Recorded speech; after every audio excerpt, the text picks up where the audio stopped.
And that is your great-grandfather, Gawain Peveril, Iolanthe explained. He fought off the Irish and saved our lands. Wow, Henry whispered. Was he as strong as grandfather? Iolanthe nodded. Being a Peveril means you must be strong. But I'm a Potter. Iolanthe smiled at her son and kneeled before him. You are, she agreed, but you are as much a Peveril as you are a Potter. You have the best of two strong families, Henry. Never forget that. The boy nodded resolutely, and Iolanthe ruffled his already messy crop of hair. She had spent much of the last decade trying to tame it, much to the amusement of her husband, who Henry resembled uncannily. Not that it was such a bad thing. She merely wished there was something of her own ancestors within him. Ah, a visit to the ghosts, Hardwin commented as he approached, his smile in full bloom at the sight of his wife and son. Father, Henry greeted him enthusiastically, charging into the man's arms. Have you been behaving? Maybe, Henry answered with a smirk. Iolanthe rolled her eyes. Her son was mischievous in his ways, much like the man that had sired him. Hardwin was a strong man, fiercely protective of her and Henry, but he had never truly grown out of his own mischief. It was one of the things Iolanthe found most endearing about her husband. Despite having been together for close to 20 years now, he'd not changed. He still brought her flowers and had never wavered in doting on her as much as he did their son. Harry felt uneasy at the overwhelming feeling of love and admiration Iolanthe felt for Hardwin.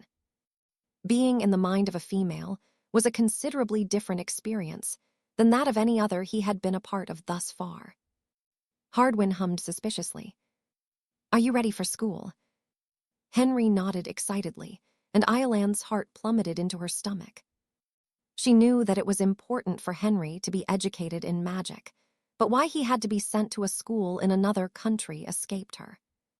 Hardwin believed that Hogwarts was the best place for him, and though she had been impressed by the castle and staff when they had visited only a few months prior, Iolanthe was not ready for her son to leave her. Henry was their only child, after all, and she only wished to keep him where she could protect him. Still, she knew that Hogwarts would teach him things he could not learn here, and would give him the opportunity to make much-needed friends with children his own age. Iolanthe would be beside herself with worry, but she would not take the opportunity away. In only a few short days, Henry would be gone, away from the protection of the mother and father who loved him so. She smiled sadly as she felt the lump in her pocket. Her father, upon his deathbed, had insisted she protect the cloak until it was time to pass it on to one of her own children. Iolanthe had done so, but now it was time for the cloak to protect her son as it had Arthur Peveril and the others that had possessed it before him. Clearing her throat, Iolanthe approached her husband and Henry. I have a gift for you, she murmured. It has been in the Peveril family for generations now and is very special. A gift? Iolanthe nodded as she removed the cloak and presented it to her son. What is it? A cloak of invisibility, Iolanthe explained. I want you to keep it with you always and use it if you ever find yourself in danger. This cloak is very special, Henry. You must take care of it and not tell anyone of it. Do you understand? It was odd to see such an expression of seriousness on the boy's face as he nodded. I will, he vowed. Is this the same cloak Gawain Peveril used? It is, Iolanthe confirmed. She had shared the many stories of her family with Henry over the years. Her son's eyes lit up in awe. Wow, he whispered, holding it closely to his chest. I will protect it forever. And when it is time, you will pass it on to your own children, Iolanthe urged. Henry nodded. Just like you are now. Harry smiled as he was returned to Ron's room in the burrow. It was not often the cloak showed him such heartwarming moments from his family history, but now he understood where the tradition of passing the cloak down through the generations originated in the Potter line. Being the last of the Peverils, Iolanthe had handed the cloak to her son, who had evidently kept his word and passed it on to his own, and so on. For close to 1,000 years, it had been this way, and now it was with Harry. He shook his head as Ron's snores rumbled around the walls. Harry had arrived at the Burrow the previous evening, ready to attend the final of the Quidditch World Cup with the male Weasleys. The invitation had come as something of a surprise, but it was quite the experience visiting another wizarding home. The Burrow itself appeared as though it could tip over at any given moment, and Harry had no doubt that without the assistance of magic, it would do so. He'd had very little interaction with the redheads other than with Ron and the twins, but he had been welcomed by the entire family upon his arrival, most warmly by Mrs. Weasley, who had insisted on feeding him until he was fit to burst. Not long after, it had been time for bed. They would be leaving early today to catch a portkey to the stadium for the game between Ireland and Bulgaria. Well, when Ron and the others woke. The snoring suddenly stopped and Ron bolted up, his eyes wide in panic. "What time is it?" he gasped.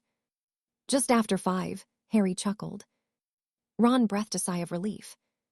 "I dreamt I missed it." "No, we've still got time. Want to go and wake Hermione up?" Ron nodded as he yawned and climbed out of bed. Unless it involved food, Harry had never seen the boy do 3 things at once. "Come on," he urged. Hermione was sharing a room with Ginny, and Harry pressed a finger to his lips, eliciting a frown of confusion from the redhead as they reached their destination on the floor above. Carefully, he pushed the door open, grimacing as it creaked. Both girls were still sleeping soundly, and Harry stifled his laughter at the mess of brown hair that greeted him. Holding up 3 of his fingers, he counted down before seizing his friend by the shoulder. "Hermione, quick, you're going to be late for your exam." Hilarity ensued as she leapt to her feet, her eyes widening fearfully. After only a few moments of attempting to gather her things, she paused, turning towards Harry with a glare. "That was not funny," she hissed, stepping towards him. "It was Ron's idea," Harry declared as he sprinted from the room. "Ronald Weasley." A heavier set of footfalls followed him, and Harry slowed as he reached the kitchen. "What is going on?" Mrs. Weasley asked. "Just Hermione waking up." Mrs. Weasley frowned before shaking her head and busying herself with preparing breakfast. Living with the twins, the woman was probably used to a variety of disturbances throughout the day. "Bloody hell, why did you tell her it was me?" Ron grumbled as he entered the kitchen, breathing heavily. "I thought she was going to murder me." "Self-preservation," Harry answered. Ron cursed under his breath, earning a look of disapproval from his mother. "Elbows off the table," she chastised. "Honestly, Ronald, your manners are dreadful." Harry said nothing as he discreetly moved his own elbows, nodding towards Fred and George who joined them. "Good morning, one and all," one of them greeted. "Bloody hell, Fred, Harry Potter is at our table."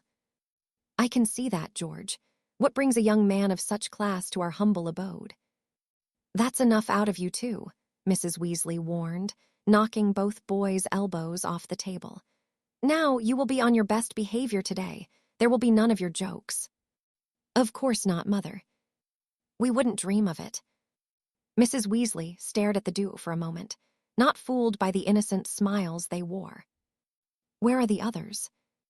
"Your father is in the shed," Mrs. Weasley said disapprovingly, "and I will wake Charlie up soon. He must be exhausted." Charlie was interesting, to say the least. He worked with dragons at a sanctuary in Romania. He resembled Ron and the others for the most part, though he wore his longer hair in a ponytail and was littered with burn scars from his job. There was no need for Mrs. Weasley to wake him. Charlie took a seat next to Ron and pulled him into a headlock, eliciting a look of disapproval from Percy, who had followed him in. "Get off." Charlie did not relent until Mrs. Weasley pulled him off. "Git," Ron grumbled. Charlie merely grinned at his younger brother. "You're getting too tall," he commented. "You're all getting too tall." "You're just short," one of the twins replied, accepting a plate of bacon and eggs from his mother. Harry tucked into his own breakfast as the siblings bickered amongst themselves, ignoring the irritable gaze of Hermione when she and Ginny joined them. "That was not funny," she whispered. Yes, it was, Harry countered. Hermione narrowed her eyes at him and shook her head. Ah, breakfast, Mr. Weasley said happily as he came through the back door, cleaning his hands with an oily rag. Mrs. Weasley tutted and prodded her husband's elbows from the table before placing a plate of food in front of him. I'm glad you're here, Harry. I've always wondered, what is the function of a rubber duck? Harry shared a look of confusion with Hermione.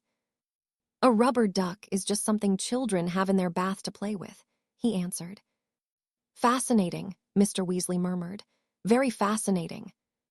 Although Harry had not spent much time with him, he got the impression that, even for a wizard, Mr. Weasley was considered to be rather quirky. It was something Harry was used to. Dumbledore had his own quirks, and Nicholas Flamel was perhaps the strangest man Harry had ever met. Having spent much of the summer with him and his wife once more, Harry felt as though he knew Nicholas well enough to think that of him. It was odd to think that it had been close to 2 months ago that third year had ended. Ever since, Harry had been completing his homework, reading ahead, and continuing on with his further studies that only became more difficult. Still, he was pleased with the progress he was making, even if he often found himself frustrated with a particular spell he could not quite get the hang of. Nonetheless, he was advancing and would continue to do so throughout the upcoming school year. His electives were proving to be as interesting as he'd hoped, except perhaps for care of magical creatures.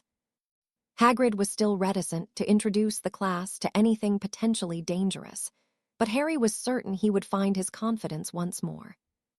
Regardless, he was pleased he could help his friend, even if the aftermath had proven to be rather ridiculous.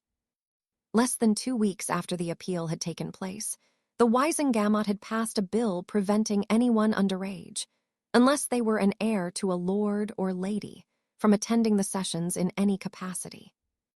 According to the minister, the bill had been in the works for some time. Harry did not believe that for a moment. It was a reaction to him, getting one over on Lucius Malfoy, even if it had been something of a mixture of luck and taking the man by surprise. Even Lucius could not be seen calling so many heirs of the other lords and ladies liars, and it wasn't as though he'd been given time to prepare for Harry's intervention. No, for the time being, Harry was quite content to stay away from the Wisengamot. He had neither the experience nor skill to mix it up politically, with a giant in the field of the likes of Lucius Malfoy. We'd best get a move on, Mr. Weasley urged, checking his watch.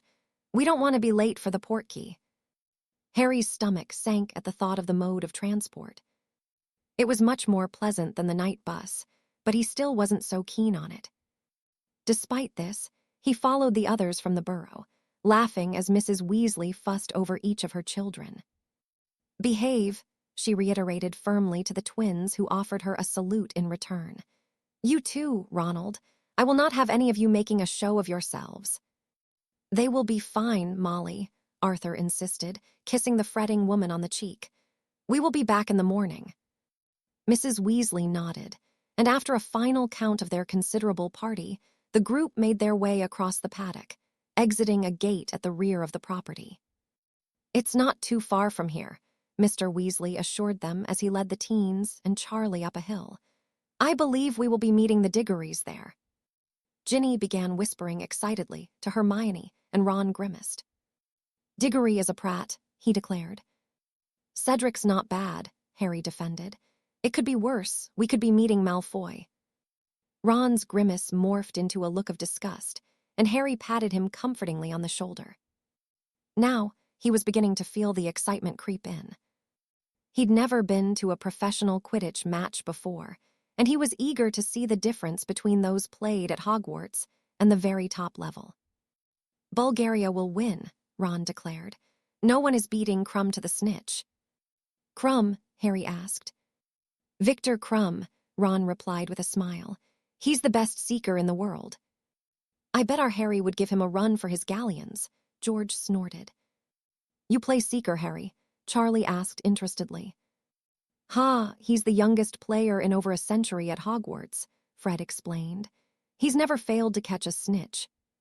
He'd wipe the floor with you, Charlie. Ron added. Charlie quirked an eyebrow. Is that so? He asked amusedly. Ron nodded. Charlie was Gryffindor's seeker when he was at school, Percy explained. He was very good. Good enough to get called up by 3 professional teams, Ron boasted. He chose to work with dragons instead. Charlie chuckled. I love Quidditch, but I didn't want to do it for a living. I much prefer a quiet life. With dragons? Harry asked. Charlie nodded. They are amazing creatures when you get to know them. They can even be quite friendly once they get used to you. Harry shook his head. The only experience he had with a dragon was with Norbert during first year.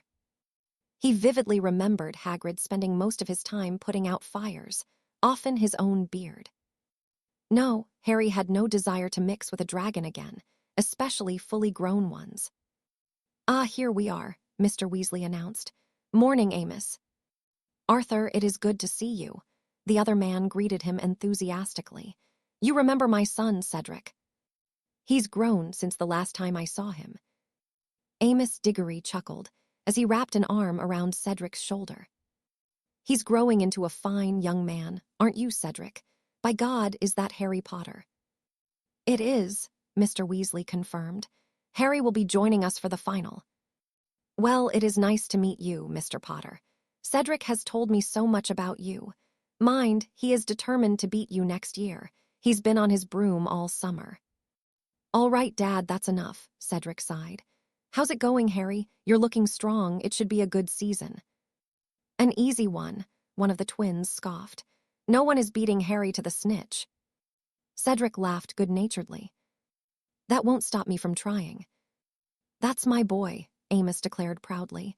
You'll get him next time, Seed. Harry took it as a personal challenge. He too had been flying a lot over the summer, finally experimenting with the firebolt Sirius had brought him. Not that he would be using it during school matches. Malfoy would only claim he had an unfair advantage, and Harry didn't need the broom to beat the blonde. Gather round, Mr. Weasley suddenly urged, holding up an old welly boot. Everyone make sure you're touching it. The portkey will activate in 10 seconds. Harry pressed the tip of his finger to it, along with the others. Now, the familiar feeling of being hooked through the navel washed over him, and a moment later, Harry found himself in another place entirely, laughing at the tangle of limbs that was the Weasley children and Hermione. Oi, get off, Ron grumbled as he fought for his freedom. Bloody hell, I don't fancy doing that again. Harry helped him to his feet. You get used to it. Ron muttered under his breath, though his expression brightened as he spotted the dozens upon dozens of tents a short distance away. Come on, Mr. Weasley urged. We'll get the tent set up and you can all go and have a look around before the match. I'm sure there'll be plenty for you to see. Again, Harry found himself following a large group of redheads, though they were much more excitable now that they had arrived. Even Hermione seemed to be enjoying the festivities, even if she wasn't a fan of Quidditch. Our plot is a little further down, Mr. Diggory explained once they'd passed through the security checkpoint. If we don't see you before, enjoy the game. Cedric waved as he and his father headed towards where they would be spending the night, and it was only a moment or so later that Harry was brought to a stop. Here we are, Mr. Weasley declared. Charlie, Percy, you two give me a hand with this. The rest of you behave yourselves. I do not need your mother on my case when we get home. We will, Fred and George assured the man, and Mr. Weasley followed their retreat with an expression of unease. You'd best go with them, Percy. I can already tell they are out to cause trouble. Percy did not seem pleased with his assignment, but he followed Fred and George, nonetheless. Come on, Harry, let's see what we can find. Harry was all but dragged away from the campsite with Hermione and Ginny in tow. He was excited for the match to come, but he doubted there was anyone else here as giddy as Ron. When it came to Quidditch, no one was as enthusiastic as Ron, except maybe for Oliver Wood. A sudden thought crossed Harry's mind, and he shook his head of it immediately. He could only imagine how obsessive a Quidditch Captain Ron Weasley would be. He would likely make Wood seem like a casual fan if he ever attained the position. Break. Bloody hell, this place is ghastly, Sirius commented as he attempted to remove a layer of grime that had formed along the wall of the kitchen. It was. Grimmauld Place, a once stately home, had fallen into disrepair over the past decade that it had been uninhabited. Creature, the elf that served the family, had neglected his duties in favor of listening to the vile vitriol of his former mistress's portrait that hung in the hallway. Try as he might, Sirius had been unable to unburden himself of his mother. "We will get it clean," Remus assured him. "It will take some time, but we will get there." Sirius nodded tiredly.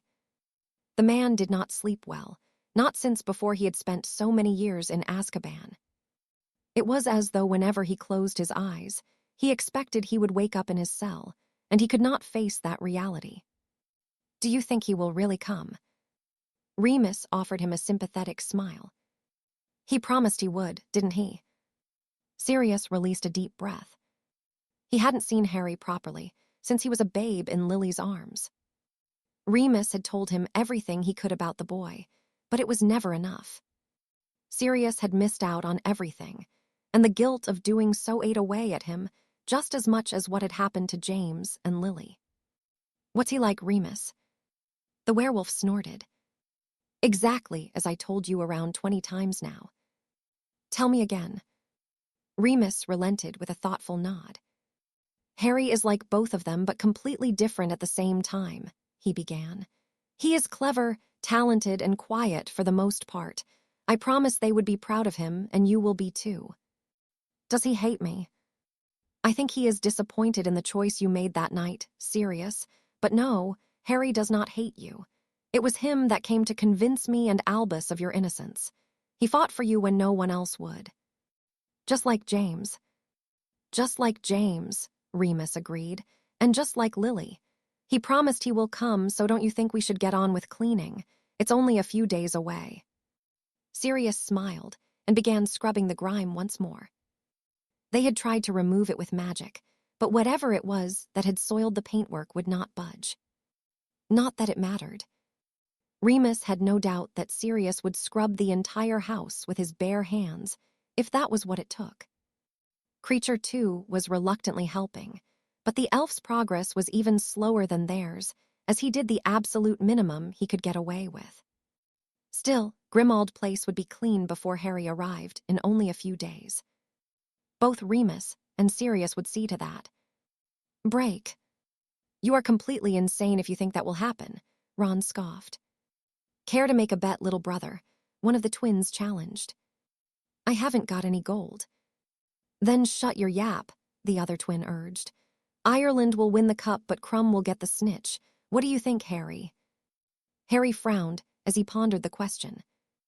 If Ireland's chasers were much better than Bulgaria's, and they could mount an unassailable lead, Fred and George could be right. It would be a consolation prize for Crumb, but Harry couldn't imagine any seeker allowing their team to be embarrassed by such a wide margin. "Maybe," he agreed, "but if Crumb gets the snitch quickly." "Which he won't," Charlie predicted. "The Irish seeker won't even be looking for it. He'll be focused on stopping Crumb. He's got years of experience, so he'll be able to keep it up for a while at least." Harry nodded. "I suppose we will have to wait and see." The stadium was nothing like anything Harry had ever seen before. To begin with, it was enormous and filled with countless witches and wizards from every corner of the globe. He'd been impressed with the burrow's ability to remain standing, but this was something else. Harry wouldn't even know where to begin estimating the number of attendees, but even before he could consider it, the familiar voice of Cornelius Fudge pulled him from his thoughts.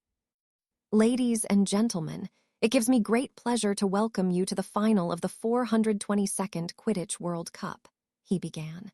"Before we introduce the players and get the match underway, I give you the mascots for the Irish national team."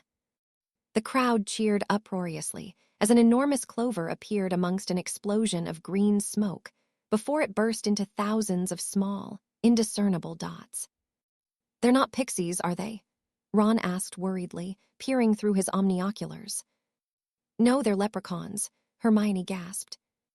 Harry laughed along with the rest of the crowd at their antics, shielding himself as the little creatures began showering them with coins. Are these galleons? Ron asked excitedly. For now, Charlie chuckled. They vanish in a few hours. I wouldn't try spending them if I was you. Doing so will get you a long stint in Azkaban if the Ministry can prove you knew what you were doing. Great, Ron grumbled, dropping the sizable pile he had accumulated. And now for the mascots of the national team of Bulgaria, Fudge announced when the leprechauns had vanished. Almost immediately, Harry felt his head lighten as a foreign magic weaved its way through his defenses, and he focused on pushing the attempted influence it was having away. Bloody hell, what is that? Vila, Hermione said with her lips pursed. Harry frowned as he looked to where the girl had nodded. Assembled and dancing hypnotically were around a few dozen of the most beautiful women Harry had ever seen, and he fought to tear his gaze away, as he did the magic that threatened to wash over him once more. The others did not seem to be attempting to do so at all, and Hermione even had to pull Ron away from the railings. Honestly, Ronald, have you no self-control? Ron said nothing as he continued to gape along with Fred, George, Charlie, and Percy. What's wrong with them? Harry asked. Hermione looked at him questioningly, surprised that he was not acting similarly. It is the magic of the Vila, she explained. They can use it to get the attention of men around them and even influence those that are weak-minded.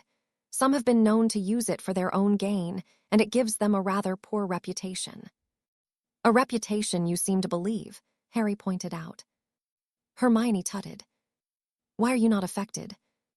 I can feel it, Harry admitted, though he was not going to divulge that it was his studies in the mind arts that was currently preventing him acting like the others. The magic was like nothing he'd ever felt, intoxicating almost, but not as much as the beauty it radiated from. Despite their use of magic to garner attention, none could deny the attractiveness of the Vila. Harry had been noticing females more frequently since he'd had the fateful dream of Mallory Gaunt. He quickly pushed those thoughts aside. There was a strong chance he was related to the woman, and he did not need his mind more confused than it was regarding anything pertaining to his potential ancestors. The crowd groaned as the Vila stopped dancing, and Harry grinned to himself as Ron and the others tried to figure out what had happened to them in the few moments that had gone by. You made a prat of yourselves, that's what happened, Ginny pointed out amusedly. And I'd do it again, Ron declared, craning his neck to get another glimpse at the Vila who were standing on the sidelines. Harry couldn't say he blamed him, but attempting to vault over the railings from such a height to reach them would not end well. Boys, Hermione muttered. You're not jealous, are you? Hermione scowled at Harry. Not even a little, she denied. Harry chuckled to himself. He'd never considered whether or not the girl had started to see the opposite sex in such a way, but given the whispering she did with Ginny at the mention of Cedric, it was clear that Hermione had. Harry wondered what kind of person she was likely to date. Whoever it was would need to have a love of books and academia, and be willing to lose arguments and put up with a stubborn girlfriend. Hermione would be hard work for anyone. She was very anally retentive in almost everything, and quite irritable if anything disturbed whatever it was she was doing. Maybe she would spend her life alone. Harry smirked at the thought of an aged Hermione, surrounded by a dozen or so ginger cats like Crookshanks. Had her life as a spinster already begun? Harry, the match is starting, Ron informed him, and Harry winced as he rubbed the ribs the boy had jammed his elbow into. He'd missed the introduction of the teams. Not that hearing Fudge drone on was a loss of any sorts. Nonetheless, he shifted his focus to the game, his eyes widening as he took in the display on show. Professional Quidditch was very different to what they did at Hogwarts. Faster, more physical, and with a depth of tactics that would leave Oliver Wood envious. At first, it was rather difficult to follow. It seemed that all of the players were atop firebolts, which meant that the pace of the game left the commentator struggling to keep up. Harry blocked out the man's voice after only a few seconds of listening and chose to try and see what was happening for himself. By the time he had managed it, his eyes ached from all of the movement, and only a moment later, the crowd erupted as Victor Crumb raised his arm triumphantly with the tiny wings of the snitch flapping against his closed fist. The Bulgarian's face, however, was a mess. Blood flowed freely from his crooked nose, and though he had indeed won his personal duel, Ireland would be claiming the victory. As such, there was no sign of a smile from Crumb, who scowled as he landed, ignoring the booing and jeering from the neutral sections of the crowd who had hoped for a longer match. "That's it then," Charlie declared disappointedly. "Less than 30 minutes and it's all over." Harry, too, had wished it had gone on. He'd only just become accustomed to game, and it was over. "Are all professional matches like that?" he asked. "No, some can last hours, even days. Bulgaria were getting trounced, so Crumb decided to play for national pride. I can't say I blame him. And he made us a fat bag of gold," one of the twins cheered. "Best not tell your mother you have been gambling," Mr. Weasley urged. "She'll have your hides as well as mine. Come on, let's get back to the campsite before the stadium starts to empty too much and we can't move." With the match over, there seemed little point in remaining behind, and the group took their leave of the stands. "Enjoy the match from the peasant seats, Potter," a voice sounded from above. Harry looked up to see Draco, and the reason why he felt brave enough to mock him in the form of Lucius Malfoy making their way down their own flight of stairs. "I would have enjoyed listening to it on a broken wireless in a pile of hippogriff, dung more than being sat anywhere near you, gobshite." "Harry," Hermione chided whilst the majority of the Weasleys laughed. It was an insult he'd heard Hardwin Potter use during one of the memories the cloak provided, and it had stuck with him. Evidently, it was rather effective as Draco reddened in a mixture of embarrassment and anger, though he said nothing as Lucius placed a hand on his shoulder.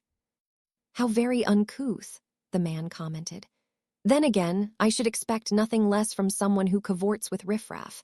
I thought your family had fallen as far as possible when your father married your mother, but perhaps I was wrong. Come, Draco, let us leave Mr. Potter to enjoy the rest of his day."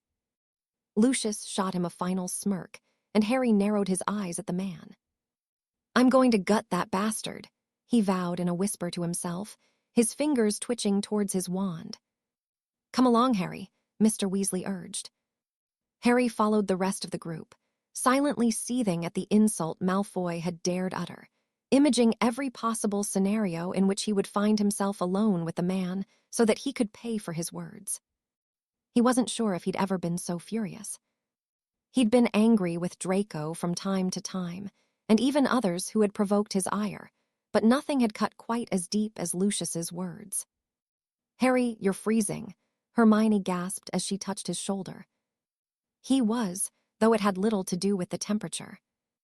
His magic was positively thrumming within him, the same magic he'd seen the Peverils wield to defend their lands and those they loved. In this moment, it called for vengeance, and Harry was hard-pressed to ignore it for the time being. He would get his opportunity to right the wrong Lucius had committed, but now was not the time. Taking a calming breath, he worked through the exercises to minimize his fury, even if he knew he could not quell it completely. "Break. I miss the days when we did this," Goyle slurred as he poured himself another ale. "The days we did this, not questioned. You know, we'd have a few of these and then go out." Lucius shook his head. It wasn't often he indulged in liquor with his former brethren, but when they did gather, the conversation inevitably turned to the old days. It was just talk that sometimes bordered on the dangerous utterings of another outing under their masks. Nothing more ever came of it, though tonight felt different. Lucius was in high spirits. He'd spent the day in the presence of the uppermost echelons of magical society, and had even managed some petty revenge against Harry Potter for his slight against him in the Wisengamot. The boy needed to know his place. He may have been the reason for the Dark Lord's fall, but the Wisengamot was Lucius's domain, and he did not take kindly to any attempting to bring his position into question. Potter could be a problem if he proved to be astute enough. He had influence he could build upon if he had a keen mind, something that Lucius doubted, but Dumbledore was no fool. It was no secret the headmaster despised the current political climate, and though he had his own circle of influence, his fame and brilliance was dated. Dumbledore was an old lion, but a younger one was on the horizon. Lucius frowned at the thought. No, allowing Potter even the opportunity to grasp for power would not do. Then why don't we? He suggested, an idea forming. Once more for old time's sake. Those seated around the table in Nott's tent fell silent, the reality of the offer sobering them. You're not joking, Nott whispered. I am not, Lucius replied with a smirk. Let us make this World Cup one for the ages. Nott shook his head. Why? He asked. You would not do something so potentially risky without good reason. That is not you, Lucius. Oh, this is a good enough reason, Lucius assured the man. I would see you lead us, Nott. When the fools are distracted, I will strike. They are as predictable as ever, when the chaos erupts. There will be those that will be emboldened to play the hero, leaving their most protected assets weak and vulnerable. The others murmured amongst themselves for several moments. Potter, Nott inquired. Lucius nodded. Do you not think our lives will be easier in the years to come if he is not around? Nott nodded. Good, then do as I say and Potter will no longer be a problem to be tackled when he inevitably grows in strength. It was risky and went against the very nature of Lucius, who was cautious at the best of times. Potter, however, was elusive. It was unlikely that Lucius would be presented such an opportunity to be rid of the boy again, and what better time when much of the old crowd was already gathered and keen on donning their robes once more. As with the first vision Harry had been shown, everything around him was depicted in a grayish hue, though this was no vision. Harry had gone to bed to sleep, his mood not allowing him to enjoy the festivities with the others. So, why did this feel like a vision that had invaded his dreams? Harry didn't know, but the clearing in a forest he found himself in was unsettling to say the least, and the whispering of the wind set him on edge. Peveril. Harry reached for his wand, only to find it wasn't there, and the same, raspy voice laughed. He could only frown as the runes he'd seen Ignatus Peveril painstakingly carve into the stone of the churchyard appeared and began floating around him. Despite having studied the subject for a year now and reading ahead, Harry had found no others that resembled them. It was becoming more likely that he would need help deciphering Ignatus's work, but that was not important. Who's there? Harry whispered as the sound of a twig snapping sent a murder of crows fleeing from the trees. Peveril. He felt vulnerable. Without his wand, all Harry could do was run, and he did so, the low branches whipping across his face as he sprinted through the thickets. He ran until he no longer could and collapsed to the ground, gasping for breath. There is no shame in running. Harry looked up and found himself facing the familiar visages of the Peveril brothers. It was Ignatus that had addressed him. Sometimes in life we must flee. And others we must fight, Antioch interjected. And others we must die. Death will claim us all. Harry nodded, and Ignatus offered him a smile before the trio vanished, replaced by the cloaked figure emerging from the trees beyond with a Thistral at its side. He was frozen in place, as death simply stared at him for a moment. Danger approaches, now and in the future. It is time to rise, Harry Potter. Harry sat up with a gasp, his brow saturated in a cold sweat and his breathing as labored. He could not have been sleeping long. The sound of the ongoing festivities could still be heard from outside the tent, and Harry paused as a scream sounded in the distance. It was not a joyous one, and as a second and a third followed, and then a cacophony. Ensuring he had his wand, Harry stood only for Mr. Weasley to burst into the tent. Everybody up, he said urgently. What's happening? Ron asked sleepily. Trouble, Mr. Weasley answered. Percy, I want you to take the others into the forest and wait for me or Charlie to find you. Hurry. With that, He was gone and panic ensued as the teens readied themselves. "What do you think is happening?" Harry shook his head. "Whatever it is, it's bad," one of the twins said worriedly. "Dad isn't rattled easily." "Come on, let's go," Percy urged, shepherding them from the tent and keeping hold of Ginny's arm. It was to a scene of chaos they emerged into. In the distance, several tents were ablaze and a sizable group garbed in black robes, and what appeared to be white masks were heading in their direction with several things levitating above them. "How could they?" Hermione whispered. Harry's jaw clenched as he recognized the Muggle family that had welcomed them into the campsite, hanging limply above the disguised figures. He wanted to help them, and his hand tightened around his wand as he took a step forward. "Harry, come," Percy instructed firmly. The others were already running towards the forest, a short distance away, and Ignatus's words replayed in his mind. "Sometimes in life, we must flee." Harry was in no position to take on a group of wizards, but it was reluctantly that he ran after the others, already regretting his decision by the time he entered the trees, and the rest of the Weasleys and Hermione had vanished. Ahead of him, he could hear footsteps, but it seemed that dozens of others had the same idea of coming here to escape whatever was occurring in the campsite. "Harry. Harry." The calls were faint, but Harry took off towards them, doing his utmost to follow the voices that continued to call for him, stopping in his tracks as one of the masked figures appeared in front of him in a plume of dark smoke. Turning to change direction, another appeared, followed by 4 others as he did so again, leaving him surrounded on all sides. Despite his most unfavorable position, it was not the fear coursing through him that Harry was focused. No, it was the coldness that lurked in the air, waiting to feast. Death was amongst them, and Harry nodded as the words of Antioch were carried to him on the gentle breeze of the summer evening. "And others we must fight." There was nowhere left to run, and Harry narrowed his eyes as the figure in front of him raised their wand. The others followed, and the coldness only grew. Harry would swear with his dying breath that he saw the cloaked figure looking on, but in the moment, it was not the time to ponder such a frivolity. Snapping his wand into action as he turned, his spell took his target by surprise, and the man screamed as his chest was torn open in the same manner of a set of double doors. Avada Kedavra. He did not recognize any of the voices, but he would never forget them now. The remaining 5 assailants spoke as one, and as the familiar jets of green light careened towards him, there was no satisfaction to be had that he had taken one of them with him. All Harry felt was a cold, unbridled fury, as the words of Cadmus Peveril whispered in his ear. "And others we must die." Morsmortar.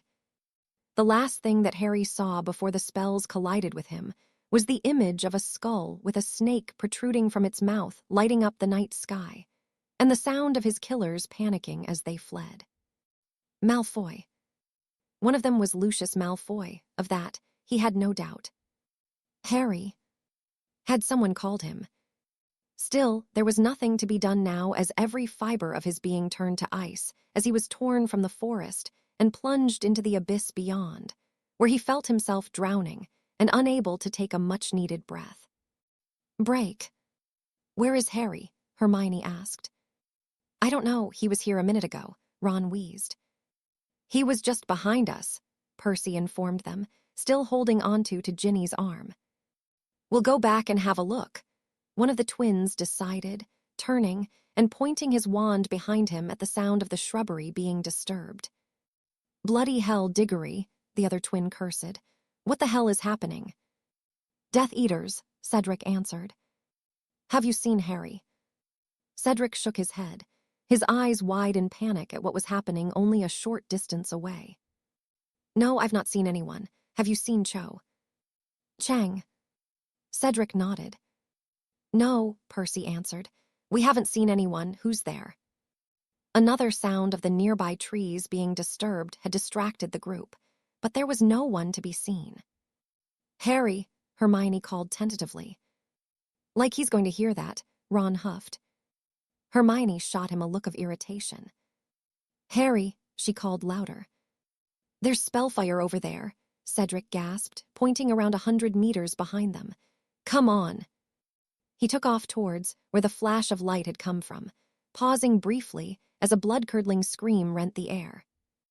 "Harry," Hermione called again, sprinting forward. Avada Kedavra. The entire wooded area was lit in an eerie green that only brightened as another incantation was spoken nearby. Amoris Amordiari. Hermione could only gape at what she witnessed. The scene she had come upon was something that not even her worst nightmares could have conjured. She watched as the jets of light collided with Harry, and he collapsed limply to the ground.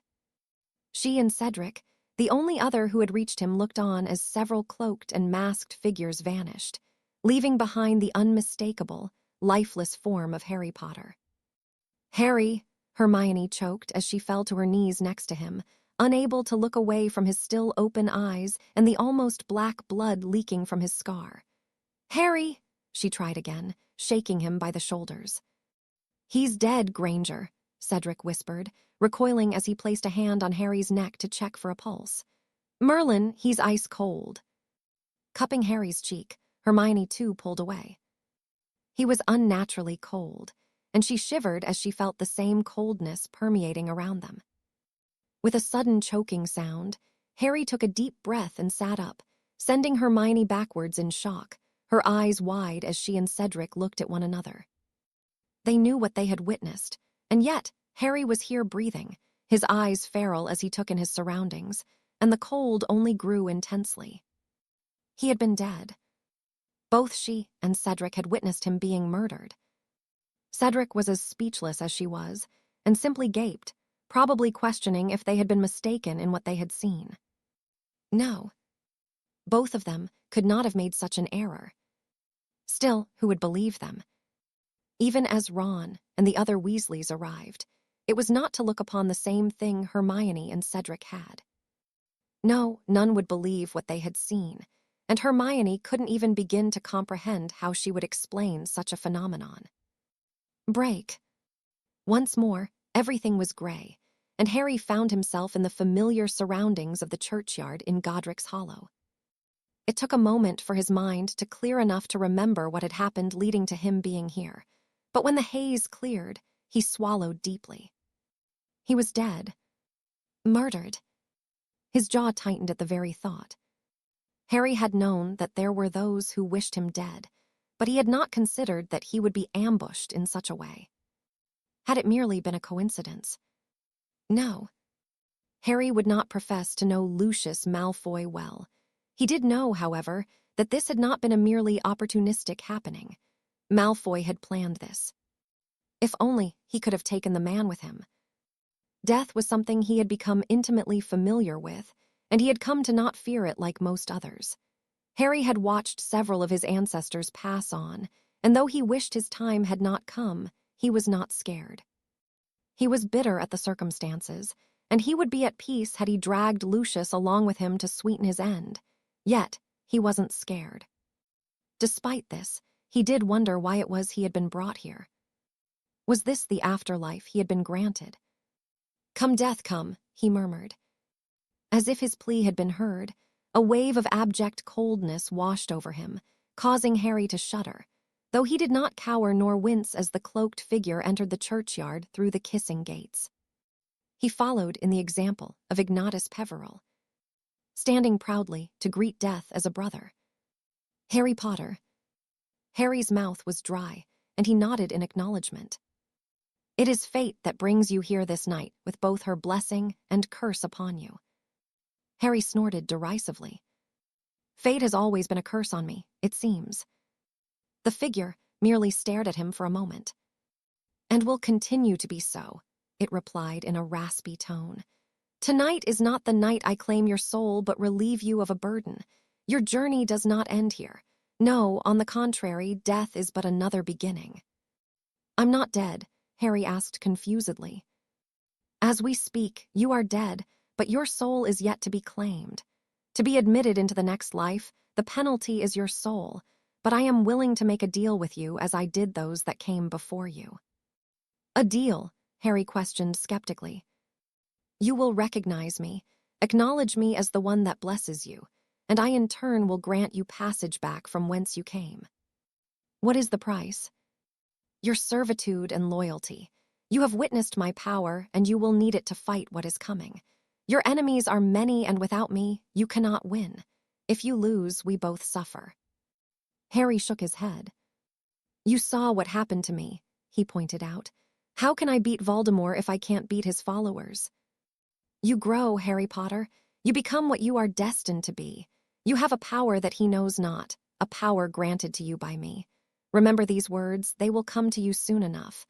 Only you can defeat him as only he can defeat you." They were ominous and made little sense to Harry. "Do you accept the deal?" Harry was not under the impression he was truly being given a choice, but the figure was right.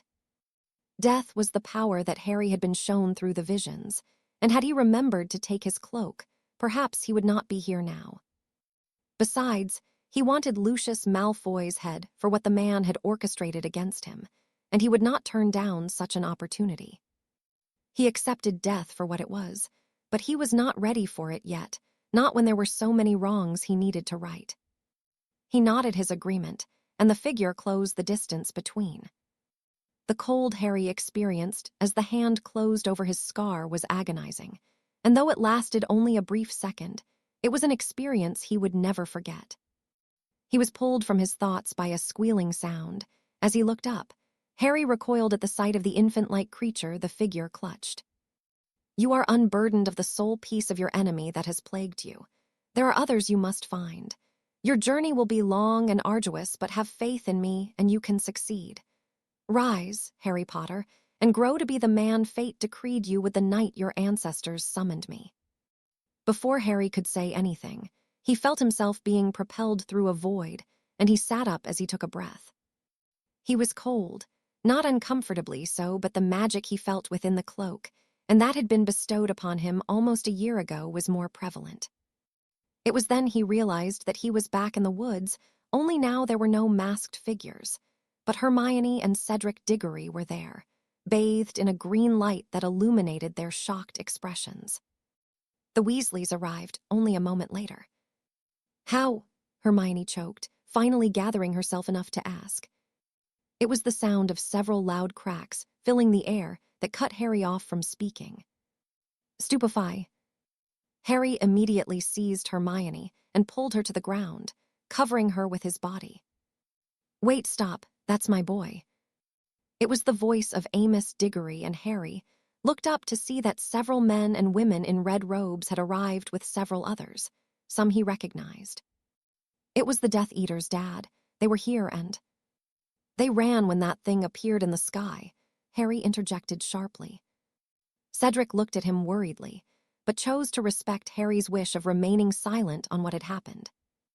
"Death Eaters, what utter nonsense," a voice denied firmly. "Oh, so who was it then? Fudge, the magic fairies? We all know what we saw in that campsite. Take a look above, you idiot. What do you see?" "The dark mark," the man known as Fudge answered. "The Death Eaters disbanded more than a decade ago, Moody. This is just someone playing a terrible joke." "I don't think this is much of a joke, do you?" Fudge said nothing as he glared at Harry, who returned the expression. Even if he were to explain what had occurred, Harry did not expect there would be any help from Fudge. Lucius had the man very much in his pocket. "There's one over here. Bloody hell, he got it bad." "Remove the mask, Dawlish," Amelia Bones instructed as she approached. "That's Walden McNair." "Not anymore, it isn't," Dawlish replied. "Merlin, what a mess." "Potter, are you responsible for this?" Fudge demanded. Before Harry could speak, the man who had been identified as Moody intervened. "If he is, he was well within his rights to defend himself. The law permitting lethal use against them was never repealed, Fudge. Besides, do you think anyone is going to side with prats in masks against Harry Potter with what happened in 81? "Poppycock," Fudge denied. "He is killed." "They tried to kill him," Cedric said heatedly.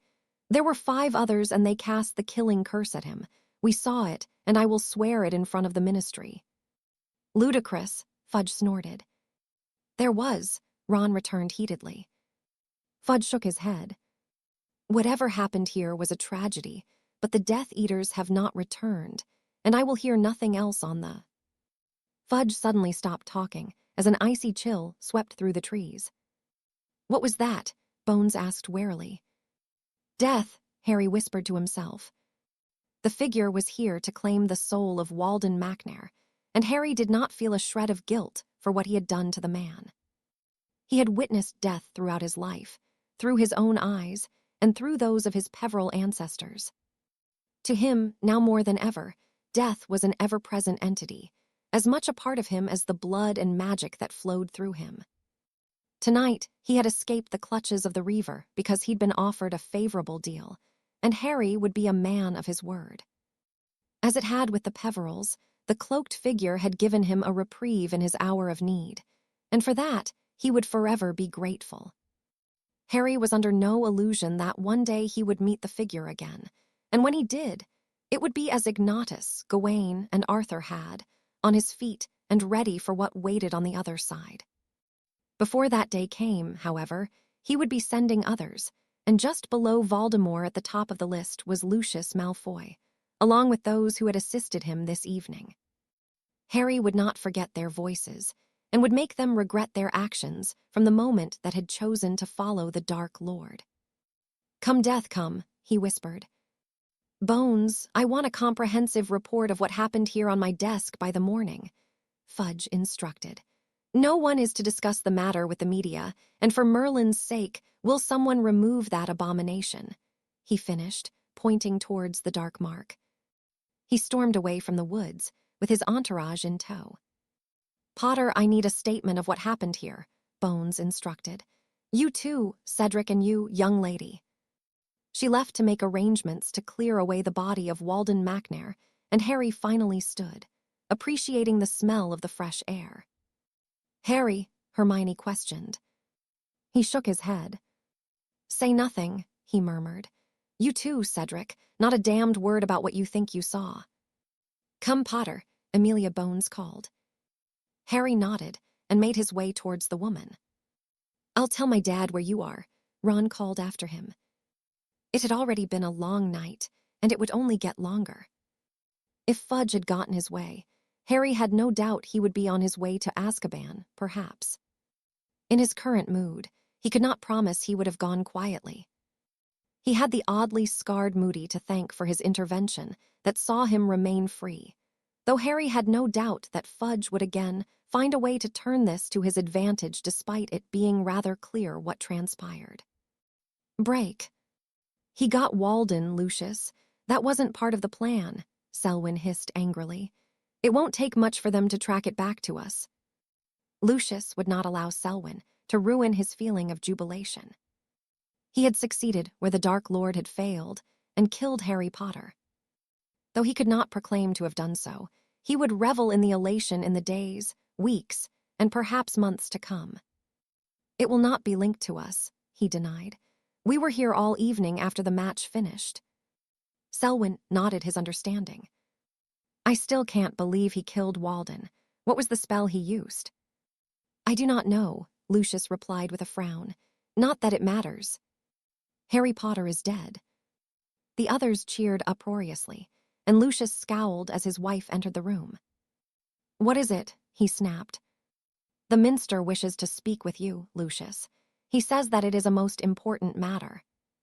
Lucius grunted and dismissed the woman with a wave of his hand, whilst the others watched him nervously. "I will deal with Cornelius," he assured them.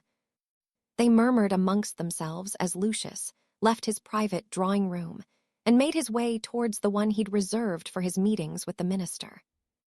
It was away from anything that could catch the man's eye and cause him to look upon Lucius in an unfavorable manner.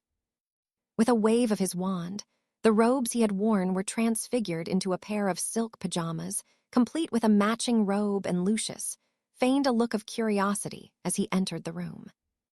Fudge was packing back and forth in front of the fireplace, looking distinctly uneasy. "Lucius," he said, his voice flooding with relief.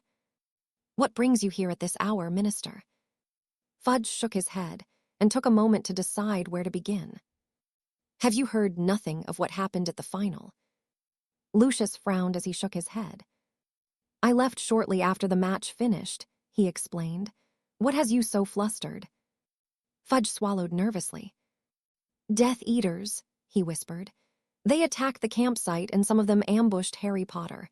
The dark mark was sent up in the sky above. Lucius had seen the mark. Those who had been with him denied casting it, but someone nearby had undoubtedly done so. Oh dear, he whispered worriedly as he took a seat and gestured for the minister to do so, reveling in the impending moment that he would hear of Potter's demise. Potter is alive. Lucius choked in disbelief. No, Potter could not be alive. He had been hit by all 5 of the curses, and Lucius had seen his lifeless corpse for himself before the mark had sent them scattering. Excuse me. There were 2 witnesses who saw what happened. From what little I know, the Death Eaters cast the killing curse at him and missed, but there is more. Potter killed Walden McNair, who was amongst them. Lucius could not believe what he was hearing. They had not missed, which meant that Potter had somehow survived. How? How had the boy lived when all others would have died? Even the Dark Lord. Lucius. He cleared his throat. My apologies, Minister. I am just shocked by the news of Walden. I would never have thought he would be a part of anything like that. Nor I, Lucius, Fudge sighed. I am doing all I can to silence what happened, but it is inevitable that the media will manage to report something. There were too many witnesses to some of the events to cover them entirely, but I am hopeful I can preserve Walden's legacy. I say we leave it a few weeks and announce his death as a natural occurrence. Lucius nodded his agreement, numb by what he had learned and weary too. Potter is well. Fudge nodded. He is. Between you and me, he got very lucky. Were it not for so many witnesses, I would have had him arrested. No, that would not do, Lucius returned. Arresting him would only garner further support for him. He is a much-loved figure merely for what happened the night the Dark Lord fell. Best to not draw attention to what happened. It was certainly not what Lucius wanted. If Potter was arrested, a full investigation would be launched, and that would be beyond Lucius's control. Bones would love nothing more than an excuse to look in his direction, and not even Fudge could prevent that if his name was even whispered with regards to an attempted murder. No, it was best left as it was. He had been beneath his mask, but he would not put it past Bones to find a way to have him submit to Veritaserum. Not even Lucius was so sure that he would avoid such a fate more than once in a lifetime. Still, the news of Potter's survival was most unsettling, and as Lucius assured the minister that all would be well, he wondered what it would take to be rid of the boy. Lucius did not know, and if truth be told, he could not ignore the concern he felt. If Potter had even an inkling of his involvement, Draco could be in danger when he returned to school, or worse yet, Potter could simply bide his time and make Lucius's life distinctly less pleasant in the years to come. Both were not favorable outcomes, but Lucius knew he needed to be careful. For Potter to survive such a perfectly planned attack, there was something very different about him. Not only had he survived the killing curse once as a babe, which could very much be considered a fluke, but he had done so again 5 times over. That could not be a coincidence, and as Lucius realized it, he felt a lump of dread fill his stomach. No, something was very wrong with Potter. You look as though you have seen a ghost, Not commented as he entered his private study once more. You could say that not, Lucius whispered. Potter is not dead. Silence. The others looked towards him questioningly, and yet Lucius had no answers. Break. It was mid-morning by the time the group of Weasleys, Harry and Hermione, arrived back at the burrow, greeted by a frantic Mrs. Weasley, who hurried from the back door at their approach. Thank goodness you're all okay, she choked as she reached them, hugging each of them in turn. It's been all over the wireless and even the paper was late so they could report it. What happened, Arthur? Mr. Weasley shook his head tiredly. "Let's get everyone inside," he murmured. "Come, Harry, I think a strong cup of tea will do you the world of good." Harry didn't need tea. He needed a healer. Hermione had respected his wish not to divulge all of what she had seen, but she could not rid herself of the image of his lifeless body on the ground, his empty eyes staring into her very soul. He could say whatever he wanted on the matter. Hermione knew what she had seen, even if she could not hope to comprehend it. She followed the others into the kitchen and watched as Harry immediately picked up the morning edition of the Daily Prophet. Scanning the cover, he nodded, seemingly content with the report that had been made. Evidently, only Cedric and Hermione had seen what had truly transpired. "Thank you, Mrs. Weasley."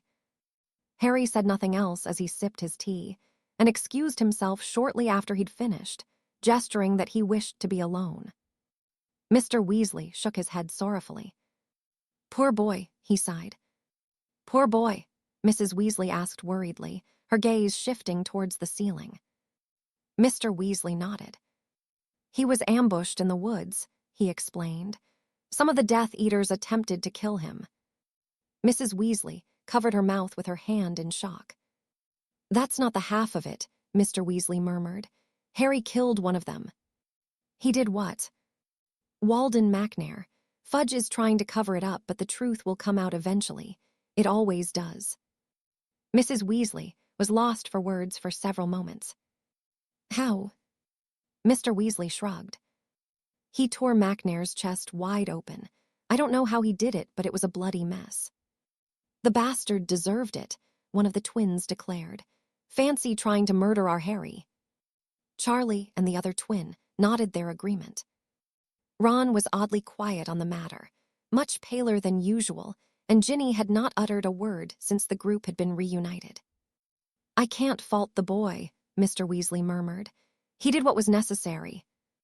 "But he now has to live with that on his conscience," Mrs. Weasley pointed out. "Conscience, my arse," Charlie snorted. "McNair got what was coming. I'd see the lot of them dead over Harry."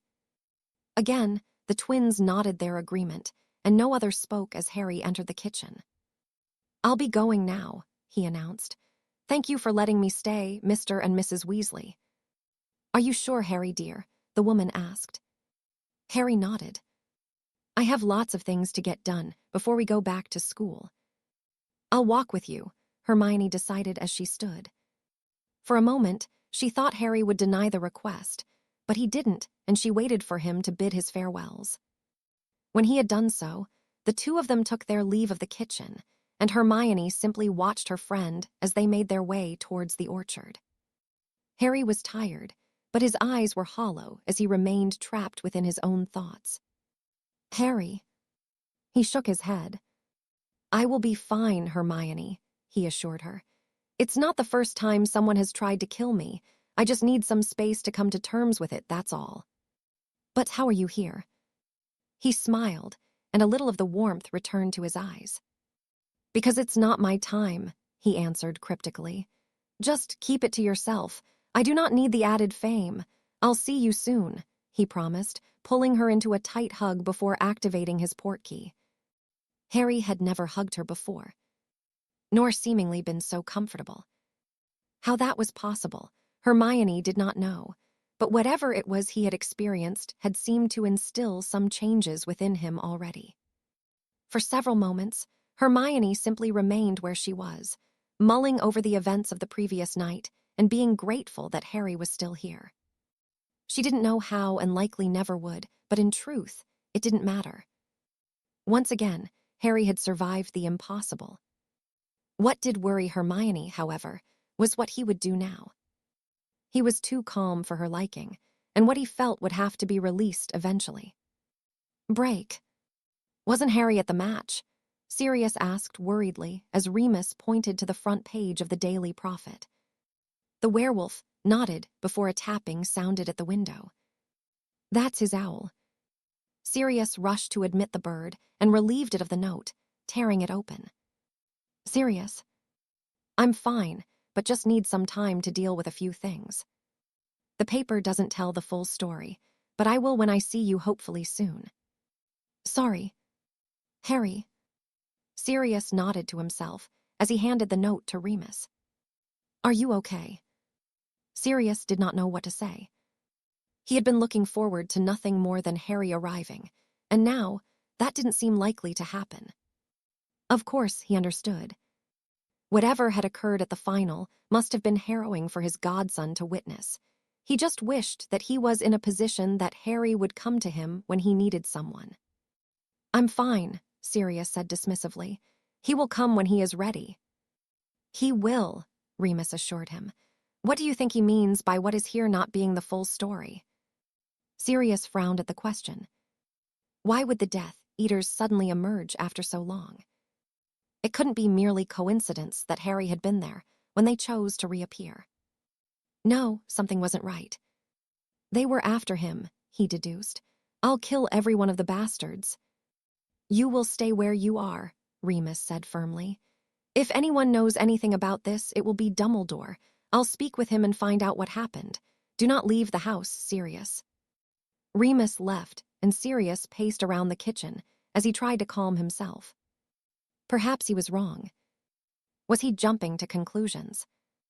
He would need to wait to hear what Remus could discover, but he had a very unsettling feeling about the entire thing.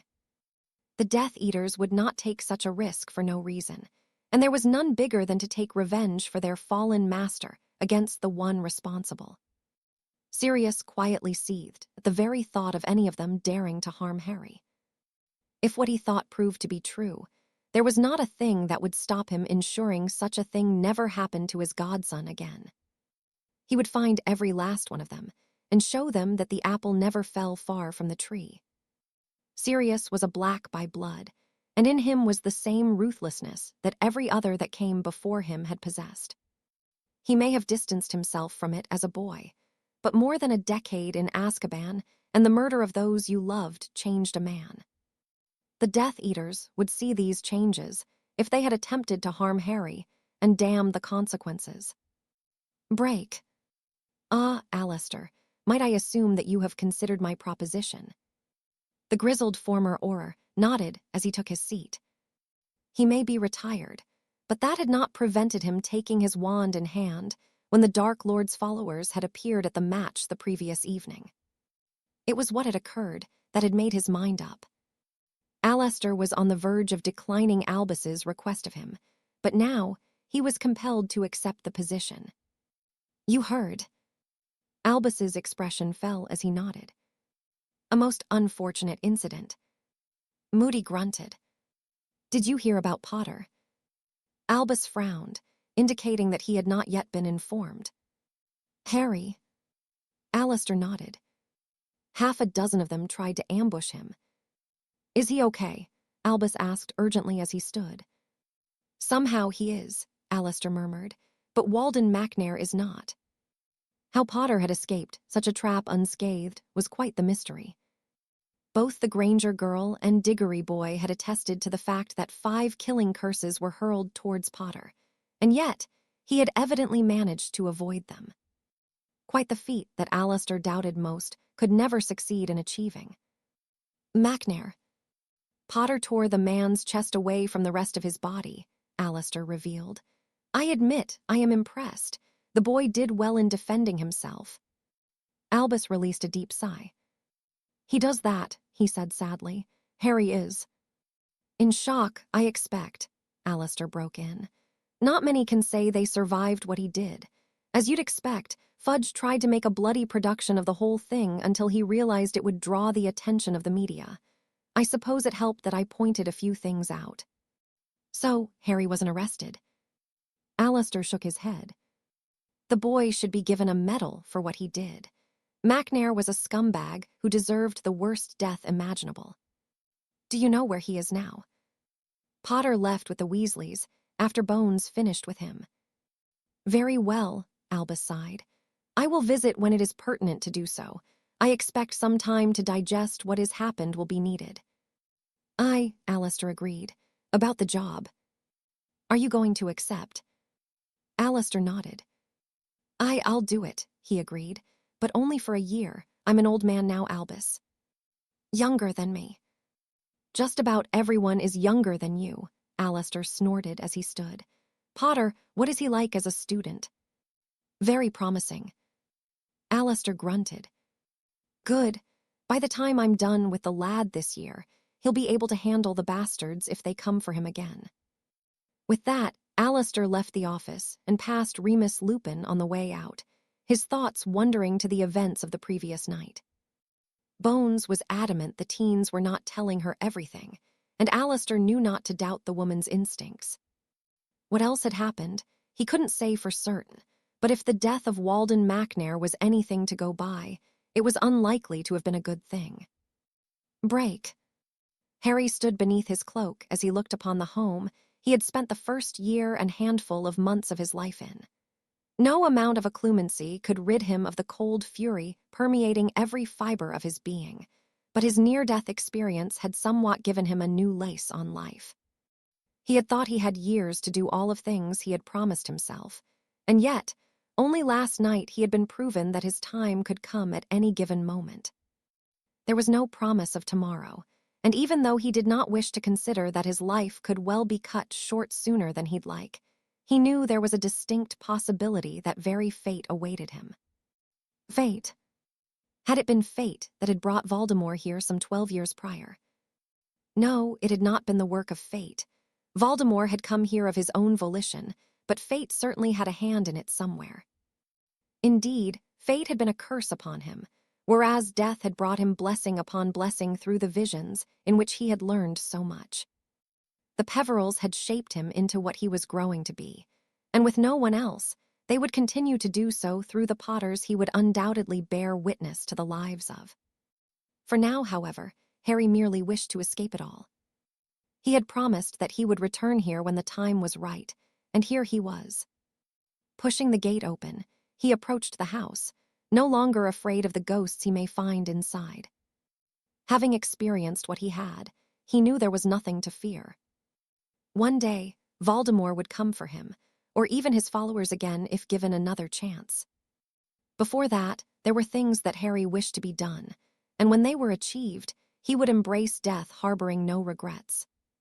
The front door of the humble home opened at his touch, and it was clear to see that this was where James Potter had made his last stand against the man that had come for his family.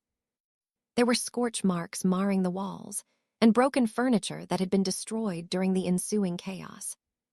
Harry could almost play the entire scene out in his mind from the debris that remained. Picking up a discarded photo, he swallowed deeply at the sight of his mother and father. They were both dressed in their Hogwarts robes, laughing as they looked so lovingly at one another. This had been before Harry was born, and he could see how happy James and Lily Potter were.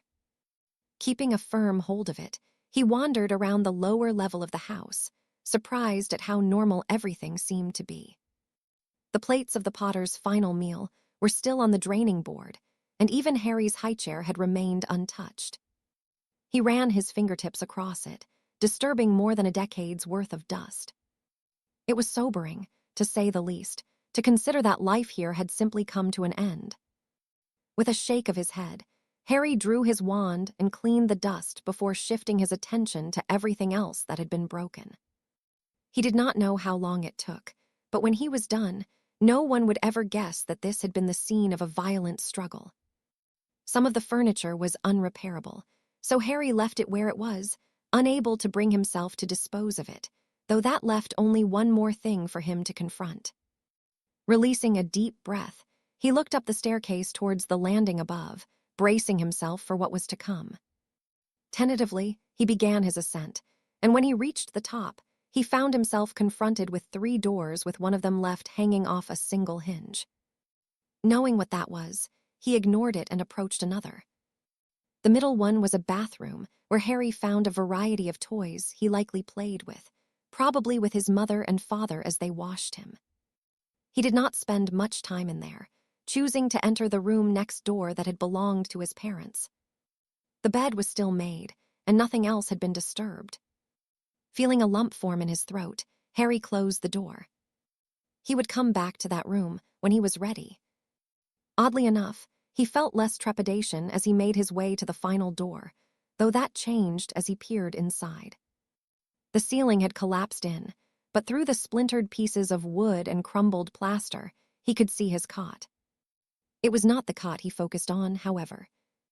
No, in the middle of the blue carpet was a large scorch mark, and even torn pieces of black robes where Voldemort's body had been destroyed. Next to it was a stuffed animal of a stag that Lily Potter had evidently been holding when she died, and attached to it was a few red hairs.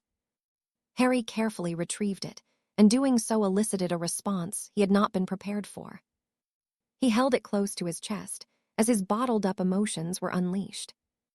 The anger he had held onto at what had happened to his parents, and everything else that followed since that he had hidden from the world, escaped him. He hadn't intended to cry, but he did so shamelessly, for his parents and even for himself. Throughout his short years of living, life had been cruel to Harry, and he'd endured enough of it now. The figure had bid him to rise and become the man he needed to be, and that was exactly what Harry would do. He would not be a mere pawn of the mistress that was fate. No, Harry was blessed by death, and if that was what he needed to exact upon his enemies so that he may live, then so be it.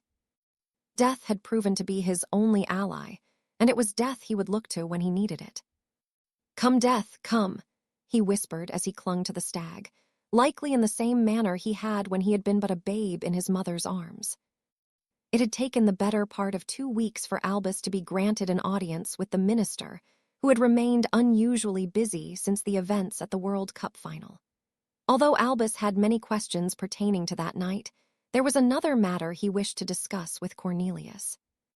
"It is out of the question. Black is still at large and has been seen in the area." "He was spotted in Germany, Cornelius. I do not believe he has any intention of coming back. Why would he?" "To kill Harry Potter. The same way the Death Eaters attempted to."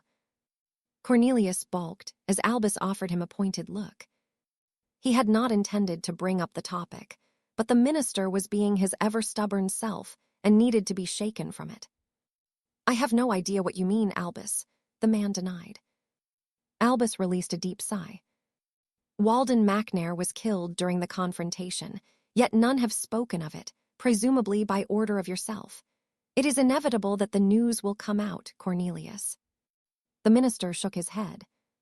"None would dare." "For now," Albus agreed. He had no doubt that Harry would, if he felt there was an advantage to be had by doing so. Albus was worried about the boy. For a little over a week after the incident, nothing had been seen nor heard from him until he had arrived at the Flamel home. Harry had made no mention of the World Cup, and according to Nicholas, had spent his days training from morning until night.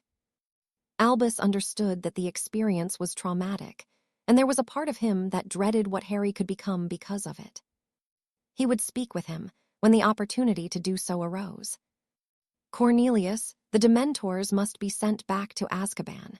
Igor has made it very clear that Durmstrang will not attend if they remain in place. Olymp is also very much against them being present and will likely follow suit." Fudge cursed under his breath. "Fine, but there will be a stronger aura presence within the village until further notice. We cannot be seen to be doing nothing to capture Black." Albus offered the man a bow. "I will inform the other headmasters of your decision." Cornelius merely grunted and waved Albus off dismissively. Offering the man a final look of disappointment, Albus used the fireplace to return to his own office. Dealing with the minister was becoming increasingly difficult the longer he remained at his post. Cornelius had become too self-assured under the guidance of Lucius Malfoy, whose influence over the man only grew. It was concerning to say the least, and something Albus intended to watch closely. He doubted that he could muster enough support to do much of use, but he knew he may find himself in a position, so he had to try. Until then, it was the tournament that required his focus, a much more pleasant affair that he was excited to reprise after such a long absence. "Break. Potter." "Oh, shite," Harry whispered, hiding within the folds of his cloak as he sprinted away from the furious man. Fortunately, Hogwarts had many nooks and crannies that anyone could hide in, if only they knew where to look. In the 4 years he had spent within the walls, Henry Potter had discovered many of them, some by accident and others through his exploration of the castle. Potter. Harry ducked behind a suit of armor just as the caretaker rounded the corner, his face red and the rest of him dripping in hippogriff manure. Mr. Slicer had not been the intended target, but it wasn't as though he didn't deserve what he had gotten. Henry's backside still hurt from where the man had taken the cane to him the day before, so he felt no remorse for what had happened. "I know you're here, Potter," Slicer growled.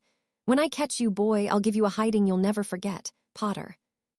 Henry stifled a laugh and wrinkled his nose as Slicer sprinted past him. That manure was rather ripe. He waited for several moments before following the trail the man left behind and ducked into another of the hidden passages he had come across during his 2nd year.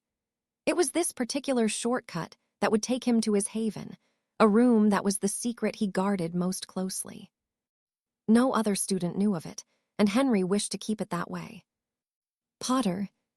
Slicer was really determined to catch him, but as Henry finished his 3rd pass of the wall in front of the amusing tapestry of Barnabas the Barmy, he slipped into the door in the nick of time. He would have to hide here for a few hours, at least, whilst Slicer calmed down.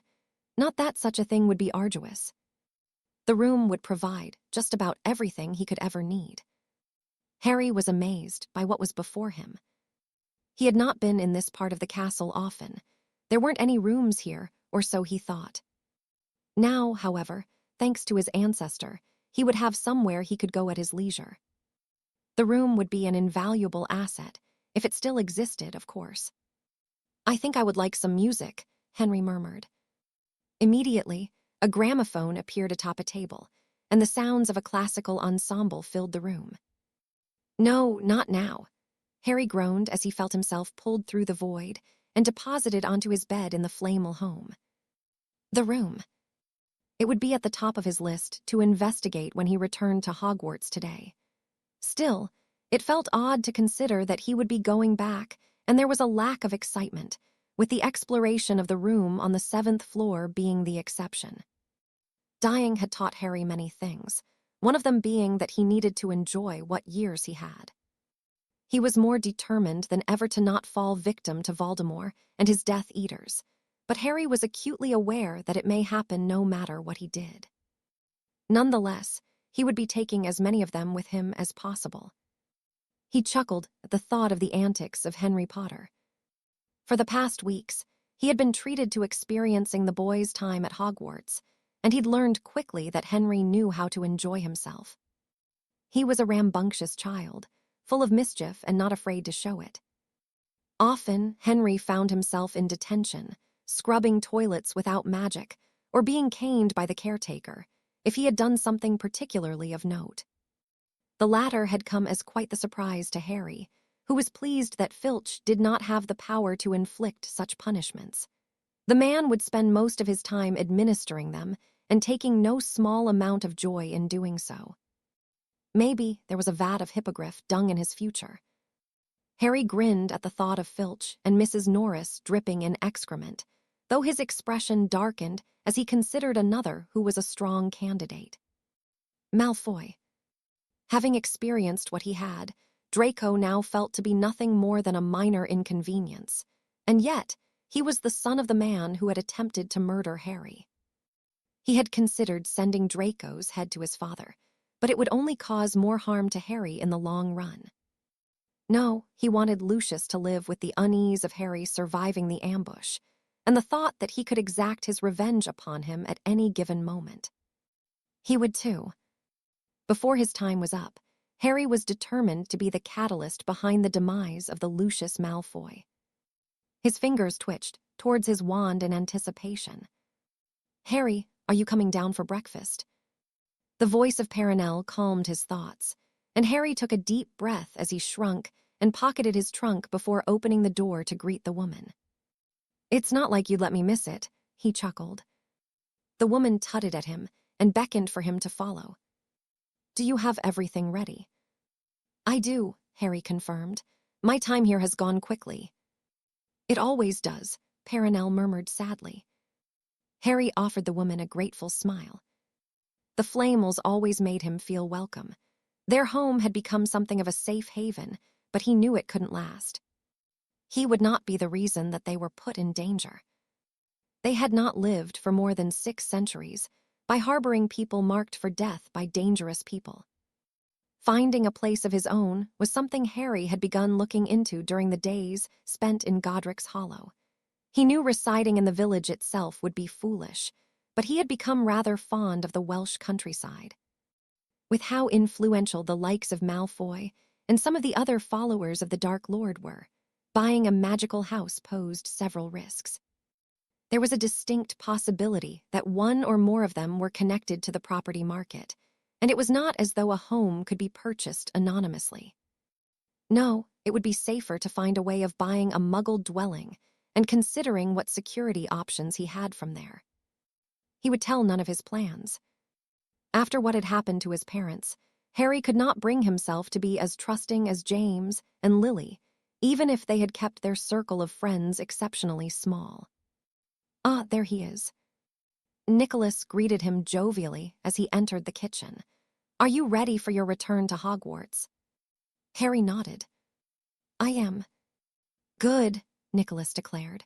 Now, eat your breakfast and we will get a little more apparition practice in before you leave. If only Harry had been taught before the incident in the woods. Apparating away from danger would have served him well, though he was pleased he had acquired the skill with relative ease. After only a few demonstrations from Nicholas and a failed attempt or two, Harry had managed it. Maybe it was his disdain for other forms of magical transport, or the knowledge that it could one day save his life that helped with his success. Regardless, Harry had taken the learning in his stride and had thrived in the art. Thank you, he said gratefully. Nicholas waved him off. Remember, not a word to anyone. I won't say a thing, Harry promised. He wouldn't. Harry had learned that it was not wise to show all of what he was capable of, and with how he had diligently spent his summer, he had no intention of doing so unless necessary. Death had indeed changed him. The experience, the moment beyond with the cloaked figure, and through the very magic that flowed through his veins. Despite this, not all was quite the doom and gloom he often felt. He'd learned from the memories of Henry Potter that it would not do to forget to simply live and enjoy the simpler pursuits of life. Break. As ever, Hermione arrived at King's Cross Station in good time with her parents, and she immediately watched the crowd for any sign of Harry. He had only written to her twice since the night of the World Cup, once to assure her that he was well, and the second time in his regular manner, asking how her time away from Hogwarts had been. There had been no mention of what had occurred in the woods that night, nor anything else that would suggest that he was not himself. That was what concerned her most. Harry seemed to be perfectly normal, though she knew he could not be. No one could after enduring what he had. Where is he? She sighed as the clock neared 11 a.m. I'm sure he will be on the train, her father said amusedly. Hermione nodded and bid the pair farewell before crossing through to where the Hogwarts Express was waiting. Evidently, someone had been waiting for her also. Granger, can I have a word? Hermione followed Cedric onto the train, where he led her into an empty compartment. Have you heard from him? He wrote to me, Hermione huffed irritably, but he didn't say anything about, well, you know. Cedric shook his head. I almost convinced myself that it didn't happen, that we didn't see him die, but we did, didn't we? Hermione nodded, and Cedric deflated. I don't understand it. How did he come back? He was dead, we both saw it. I know, Hermione said comfortingly.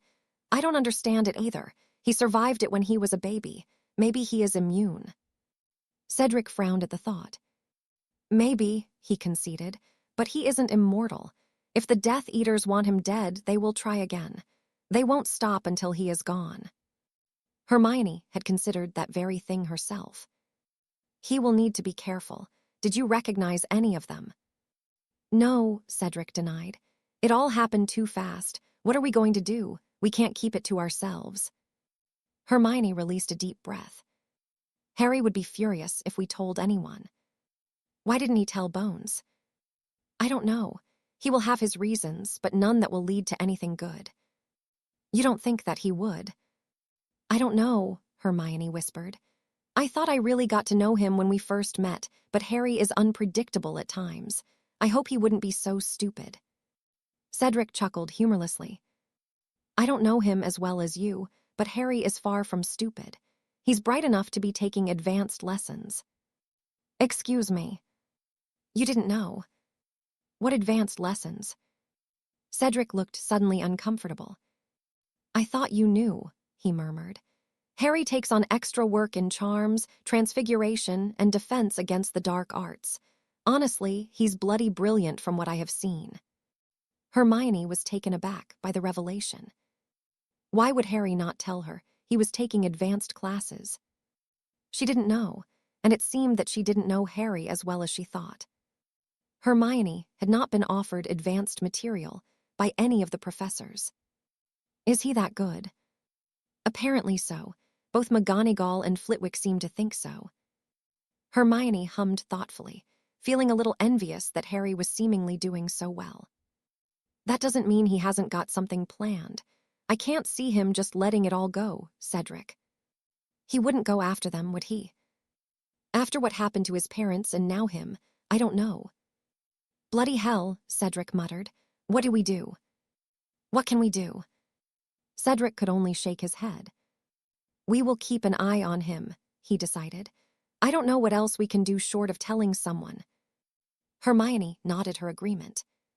She didn't wish to interfere, but if she felt she needed to, she would speak with someone. Anyway, I'd best go find Cho.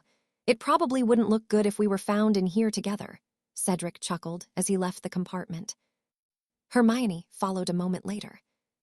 The train had already set off, and she wanted to look for Harry and Ron. She came upon the former around midway down the train, in the company of a group of Slytherins. This was not good. I bet you sold yourself, Potter, Malfoy gloated.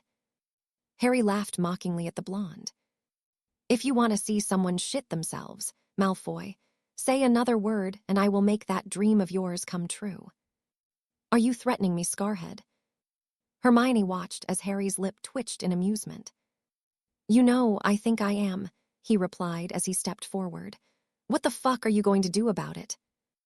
Malfoy balked, but was saved by the arrival of one of the Hufflepuff prefects. What is going on here? The girl demanded.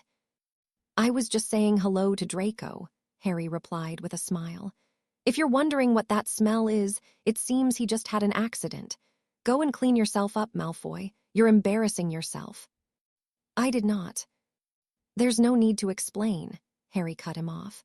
I'm sure Crabbe and Goyle will help you out. They do spend half of their time sniffing your pants. Malfoy flushed furiously, but evidently thought better of picking a fight in front of a prefect that wasn't of his own house. Pushing past Harry, he shot Hermione a glare as he was followed by a thoroughly confused Crabbe and Goyle, who seemed to have not understood what had happened. You're going to get yourself into trouble, Harry, Hermione warned as she caught up to him. He merely shrugged in response. Malfoy's a git, and I'm not taking any crap from him. I'll be as tolerant of him as he is you. Hermione shook her head. Harry really was going to land himself in trouble.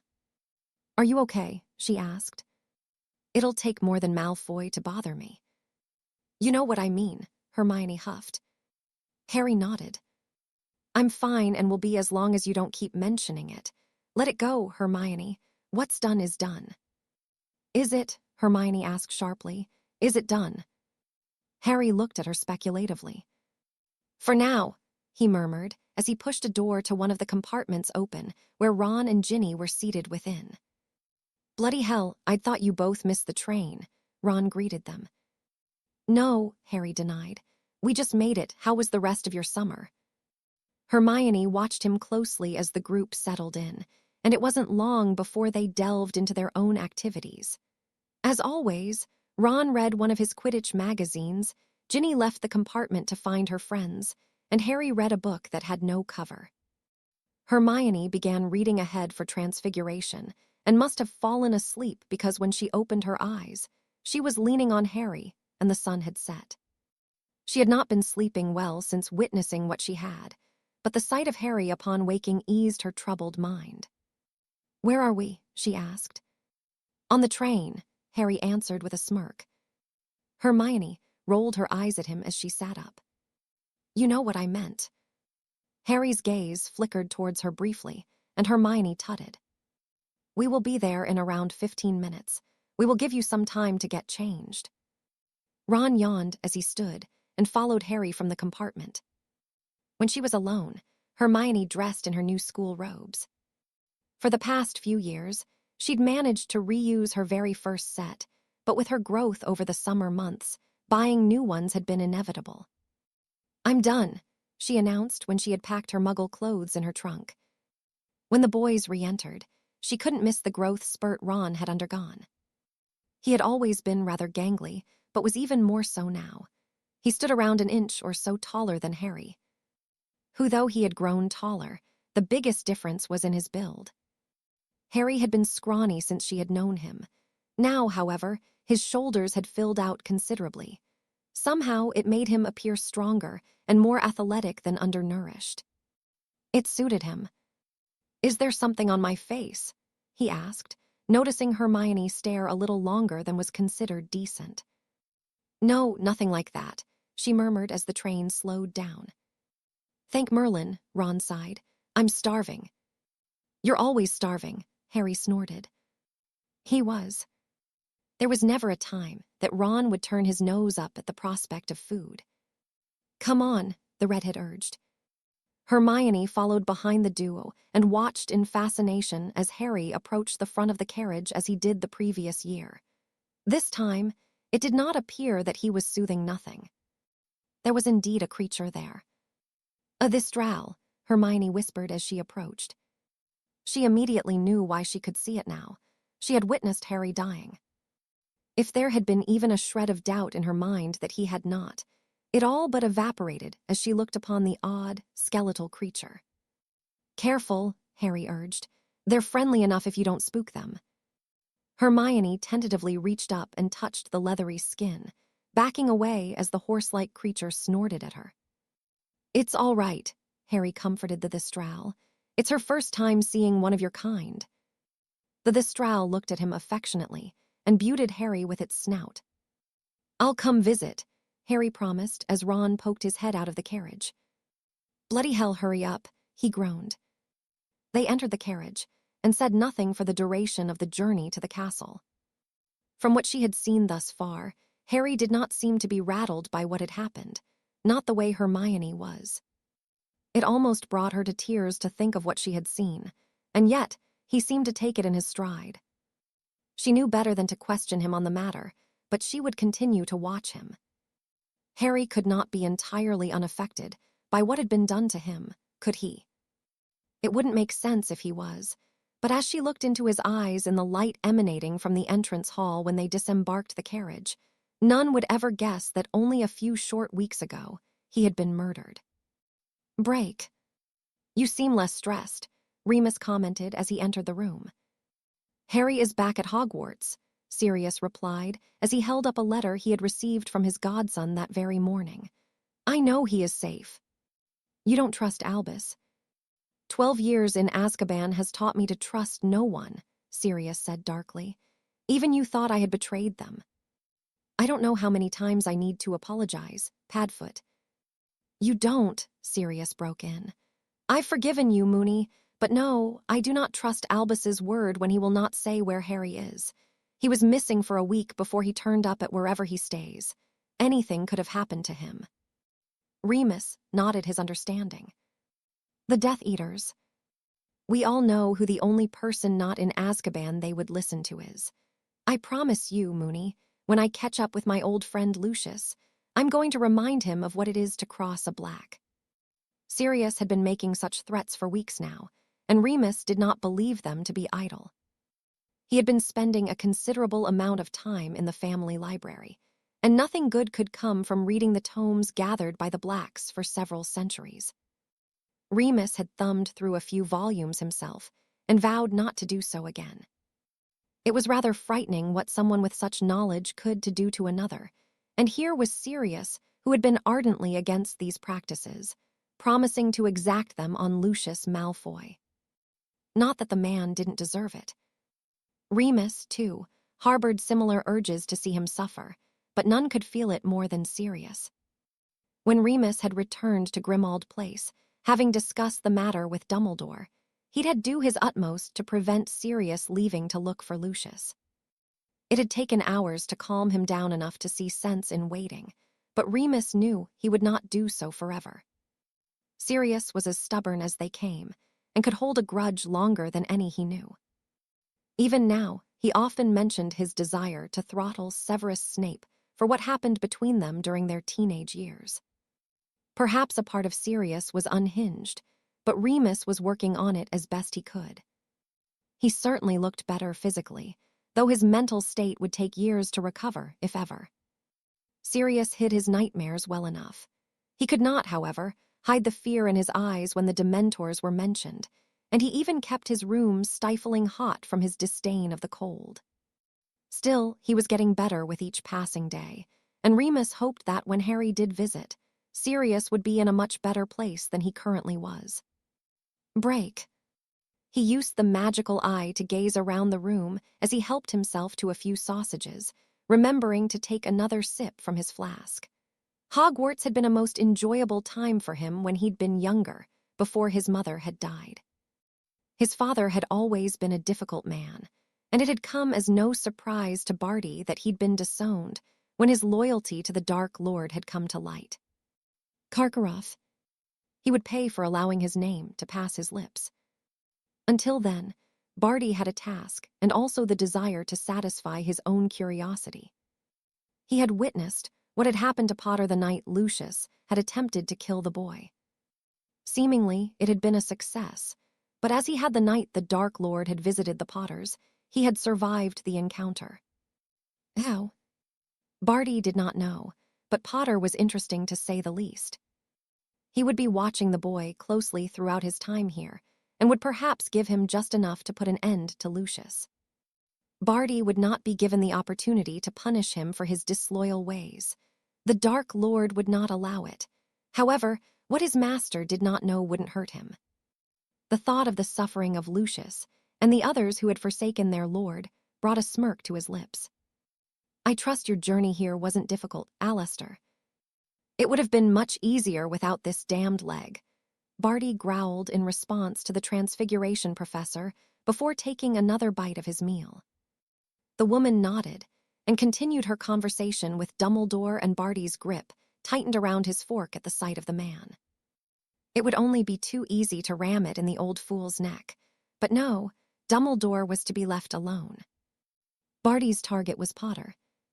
He watched the boy for several more moments before looking away. He had the best part of a year to see what made him tick, after all. Break. The common room was abuzz with chatter about the impending tournament.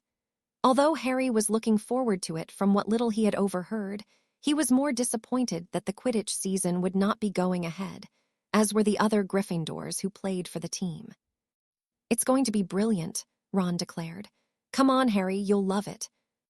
I don't even know what it is, Harry pointed out. The Triwizard Tournament is a competition for the 3 premier schools in our part of the world, Hermione interjected. Each school will have a champion chosen for them, and they will compete in 3 tasks spaced out over the year. It's really dangerous. No wonder they're only allowing students of age to submit their names. During the last tournament, a cockatrice went rogue and killed all of the champions and several others in the audience before it was stopped. See, brilliant, Ron exclaimed.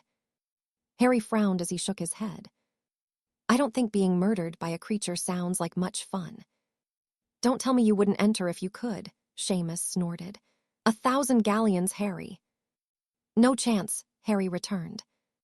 1,000 galleons was a considerable sum, but wouldn't add much to his already significant wealth. No, he would want no part in that kind of competition. I would, Ron declared. Most of the others agreed, but Harry would not be convinced. He'd read about cockatrice, and he felt no desire to be confronted by one, nor any other creature that could tear him limb from limb with little effort. If truth be told, Harry was looking forward more to being taught defense against the dark arts by a legendary Auror than he was watching the tasks. That would certainly prove to be more useful to him. "Are you okay?" Hermione asked, pulling him from his thoughts. Harry nodded as he stood. "Just tired," he murmured. "I think I'll get an early night." He did not miss the look of concern Hermione shot him as he headed towards the staircase, only to be intercepted by Fred and George. "A word, Harry," one of them requested, both uncharacteristically serious. They followed him into the empty dorm room and closed the door before the other removed a piece of parchment from within his robes. Staring at it adoringly for a moment, he offered it to a confused Harry. "We've discussed it and decided that this will serve you better than us." An old piece of parchment. One of the twins tutted and drew his wand. Tapping the parchment, he cleared his throat. "I solemnly swear that I am up to no good." Harry's eyes widened at the familiar phrase. "You had it. You know what it is." Harry nodded as he watched the greeting of the map form across the parchment. "My father was Prongs." The twins looked at each other in surprise. "Then you know what it can do for you," one of them murmured. "Hogwarts is probably the safest place you can be, but you never know. We'd be quite pissed off if someone managed to do you in." "Quidditch might be off, but it will be back next year," the other added with a grin. Harry nodded as he continued to marvel at the map. It truly was a wondrous piece of magic. "Thank you," he offered sincerely. "With the tournament coming up, Merlin knows who will be coming in and out of the school." "How did you get it?" "We swiped it from Filch's desk during our second year. He wouldn't keep an old piece of parchment for no reason. It took us months to figure it out." "How did you?" "Peeves told us. He saw us with it and told us he knew how to make it work. When we couldn't figure it out, we gave in to his demands. We spent weeks in detention after filling Filch's office up with water." "It was worth it though, George." "That it was, Fred. Peeves must have seen the marauders making use of it throughout their time here." "Your dad was really one of them." Harry nodded. "Then think of it as us looking after it for you. Don't do anything we wouldn't if you catch my drift." With a waggle of their eyebrows, the twins left the dormitory, and Harry spent some time on his bed simply watching the dots milling about the castle and the grounds. Oddly, there were rooms that Harry knew of that were not on here, but several secret passages he could make use of. The map would certainly serve him well, and Harry wasted no time putting it to use. Closing the curtains around his bed to make it appear that he was sleeping, he waved his wand around himself, concealing his form with the cloak. There was no time like the present to see if the room Henry Potter had made use of was still there on the 7th floor. Checking the map a final time, Harry carefully navigated his way through the common room before taking his leave of the tower, where he made his way along the corridor towards his destination. What if the room wasn't there? Harry didn't wish to even consider the disappointment he would feel if it was not an option for him, but as he reached the tapestry of Barnabas the Barmy, he took a deep, calming breath. "I need a room to practice magic. I need a room to practice magic. I need a room to practice magic." He could have cheered with joy as a large oak door with black rivets decorating it appeared. Without preamble, he entered and his mouth fell agape. It had worked. Everything he could ever need to develop his magic was within this room, and Harry wet his lips in anticipation. "Thank you, Henry Potter," he whispered as he walked around the perimeter. There was a large desk in one corner, an enormous space that he could practice his spells, and even some shelves lined with books taking up the entirety of one of the walls. It was simply magnificent. "Could you give me a bath?" Harry asked. The room shifted, providing an ornate tub, and Harry wondered what the limitations of it could be. What about a way to see any room I wish in the castle? Nothing happened. Not that Harry needed such a thing with the map in his possession. Humming thoughtfully, he pondered what else he should ask for. Food. Again, Nothing happened, and Harry nodded to himself. It seemed that there were indeed several limitations, but he remained as excited as he had upon entering. He had no doubt that there was much the room could offer him. "What can't you do?" Once more, the room remained as it was. Evidently, it would be up to him to work out what could and couldn't be achieved here through experimentation. "Fine, can you teach me to fight?" Even before the incident at the World Cup, it was something Harry had intended to look into, though he didn't know where to begin. He had considered asking Professor Flitwick for some dueling advice. The man had once been a world champion, after all, so it was as good a place as any. However, if the room could provide what Harry needed. Instinctively, he ducked as a jet of red light was sent towards him by one of the mannequins that appeared. "Bloody hell, stop," he instructed as a large hole appeared in the wall behind him. "Can you teach me to fight without trying to kill me?" Another jet of light shot towards him, this one slower and proving to be harmless as it did not damage the wall as Harry sidestepped it. "That's better," he sighed as he drew his wand. Already, he had developed quite the impressive arsenal of spells, but he'd not had much practice in using them. He'd implemented the bludgers to aid in his footwork, but this would be much better for practice. With a firm nod to himself, he returned fire towards the animated dummy and set to work. Quickly, he realized the mannequin was only matching his pace. Harry knew to get better, he needed to be pushed to his limits. "Make it better than me," he requested. His eyes widened as the spells came at him much faster, so much so that Harry only managed to avoid a few before he was sent skidding painfully across the hard floor. Much to his relief, however, there seemed to be no lasting effect, and the dummy did stop when he was no longer standing. "Bloody hell, this is going to be rough," he groaned as he stood, rubbing his sore lower back. Still, Harry knew it wouldn't be easy to become good enough to face what would one day come for him. He wished that he could be like Ron and the others and not have to concern himself with it at all, but that was not the life that had been chosen for him. No, the coming years would be difficult and arduous, and Harry needed to be ready if he wished to fulfill the promise he had made to himself by ensuring he did not leave this world without taking his enemies with him.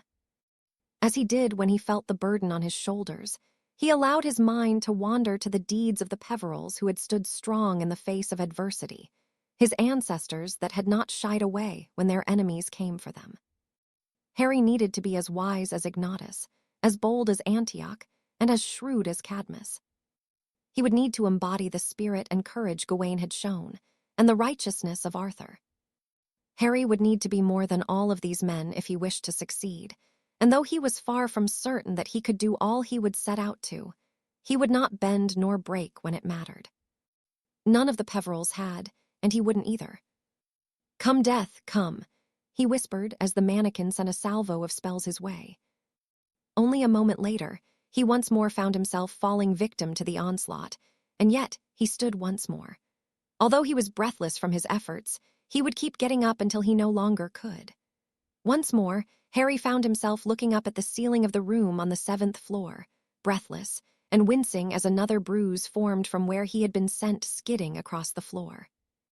Nonetheless, he was getting better. For the past few months, he had been here almost daily, pushing himself, but ultimately being shown how far he had to go before he could consider himself competent. Whatever magic was at play here was ruthless, and relentlessly pushed him to and beyond his very limits. It was trying, to say the least, but whenever the notion of taking things easier even crossed his mind, Harry remembered the night of the World Cup, and he would find his resolve. Arduous. That was how he would describe the hours spent within the room being sent sprawling and dragging himself to his feet to repeat the process until he no longer could. It was draining, and yet Harry knew he was benefiting from it. He was becoming faster, more inventive with his spells, and improving in leaps and bounds in his defensive capabilities.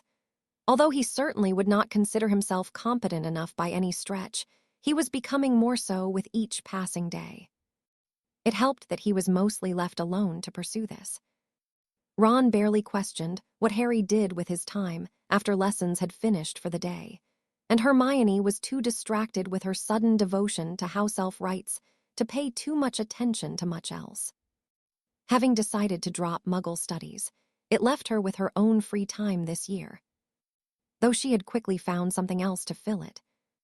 Without Quidditch practice, Harry was able to dedicate that time to his studies, a relief, but he was still missing being atop his broom as much. Often, he would take some time away from the room to simply fly for a while. It wasn't the same, however. Perhaps it would prove to be a blessing. That remained to be seen, though Harry was content with the routine he had cultivated for himself since returning to Hogwarts, even if the year seemed to be flying by.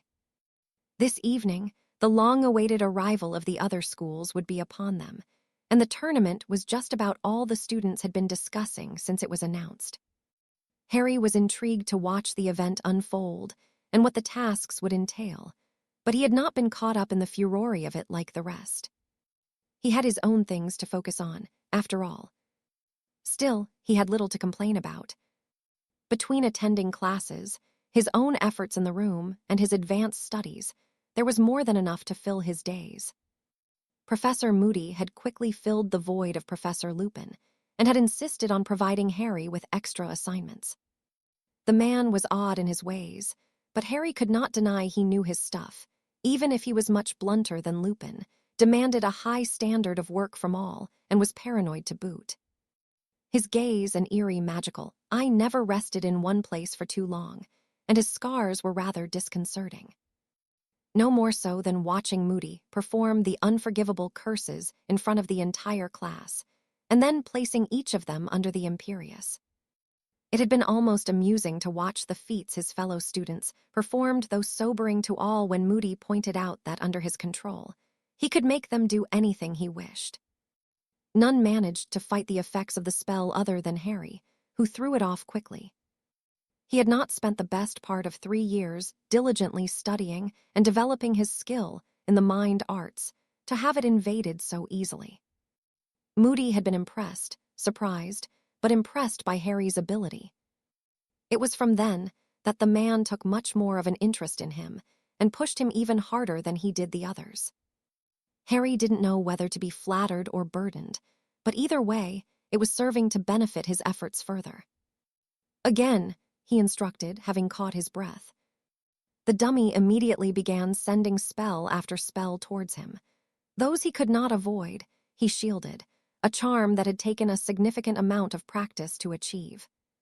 He had yet to master it, but Harry could use it effectively enough to absorb a short flurry of spells whilst he found his feet. Returning fire, he cast an offering of his own and was unsurprised when the dummy simply vanished to avoid them. Having grown used to this tactic, Harry spun and intercepted a spell and attempted to divert another, only to be sent spinning through the air before crashing painfully to the ground. This was a skill he was far from being proficient in. Occasionally, he was able to manage using his wand to flick an incoming spell out of his path, but it was an exceedingly advanced and risky technique to employ.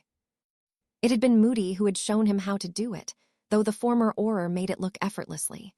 Thus far, Harry was fortunate if it worked for him 1 time in 5 attempts. Despite this, he was determined to improve. It would be a much more convenient way of defending himself than using a shield charm, for the most part.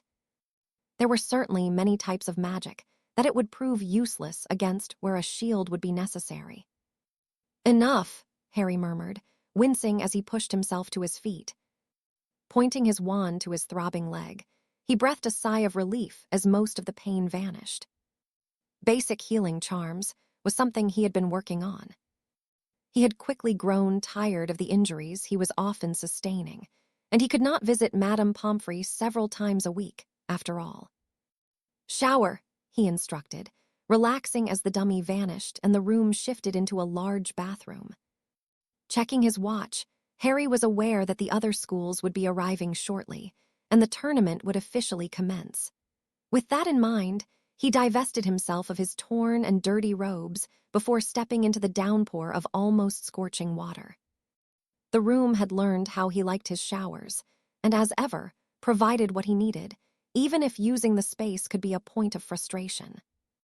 It was indeed a wonderful discovery, one that Harry was grateful for and was getting much use from, but there were flaws. He could not summon food, nor could it take him where he wished to go away from the castle. Nonetheless, it was an incredible feat of magic. Harry had wondered who had created it, but the room would not yield that secret. Perhaps it had been one of the founders during the construction of the castle. It was as good an assumption as any. Choosing not to frustrate himself with the mystery, Harry repaired the damage to his robes before using a cleaning charm on them and dressing, checking his appearance in the nearby mirror to ensure there was no visible injuries he had not noticed. There wasn't, and bracing himself to be among the undoubtedly excited students, he consulted the map before taking his leave of the room. It had proven to be as much a boon to his activities as the room itself. There was not a moment that Harry didn't know where everyone in the castle was, an advantage that no other had. It was useful in avoiding prefect patrols, and even Mr. Filch and Mrs. Norris. Coupled with his cloak, Harry was nigh on undetectable within the castle, just as his father had been. He was yet to see any visions with his father in them. Harry had watched the life of Henry Potter unfold with keen interest. He had grown from a rambunctious boy into a highly respected man in wizarding society. Much to Harry's surprise, Henry had gone on to have a successful career as an orar before settling down with his wife, Sarah, who had been born to the Macmillan family. They had 3 children, 2 girls, and then a boy who had inherited the cloak from his father. Percival Potter had been much like his father throughout his formative years, and had become a potioneer upon graduating from Hogwarts. Harry had certainly not inherited the man's skill in the art of brewing, though he was learning a few useful tips from watching his ancestor work. What did puzzle him, however, was that the Potters' lives he was viewing now were very different to those of the Peverills. For the most part, they experienced rather uneventful and pedestrian existences, a far cry from the often tumultuous times of their forefathers. Maybe it was simply because times had changed considerably during the period. The wizarding world at least seemed to be at peace, so there was no attempts made to raid the Peveril lands. As such, the ways of the family were somewhat lost in time, and the name that had been left behind with Ireland was now something of a whispered legend amongst the locals. It was quite disheartening to see, but Harry remained as proud of where he had come from as ever. "Potter, straighten you tie," Professor McGonagall sighed, as he emerged from the entrance hall having removed his cloak at the bottom of the staircase. Every student within the school was already assembled and awaiting the arrival of the other schools, and Harry joined his fellow Gryffindors. "Been anywhere good?" one of the twins asked with a wink. "Just watching Angelina in the shower," Harry returned with a smirk.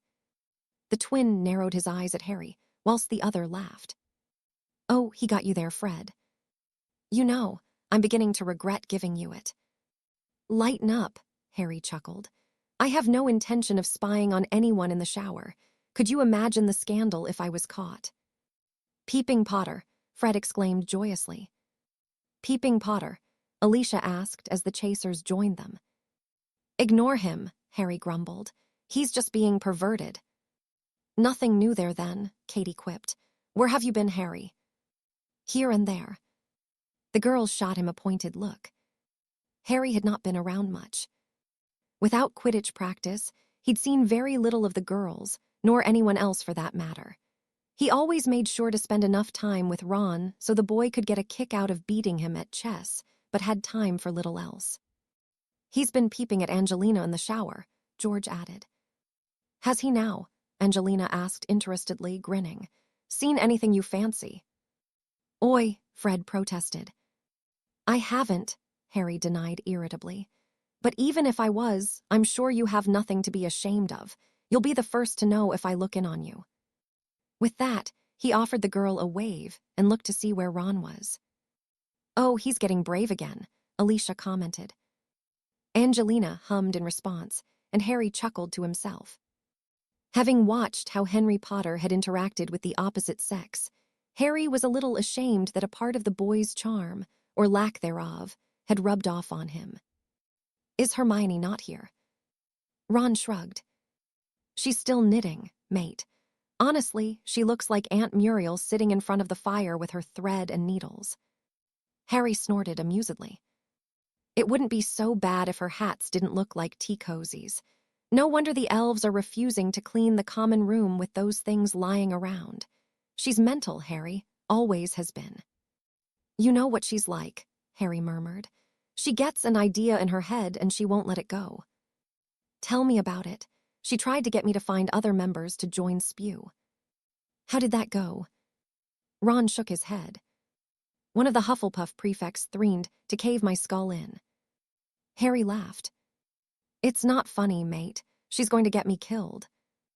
"Maybe you should go into hiding." "I think I might have to." "Have to what?"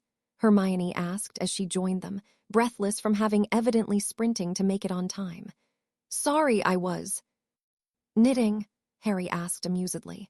"Careful, Hermione, you'll be claiming your pension next." "Very funny," Hermione muttered. "It is for a good cause." Harry said nothing else. He did not wish to argue with his friend, but he did not believe in what she was doing. Still, she would have to discover for herself why house elves and magical folk shared the relationship they did. Not that she would listen to anything that she didn't read in a book for herself. It was best to just leave her to it. "Bloody hell, what is that?" Lee Jordan asked, pointing towards the sky. Harry looked and squinted to see better as he listened to the other students, speculating on what it could be.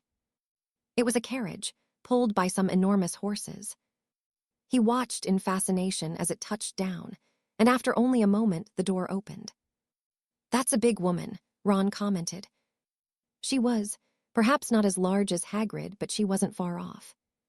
When the students followed her out of the carriage, she led them to where Dumbledore and the other members of staff were waiting. There they exchanged a few words before the contingent from Beauxbatons entered the castle. The Hogwarts students whispered amongst themselves excitedly, anticipating how those from Durmstrang would make their appearance. Several moments went by before another student made an excited declaration. "The lake, look at the lake." A disturbance could be seen rippling across the surface before the mast of a ship broke it. When the entire vessel had emerged, it looked like a pirate ship Harry had seen in a book once. Dozens of oars rowed it to the moorings, and a plank was slammed down, bridging the gap between the ship and dry land. "They look like a happy bunch," one of the twins chuckled. The uniform of the Durmstrang students is what stood out most. It was militaristic, a deep red and thick with fur. Evidently, wherever they received their education was cold. "Bloody hell, it's Victor Crumb," Ron gasped. His outburst had the entire cohort of Hogwarts talking amongst themselves, with many craning their necks to get a better view of the surly Quidditch star who walked beside a taller man, dressed similarly. He, too, exchanged a few words with Dumbledore before entering the castle with his students. "So it begins," Harry murmured as Dumbledore gestured for them to follow suit. "You're really not looking forward to it, are you?" "Not as much as everyone else seems to be," Harry replied to Ron. He would much prefer to have the Quidditch season back over the tournament. Still, it would be interesting to learn a little more about the other schools and how they operated whilst the other students were here, and it wasn't as though he wasn't anticipating watching the tasks themselves. Harry just preferred things the way they were. "It smells funny in here," Ron pointed out, wrinkling his nose as they entered the Great Hall. The Durmstrang students had quickly taken seats with the Slytherins and the Beauxbatons with the Ravenclaws. "Smells like fish," Seamus added distastefully. "It's fish soup," Harry confirmed. "They eat it in France a lot." "What do you know about it?" Ron questioned curiously. Hermione, too, seemed interested in his answer, but Harry merely shrugged in response. He'd come close to giving away too much information, and he chastised himself for the slip. Much to his relief, Dumbledore became a well-timed distraction as he stood to address those within the hall, allowing Harry to avoid further questions. Welcome, all of you, to Hogwarts, he began, smiling brightly at the gathered students. Before we officially get the tournament underway, let us indulge in our magnificent feast. With a wave of his hands, the plates and pitchers atop the tables filled with food and drink, and the students began to dig in. What is this? Ron asked, pointing towards a dish that was unfamiliar to him. It's like a beef casserole, Hermione explained. It's good, you should try it. Ron eyed the food suspiciously before doing so, savoring his mouthful before swallowing it. How much garlic do they put in it? He grumbled. Hermione shot him a look of irritation, and Harry helped himself to a few of the foods he did not recognize. Even when eating them, it was difficult to identify much of what was in the foreign fare on offer. Nonetheless, it was enjoyable, and he offered no complaints the way Ron did with everything he sampled, though he quickly fell silent as a somewhat familiar presence became known at the table. Harry immediately pushed it out of his mind, but the boys around him were not so savvy. "Excuse me, are you finished with bouillabaisse?" a voice asked politely. Harry shook his head as Ron and the others gaped at the blonde beauty that had approached them. "Bloody hell," Harry cursed. "Put your tongue back in your head and pass the soup." Ron glared at him, but slid the bowl over before returning to staring at the villa. "How is it?" she asked Harry as he offered it to her. "Not as good as it is in Marseille, but it's not bad." "Merci," she replied as she accepted the bowl. Harry offered her a nod and shifted his attention back to those at his table. "She's a villa," Ron said loudly as the enticing magic evaporated. "You're a bloody genius, Ron," Harry huffed. "You know, it's creepy to stare like that, you too, Neville." The boy flushed a brilliant red. "I wasn't starring," he denied. "All of you were starring," Hermione interjected. "It's pathetic." Harry nodded his agreement. "Wait, why doesn't it affect you?" Dean asked. "Because I have self-control," Harry replied. "It takes more than a pretty face to make me lose my shit." "I meant the villa magic." "Self-control," Harry reiterated firmly. "You should all try it. Maybe you won't look like a fish out of the water."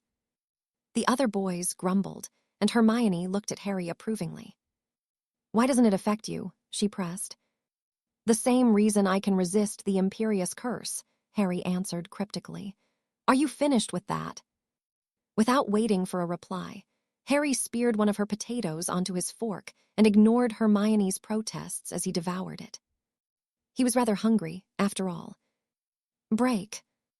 Barty had waited until the small hours before he returned to the Great Hall. The Goblet of Fire had garnered much attention after the feast had concluded, and many stuck around to submit their names without hesitation, hopping for the opportunity to obtain some glory. Little did they know, there was only one person who would win the tournament. The Dark Lord had predetermined that Potter must be the one to retrieve the cup, and that Barty would be the one to ensure that happened. Thus, he found himself living as the famous Auror, Alastor Moody, and acting as the defense against the dark arts professor for the year. Barty found he enjoyed the role, though he knew it could not last. He could not keep Moody imprisoned in perpetuity, and it was all but unavoidable that he would eventually be caught. Until then, however, Barty would play his part, as would the unwitting Potter. The cup had not been easy to confound. It was an ancient artifact, and the magic it contained old and exceedingly powerful.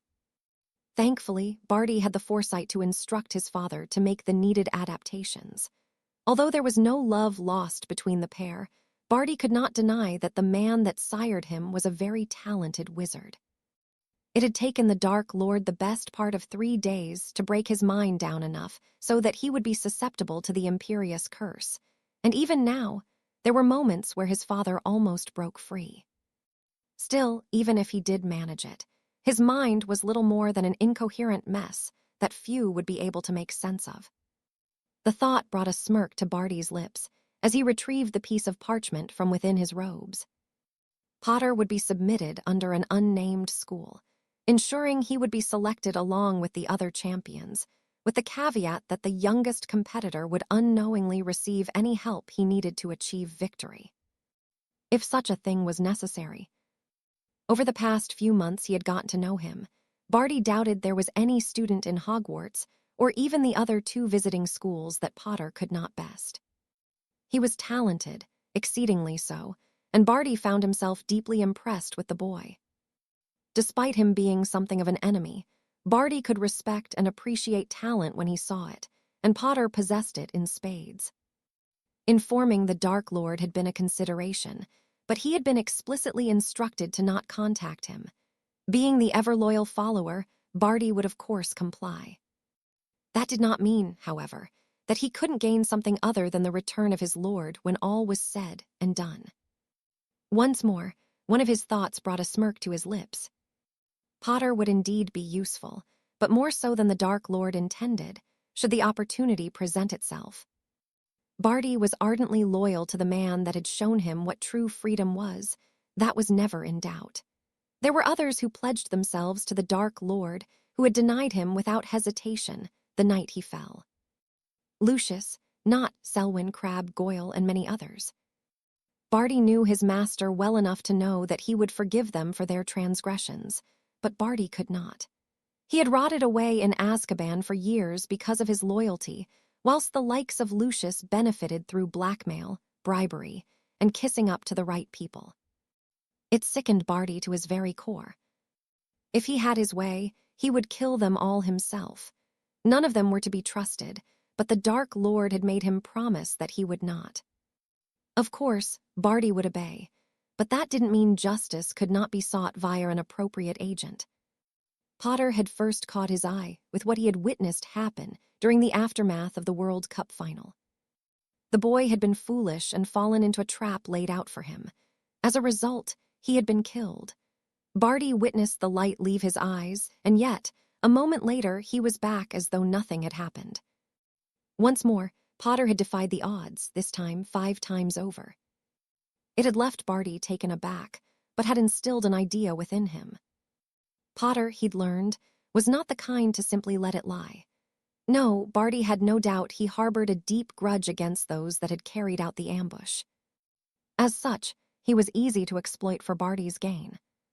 Since the beginning of term, Barty had been covertly educating Potter in how to kill the likes of Lucius. A lesson here and some advice there was all that was required. Potter already possessed the talent and tenacity to do what was best for the Dark Lord to those that were wholly loyal to only themselves. Should all go to plan, his master would rise once more without the disloyalty tarnishing his ranks, and Barty would take no small amount of joy in it. For now, however, Potter needed to win the tournament, and Barty had little doubt he would. The boy was indeed quite the marvel for one so young, though still little more than an insect to be trodden upon by the Dark Lord. For Barty, his plan would benefit him greatly. Without Lucius and the others who had forsaken their master to save their own hides, there would be no more disloyalty to be concerned with. Barty nodded as he placed the slip of parchment inside the goblet of fire. Potter would be seen as an underdog, but he was far from being so. Should he need additional guidance, Barty would be there to provide. Such a thing would likely be unnecessary. Potter would likely win on his own merit and be strong enough that his blood would be at its peak maturity for when his master required it. If all went well, in only a matter of months, it would be as though the Dark Lord had never been absent and Britain would be placed under his heel. It was what was best, after all. Break. From what Harry had seen throughout the day, just about every eligible student from Hogwarts had submitted their name for consideration by the goblet. Even Angelina had done so in the hope of the 1,000 galleon prize and the coveted accolade of being a Triwizard champion. Although Harry wished the girl well, he could not help but think that it would be Cedric that was chosen. The boy was an excellent wizard for his age, well-rounded and deeply competitive. He was taking advanced classes with both McGonagall and Flitwick for a reason. Others had scoffed at the prospect of the Hufflepuff being chosen, whereas Harry had remained silent on the matter. Cedric may be a Hufflepuff, the house considered by many to be the meekest, but such thoughts were shallow to be had. Cedric Diggory would be a strong contender for Hogwarts. When it came to the choices from the other schools, Harry was clueless. He knew very little of Beauxbatons nor Durmstrang, but he had witnessed Victor Crumb, escorted by his headmaster and every other student from the institution, submit his name during breakfast. Why? Harry could not fathom the boy wanted for gold, and he certainly did not need any further fame. Crumb was known across the wizarding world for his performances whilst playing for the Bulgarian national team, so neither things on offer would evidently appeal to him. No, his reasons had to be personal in nature. Perhaps he merely wished to prove that he was not merely a Quidditch player, that he was also a talented wizard. Regardless of the reasons, he had added his name to the mix with the utmost support of his peers. As with those from Durmstrang, every student who had come here from Beauxbatons had submitted their names. Harry knew nothing about any of them, except that one was a Vila. It would be interesting to see how Vila magic differed from wizarding magic, but that was for the goblet to decide. It appears that the goblet is nearing its time to select the champions, Dumbledore announced quietly, though his voice carried throughout the entirety of the Great Hall. The whispering of those gathered ceased immediately, and all eyes were on the wooden cup. Only a moment later, it flared into life with a blue flame and expelled a single piece of singed parchment, which Dumbledore nimbly snatched from the air. The champion for Durmstrang is Victor Crumb. The hall erupted in cheers for the Quidditch star, who showed little sign of any joy of being chosen. He slouched towards the staff table, where he was ushered into an adjoining room. Silence fell once more before the goblet sputtered again, spewing out another slip of parchment. The champion representing Beauxbatons is Fleur de Lacquer. The applause this time was more muted, but polite nonetheless for the Vila who had been chosen. She followed in Crumb's footsteps and exited the hall through the same door. With the two champions from the other competing schools having been selected, the Hogwarts students leaned in with anticipation. One of them would be selected next. Again, the goblet flared into life and sent another slip of parchment forth. The champion for Hogwarts is Cedric Diggory. The Hufflepuff table cheered uproariously for the boy, and many others groaned in disappointment. Harry was not surprised by the selection and clapped politely. Cedric was the best choice, despite some believing otherwise. Now, with our champions selected. Dumbledore paused, a deep frown marring his features as the goblet came to life once more, and he accepted the piece of parchment it shot out. Immediately, Harry was filled with a sense of trepidation, something that proved to only confirm his discomfort only a few seconds later. Dumbledore's gaze came to rest on his own as he read the name. Harry Potter. Harry's nostrils flared as every set of eyes within the hall searched for him, and he clenched his fists to prevent himself from losing his cool. Harry Potter, Dumbledore repeated. Harry shook his head as Hermione tried to encourage out of his seat. Harry, your name has been selected by the goblet, Dumbledore sighed. Seeing he had little choice in the matter, he stood and made his way to the front of the Great Hall, taking calming breaths as he ignored the whisper that followed him. On the surface, he perhaps appeared to be calm, but within, he was biblically furious and struggling to maintain what little composure he had. What's wrong, Harry? Do they need us back in there? Cedric asked as he entered. Harry said nothing, not trusting himself to speak, and the Hufflepuff looked at him with concern. Evidently something was amiss. Before any other could press the issue, the door burst open and admitted a plethora of people, most of whom Harry was familiar with in some way, but several others he was not. Wasting no time, Dumbledore approached him. Did you submit your name, Harry? He asked urgently. No. Of course he is lying, Madame Maxime declared. I will not have it, Karkaroff spat. We came here in good faith that the tournament would be fair. There was nothing in the agreement to suggest that Hogwarts would be granted 2 champions. Oh, shut up, Karkaroff, Moody interjected. If anyone has a right to complain, it is Potter. Do you hear him whining? Ha, he has nothing to complain about. He has been chosen as a champion. Harry watched the back and forth between the professors and ministry workers. Your name came out, Cedric whispered. Harry nodded, and the older boy shook his head. Do you think it has something to do with, well, you know? That's exactly what I think. Bloody hell, Cedric muttered. Any further conversation between them was stopped as an apoplectic Karkaroff stood in front of Harry. You, the man growled. It was then that Harry felt what modicum of self-control he had managed to maintain slip away, and was replaced with a coldness that thrummed throughout his veins. I suggest you take a step away from me, Harry murmured dangerously. He was not quite as tall as Karkaroff, but the man was taken aback enough by his boldness that he hesitated. Harry, Dumbledore warned. Harry shook his head. I will say this once and once only. I did not put my name in the goblet, so I suggest you find out who did. Stop lying, boy, Karkaroff growled. I will volunteer myself to be dosed with Veritaserum, Harry offered. I'm sure Snape has some somewhere in the castle, but I will only answer questions pertaining to how my name got in the goblet. His offer was met with an uncertain silence.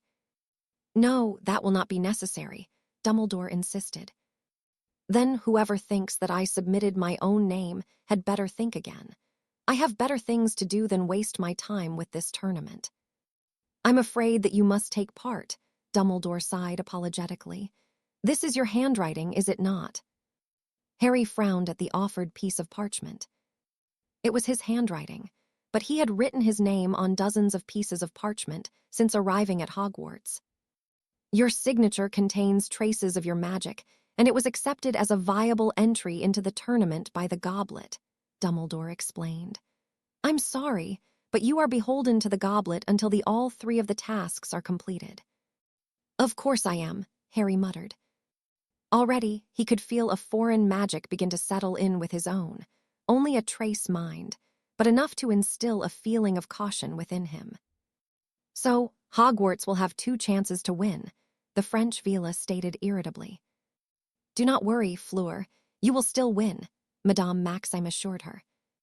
The girl nodded resolutely. It will take more than a little boy to beat me, she replied with a smirk. At least have the balls to insult me so that everyone can understand, Harry bit back.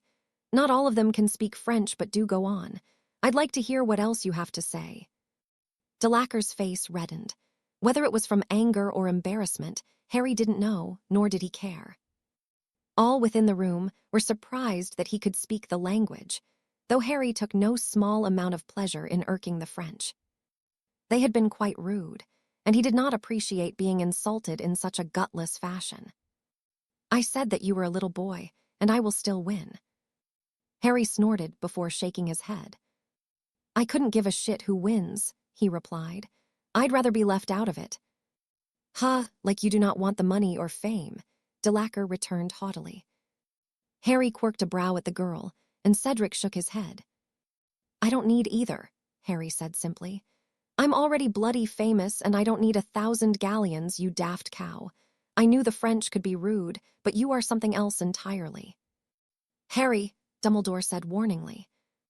I'm just defending myself, Harry pointed out. Since I can't get out of this, as far as I am aware for the time being, what do we need to know? The first task will be designed to test you in the face of the unknown. More details will be given shortly before it begins, Barty Crouch explained. That's it.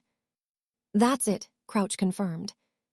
Harry could only sigh irritably as he took his leave of the room without prompt. He was still furious by what had taken place, and he knew that this evening would only be the beginning of his problems. There would be those who believed he had entered his own name, and some would be quite intolerable to be around. Still, there was nothing for it now, yet as he made his way through the empty Great Hall, he found himself wondering what any of his Peveril ancestors would do in his situation. It took little thought on Harry's part to reach a conclusion. They would do all they could to win, and then they would punish those responsible for forcing them into it in the first place. Harry nodded thoughtfully to himself as he headed towards Gryffindor Tower, where he would have to face his housemates. Delacquer, at least, did not see him as a threat to her perceived impending victory. Harry would show her. He would prove the girl, and any other that doubted him wrong. For the most part, he kept to himself and rarely showcased what he could do. The tournament, however, would change that. He would not be able to hold everything back, and would need to use every ounce of the skill he did possess. Harry would be believed to be at a disadvantage compared to the other champions, but he would be the one to emerge victorious. Gawain and Arthur Peveril would certainly have it no other way for themselves, and Harry would not settle for less either. "Come, Death, come," he murmured as he flicked his wand into his hand and secured himself within his robes. Break. Cedric felt terrible for Harry. Having endured what he had during the final of the Quidditch World Cup, he was due a reprieve from having his life put in danger, but evidently it was not to be. He watched as the French champion conversed with her headmistress, and how Victor was seemingly unmoved by the entire exchange that had taken place. Arguments amongst the organizers ensued, and even the usually unshakable Dumbledore seemed to be concerned. "Can we not resubmit the names and draw them again?" he asked. "We cannot," Crouch confirmed. "The goblet will not be lit again until the commencement of the next tournament. The names it supplied must compete." Dumbledore nodded his understanding. "You cannot believe the boy is telling the truth," Karkaroff demanded angrily. "He is a liar." Cedric shook his head. The Harry he had gotten to know, admittedly not as well as he would like, was far too honest, if anything. He was certainly no liar, and Cedric did not believe for a passing second he'd submitted his own name. Still, despite the unpleasant circumstances surrounding it, the tournament had certainly now become even more interesting. Delacour was far too dismissive of Harry, and Krum had said nothing. The former would be proven wrong. Of that, Cedric was certain. "Why would they let a little boy compete?" Delacour questioned. "I would stop seeing him like that if I were you," Cedric warned the girl. "Excuse me." Krum, too, was listening with interest, as were most of the others. "You thinking of Harry as a little boy is a mistake. I've competed against him in Quidditch, and I will say that I am more concerned about facing him in something like this than I am either of you. I'm not saying that neither of you deserve this or that you are unskilled, but you don't know Harry. He might not want to be a part of it, but he is as competitive as anyone else in this castle, and he will want to win. Ask anyone in this school what they think of him," Cedric urged. "If you think you should not be worried about him, he will prove you wrong very quickly. Don't underestimate him, or do. You'll find out for yourselves during whatever the tasks are. If there is nothing else, I'll be leaving now." Offering a polite nod to the other champions, Cedric did take his leave of the room. His fellow Hufflepuffs would be waiting to celebrate his selection, though the mood within the house could well be rather toxic. Cedric would do what he could to ensure his housemates knew that Harry had not entered himself, for what good it would do. Regardless, he would have Harry's back through whatever came, even if it did fill him with a deep concern. Not that he doubted Harry.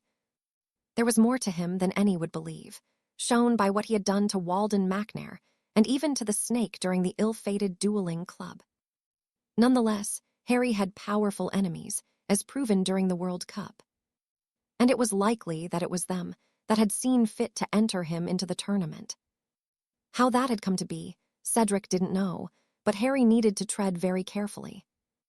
There were people that still wanted him dead, after all, and dangerous people to say the least.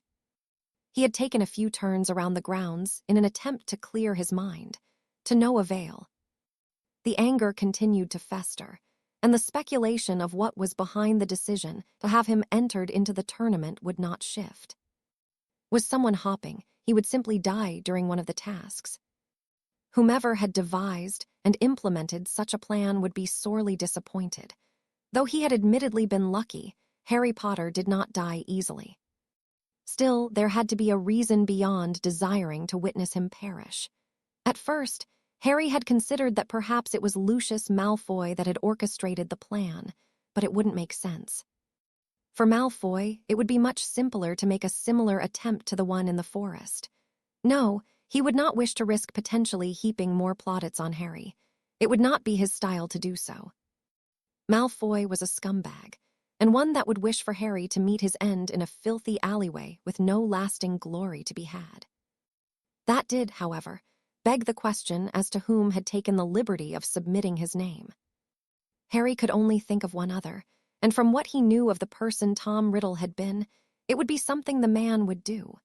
He would wish to see Harry suffer publicly, to see him struggle to cling on to his own life through trial and tribulation. It would certainly fit the Dark Lord's profile. Nonetheless, the knowledge of who was behind it did nothing to assuage Harry's concerns. The tournament was a dangerous undertaking, and one he did not feel wholly prepared for. Despite this, Harry was as competitive as they came, and he had a penchant for doing the seemingly impossible when it came to surviving against the odds. As ever, he would do that now. Not only would he live, but he would also be damned if he did not win the tournament, even if only to spite Voldemort and those that did not believe he could. Releasing a deep, calming breath, he stood before the portrait of the fat lady, anticipating the reception he would receive from his housemates. "Balderdash," he muttered.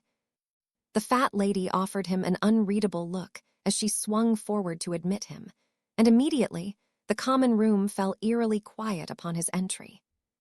Harry did not smile as his housemates burst into cheers, nor did he offer any answer as to how he had been selected as an additional champion when pressed by Fred and George. He simply waited for noise to die down so that he could speak. "I didn't enter my name," he said bluntly. "You must have," Seamus called. "Why would anyone else enter it?" "Because they want Harry dead," one of the twins mused darkly aloud. "Bugger." The mood within the room shifted. "Come off it, who would want Harry dead?" Alicia questioned, her eyes widening as she realized her blunder. "It can't be him, he is dead." "Little do they know," Harry sighed internally. "The Death Eaters aren't," Neville pointed out. "There's some of them still out there." "It doesn't matter," Harry said dismissively, not wanting to discuss them or anything else pertaining to what had shaped his life to be what it was. Fate truly was a cruel mistress, and Harry was pleased he did not put any faith in her. Death was the one who had guided him thus far, and who Harry chose to follow. "I just wanted to make it known that I did not enter myself. I'd rather have nothing to do with any of this, but I don't have a choice. I have to compete." "You know, you probably don't have to try to win," Hermione said thoughtfully. "As long as you take part, it should be enough. Just do what you have to so that you're not in any real danger." The other Gryffindors were not pleased by the suggestion, and vocalized that very sentiment. "Or he could just bloody win it," one of the twins suggested. "He can stuff Diggory like he does in Quidditch and add Crumb and Delacour to that list. Imagine if little Harry did win. The would show them." His housemates whispered amongst themselves excitedly. "That's exactly what I am going to do," Harry declared. That would show Delacour for calling him a little boy. Crumb had said nothing on him being entered, and Harry had nothing personal against Cedric. Still, it would be nice to beat them, to prove to everyone that he was no little boy. Harry worked harder than anyone else he knew when it came to his magic, and he certainly had a few tricks up his sleeve that could prove useful. However, there was always much more that he could do, and between now and the first task, he would be doing just that. "It won't be so easy," Hermione sighed. "The tournament is hard, and the other champions have to be really good to have been chosen by the goblet." The Gryffindors began murmuring amongst themselves. "But the goblet chose Harry too," Angelina countered. Hermione seemed to be almost as uneasy about the entire situation as Harry, and it showed. The girl was worried for him, and rightfully so, but Harry would come through it. He would not cower, and he would not take the easy way out. He never had, so why would he do so now? "You'll do great, Harry," Angelina assured him, pulling him tightly into her arms. "You're not angry." The girl shook her head. "Honestly, I only entered myself because we don't have Quidditch this year. It's best if I focus on my newts instead of the tournament," she explained. Harry nodded his understanding, and cursed under his breath as Katie and Alicia joined in the embrace. "I can't breathe," he protested as they all but squeezed the life from him. "Be quiet, Harry," Alicia sighed. "You're so dramatic." Yeah, what are you complaining about, Harry? One of the twins goaded. You are being crushed between three stunning ladies. I'll wait patiently for my turn. Shut up, Fred, Angelina huffed. I'm George. I am not playing this game with you, you prat. Whichever one you are, just shut up. Bloody charming, the twin replied. Harry chuckled at his antics. The twins always managed to lighten any maudlin mood he felt. Glad that his housemates seemed to believe him, Harry extracted himself from the three girls before heading to where Ron was seated by the fire. So you have to be a champion, the redhead asked. Harry nodded and Ron stood. Well, at least someone from Gryffindor got chosen, he sighed, clapping Harry on the shoulder as he leaned in. You'd better win. I put 5 galleons on you with the twins already. I haven't got 5 galleons, Harry. Harry snorted amusedly. I'll do my best. Ron nodded.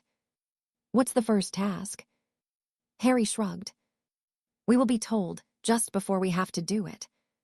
That's dangerous, Hermione murmured as she joined them. Going by past tournaments, it will involve a creature of some sort, and not anything friendly. Great, Harry replied sarcastically. Maybe it will be kind enough to eat me quickly. You're being dramatic again, Harry, Angelina interjected. Can't you just use the spell you did on that snake Malfoy conjured? Can't you just use the spell on Malfoy? Ron requested. Harry shook his head. It won't work on anything much bigger than that snake, he explained. What creature do you think it will likely be? It could be anything, Hermione said gravely. They've used cockatrice, griffins, sphinxes, dragons, and even graphorns before. Oh, nothing too deadly then. Well, maybe they've saved a Nundu for this time around. No, they wouldn't, Hermione assured him. They would never be allowed to have one in a contained area with so many people.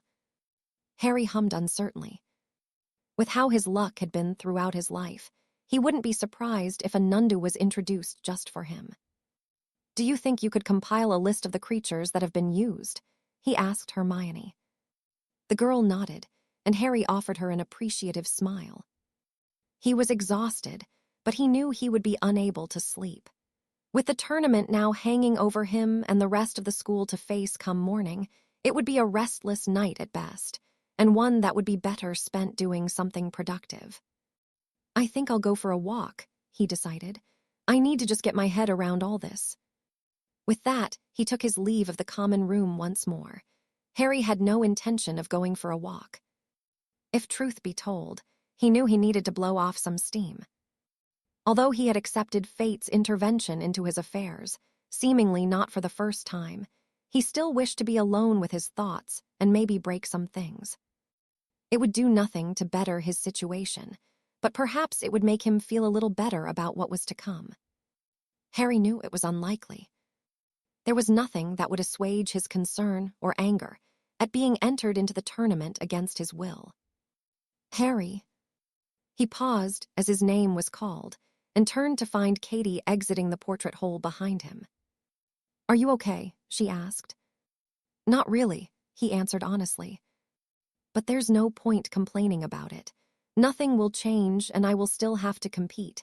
At least I haven't got to worry about having my showers cut short this year. I can still arrange for that to happen, Katie warned with a smirk. We can't have you getting complacent, can we? I need to find a hidden place to shower, Harry muttered in reply. Of course, he already had. The room did provide that luxury after all. Katie laughed humorlessly. Well, if you need anything, you just need to ask. You're not alone in this. All of us are supporting you. Do you fancy facing a dangerous creature for me? I bet you'd be able to scare it off. Am I so terrifying? Katie asked amusedly. Not really, Harry conceded.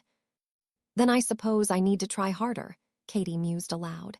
Face your own dangerous creature. I thought as much, Harry chuckled. Thanks. Katie nodded, before wrapping her arms around him once more. You know, it was easier during your first year when you were just little Harry. It was. Harry's only concerns was homework and Quidditch, days that seemed so far away. Because you could bully me.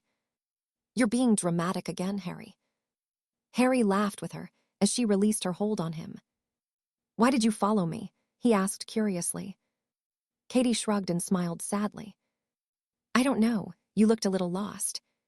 She wasn't wrong. Harry did feel lost, and he truly did not know where to begin his preparations for the tournament. When Hermione provided her list, he would have something at the very least, but until then, Harry did feel out of his depth. Nonetheless, it was a feeling he had become accustomed to over the years. The tournament would be fraught with unknown dangers throughout, yet somehow, Harry seemed to thrive when facing such adversity. "I'll be fine," he assured the girl. "You should probably go back in before someone comes. You don't want a rumor going around about us being caught alone after curfew." Katie's cheeks reddened slightly. "That probably wouldn't be good," she agreed. "What about you? Won't you get caught?" Harry shook his head. "I've not been caught yet, and I'm always sneaking out," he revealed with a grin, turning and heading down the corridor. Rounding the corner, he waved his wand and covered himself with the cloak, just as Katie followed and looked around confusedly. "Harry," she called. Seemingly, there was nowhere for him to go from this stretch of hallway. There were no doors nor any nooks and crannies he could slip into it, and it amused Harry greatly to see the girl in such a state at his disappearance. He did not allow his laughter to escape his lips until he was safely within the confines of the room, and then any joviality he had felt only a moment prior all but vanished. It was time to get to work. Where he would begin, he didn't know. What Harry did know, however, was that he needed to do something. "Do you have any books on how to combat creatures?" he asked the room. A single tome slammed heavily into the ground a few feet away. It was old, the pages yellowed with the musty smell of aged parchment wafting from it. It was a start, and right now, it was the best that Harry could hope for. Break. It was not often that Nicholas lost his temper. Yes, he would occasionally become angry and rant and rave when his work proved to reach a frustrating juncture he was struggling to navigate, but he never truly lost all composure. Albus waited as the alchemist processed the news he had broken to him. Nicholas remained silent for some time, his nostrils flared and his eyes devoid of any emotion. For a moment, Albus thought the man may have taken leave of his senses, but then he spoke in a dark, foreboding voice. "You are a fool, Albus," he whispered. "With what you know is coming, you risked reviving a tournament that you truly have little control over. What the hell were you thinking? How did his name end up in the goblet?" Albus swallowed and released a deep breath. "It appears that someone managed to confound it into choosing an additional competitor," he explained. "I believe that Harry's name was entered under the banner of another school." "He is 14, Nicholas said simply. "He should not have been able to be selected." "He should not," Albus agreed. "And the goblet would not have done so if it did not believe him worthy, Nicholas. Despite whomever submitting his name having taken the steps they believed necessary, the goblet would not have allowed him to compete if it did not deem him able." The magic of the artifact was indeed exceptional. Albus believed he had taken all necessary precautions with it, and yet they had been circumnavigated. He would not pretend that he was not surprised by Harry's selection. Even if one were to trawl through the archive of past tournaments, none at his age that had entered themselves had been chosen. It was quite the exceptional feat that Harry had been selected at all. "How much danger is he in?" Nicholas demanded. "Measures have been put in place to ensure the safety of the champions without compromising on the nature of the competition," Albus answered. "Measures were damned well put in place to avoid anyone of age being able to enter in the first place," Nicholas snapped. "How much danger is he in, Albus?" The headmaster shook his head. "That is dependent on how he performs," he admitted. "There is a considerable element of risk." Nicholas grunted as he stood and began packing back and forth. "And you are certain there is no way of withdrawing him?" "There is not," Albus confirmed. He had consulted the rules from cover to cover. Short of dying or being physically unable to continue, Harry would indeed have to compete. The goblet was no easy artifact to trick, and with the contracts now in place, Albus dared not attempt such a thing. The repercussions for all beholden to the terms could be catastrophic. "What are the tasks?" Perenelle interjected. Again, Albus swallowed, this time nervously. It was one thing to be faced with a furious Nicholas, but Perenelle was another matter entirely. She had grown exceedingly fond of Harry, more so than she had ever been of Albus. "The first task will involve retrieving a golden egg from a nesting mother dragon," he revealed, and braced himself for the response. As expected, it was quite spectacular. Perenelle cursed venomously in her native tongue and verbally tore strips off Albus for several minutes. When she was done, her breathing was labored. "Does he know?" Albus shook his head. "The champions are to be informed of the task shortly before it takes place. However, traditionally speaking, they will find a way of knowing much sooner than intended." "Oh, he will know," Perenelle assured him. "I will not have him unprepared for this." "It's him, isn't it?" Nicholas cut in. "He's the one who had Harry's name entered." "That is my own thoughts," Albus sighed. "To what end? He cannot put so much faith in Harry being killed during one of the tasks, not unless he plans on having them sabotaged." "I will not allow that," Albus said firmly. "I will personally oversee the preparations and will be present at every moment. If there is even an inkling of interference, it will be dealt with accordingly." "No," Nicholas returned firmly. "I will oversee the tasks myself. Something is afoot, Albus, and I will not have Harry put in any more danger. I wish to inspect the goblet and I want a copy of the contract. If there is a way to free him from it, I will find it. Pack some bags, my dear. It appears as though we will be spending some time in Scotland." Perenelle simply nodded and left the room. "Are you sure about this?" Albus questioned. "Oh, I'm sure," Nicholas replied. "Someone is trying to hurt that boy, and I will do all I can to prevent it. He is my ward until he comes of age or decides he no longer wishes to be. It seems to me that there is no other looking out for him, and if it means that I have to openly claim him as such, I will do so. Mark my words, Albus, I take Harry's safety seriously and I will not see him unduly harmed." Albus nodded his understanding. "Will you be residing within the castle?" Nicholas shook his head. "No, no one is to know we are nearby unless necessary. We will speak with Harry in our own time. For now, I want to look into this myself. I do not like it, Albus, not one bit. Whoever is responsible is close enough to one of the judges or an organizer that they were able to interfere with the goblet. That means there is a strong chance that they are at Hogwarts, right under your nose." Albus conceded that it could well be true. With so many strangers within the grounds this year, Nicholas could well be right. If so, who could it be? Albus did not know, but he too would be looking into it, discreetly of course. It was a concerning matter, after all, and raised many questions. Why would Tom wish to enter Harry into the tournament? It was a perplexing thing to consider, and though Albus was familiar with the man, he could not fathom why he would do such a thing. It was a risky move, and the Dark Lord must be aware that Albus would know it was him behind Harry's entry. Such an observation only made the situation more dangerous.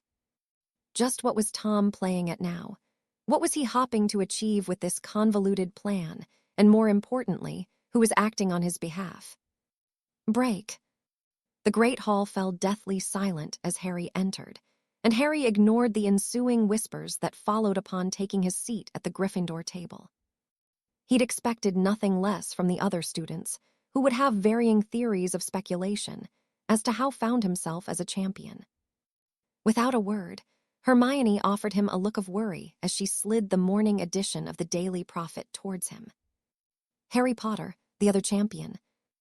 By Rita Skeeter. It was my intention today to merely break the exciting news that the Triwizard Tournament has been reinstated, after it had been discontinued more than 3 centuries ago. That in itself would be a worthy headline, but already the tournament has fallen into disarray after the selection of the champions representing each of the schools last night. In a shocking twist, Harry Potter, the boy who lived, became a surprise additional champion after the Goblet of Fire had chosen 3 competitors: Cedric Diggory, Hogwarts, Fleur de Lacquer Beauxbatons, and World Cup Quidditch star Victor Crumb Durmstrang. What this means is that instead of the traditional 3 champions, there will now be 4. How this occurred is not yet known, but I have reached out to several sources for an explanation. In what was supposed to be a competition for students of age only, it begs the question as to what gave the right for Harry Potter to enter himself into the fray. How did a mere 14-year-old boy hoodwink an ancient artifact into choosing him, along with the other 3 champions?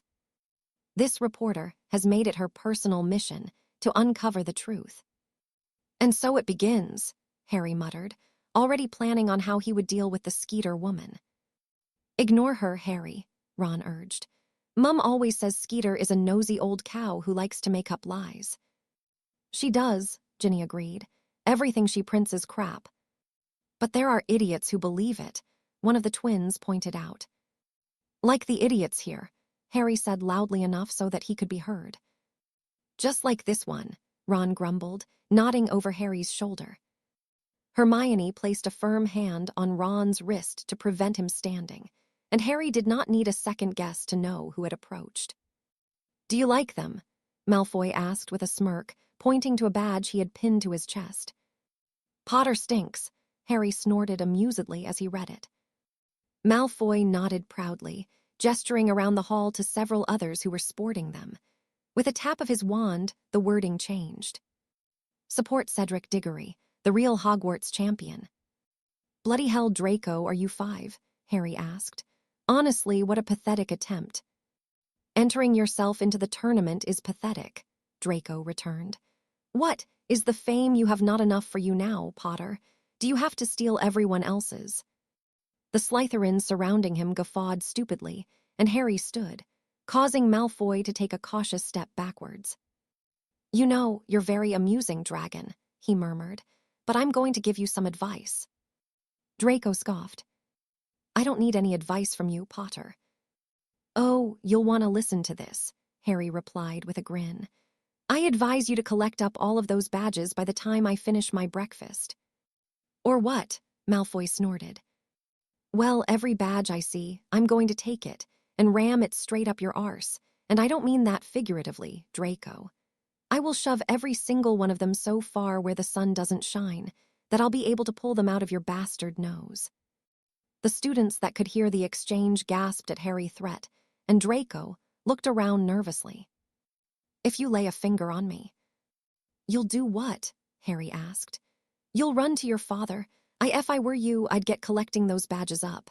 I'm a fast eater, and I'm not in the mood to hang around here all morning. Now, get away from me before I lose my appetite." Draco was taken aback by Harry's cold demeanor, and he looked to his housemates for support. He got none. The other Slytherins shifted uncomfortably as they looked anywhere but at Harry. Thinking better of provoking the situation further, an embarrassed Draco stormed away from the Gryffindor table and to his own. Harry watched as he began gathering the badges from his fellow Slytherins, before making his way towards the Ravenclaw table, whilst those he had not seen the exchange looked on in confusion. "Bloody hell, did it get cold in here?" one of the twins asked. Harry said nothing as he retook his seat, ignoring the surprised stares of the other Gryffindors. "That was bloody brilliant," Ron declared. "That was terrifying," Hermione added. "Harry, you'll get in trouble." Harry cut her off with a wave of his hand. "I couldn't give a shite," he muttered, still channeling his inner Peveril. That was where he'd gotten the inspiration for the threat in the first place. Both Arthur and Gawain were excellent at intimidation when a situation required it, and Harry silently thanked them for the inadvertent lessons they had given him in the art. "Remind me not to get on the wrong side of you," one of the twins murmured. Even my arse cheeks clenched up. "Mine too," the other twin agreed. "I thought he was going to wet himself." "Would you blame him?" Angelina asked as she looked almost worriedly at Harry. "I could have done without the image." "Ha, just imagine the little git limping around after our Harry is done with him." "He'd deserve it," Ron broke in. "Why didn't anyone stop him?" "McGonagall and Dumbledore aren't here," Alicia pointed out, And Snape won't stop someone in his own house being a prat. He doesn't look happy now, though. Harry chanced a glance at the potion's master, who looked decidedly irritated. Whether that was with Malfoy or Harry, he couldn't be sure. Not that he cared. It wasn't as though the man could punish him for what he'd done. That would mean having to admit that he was aware of the badges and did nothing to prevent Draco from handing them out to the other students. Still, Harry took note of all of those he saw with one of them pinned to their robes. Oddly, within only moments, there was no longer a single one in sight. "Merlin, it's tense in here. How's it going, Harry?" Cedric asked as he took the seat next to him. Once more, the students within the hall began whispering amongst themselves. "Well, you know how it is," Harry replied. "I do," Cedric chuckled as he helped himself to a few slices of toast and began buttering them, watched by a thoroughly confused gathering of students. "So, has it had time to sink in yet?" "Not really," Harry answered honestly. Cedric chuckled and clapped him smartly on the shoulder. "Well, you'd best get your head around it. I want you at your best. I still owe you for beating me to the snitch last year." "I'll be ready," Harry assured him. "Good," Cedric chuckled as he stood. "Enjoy the rest of your breakfast. You'll need to keep your strength up. Thanks for the toast," he added cheerily before heading towards his own table. "What the bloody hell was that all about?" Ron asked. "Cedric was letting everyone know that he doesn't believe what Skeeter wrote in the article," Hermione explained. "That was nice of him." "It was," one of the twins agreed. "But you'd better still win, Harry. You'll bring shame to us all if you lose." "I'll bear that in mind," Harry replied dryly, frowning as an unfamiliar owl landed in front of him. Relieving it of the letter it carried, he tore it open and read the short note that had been penned in French. "Harry, we have been made aware of what is happening and will arrive in Britain shortly. I will let you know where we are staying in due course. Perenelle is beside herself with worry. It makes a change from the dragon she can often be. Nicholas." Harry's frown deepened as he read the letter again. Why had the word dragon been capitalized? His heart sunk in realization after only a few seconds of pondering the question. "Well, that's just bloody great," he huffed irritably. "What's wrong?" Hermione asked. Harry shook his head as he rose from his seat and checked that there was indeed none of the badges in sight. There wasn't, and with what he would face now occupying his thoughts, he took his leave of the great hall, wondering just how it was he could defeat one of the most dangerous creatures known to man. "Break. You honestly don't believe Potter?" "Do you, Cedric?" Zacharias Smith asked as Cedric passed the 4th years of his house. "Why wouldn't I?" "Come off it. Malfoy is right. Potter's just looking for more fame." Cedric's expression darkened as he turned to face the boy and his yearmates. "How many times have you spoken to Harry?" he returned. "Do you know him?" "Not really." "Then what gives you the right to accuse him of entering himself?" Cedric bit back. "I have spoken with him several times, and I was with him in that room last night. I would bet my life that he didn't enter himself, and I won't have any of you prats sullying our house by believing otherwise. I promise you now, if I see a single one of those badges or hear a bad word about Harry outside of us competing with one another, I will come down on all of you like a rampaging hippogriff. Understood?" The entire table had fallen silent as he spoke, and each student nodded, some more reluctantly than others. "What makes you so sure?" Smith pressed. It was not as though Cedric could reveal all he had witnessed pertaining to Harry to his housemates. "Because Harry did everything he could to get out of it," he explained. "He even offered himself up to be questioned under Veritaserum to prove he had nothing to do with it. Any idiot could see he was telling the truth, so maybe you need to get it into your head that he is a victim in this. He now has to attempt to compete with students 3 years older than him in tasks that could well kill us. Do better, Smith, and the rest of you. Harry is my friend, and I will not have lies spoken about him as I wouldn't any of you." With a shake of his head, Cedric took his leave of the great hall. He didn't feel much like eating now, not when he was reliving the harrowing experience of what he had seen the night of the World Cup. There were people out to kill Harry, dangerous people, and Cedric would not know how to cope if he found himself in such a position. "Break. Can you bloody well believe this?" Sirius snapped as he brandished the morning newspaper. Remus could not deny that he was concerned by the development.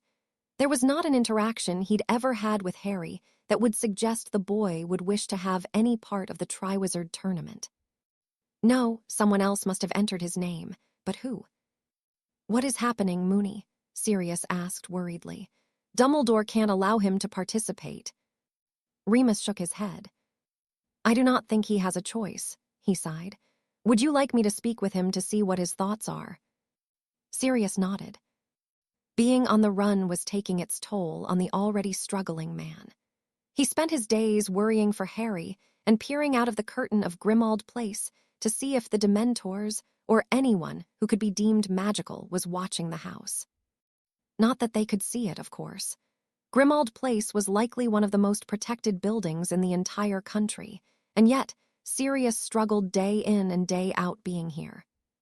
He was trapped within the four walls, after all, and it was pushing him to his very limits.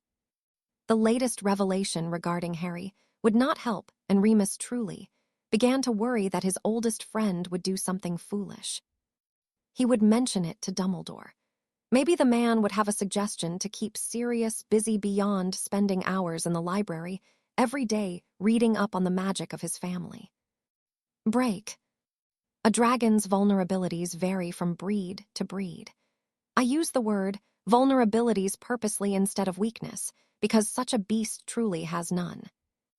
Their hide is highly resistant to magic, and even to subdue one takes a combined effort of several wizards using a stunning charm.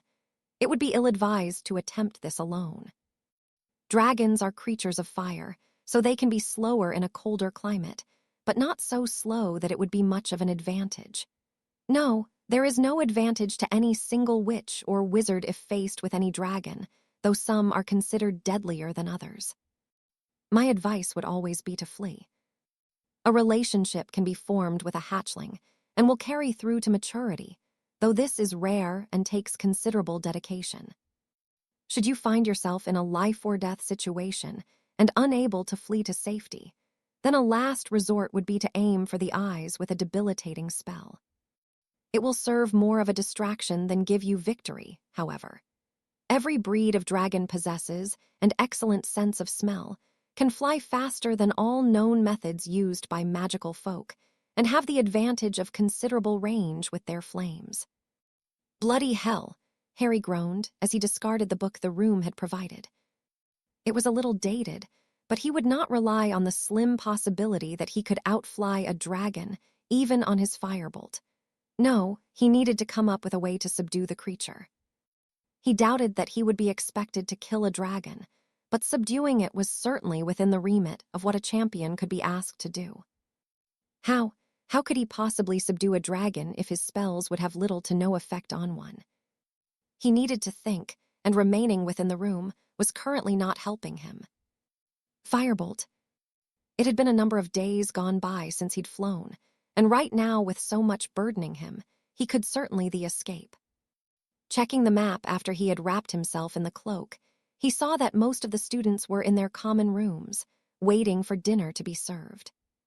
That was still 2 hours away, which gave Harry plenty of time to take to the sky.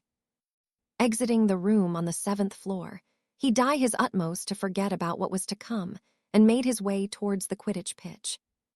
Without the season going ahead this year, it would be empty, and he would have the place to himself to mull over just how he would tackle the latest problem that had been presented to him.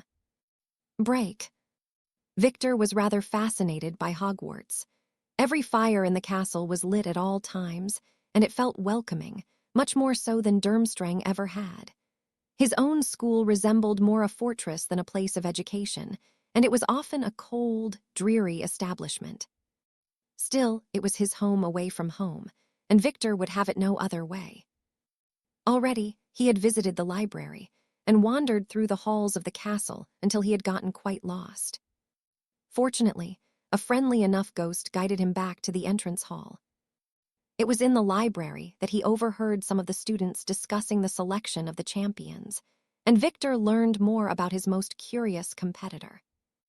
It had been rather simple to change his features enough that he wouldn't be recognized by the young Hogwarts students before he approached them. They had been friendly enough, if a little cautious of him, but Victor had managed to coax some rather interesting information out of them. Potter, according to the students, was an excellent flyer, much better than anyone else in the school, and had been selected to play for his house team in his first year as a seeker. Moreover, he had yet to fail to catch the snitch even once, besting students much older and more experienced than himself. He jumped from his broom from hundreds of feet in the air, caught the snitch, and then landed back on his broom before he hit the ground. Victor had chuckled amusedly at the fanciful tale. It was clear that Potter was popular, though it seemed that he kept to himself for the most part. No one really sees him outside of class or away from the Quidditch, one of the students had explained. Potter was turning out to be quite interesting. Diggory had spoken highly enough of him, too. Victor did not know what to make of the Hogwarts champions. Delacour was easy enough to understand. Her family were well known in France. Her father was a highly respected figure in the French ministry who had married Isabella. The girl would possess certain advantages throughout the tournament, but Vila had their weaknesses, too. Victor would play on them, if and when the opportunity presented itself. He shook his head and turned away from where he was looking across the lake, and paused as he caught sight of a figure atop a broom in the distance. Whomever it was flew excellently, and Victor disembarked the ship to move closer for a better look. With the speed the person was flying, they could only be riding a firebolt, and the Bulgarian was reminded that it had been well over a week since he had taken to the sky on his own. Perhaps he would make time to do so when he knew he would not be inundated with spectators. He paused before he reached the entrance and simply watched, nodding appreciatively at the skill on display.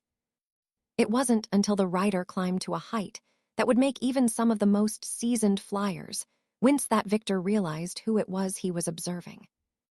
Potter, the very boy who had been occupying his thoughts. He looked on with interest as the boy became little more than a speck high above, quirking an eyebrow as he deduced what Potter was intending on doing. Victor cursed under his breath as the boy dived, his form growing larger and large as he rocketed towards the ground, pulling up with only the merest of inches to spare. He hadn't realized he'd been holding his breath in anticipation, and not wanting to be caught snooping, he turned, only to bump into a wide-eyed Fleur de Lacquer. "He must have a death wish," she gasped. "Duh," Victor agreed. "I do not know many with the guts to do that. He is interesting, no. He was rude to me."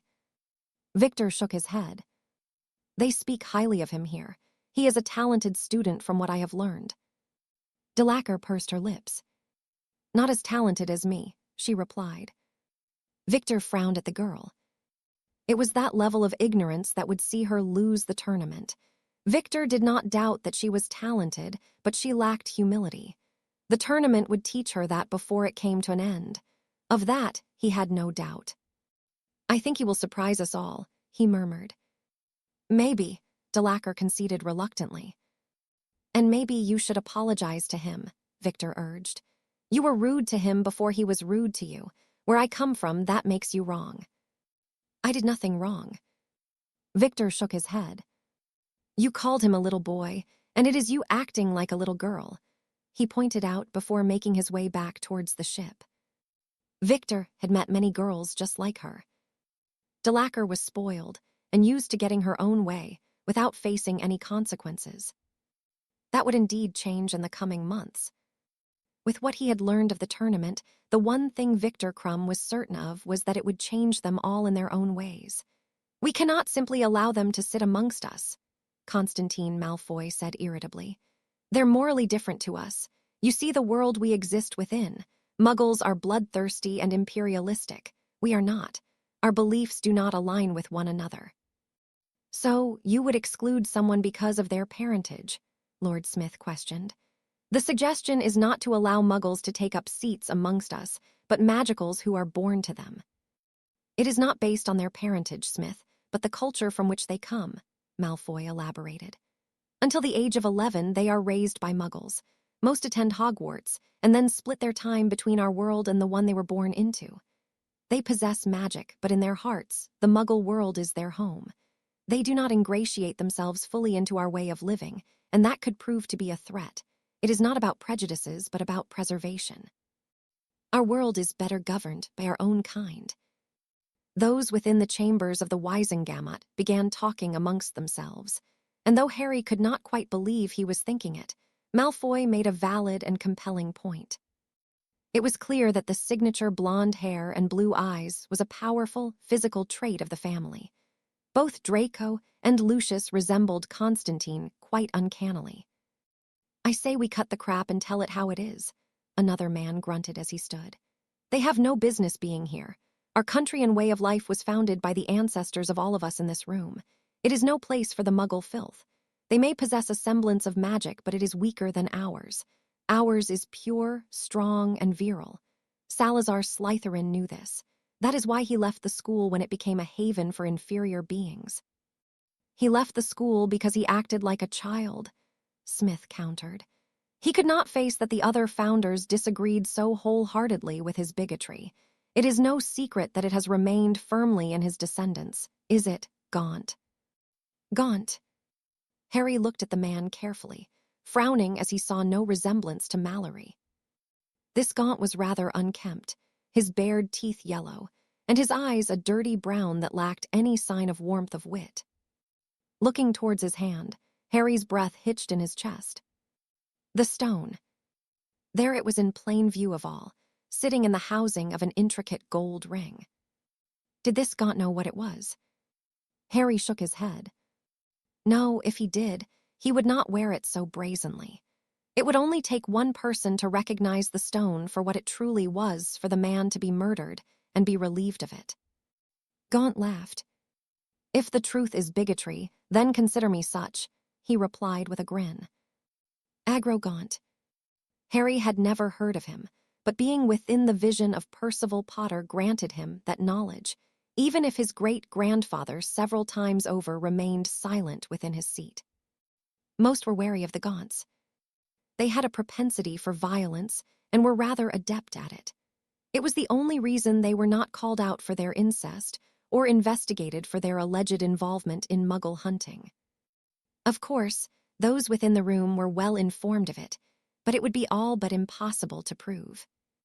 The Gaunts were not a popular family, so much so that even if they were not so inclined towards their own kind, no self-respecting lord would allow their children to marry into the line. It may have once been amongst the most desirable of matched, but in the past half-dozen generations, they had fallen out of favor.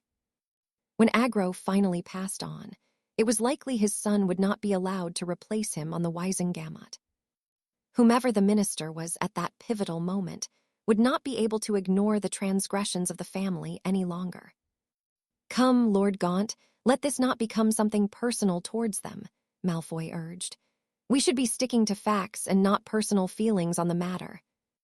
Gaunt grunted and took his seat. "I am sorry, but I cannot in good conscience vote to make such an allowance. It is dangerous and would be foolish to merely make them feel included. Perhaps it is something that can be revisited in the future if things change. But for now, I'm afraid I must urge those who do not wish to take such a risk to vote against this bill." "Very well, Lord Malfoy. Those in favor of scrapping the bill?" the chief warlock questioned. Almost all of the wands within the room were raised, including that of Percival Potter. Whether the man truly believed that Muggle-borns should be excluded from government positions, Harry couldn't tell, but he got the impression that it was certainly a factor. He could feel his ancestors' disdain for Gaunt and grudging respect for Constantine Malfoy as the meeting was dismissed. Percival did not wait to speak with any of the other lords or ladies. He immediately left the chambers of the Wisengamot, and Harry was relieved to be out of the room. His one experience within it had not been pleasant, and neither had this, for the most part. If Hermione was to learn that one of his ancestors had voted to exclude Muggle-borns, he'd likely never hear the end of it. Thankfully, she was unlikely to ever learn it. It was not as though Harry was going to tell, and he certainly wouldn't reveal he'd somewhat agreed with the decision. Harry was far from being a bigot, but it made sense that the wizarding world would be governed by those that were born and remained within it to protect them from any of the more dangerous undertakings of their Muggle counterparts. Didn't it? It was confusing, to say the least, and Harry was grateful that he was pulled from the vision shortly after Percival Potter had left the Ministry. The stone. Despite everything else he had witnessed and experienced, it was the memory of the ring worn by Agro Gaunt that stuck with him. At least now, he knew that Mallory's brother had taken her advice and added to the family, and that it remained there until a few centuries ago. Was it still there? Harry could think of no reason why it wouldn't be, but where was the ring now? From what little he knew, the only surviving Gaunt was currently residing in Azkaban. Would he have been allowed to keep possession of it? Harry didn't know, and thought it would perhaps be best to ask someone who would. Sirius should be able to provide that piece of information, and then Harry could decide what to do from there. Not that he intended on breaking into the infamous prison, but he would if that was what it took. Shaking his head of those thoughts for the time being, he shifted his attention back to what he had been practicing. The first task of the tournament was creeping ever closer, and the more time that passed, the more nervous Harry grew. Dragons. He still could not believe he would be faced with one of the behemoths in the coming days, and even though he had learned all he could about the creatures, it counted for so little. One mistake would be the difference between life and death, or life and a life-changing injury. Harry was not keen on either. He needed some air to keep his mind off the absolute worst outcomes. He often ventured outside and took a walk by the lake or flew on his firebolt for a while when the grounds were quiet enough. As had become his custom, he consulted the map before heading to the exit, pausing as he noted a lone figure packing in the owlery above. Perhaps some comic relief was needed. With a snort, Harry covered himself in his cloak and exited, making his way to the owlery where he managed to sneak in unnoticed. Climbing on one of the parapets, he took a seat and waited for the right moment to strike, doing his best not to chuckle as the unsuspecting girl muttered to herself under her breath. Whilst her back was to him, Harry hid his cloak with a wave of his wand. "Did you put your underwear on the wrong way today, Greengrass?" he questioned. Only a split second later, he found himself staring down the shaft of a wand, and the girl's eyes were narrowed in his direction, her breathing labored from having been startled. "You idiot," she snapped. "What the hell are you doing sneaking around Potter?" "Just taking in the sights," Harry replied with a grin. Daphne hummed as she lowered her wand, still glaring at him. "I come here to think sometimes, but I suppose I'll have to find somewhere else now," she huffed, "and it will be a cold day in hell before I tell you anything about my underwear."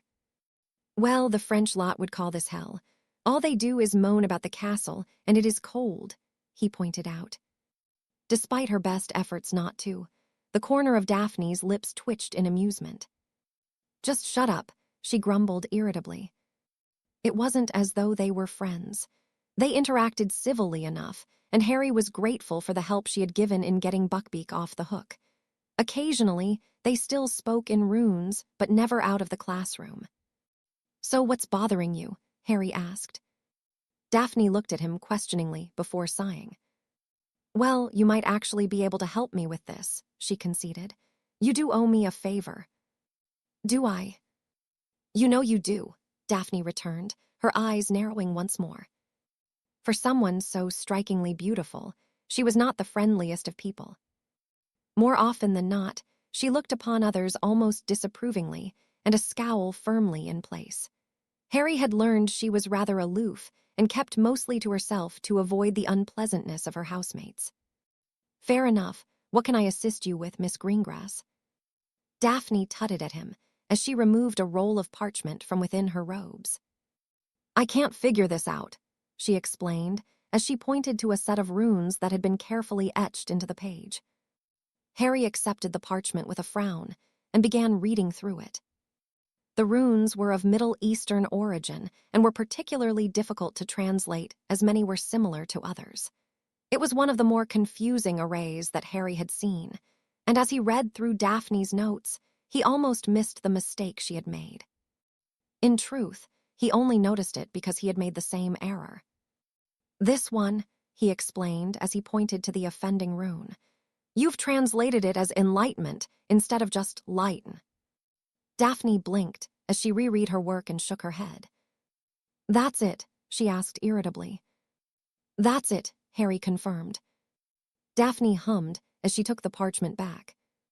"Not a word to anyone about this," she warned. "My lips are sealed," Harry replied. "Now, if you'll excuse me, I'm not keen on the smell of owl droppings. Bye." With that, he hurled himself backwards off the parapet as he listened to the scream of the girl he'd left behind. Harry laughed as he removed his broom and was atop it long before he was in any danger of hitting the ground. "You bloody prat." Harry merely offered the girl a wave as he headed towards the lake. He quite liked the idea of a few turns around it before getting back to work. He chuckled to himself once more as he imagined Daphne's expression as he vanished over the side of the castle. He may have taken many lessons from the Peverils of old via the visions he'd seen, but he was still very much a Potter deep down, and the lessons of Hardwin and Henry remained with him equally. Both were quite partial to mischief, and it was a part of Harry he could not ignore. He'd never been allowed to express it whilst living with the Dursleys, but with much of his life proving to be doom and gloom, he took inspiration from his Potter forebears and had realized that he needed to make time to simply laugh and enjoy life. If he didn't, and it was cut short, all he would have to show for it was a few paltry years of misery, and that was not a legacy he wished to leave behind. Break. It wasn't that she hated it here. Hogwarts was a beautiful place in its own way, and Fleur often found herself walking the grounds and even the halls of the castle when the students were in class. It was just that it was the same here as everywhere she went. All her schooling life, she had been subjected to poorly concealed whispers, gawping stares from boys, and jealous ones from girls. Before her first day at Beauxbatons, Fleur had been excited to make friends, to begin her education and become the best witch she could be. The reality, however, had fallen far short of her expectations.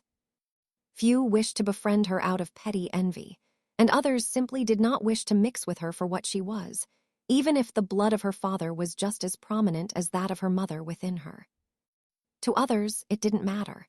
To them, she was just another Vila, a human avian creature who wished to seduce unwitting men to do her bidding. In a way, they were right. Although Fleur was indeed half human, it was the Vila traits that were more prominent. She was beautiful, and if she so wished, she could have many falling at her feet. It made her experience of schooling a lonely one. She'd made a few friends along the way, loyal friends who had stuck up for her, but it was the stigma she would remember. And though it felt like a betrayal to the naive girl she had once been, Fleur would not be sad to leave.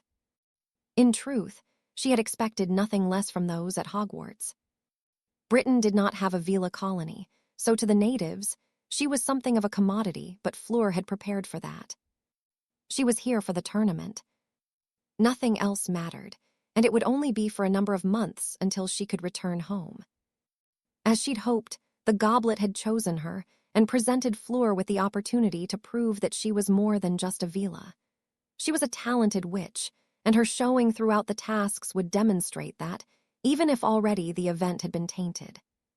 How a 14-year-old boy had managed to find himself entered was baffling to her, yet that was what she faced. Of course, she had heard the name of Harry Potter. He'd been mentioned during a lesson on the Unforgivables at Beauxbatons, and even in France, he was well known for the feat that granted him fame in his home country. Still, to Fleur, he was just another competitor she would have to best, and although she was not pleased by his inclusion, it would be quite the accolade to carry in addition to being the Triwizard champion. She smiled to herself, frowning as a gentle knocking sounded at her door. "Who is it?" "Madame Maxime." Fleur immediately stood to admit the headmistress, pausing and blinking as she opened the door to 4 people instead of one larger lady. "I will leave you to it." Fleur could only gape as the form of her younger sister plowed into her, almost sending them both crashing to the floor. "What are you doing here?" she asked dumbly. "Well, with the first task just around the corner, we thought we would visit," her father explained. "We couldn't come without bringing this one, so long as she keeps up with her work, that is." Gabrielle nodded and finally released Fleur, who felt the first wave of true happiness wash over her since she arrived in Scotland. "Thank you," she whispered gratefully. Her father and mother each offered her a beaming smile. "So, what do you think of the place?" the former asked as her mother wrapped her arms around Fleur tightly. Fleur shrugged. "It's nice enough," she sighed. "The food is not so good, but I like the castle." Her father chuckled. "And the students?" he asked warily. Fleur shook her head. "As I expected." Her father released a deep sigh as he shared a look with her mother, who offered no comment. Being a Vila was difficult at the best of times, particularly as one who could not avoid mixing with magical humans. "Not long left now," her father offered comfortingly. "What do you say you show us around?" Fleur nodded and led her family from the room and out of the carriage. The sun was beginning to set, which meant that the Hogwarts students would now be finishing their final classes for the day. It would be best to wait a little while at least, until they were in their common rooms before entering the castle. She did not wish for Gabrielle to be greeted by an entire contingent of teenagers staring at her, as they did Fleur. "We will start in the grounds," she decided. "Then lead the way," her mother urged. Fleur did so, showing her parents and sister the interesting whomping willow they were advised to not get close to, and some of the architecture on offer here. As ever, Gabrielle barely took a rest from speaking, and though it could become annoying at times, Fleur was simply happy to see her younger sister, so she allowed her to go on. "Is it true that there is a giant squid that lives in the lake?" her mother asked curiously. Fleur nodded. "I've seen some of the students feeding it toast." "Toast," her father snorted amusedly. "This I have to see." Fleur rolled her eyes as she followed the man. For someone who held such a lofty position within the French Ministry of Magic, Sébastien de Lacre often displayed moments of what her mother deemed to be boyhood wonder. It was rather sweet in a way. Thought it appeared he had chosen a bad moment to express such curiosity, as she spotted a lone figure walking along the shore of the lake. "Maybe we should come back," Fleur suggested upon seeing him. "Why?" her father asked confusedly. Fleur said nothing, but nodded towards the boy. Her father frowned before nodding his understanding. "Is that Harry Potter?" Gabrielle asked. Again, Fleur nodded, and before she could stop her, Gabrielle took off towards him. "Gabby, no," she groaned. Her younger sister was too curious and bold for her own good. Fleur had learned long ago to not approach others, and certainly not those like Harry Potter had proven himself to be. She followed along with her parents and watched as Potter looked up at the approaching girl. "Hello, Harry Potter," she greeted him in broken English. "Me Gabrielle de Lacre." Fleur wished the ground would swallow her up in that moment. Gabrielle's grasp on the language was not so adept, and she would not be able to understand the boy's reply. He could say anything to her unsuspecting sister, and she would simply nod along ignorantly. He stared at her as though it was a cat that was speaking to him before he smiled. "Hello, Gabrielle," he said simply. "I do not think your sister wishes for you to speak with me," he added, gesturing towards Fleur. Gabrielle looked at him confusedly before turning to her family. "He does not think Fleur wishes for you to speak with him." Gabrielle rolled her eyes and Fleur closed her own, wishing the interaction would end. "Fleur's stupid sometimes," Gabrielle replied, eliciting a snort of amusement from Potter. "Gabrielle." "Well, she is," Gabrielle returned petulantly. "See, he's not being rude." Fleur had of course written to her parents to explain the circumstances she faced in the tournament, and had not neglected the details of the brief conversation she'd shared with the younger champion. "I'm only rude to people who are rude to me," Potter spoke, and Gabrielle turned sharply towards him. "You speak French. Why did you let me make a fool of myself?" she huffed. Potter chuckled as he held up his hands. Why would I when you were doing such a good job? He asked. How long have you been learning? 2 years, but I'm not very good. That is because you do not practice enough, her mother pointed out. Well, you have lots of time to learn, Potter offered. I bet by the time you start school, you'll be very good. I am at school, Gabrielle retorted hotly. I'm in my 4th year. Potter was taken by surprise by the revelation, and he shook his head almost apologetically. I've put my foot in it, haven't I? He sighed. I'm sorry if I offended you. So you should be. Gabrielle, her father chided. I'm sure the young man meant no offense. I suppose he does not understand your circumstances. Circumstances. Fleur groaned. Vila were quite secretive of their ways, and certainly anything that pertained to the way they developed. Vila do not quite grow the same way as humans, her father explained. It happens in short, rather dramatic stages, usually within a month or so from one extreme to another. Gabrielle has not experienced that, so. She looks younger than she is, Potter finished. Well, I learned something and you have my apologies, he said sincerely. I forgive you this once, Gabrielle warned. Wait, can't you feel my magic? I was wondering the same thing, her father murmured. I can, Potter confirmed. It's very warm. Gabrielle frowned and looked towards her father questioningly. Perhaps he is immune to it. Potter shook his head. No, I can feel it trying to interact with me, but I'm fairly good at preventing foreign magics from doing so. Her father frowned thoughtfully for a moment before his eyebrow quirked, and he approached Potter. Sebastian de Lacquer, he introduced himself. Harry Potter. It was nice to meet you, her father offered interestedly. Come, Gabrielle, let us allow this young man to enjoy the rest of his evening.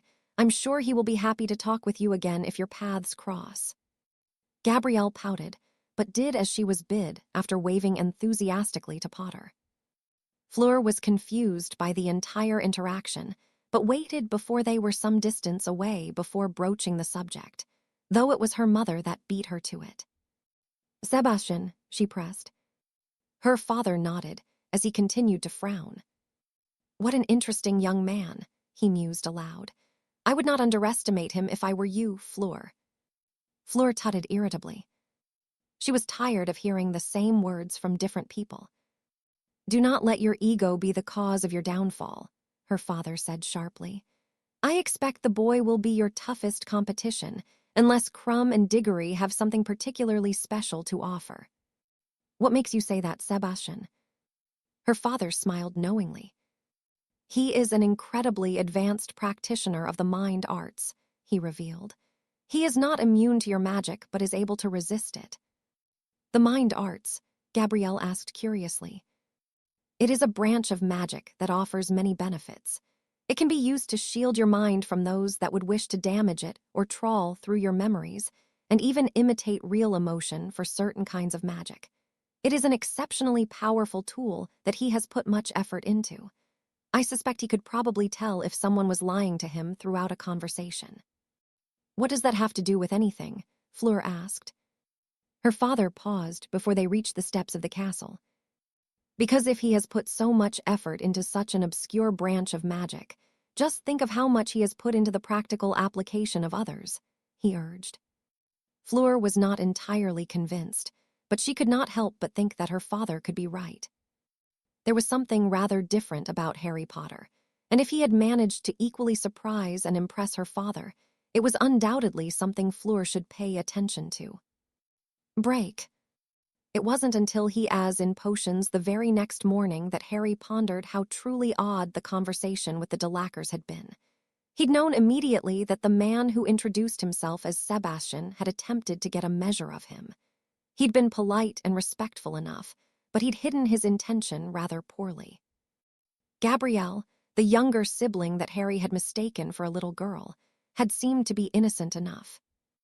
At first, she'd done her best to mitigate her rather sporadic pulses of magic that had probed at him curiously, but failed to do so the longer the conversation continued.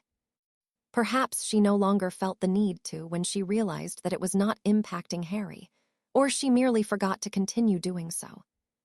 What Harry did realize is that Mrs. Delacour said very little throughout the exchange, and Fleur had not addressed him at all. It was strange indeed, though he had been sincere with his apology to the younger girl. He had made the very same mistake Fleur had when she'd labeled him a little boy. At least Harry had the decency to apologize for any offense he'd caused. Fleur had done no such thing. Still, not that it mattered to him. She'd just proven further that she either lacked the manners or ability to correct herself. Potter, pay attention. The words of Professor Snape pulled Harry from his thoughts, and he returned to tending to his brew. He had improved significantly in his methods, but potions would never become a favorite subject of his. It was a shame. The visions of the Potters he had witnessed depicted them as competent practitioners in the art, which left Harry wondering what had changed for them. According to Professor McGonagall, his father had been exceptionally gifted in transfiguration, but had been found lacking in the same way Harry did. Regardless, he had no doubt that Severus Snape would still despise him, even if he was the best brewer in the castle.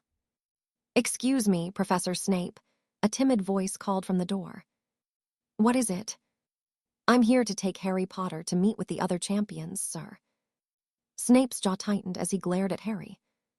"Leave your things where they are, Potter," he instructed. "You can finish it when you return." He's supposed to bring his stuff with him, sir," Colin interjected once more, terrified of the response. "Very well," Snape huffed. "Get out, Potter." With a shake of his head, Harry wasted not a second to comply, and in less than a minute, he was walking along with a relieved Colin Creevey through the corridor of the dungeon. "He scares the crap out of me." Harry snorted amusedly. "He scares most people, Colin," Harry comforted. "What's this all about?" Colin shrugged. "I was just told to bring you to the room. I don't know anything else." Harry nodded, and the two of them walked in companionable silence until Colin gestured to a door on the second floor. "They're in there. Good luck." "Thanks, Colin." With that, the younger boy took his leave, offering Harry a wave as he did so. Not knowing what to expect inside, Harry took a breath to prepare himself before pushing the door open. Within, there was a myriad of people including both Bagman and Crouch, who Harry had not taken a liking to, along with the 3 other champions, the heads of each school, and a few others that Harry did not recognize. One person he did, however, was Mr. Ollivander, who smiled as their gazes met.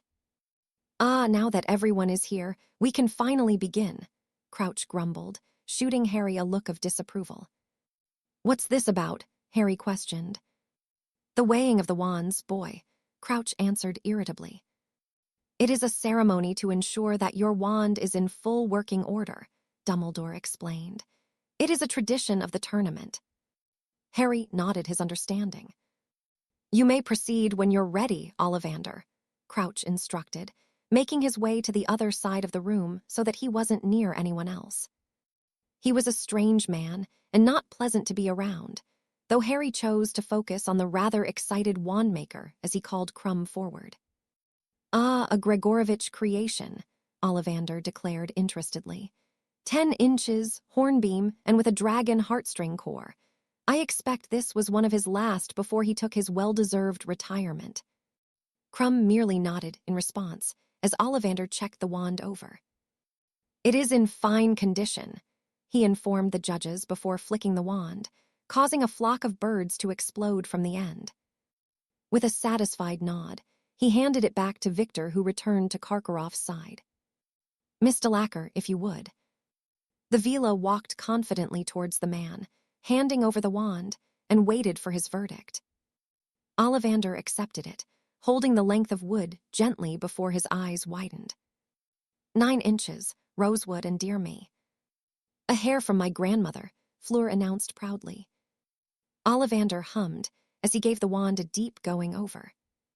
Vila hair would usually be a very volatile core for any other, but if it works for you, who am I disagree? He chuckled, conjuring a dozen roses that he handed to the girl with her wand. Fleur took the wand and offered Harry a smirk coupled with a look of speculation as she made her way back towards Madame Maxime. Mr. Diggory. Cedric followed suit, handing his wand to Mr. Ollivander and waiting patiently for the man to make his assessment. "Ah, now this is one of mine," Ollivander said fondly. 12 inches, ash, with a core from a rather ferocious male unicorn. Yes, I remember him well enough. You have taken excellent care of it, Mr. Diggory. I polished it last night, Cedric replied, and Harry stifled the urge to laugh. With a final nod, and having cast a rather impressive plume of silver smoke, Ollivander deemed it to be in good order before his calculating gaze shifted to Harry. And finally, we have Mr. Potter. Harry slid his wand into his hand and offered it to the crafter, interested to hear what the man had to say. "My, this is quite something," Ollivander whispered almost reverently as he took in every detail of the wand. 11 inches, holly, and with the core of a phoenix. The only sound within the room was of a scratching quill that Harry had paid no mind to. His focus was solely on Mr. Ollivander and the attention he was paying to his wand. "It is as flawless as any other I have seen," he murmured. "You certainly took everything I said on board, Mr. Potter. Yes, the bond you and your wand have forged with one another is exceptional indeed, so much so that it is resisting my touch. I dare say that if I was to attempt to cast a spell, the wand would not take kindly to it, if you would." Harry accepted the offered wand and felt a jolt of energy as it rushed to connect with him once more. With a smile, he waved it, and from the tip, an enormous, fiery thistral erupted, heating the room for a moment before it dissipated.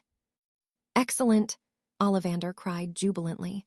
"It warms my heart to see such a relationship." Silence reigned once more, and Harry was acutely aware of the stares from all within the room he was receiving. He pointedly ignored them, having no doubt that those who had been questioning his ability were now reconsidering that notion. Clearing his throat, Ollivander turned towards Dumbledore, who was looking at Harry with no small amount of pride. "That concludes the ceremony," he declared. "Then I see no reason." "Photos, Dumbledore," a blonde woman, one of the people Harry did not recognize within the room, interjected. "Ah, of course," Dumbledore acquiesced. For the next several moments, the champions were moved around the room, whilst several pictures were taken to the point that Harry began to grow irritable with the squabbling between the blonde woman and the man holding camera. She did her utmost to showcase Harry in the center of the group, whilst the man insisted on having Fleur in that position. Harry couldn't care less. In truth, he'd rather have no part of the affair at all. Finally, they were satisfied, and the champions were free to leave, though when Harry made his way to the door before the others, he felt someone take hold of his wrist tightly. He scowled at the blonde woman who was all but leering at him, doing her best to disguise it beneath a smile. "Rita Skeeter," she introduced herself. "I was hoping you would grant me a few moments of your time, Harry." Harry's nostrils flared as he remembered why the name was familiar. "I don't think so," he declined. Her grip tightened around his arm as he attempted to turn away, and Harry pulled himself free. "I am trying to be polite with you, Miss Skeeter, but you are pushing your luck," he warned. "Come now, Harry," the woman chided. "The public will wish to hear from you. Don't you think they deserve that?" "I don't owe anything to anyone," Harry returned evenly. "I prefer my privacy, and I ask that you respect that." Skeeter giggled, and the others within the room began to pay attention to the back and forth between them. "Privacy is a luxury afforded to those uninteresting enough to be granted it," Skeeter said dismissively. "You are a very interesting person, Harry. Do you not wish to connect with your fans?" Harry quirked an eyebrow at her. "Fans," he murmured humorlessly. "I do not want fans. I only want to be left alone, and you will respect that one way or another." "My, you do have a temper, don't you?" Rita questioned. Dumbledore approached to intervene, but Harry held up a hand to prevent him from doing so. He wanted to put an end to any notion the woman had of having any further access to him. "No, not a temper," he corrected, But my patience only goes so far to those that wish to write falsehoods and sensationalize facts. I read your article, and I did not appreciate the picture you painted of me. I'm going to say this once, and I want you to look at me when I do." Skeeter met his gaze and flinched immediately, but Harry had gotten all he needed in a single glimpse. "We all have our secrets," he chuckled, relaxing considerably. "I prefer to keep mine to myself. If you insist on attempting to rile more by interfering with my private life, I will squash you like a bug." The widening of the woman's eyes was barely noticeable, but Harry did not miss it. He knew many practitioners of the mind arts would frown upon what he had done, but to him, it had been for a good cause. Evidently, Skeeter had not expected his ability and had let her guard down momentarily, just enough for Harry to glean something of value about her. It was not a mistake she would make again, and even now, she avoided meeting his gaze as she nodded the grudging accord reached between the two. "I do hope you enjoy the duration of the tournament," Harry offered before taking his leave of the room. Should Skeeter leave him be, perhaps he would allow her to continue using her ability to learn whatever she wished. However, were she to not adhere to his request, he would make her life decidedly uncomfortable. For now, Harry was willing to let it lie. He had other things to focus on, like the dragon he would be facing off with in a little over a week. Within a matter of only a few days upon learning that Harry had been entered into the Triwizard Tournament, Nicholas and Perenelle had arrived in Britain. They had taken up residence in a humble cottage in the West Country, posing as an elderly couple seeking a rural retreat for their remaining years. It was not as though they were likely to be recognized, even amongst the magicals, but the Flamels preferred to conduct their business as discreetly as possible. Whilst Perenelle set about making the house a temporary home, Nicholas had begun to familiarize himself with the country. It had been centuries that he had spent any significant time here, and Britain had certainly changed. Spearheading the Industrial Revolution amongst the Muggles had seen it become a wealthy land, prosperous, and a far cry from the often war-torn mess Nicholas remembered. The wizarding culture here remained largely the same. As the Muggles developed, they left behind their magical counterparts, as had much of the rest of the world. There was not a place that Nicholas had visited that Muggles and Magicals lived in any semblance of harmony. The former feared what they did not understand, and given the rather tumultuous history between them, the Magicals would forever be cautious at best and outright hostile. It was merely the way the world worked. Still, Nicholas had enjoyed his outings here. Both magical and Muggle London had proven to be interesting. Today, however, the alchemist found himself in Hogsmeade, where he was awaiting the arrival of his young charge.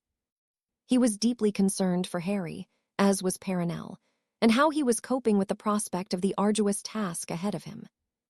Nicholas had no doubt the boy had deciphered the unsubtle clue he had included in his last missive, but he was curious to see the approach Harry had decided upon.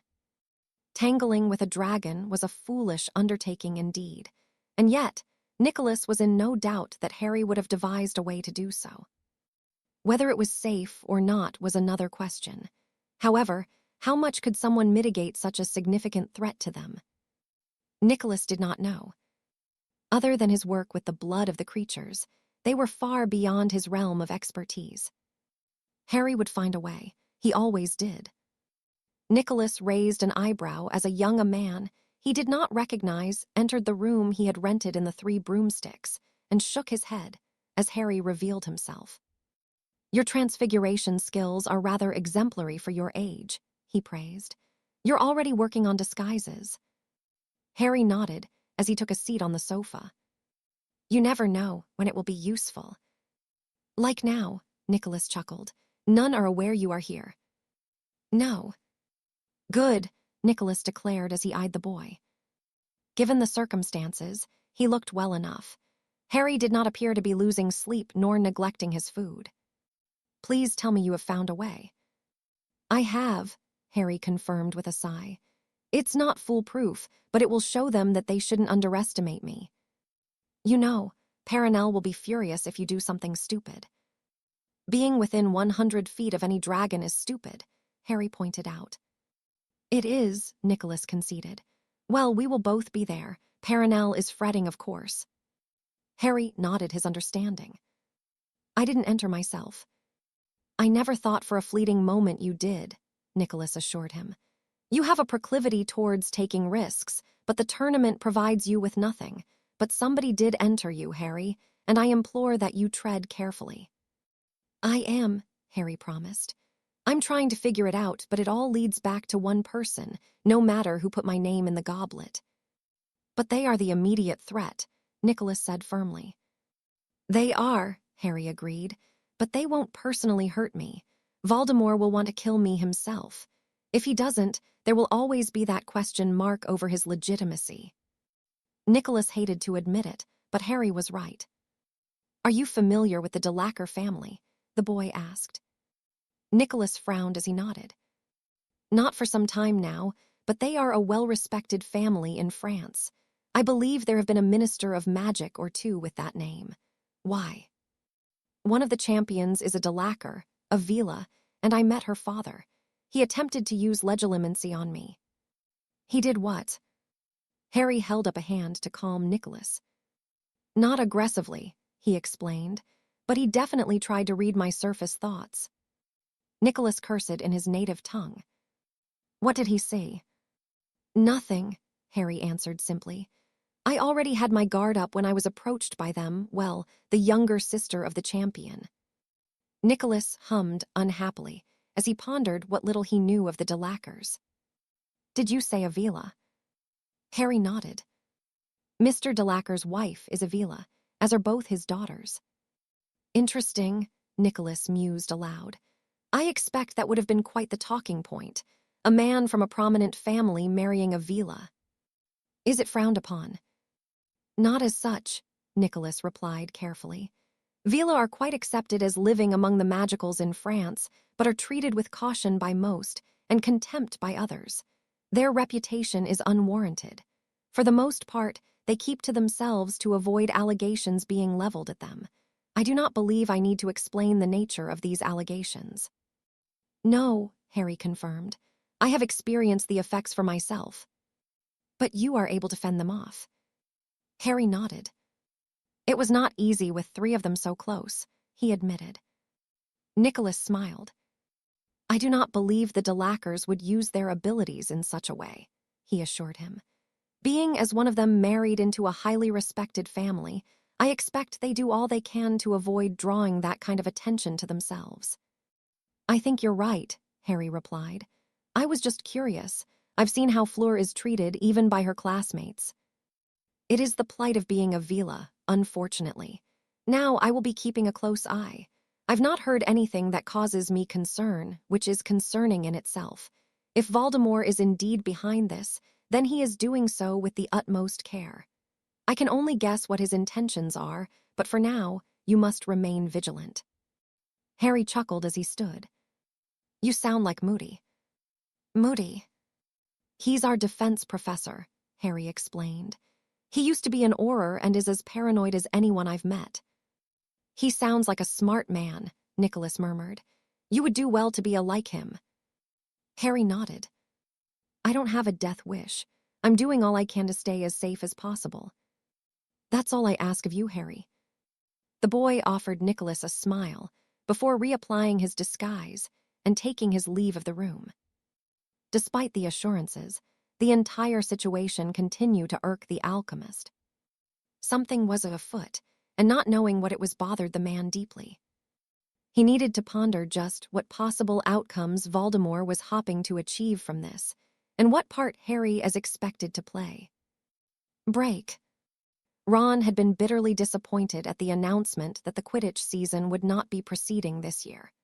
For the past 3 years, he had been under the impression that now would be the time that he would have the opportunity to become a member of the team, but that wasn't to be. The prospect of witnessing the Triwizard Tournament firsthand had sweetened the blow somewhat. Still, his dream of playing his beloved sport had been put on hold. What Ron hadn't expected, however, was for both Harry and Hermione to be occupied so much. The latter had made it her personal mission to free every house elf that worked at Hogwarts. The girl was proving to be quite barmy about the entire thing, and Harry. Well, Harry was just Harry. He'd always been busy since first year, but always made time for Ron to play chess or sit so that they could do their homework together. It had come as quite the shock when his friend's name had been chosen by the Goblet of Fire, and Ron wouldn't pretend to himself that he did not feel more than a little put out by it. Not that he believed Harry had entered himself. There is a small part of Ron that wanted to blame him for it, but in truth, he couldn't bring himself to. Besides, although he had not known it, with both Harry and Hermione so busy, their absences had granted him the perfect opportunity to prepare himself for the return of the Quidditch season for the next school year, and the redhead had been quietly practicing. It wasn't easy to do alone, but Ron would come to the Quidditch stadium during a free period or two during the week where he could become familiar being in front of the goalposts and where he could practice flying around them. Over the years, he had read dozens of articles containing tips for budding keepers, and he was putting the advice to use, as he intended to do now. Sorry, little brother, no can do. Charlie. Ron gasped as the man pulled him into a tight embrace. Are you here for the... Charlie held up a hand to silence him before nodding. I am, he confirmed. Did you not read my letter? I did, Ron assured him. I just forgot it was so soon. And Harry? I showed him it. I think he already knew. Charlie nodded grimly. As does the French champion, and I'm certain I've seen that Karkaroff bloke around the den. Have they really got to fight one of them? Ron asked excitedly. No, Charlie chuckled. If it was a few 100 years ago, maybe, but not this time. Can I see them? You'll see them with everyone else. Mum would kill me if I let you anywhere near them. Ron nodded his understanding. Anyway, you can't come into the stadium. It is being prepared for the task, so best you go back to the castle before you are seen and people start making accusations of cheating. Ron nodded and hugged his brother once more. See you tomorrow. I'll be around, Charlie replied with a smile, and Ron, not a word to the others. I won't say anything, Ron promised before leaving his brother to his work. It hadn't escaped him entirely that the first task would be taking place the following day, but Quidditch had a way of distracting Ron from just about anything else he may have been thinking about. To him, there was little else more important than the sport he revered, except for his family and friends. Nonetheless, having been reminded that the tournament would truly begin tomorrow, he once more found himself excited by it, and wasn't so disappointed that he would miss a little of his training today. It would be worth it to see what the champions would have to do, even if he was growing more and more concerned for Harry. Break. And for Mr. Potter, the Hungarian horntail, Crouch whispered. Harry eyed the miniature dragon he held and took hold of its snout as it attempted to bite his finger. He should have known he would get the worst of the bunch, but it would not alter his path. Your task is to retrieve the golden egg amongst the clutch of regular dragon eggs, Crouch explained. You will only be allowed to take your wand into the stadium. The number on the chest indicates the order in which you will go. Are there any questions? None of the champions spoke, and Crouch shared a look with the other judges before addressing them once more. The best of luck to all of you. With that, the judges left, leaving only the champions within the tent. Harry immediately noticed the lack of surprise shown by both Crumb and Delacour. They had been forewarned of what the task was. Cedric, on the other hand, had become quite pale. Bloody hell, the older boy cursed as he began packing around the tent restlessly. Harry could only shake his head. He'd had little doubt that Karkaroff would find a way to seize an advantage, and he'd even considered that the French would do the same.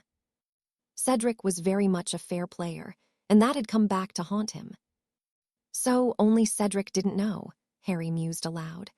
Oh, don't bother denying it, Delacour. It's written all over your face, you two Crumb. I have no idea what you mean, the French champion replied airily. Harry snorted derisively. Crumb merely shrugged, neither confirming nor denying the accusation. You knew, Cedric questioned. Harry nodded unashamedly. I did.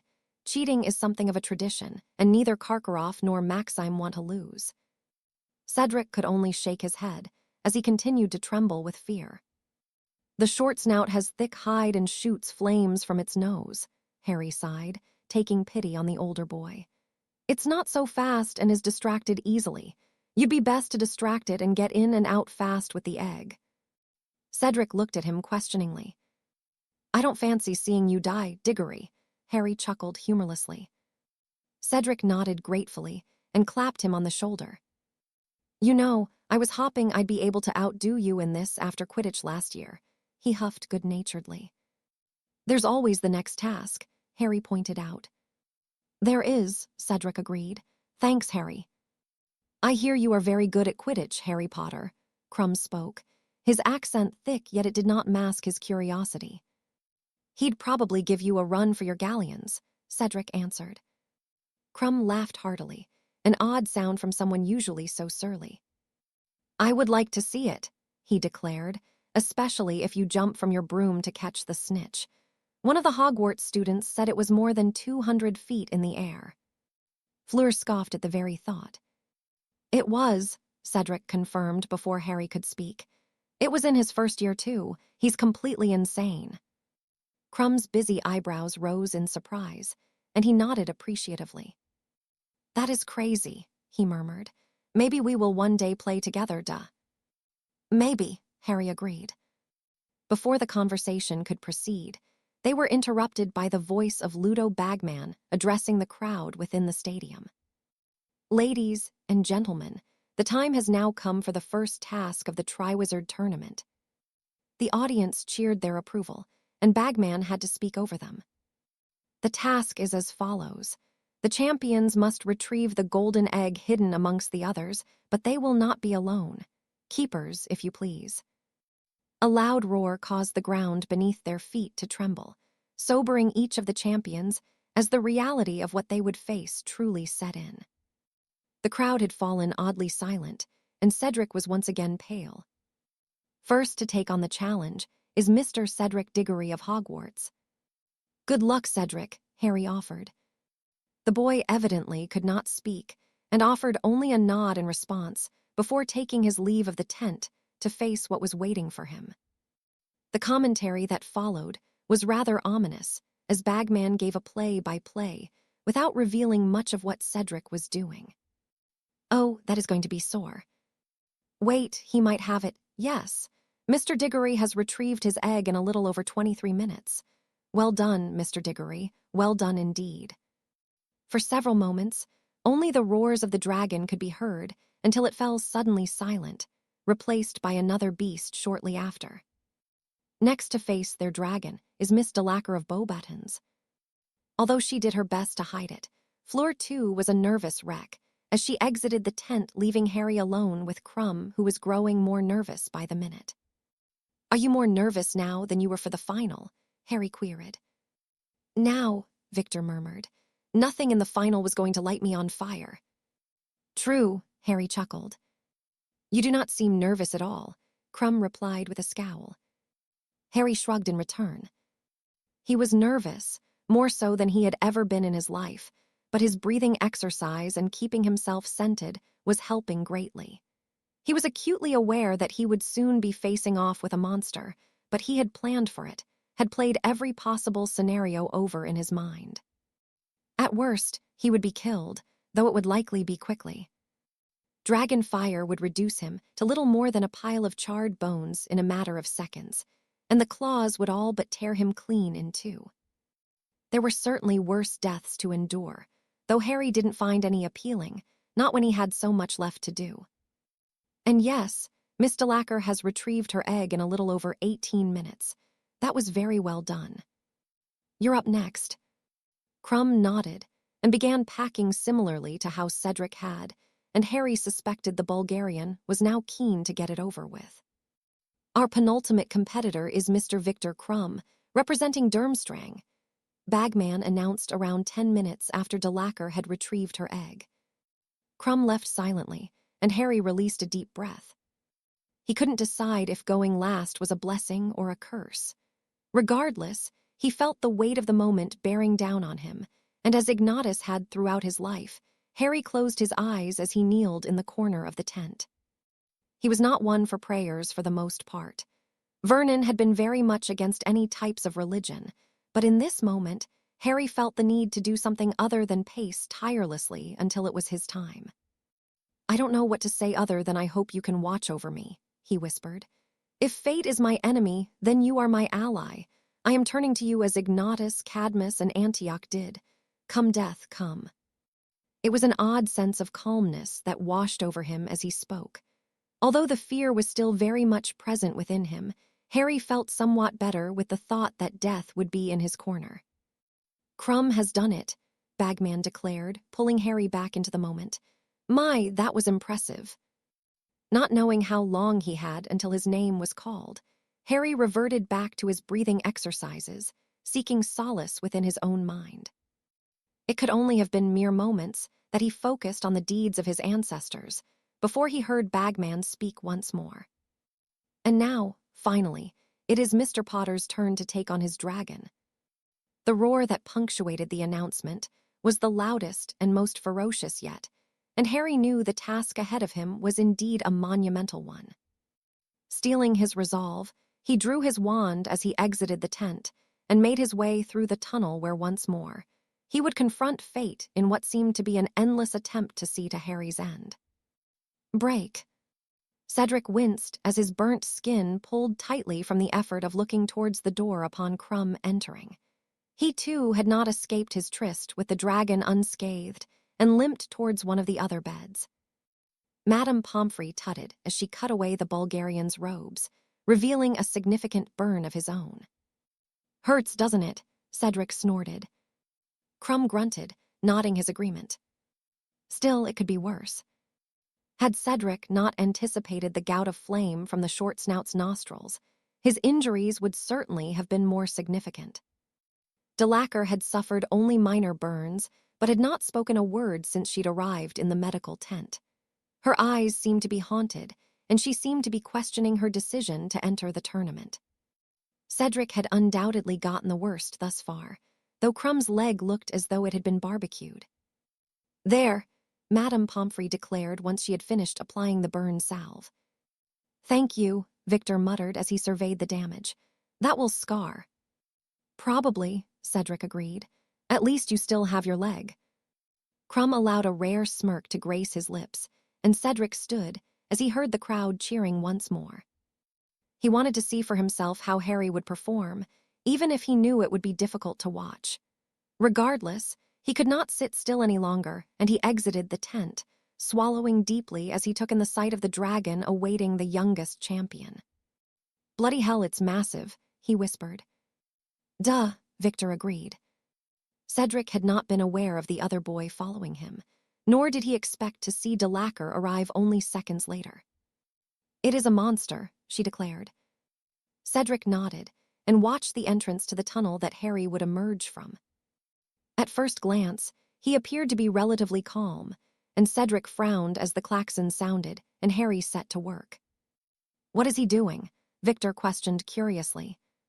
Cedric did not know, but as Harry finished twirling his wand, a bright purple dome appeared, encapsulating the entire area set aside for the task to take place.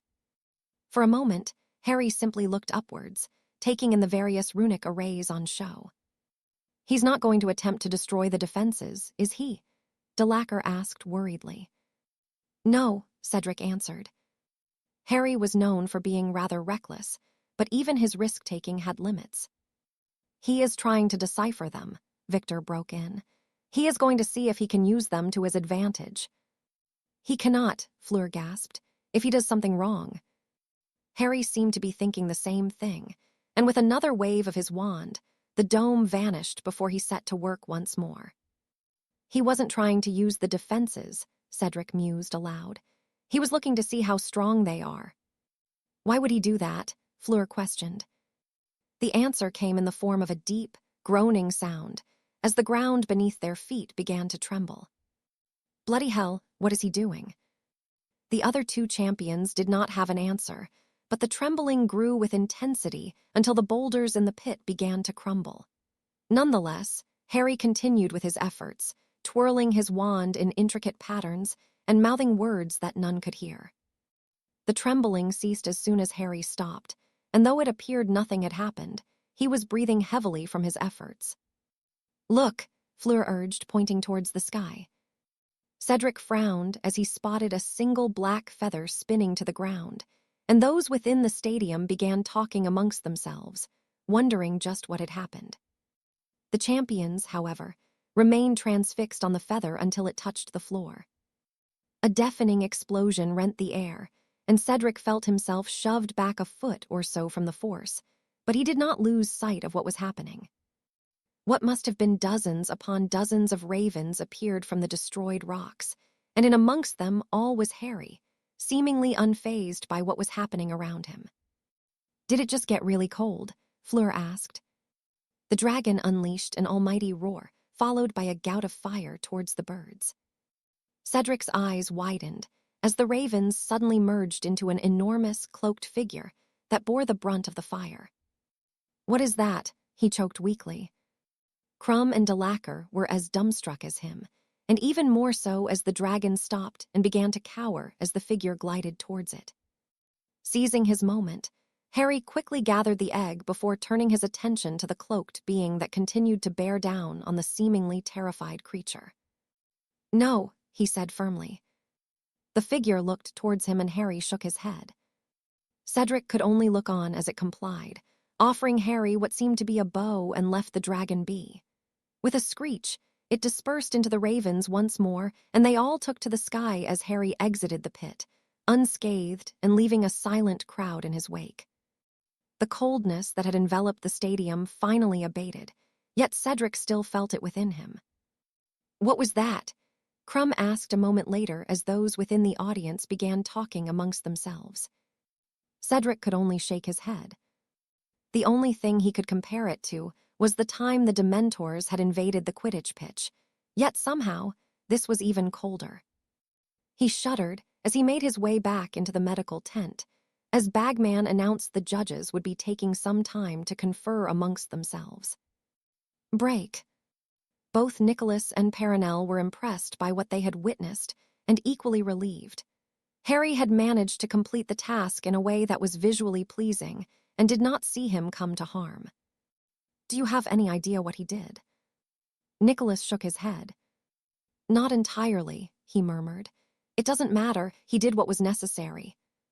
Perenelle nodded her agreement, though Nicholas would be discussing it with Harry. He was certainly curious as to what the boy had done.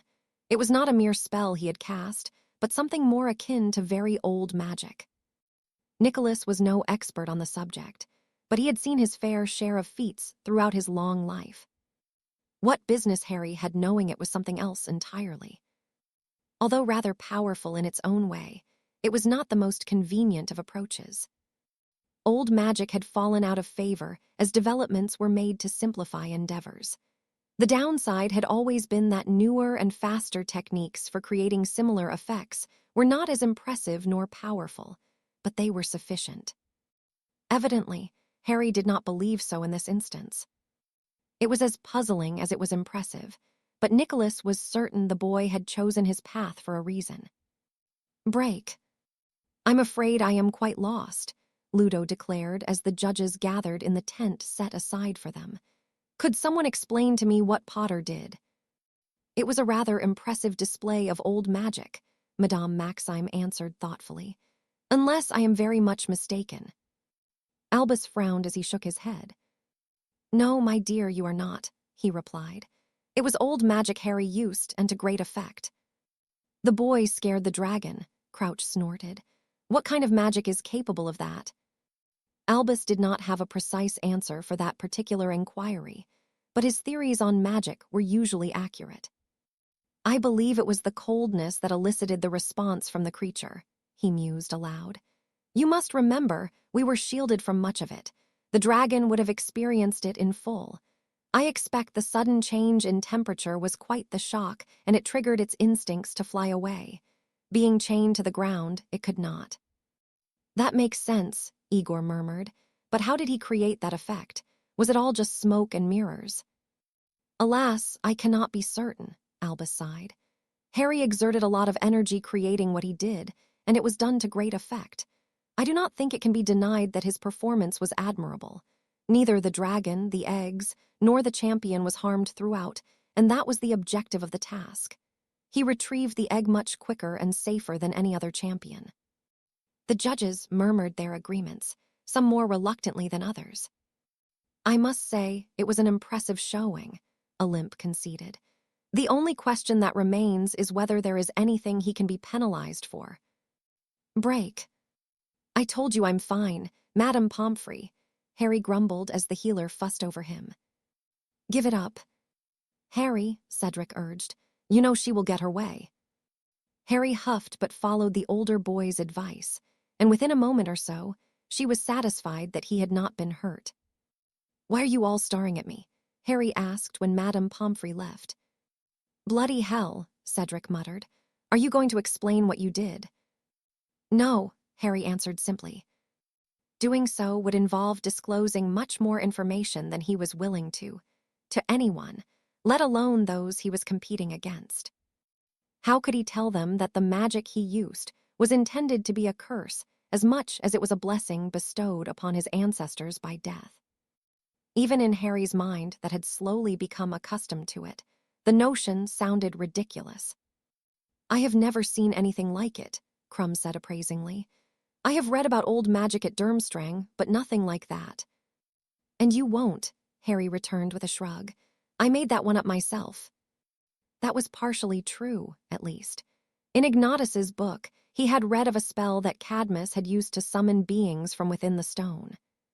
Harry, however, did not possess it, and had relied upon death to provide what he needed. His wish had been granted with much more than he'd anticipated. Harry had been prepared to have to combat the impressive flames of the dragon, but the magic had taken care of that for him. In a way, he felt as though he had cheated somewhat, but he took comfort knowing that the magic cast had been done by him, even if the true effects had been positively unexpected. Had the figure not acquiesced, Harry would have needed to take another approach.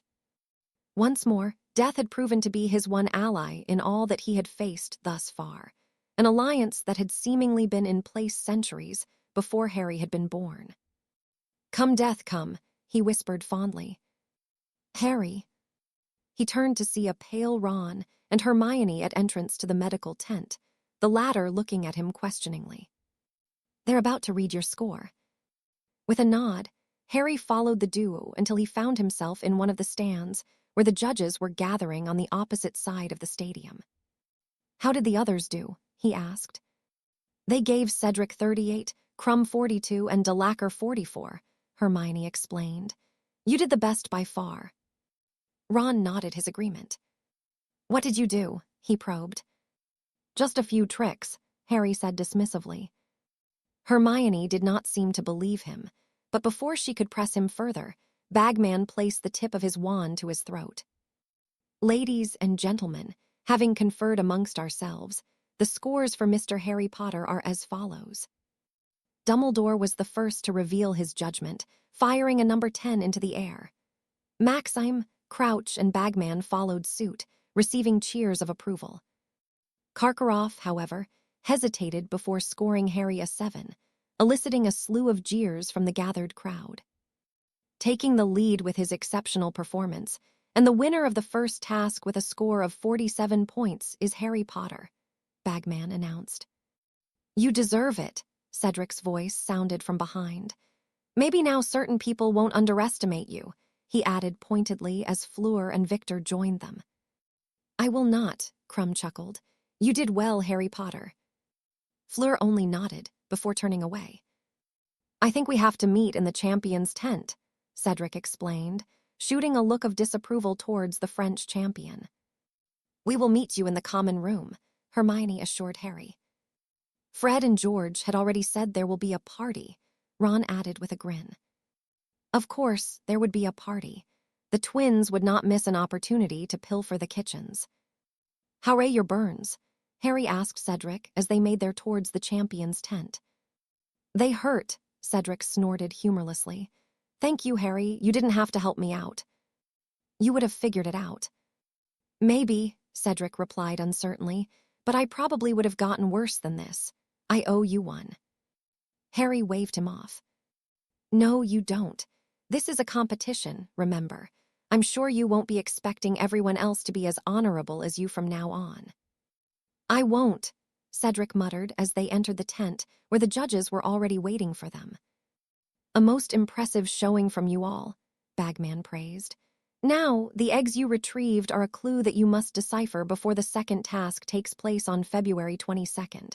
I wish all of you the best of luck. The heads of each school remained behind whilst Bagman and Crouch left, and only a moment later, those who had come to watch the champions entered. I am so proud of you, Seed. Amos Diggory gushed as he wrapped the boy in his arms. The man was beaming, though who Harry assumed to be was Cedric's mother looked terrified. Let me take a look at you. Harry turned just as a young woman cupped his cheeks, and it took him a brief second to realize that it was Perenelle who had disguised herself, along with Nicholas who looked on amusedly. I'm fine, Harry assured her. Perenelle hummed as she gave him the once-over, nodding when she was satisfied that he was not hurt. Well done, Harry, Nicholas offered. I did not doubt you for a moment. The praise elicited a genuine smile from Harry.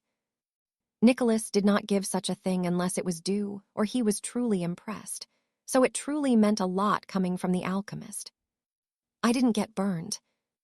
No, and for that, I am grateful, Perenelle sighed as she placed a kiss on his cheek.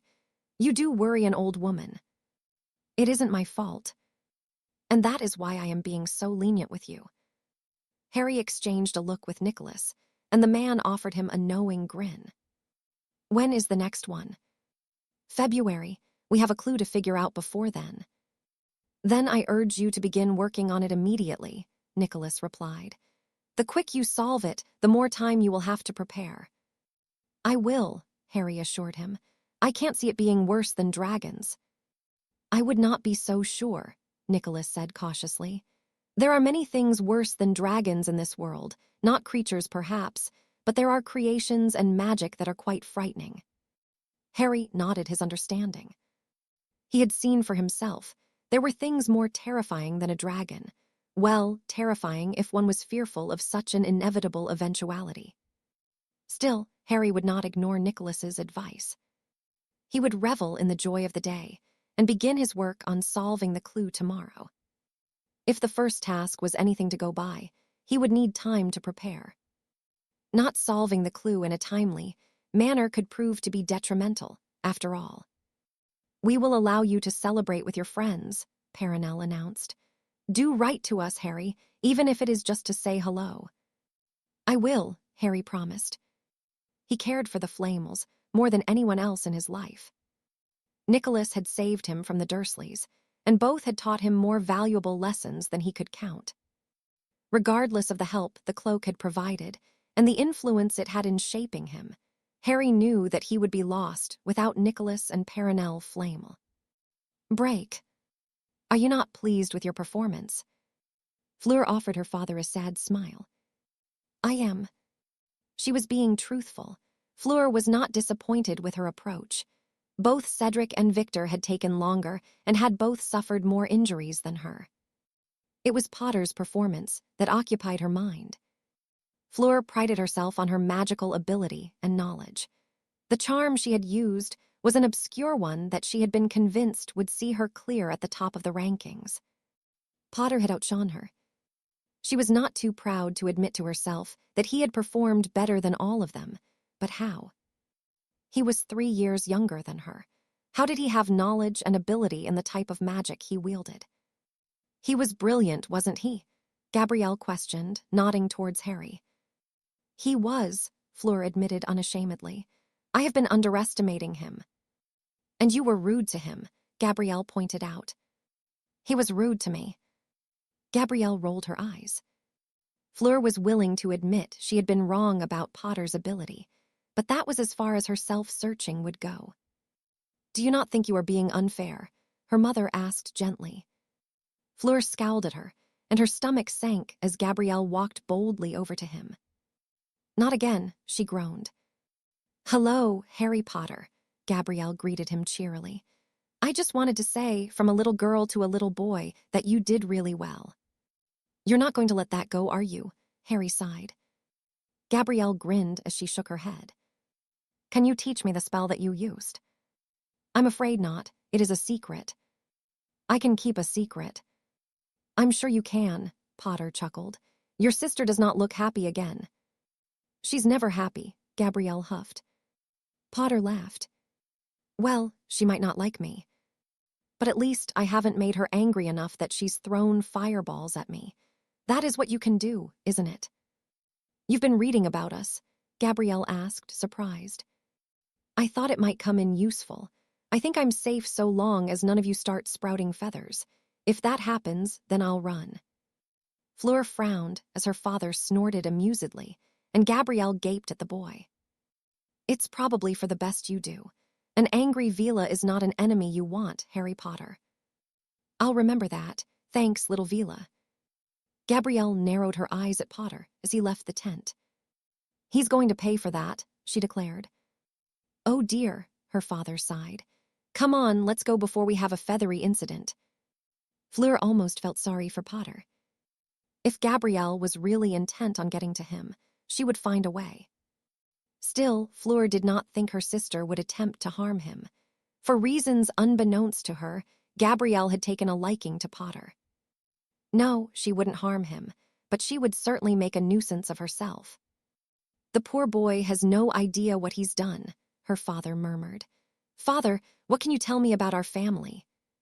Percival looked upon his only son, Jack, and frowned thoughtfully. Very little, he answered honestly. I suppose I've not thought much of the family history. Oh, Jack said disappointedly. Is there any particular reason you are asking? Jack shook his head. No, I was just curious. The other kids wanted to know if I was a pureblood, that's all. Well, you are, Percival assured Jack. Our family would not be so respected if we weren't. You know what some of the other families can be like. Jack nodded. Are you against Muggleborns or half-bloods? No, Percival replied without hesitation. We are all magical. It should not matter the parentage. A person should be judged only by their own character and actions. The blood that flows through their veins is unimportant. But aren't we more powerful than them? Some seem to think so, Percival sighed. The trouble is, assumptions have been made, but no one has set out to prove or disprove the theory. Well, not any efforts that have been made known. I suppose those with the power and ability to do so are the very same that would prefer to remain blissfully ignorant of any truth that counters their beliefs. That's just stupid. People are quite stupid, Jack, Percival chuckled. You'll learn that as you get older. Some like to hold on to tradition and traditional thought simply for the sake of it. That was why I was named for my grandfather. You didn't name me, after one of my ancestors. Percival shook his head. No, sometimes it is good to break tradition, he murmured. Jack offered his father a smile, and Harry felt himself pulled from the vision, where he was deposited on his bed in Gryffindor Tower. Shaking his head, he realized just how much the Peveril line had changed over the passing generations. So much so that the Potters had forgotten where it was they had come from. It was bound to happen. If such a connection between the families had remained common knowledge, then it was something that would be commented on, and each new Potter would have found themselves compared to their ancestors. The Peverils of old were a prominent family, yet one that had faded with time. It saddened Harry to have witnessed it for himself, but the forgotten lineage of the Potter family served him being such. None would ever guess that he was the many times great-grandson of Ignatus Peveril. And none would certainly make the connection that he was indeed a direct descendant of Salazar Slytherin via his mother's line. For the most part, Muggles really did keep excellent familial records dating all the way back to when the French invaded in 1066, some even further. Sporadically, Harry had been looking into the very notion since he'd had the visions of Mallory Gaunt and Carries Peveril. It had taken some time to confirm and had been done so with no small amount of difficulty.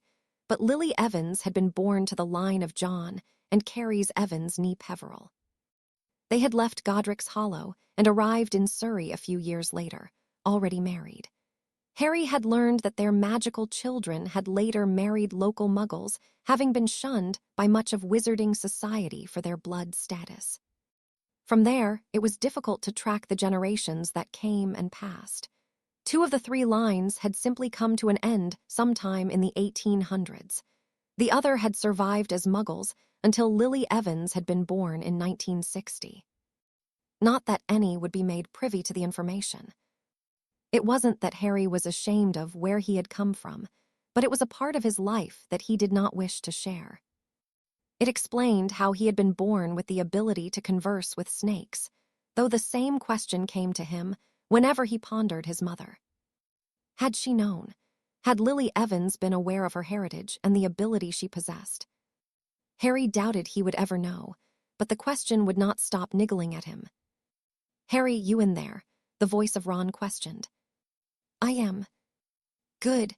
McGonagall wants us all gathered in the common room now." Harry frowned and wondered why the head of house would require their presence. "I'll be there in a minute," he sighed. Why did he have a bad feeling that something he would not be pleased by was about to happen?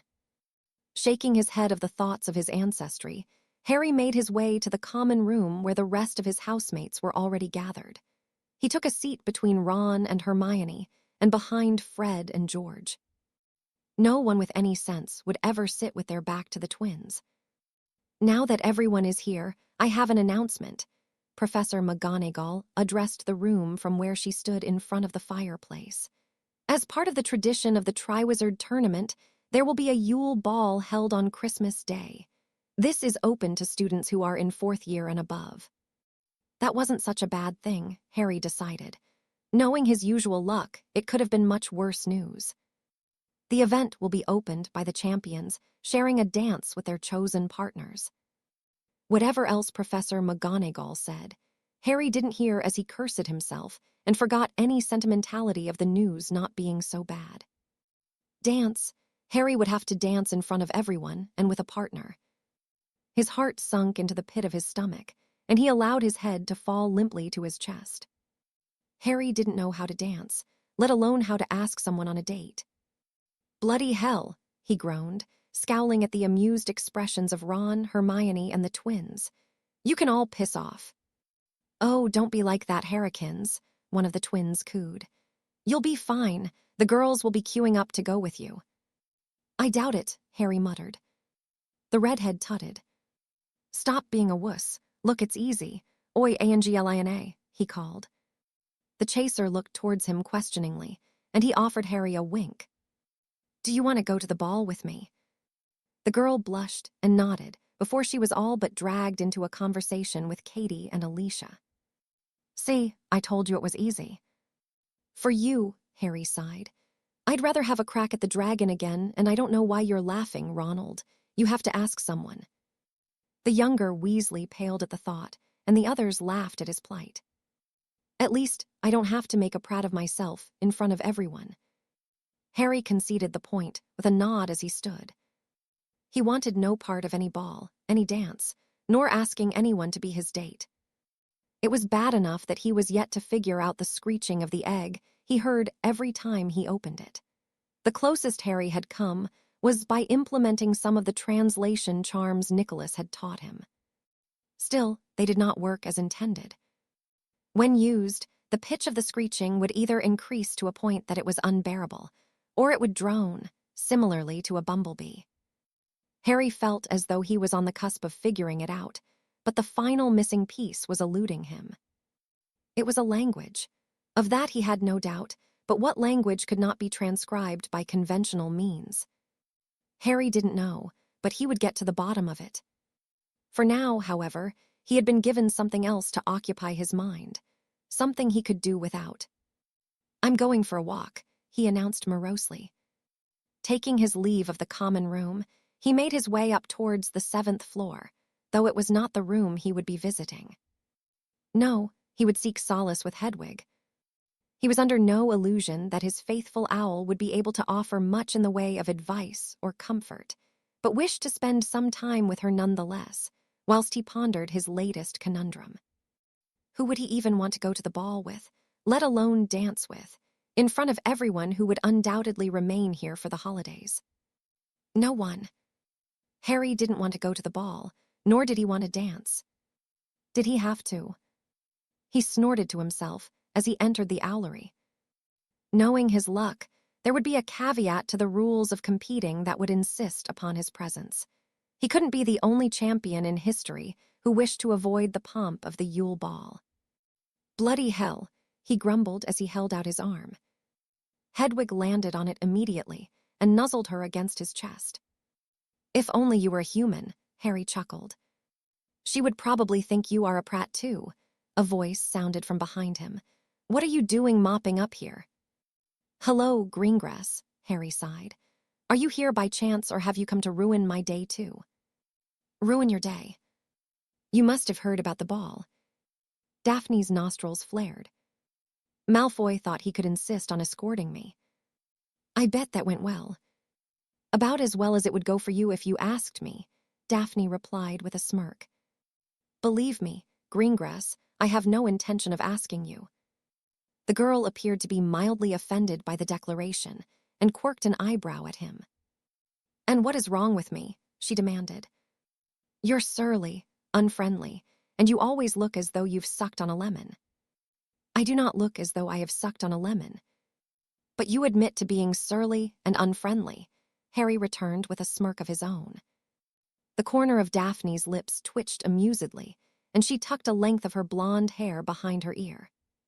Taché, she replied, tilting her head slightly. Maybe it wouldn't go as badly as Draco's offer, she added with a hum. No, it would, but I wouldn't threaten you, Potter. You can at least hold a conversation without looking at my chest. Is there something to look at? Watch it, Daphne warned. Harry held up his hands as he laughed. If I thought it wouldn't cause a whole lot of trouble for both of us, then I'd consider it. But it would. It would, Harry agreed. Daphne again offered him a smirk. You're not as stupid as you look, Potter. At least you understand the repercussions of your actions. I quite admire that. But if I tell anyone, you'll kill me. Exactly, Daphne confirmed. Besides, I won't be here for the ball. I'm going home for Christmas to be with my parents. You already had it planned. No, Daphne denied. The idea came to me when the ball was mentioned. I wouldn't want to go with anyone in my house. And you can't be seen going with someone else. That's the second smart thing you've said. I'm on a roll, Harry declared. Wouldn't you like to go to the ball? Daphne shrugged.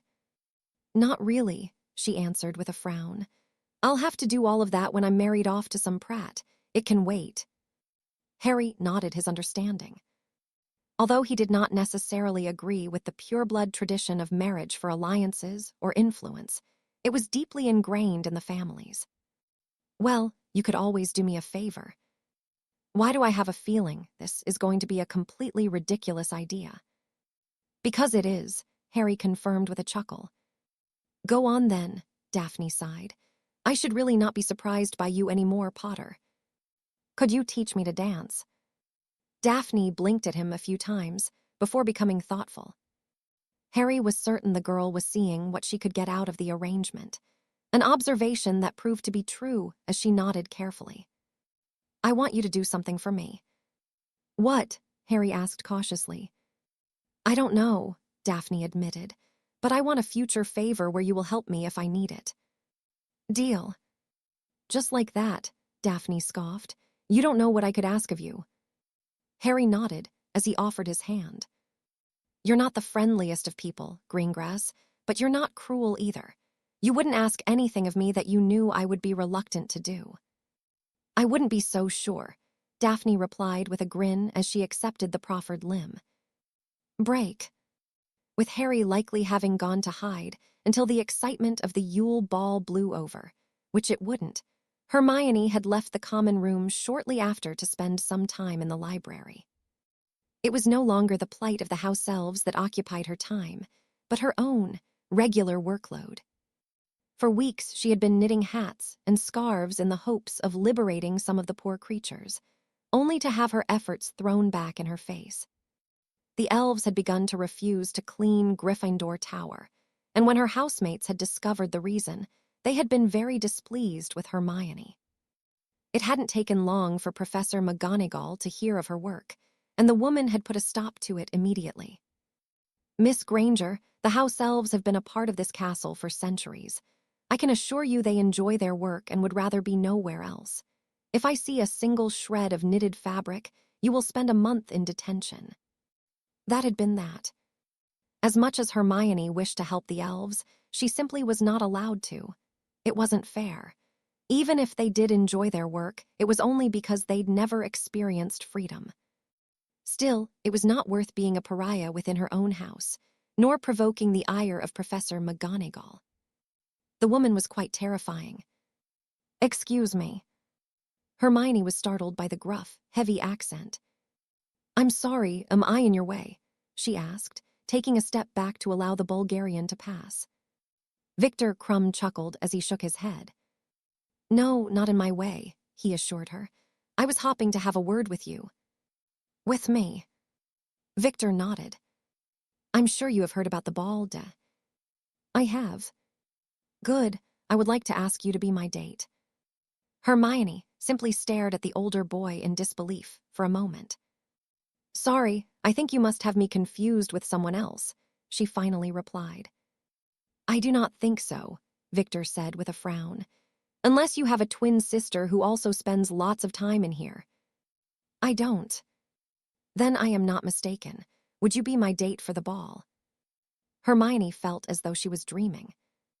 It wasn't a heady sense of overwhelming bliss that came over her, but the sheer disbelief that someone, let alone a famous Quidditch player, would be asking her out. "Why?" she asked. Victor's scowl deepened. "I do not understand." "Why would you ask me? You could go with almost any other girl here." Victor nodded and appeared to be quite uncomfortable. "The other girls would only go with me because of who I am," he murmured. "They want to go with Victor Crumb, the Seeker. You would not go with me because of that." "What makes you so certain?" Victor smiled. "Because you are friends with Harry Potter. You are not dating him, no." Hermione scoffed at the very thought. "Harry is just my friend." "So, you are not a fame-hungry girl?" Hermione shook her head. "That's not good reason to want to take someone to the ball," she pointed out. "It is not my only reason," Victor replied. "I have seen you in here almost every day. You are very pretty. When I saw that you were friends with Harry Potter, it helped make my mind up when I learned of the ball. Please, it is just so that I can go with someone who can forget I am a Quidditch player. Even if it is just as friends, I would enjoy your company." His words were sincere, and any notion that Hermione felt that he was trying to trick her was forgotten as she nodded. "Okay," she agreed. "I will go with you." It was odd to see the usually surly Bulgarian beaming, and even more so as he all but skipped from the library. Hermione took several moments to ponder what had just happened and didn't know what to think. Worse yet, how would everyone else react when they found out she would be going to the ball with Victor Crumb? Break. Having spent some time with Hedwig, Harry scarcely felt any better about the prospect of the ball and what it would entail. Daphne had agreed to give him dancing lessons, but at what cost? The Slytherin would be shrewd with her eventual demand, though for now, Harry could not find it within himself to think so far ahead. He needed to be able to dance. It was bad enough that he would have to embarrass himself by asking a girl to be his date, but dancing in front of everyone in attendance was frightening. Shaking his head, Harry mounted his firebolt and took to the sky. At least up here, he was free from everything that was burdening him. Well, for a while. It wasn't long until the peace and thrill of flying evaporated, and he touched down in one of the stands. The Quidditch stadium had been reverted back shortly after the task had finished, and Harry found it hard to imagine that only a little over a week ago, he was here facing off with the dragon. Throughout the days that followed, people stopped and asked him what it was he had done, and even Rita Skeeter had requested an interview. The woman had been denied, and every other had been told very little. Harry would not share his secrets, not when they could be pivotal towards his future as they were likely to be. With a deep sigh, he decided to head back towards the castle. It was nearing dinner time now, and with it being a Hogsmeade weekend, he did have some time away from the school to look forward to. Entering the Great Hall only a few moments later, he was accosted by a grinning Cedric Diggory who wrapped an arm around his shoulder. "How are we today, Harry?" the older boy asked. "Shut up, Diggory." Cedric snorted amusedly. "I see you're not so pleased about the ball." "You are." Cedric nodded. "It will be fun. Lighten up and have some fun, Harry." Harry shook his head. "I don't want to dance in front of everyone, and I don't want to ask anyone on a date. It's bloody embarrassing." Cedric patted his shoulder, his grin remaining in place. "Take a look around," he urged. "There's not one girl in this room that would say no to you. You're a champion, and you're not a bad-looking chap." "Is this you asking me to be your date?" Harry returned. Cedric cuffed him on the back of the head. "Watch it, Potter," he warned. "No, I'm going with Cho." "Chang, I bet the rest of the Hufflepuffs won't be happy about that." Cedric shrugged. "Just because we compete against each other in Quidditch doesn't mean we can't get on off the pitch." "Well, if you think I'm asking Malfoy, you've got another thing coming." Cedric laughed, and for the first time since the announcement had been made, Harry cracked a smile of his own. "Come on, why are you so against it?" "I don't know. I don't want to make a prat of myself, and I don't know who I would want to go with." "You could ask Delacour." "I'd sooner ask one of Hagrid's blast-ended Scroots. It would be less painful." "You're probably right," Cedric murmured. "Then just ask someone you have things in common with. It will only be bad if you think it will. Sometimes you just have to do it. The longer you wait to ask someone, the harder it will be." Harry nodded his understanding. "I know," he sighed. "Any idea who you might ask?" Harry shook his head, doing his best to not look at the females in the room who were staring at both him and Cedric. "You could be really ballsy and ask Maxime." "All right, that's enough out of you," Harry chortled as he pushed a guffawing Cedric away from him. "Honestly, I thought you were a decent bloke. You as much a prat as everyone else here." "Must be something in the pumpkin juice," Cedric replied. "Fine, I will make a deal with you." "A deal?" "Well, an ultimatum," Cedric corrected, his eyes alert with mirth. "I'll give you until lunchtime tomorrow to decide on a date, or I will find one for you." "You bloody well won't." "Try me, Potter," Cedric returned. "I'm not spending the next week or so staring at your miserable face whilst you crap your pants at the thought of asking someone. You have until lunchtime tomorrow. I would suggest you take a nice long bath to think it over. Take the egg with you. You might learn a thing or two," he added, checking to make sure their conversation had not been overheard.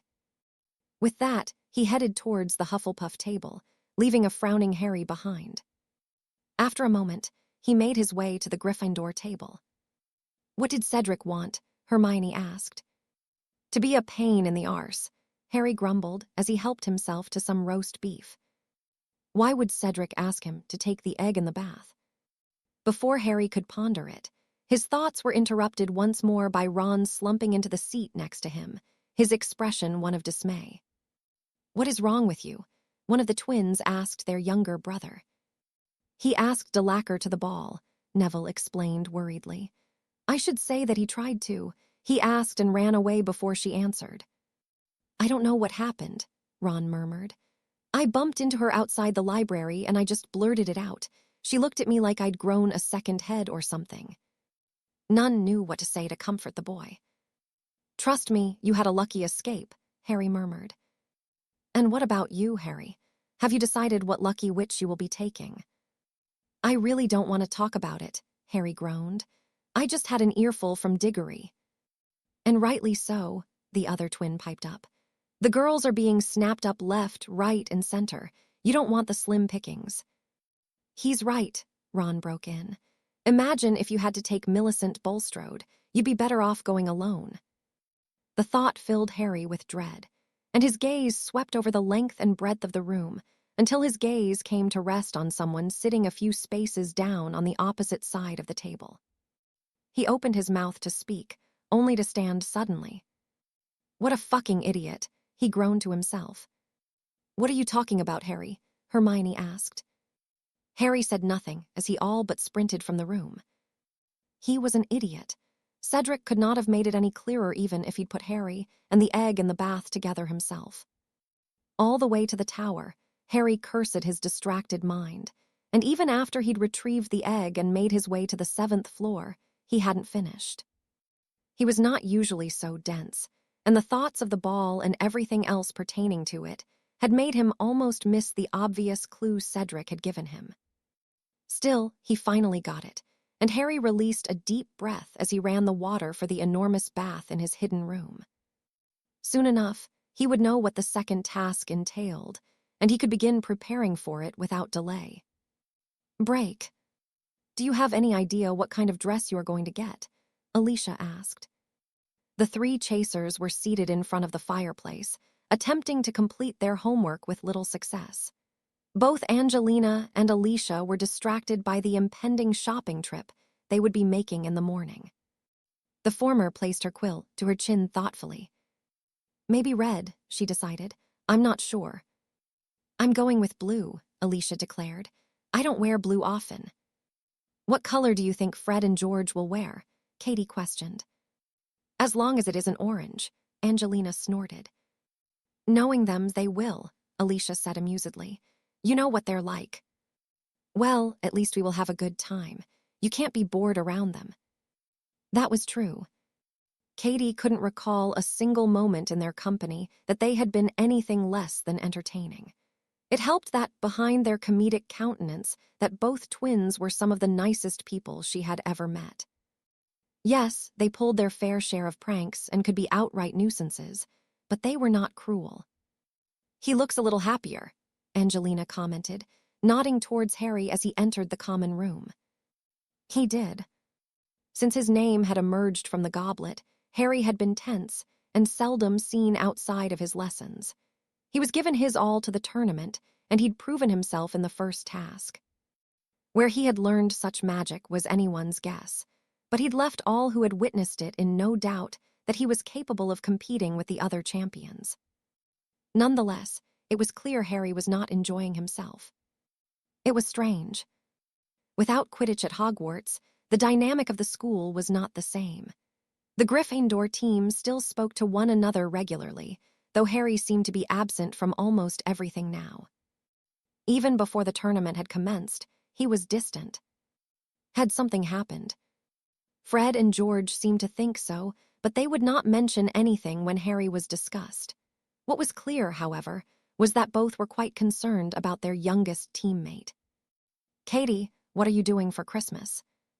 She jumped out of her skin, startled by the voice that invaded her thoughts. "I'm going home," she answered. "I always do." Harry nodded. "So, you wouldn't want to go to the ball with me?" It was odd to see the usually confident Harry quite nervous. He hadn't been that way since his first year, though why Katie felt such a feeling herself, she didn't know. "Me?" she asked in disbelief, finally finding her voice having been taken aback by being invited. Katie was not a typical girl like most others her age. She liked to rough it on the Quidditch pitch, something she'd learned by growing up with 2 older brothers. No one had ever asked her on a date of any sort, nor shown that kind of interest in her, and she looked to her friends questioningly. Both were wide-eyed and appeared to be on the verge of giggling excitedly, and the alien feeling became quite contagious. "This is the part where you say, yes," Angelina whispered encouragingly. Katie's gaze shifted back to Harry. "If you're sure," she replied, chiding herself for her own nerves getting the better of her. It was a confusing moment for the girl, and had come as unexpectedly as anything else she'd ever experienced. Harry nodded, evidently having spoken all the words he was capable of until now. "Then I would love to go with you," Katie replied with a smile. Harry breathed a sigh of relief, and she relaxed too, her thoughts beginning to catch up with her. "That means I have to wear a dress, doesn't it?" "It does." Katie frowned. I've never worn a dress. I'm sure you will look great, Harry said dismissively. Katie felt her cheeks redden and was grateful that he took his leave. Did that just happen? She asked the others, uncertain if she'd simply had a very surreal moment. It did, Angelina confirmed, and Katie yelped in surprise as she was pulled between the giggling, excited girls. Once more, she found that the feeling was quite contagious, and Katie could not hide her own elation. Oh, tomorrow is going to be fun, Alicia declared. We will find you a dress and some shoes and anything else you will need. Anything else I will need? Well, you'll need a bag and maybe some other accessories. Why? Because you're going to a ball, Angelina sighed. There's so much to do. Katie had never seen either of the other girls acting so girly. The three of them never bothered wearing makeup, nor wearing feminine clothes. What was the point when they would only get ruined atop a broom? Katie couldn't remember the last time she wore anything other than jeans or shorts in the summer, let alone a dress. That would soon change, and though the prospect of it was quite daunting, she wasn't against it. Maybe it would be fun. Regardless of her own reticence, she couldn't be any more pleased that Harry had asked her, though there was one problem. Can either of you teach me to dance? She asked desperately. I haven't done it since I was 7. Her mother had signed her up for lessons for a little over a year as a counter to all the playing in the mud and roughhousing with her brothers she did. They had stopped when Katie had vocalized that she didn't find the hobby interesting, and that she would rather be flying instead of parading around a room with other girls she did not get on with. I can help, Angelina assured her. My mother was quite insistent that I would have to dance if I was determined to play Quidditch. Katie nodded gratefully, and though the excitement she felt remained, the nervousness was there too. Beyond the dresses, the dancing, and everything else that had happened in the last few moments, it was the prospect of attending the event with Harry that appealed to her most. He was mischievous, but he had always been sweet in his own way. It certainly didn't hurt that he was rather easy on the eyes. Katie had heard several girls mentioning it in passing, and even Alicia and Angelina commented on it.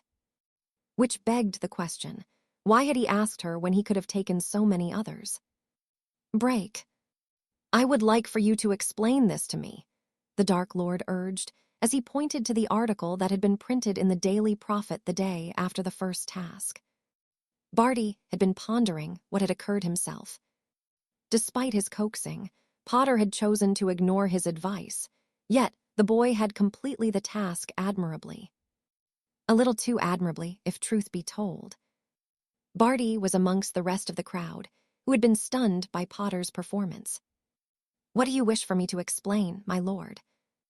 How Potter is capable of this kind of magic. Trickery, Barty replied. Most of what he did was nothing more than simple spells disguised to appear more complex.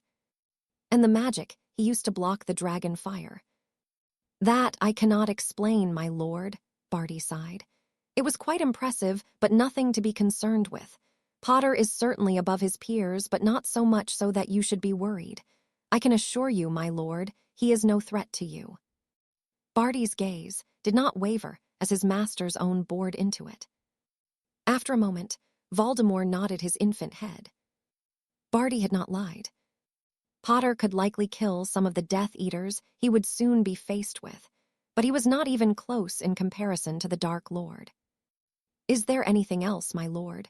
I must return to Hogsmeade. You are dismissed, Barty, but keep me informed of anything that catches your attention. Of course, my lord, Barty complied with a bow. A part of him knew that he was not being completely honest with all he had become aware of, but his treachery would serve a purpose and ensure only those truly loyal to the Dark Lord would remain at his side. There was no place for the likes of the fickle Lucius and the others that had forsaken their master. It was indeed a risk, however, but Barty felt he had a measure of Potter's character. Before he would die, he would fight for all he was worth, and if fortune shined on the Dark Lord, the boy would take the unworthy with him. Break. Hogsmeade was a rather beautiful village. It was quaint, and some would say dated, but Gabrielle found that there was an undeniable charm about the place. She walked the cobbled streets with the other students, something she would not be able to do so freely when her Vila heritage reared its head for the first time. For now, her magic was not so discernible, and certainly not amongst so many other magical people and buildings. How long that would last, she didn't know, but she was determined to enjoy it before she would be more inclined to keep away from larger crowds, for theirs and her own good. It had taken Fleur months to begin to control her magic, and Gabrielle expected it would be much the same for her. Her older sister had missed weeks of her 5th year because of it. Fleur had changed, or maybe it was that everyone just treated her differently when she did return to Beauxbatons. The other students had always been rather wary of them for what they were, but Fleur had certainly had it worse than Gabrielle thus far. The older girls were jealous, and the boys simply did not know how to act around her. It worried Gabrielle that it would inevitably be the same with her, but the difference between her and Fleur was that Gabrielle did not care. She was proud of her heritage, and would not allow the views of any other to spoil her school life the way Fleur had. Gabrielle paused as she heard a name mentioned that she was familiar with by a group of students in yellow-trimmed robes, though she could not understand much of what else was said. Harry Potter. She cursed her lack of fluence in the language, but she listened, nonetheless. He's going with Katie Bell. I thought he'd pick someone of a higher status. Like you, Susan. Gabrielle frowned as the redhead blushed and decided that there was no point in listening in any further. Instead, she wanted to sample some of the butterbeer Fleur had suggested she try. Spotting the 3 broomsticks only a short distance away, she entered to find the pub packed with students from all 3 of the schools, and amongst them sitting at a table with his 2 friends was Harry Potter. With a smirk, Gabrielle made her way towards him and took the unoccupied seat next to Harry. "Hello, Harry Potter," she said cheerily in English. "Better," the boy chuckled. Gabrielle nodded as she picked up his bottle and took a sip, whilst the others looked at her, as though she had lost her mind. "This is good," she declared. Potter raised an eyebrow at her, before shaking his head amusedly. "Would you like one of your own?" Gabrielle nodded. "That would be most appreciated." He muttered something in English before heading to the bar, leaving Gabrielle with the red-headed boy and the brown-haired girl. "You are Fleur's sister. You can speak French." "A little," the girl replied sheepishly. "I'm not very good." "My English is not very good," Gabrielle sighed. "Harry's French is excellent." "Here you go," Harry murmured as he returned, placing 4 more bottles of butterbeer on the table. "Thank you," Gabrielle said appreciatively before draining half of hers. "I like things that are sweet. It's a Vila thing." Harry chuckled as he nodded his understanding. "Your sister will be angry if she knows you are sitting with me." "It is my sister I wanted to speak with you about." Harry frowned. Gabrielle knew he and Fleur did not get on, but she believed they would if they weren't hostile towards one another. Fleur would never likely admit she had been wrong about Harry, so Gabrielle was hopeful the boy would be less stubborn. "What about her?" "I would like you to invite her to the ball." Harry looked at her questioningly. "Why?" "Because you won't just stare at her like an idiot or treat her like a pig." Harry shook her head and smiled sadly. "I get that it is hard for her, but there is no excuse for how she has been towards me since my name came out of the goblet. Sorry, Gabrielle, but I won't do it. Besides, I already have a date." Gabrielle nodded her understanding. "And you did not think to ask me.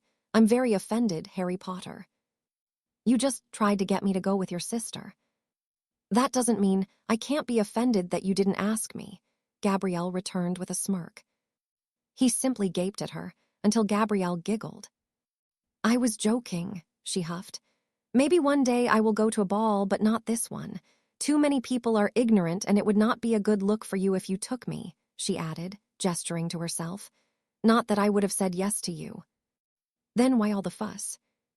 "I like to keep people on their toes," Gabrielle replied as she stood and finished the rest of her drink. "Thank you, Harry Potter. We will speak again, I'm sure." With that, she kissed him on the cheek and left the dumbfounded boy in her wake. Truthfully, she had not expected Harry to agree to ask Fleur to the ball, but it had been amusing to watch so many emotions flicker across his expression. Perhaps if Gabrielle had already reached a milestone on her maturity, she would have liked for Harry to have asked her. He was fun to be around and was able to fend off the Vila magic. Gabrielle shook her head of those thoughts. With how frosty the relationship was between him and Fleur, her sister would be furious, which only made it appeal more to the younger Vila. No, despite how much she enjoyed messing with people, there was a line that shouldn't be crossed, and Gabrielle did not think that Fleur and Harry being at odds more so than they were now would be a good thing. Perhaps it would be best to keep her distance from the boy, though she wouldn't ignore him if they happened to bump into one another. Hogwarts was not so big, after all. That thought brought a smile to her lips. "See, you can do it," Daphne said encouragingly, as Harry led her around the abandoned chamber on the 3rd floor. "Just tighten your grip on my hips a little more. You need to be firm and in control." Harry did so, and the girl nodded approvingly. For the past few weeks, they had been meeting here for the dance lessons, sneaking away like two secretive lovers that did not wish to be seen with one another. That wasn't the case, but rumors would be bound if anyone were to discover what they were up to. "There," Daphne declared when the song was finished. "You're ready to dance the night away with Belle." "You sound as though you do not approve." "Not many would," Daphne sighed. "You may be a half-blood, Potter, but like it or not, you come from a well-respected family and you are famous. Not just for what happened with you-know-who either anymore." "I don't care about any of that," Harry said dismissively. "You should," Daphne huffed. "You will have a seat on the Wisengamot in a few years' time, and people's expectations of you will be high, even more so if you win this tournament. People are watching you closely. My father is one of them. He said that you handled yourself well with the appeal." "And that only got anyone underage banned from attending the meetings." "Because Fudge is scared of you," Daphne replied. "If you chose to, you could create a strong alliance and be a threat to him. If you give people a reason not to be intimidated or bribed by Lucius Malfoy, you could really make a difference." "Is that what you want?" "It is what everyone should want," Daphne murmured. It was true. From what little Harry had seen, it appeared as though the lords and ladies of the Wisengamot were content to allow the likes of Malfoy to run roughshod and do as he pleased so long as they were left in peace. There was no backbone, no gumption about any of them, though Harry doubted that one man could truly make a difference. He frowned at the thought. Voldemort had. Without the Dark Lord's backing, Lucius and the others that had followed him did not have the temerity to continue on with the efforts of their master. Perhaps one man was all it would take. Harry shook his head before he could delve too deeply into that thought process. Now was not the time to be pondering the future political climate of the country, not when he had more current, pressing matters that required his attention. "Anyway, I need to pack," Daphne announced. "My father will be coming to collect me soon." Harry nodded his understanding. "Thank you for staying to help me," he offered sincerely. The train had left several hours ago to take the students returning home for the holidays to King's Cross. Daphne had opted to stay behind to give Harry a final lesson before the ball tomorrow evening. "I said I would help you, and you needed one more run-through," she replied, a smirk tugging at her lips. "Remember, you will owe me a favor when I need it, Potter." "How could I forget?" Harry chuckled. "You've only mentioned it at least once every 5 minutes." "Maybe I just needed to remind myself of why I was here," Daphne returned before heading towards the door. "Have fun at the ball, Potter." She was gone before Harry could offer a response. What did she even mean by that? Harry didn't know, and focusing on it would only give him a headache. Girls, he found, were confusing at best. His notion of facing off with the Horntail again, rather than dealing with the opposite sex, only became more appealing the more he interacted them. Pushing the thoughts aside, he followed in Daphne's footsteps only a moment later, covering himself with the cloak before making his way to the 7th floor. With Cedric's assistance with the egg, Harry had listened to the clue repeatedly, and since doing so, had kept everything he held dear with him at all times. There was not a chance that anything would be taken. Which begged the question, what would happen if the judges couldn't take an item from the champions? A person. For a brief moment, Harry had thought that such a thing would never occur, but then he remembered just what it was he was dealing with. It was certainly not beyond the realm of possibility that hostages would be taken for the champions to retrieve. How they would breathe in the lake for an hour was what concerned Harry, along with the myriad of creatures that dwelled within the waters. Hagrid had been most helpful in informing him of what lurked in the depths, so he had been planning accordingly. The Merepeople village would be at the very center at the deepest point of the lake, and Harry would have to make his way there and back within an hour. That was quite the task in itself, and figuring out how to breathe underwater for that long whilst not losing any of his magical capabilities was proving to be quite the conundrum. Transfiguration was an obvious choice, but it would be an exceedingly risky approach. Harry had begun delving into human transfiguration. However, changing his entire cardiovascular system was something that would not be learned at Hogwarts. In truth, it was not something that should be attempted at all. So many things could go wrong, though a human-to-animal change was something that could be achieved either through journeying through the animagi process or temporarily changing certain parts of the body to incorporate a creature. Once more, Harry was not keen on the idea. It was something he would have to consider further once the Yule Ball was over with. For now, getting through that particular impending event was his priority. He had weeks to decide what he would do in the second task, after all. Not that Harry had neglected his other practices in the interim. With the help of Ignatus's book and his own observations, he continued to develop his budding magic, and would continue to do so. Magical competence was indeed a journey, in all aspects, and there was nothing Harry took more seriously. Not even the impending ball. Regardless, he knew he had made a good choice in asking Katie to accompany him. They hadn't spoken as much this year as they usually would, but Harry knew they would have fun at the very least.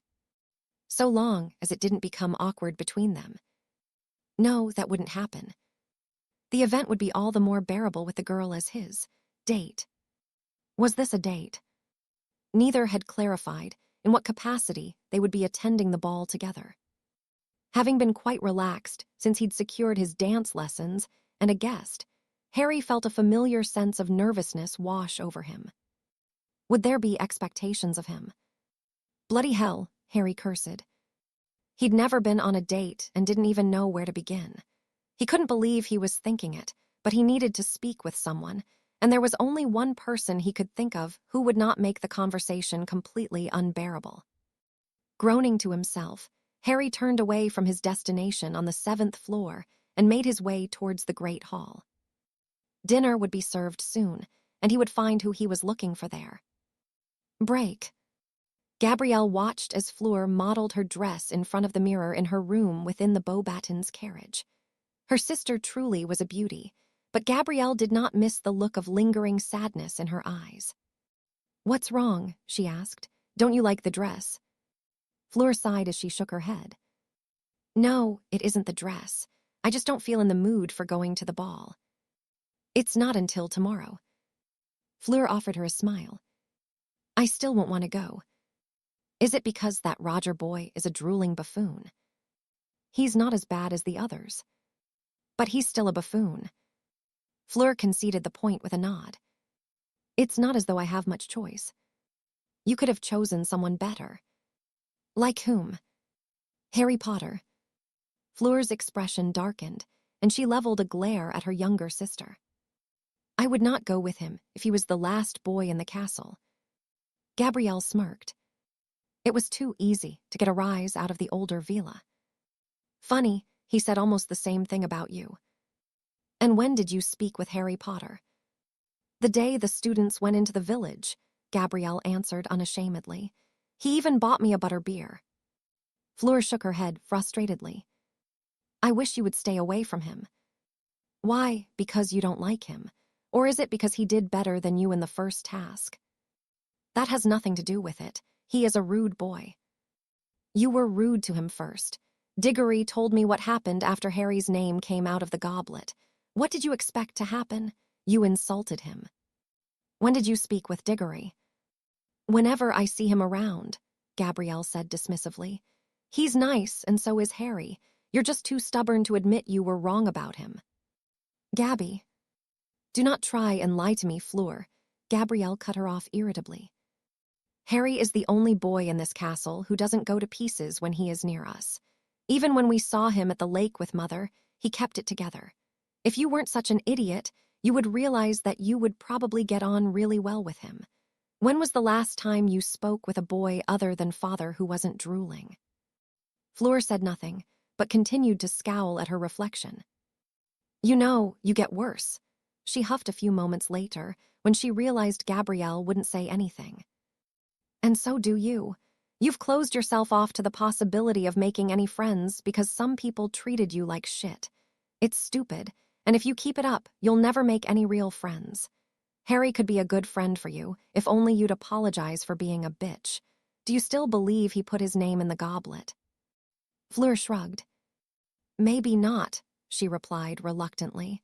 He doesn't seem to want anything to do with the tournament. He won't even speak to the media when they come. Exactly, Gabrielle declared. He hates his fame, and if you spoke to him for more than 5 minutes, you'd see that for yourself. But why would someone else enter him? Fleur asked. I don't know, Gabrielle admitted quietly. Maybe they want to get him killed. Fleur frowned thoughtfully. Well, they've not done a good job of it so far, she sighed. I don't think anyone expected him to do as well as he did. Gabrielle nodded her agreement. So, will you stop being a stupid cow and apologize to him? Fleur's nostrils flared in response. That's what he called me, she grumbled. When I called him a little boy, he said I was a cow. You insulted him in French, Gabrielle reminded her. You didn't know he could speak it. I wonder where he learned to speak it so well, Fleur mused aloud. He almost sounds native. Gabrielle shrugged. Maybe he has friends or family back home. He doesn't have any family, Fleur denied. He only had his parents when, well, you know. So, who raised him? No one knows, Fleur answered. If you ask anyone about him here, they don't know anything about Harry Potter before he came to Hogwarts. How strange, Gabrielle murmured. Maybe I will ask him. Is that not rude? You're one to talk, Gabrielle snorted. I think he likes me. He hasn't told me to go away, only that you'd be angry if you saw us talking. It's not like I'll pressure him. If he doesn't want to tell me, he doesn't have to. Fleur merely rolled her eyes. I'm surprised you didn't ask him to take you to the ball. I thought about it, Gabrielle admitted, but given the way I look, it would be strange. Besides, I would have been too late. He already has a date. Katie Bell, I heard some students talking about it. Do you know her? No, I'm not sure who she is. Gabrielle hummed thoughtfully. Perhaps she felt a little envious of the girl Harry was taking, but she wouldn't take it to heart. She didn't know the boy so well, just that he had treated her kindly and was not affected by her slowly maturing magic. Nonetheless, Gabrielle would be staying far away from the ball. She did not need her nature, making an appearance should she feel more jealousy than she did now. Break. I don't bloody believe this. What's wrong? Harry asked. Just look at me, Harry, the redhead urged. I look a proper pillock. Harry could not find anything to say to comfort his friend. The robes that had been sent to him were nothing short of ghastly, paisley, and complete with lacy cuffs and a ruff. Come here, he sighed. The grumpy Ron did so, and within a few moments of work from Harry, the robes were much better. How did you do that? Ron asked as he took in his reflection. Just simple magic, Harry chuckled. Ron's robes were now a charcoal gray, minus the lace, and looked more of a modern take on the garment. Thank you, he said gratefully. Honestly, I don't know what Mum was thinking sending them. They looked like Aunt Muriel's curtains. Well, you don't have to worry now, Harry pointed out. How did you end up going with lavender anyway? I just asked, Ron answered with a shrug. I thought she'd say no, but she didn't. Any idea who Hermione is going with? She hasn't said anything to me, Harry replied. Ron merely grunted in response as he adjusted his robes. Oi, what's that? He questioned, nodding to the box and flower Harry was holding. A gift, Harry answered sheepishly, tucking them into his robes. I didn't know we were supposed to bring gifts, Ron groaned. Bloody hell, this isn't going well, is it? Once more, Harry offered an internal thanks to Cedric for the advice, even if the older boy had milked Harry coming to him for help. He had been insufferable as he spoke to Harry, as though he was a toddler being taught to have his shoes tied. Well, Harry had evidently been more clueless than he thought, so he would give the Hufflepuff a break for being such a patronizing git. You don't have to bring a gift, he explained. I got one for Katie because it's going to be as bad for her tonight as it will for me. I don't think she realized what she was signing up for when I asked her. What is going on with you two? Nothing, Harry denied. Oh, come off it. There must be something. You could have asked any other girl in the school, but you went with Katie straight away. Harry shook his head. I don't know, Harry murmured. I just thought we'd have a good time together. She's fun and... She's hot, Ron interjected. What? She is. She doesn't even wear makeup or anything, and she's, well, you know. Harry frowned at his friend, and Ron held his hands up innocently. He hadn't really thought much of Katie in that way. Perhaps it was because he had known since he'd been selected for the Quidditch team during his first year. Maybe it was that he just simply hadn't noticed. Harry didn't know, but then again, he hadn't really looked at many girls in that way. Knowing the first he'd seen in such a light was a several times over great-grandmother had affected that thought process. He shook his head of the thought before any image of Mallory Gaunt could enter his mind. Come on, we'd best get going, he suggested. Are you meeting Lavender in the entrance hall? Ron nodded. From what I can tell, everyone is meeting there, he chuckled. A bunch of sad blokes waiting for women. My dad says I should get used to it because I'll spend half my life waiting for them. I bet he's glad he only had one daughter, Harry replied. Ron laughed heartily as the two of them left Gryffindor Tower. Harry didn't have the heart to tell his friend that his younger sister had been invited by Neville of all people. It would be left as a surprise for Ron. How are you feeling? The redhead asked curiously. Honestly, I'm bloody bricking it at the thought of dancing in front of everyone. Again, Ron laughed. Just don't fall over, mate, and you'll be just fine. I wasn't planning to, Harry muttered, adding that new fear to the list of possible things that could go wrong this evening. Break. Is all of this really necessary? Katie huffed. She had been all but set upon by her two so-called friends who had dragged her into their dorm room to ready her for the ball.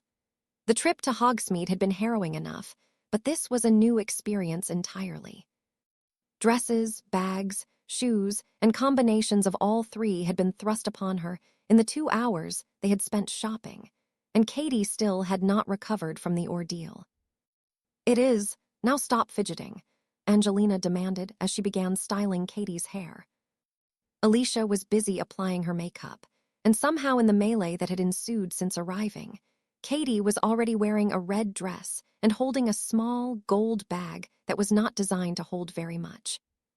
Even a pair of Quidditch gloves would have been a squeeze for the dainty accessory. You know, I think we are done, Angelina declared an inordinate amount of time later. What do you think? Katie looked at herself in the mirror, her eyes widening at the unfamiliar reaction. She'd never dressed in such a way, nor styled her hair and worn makeup. It was a lot to take in. She didn't hate it, but it was foreign to her. I look butch, she grumbled.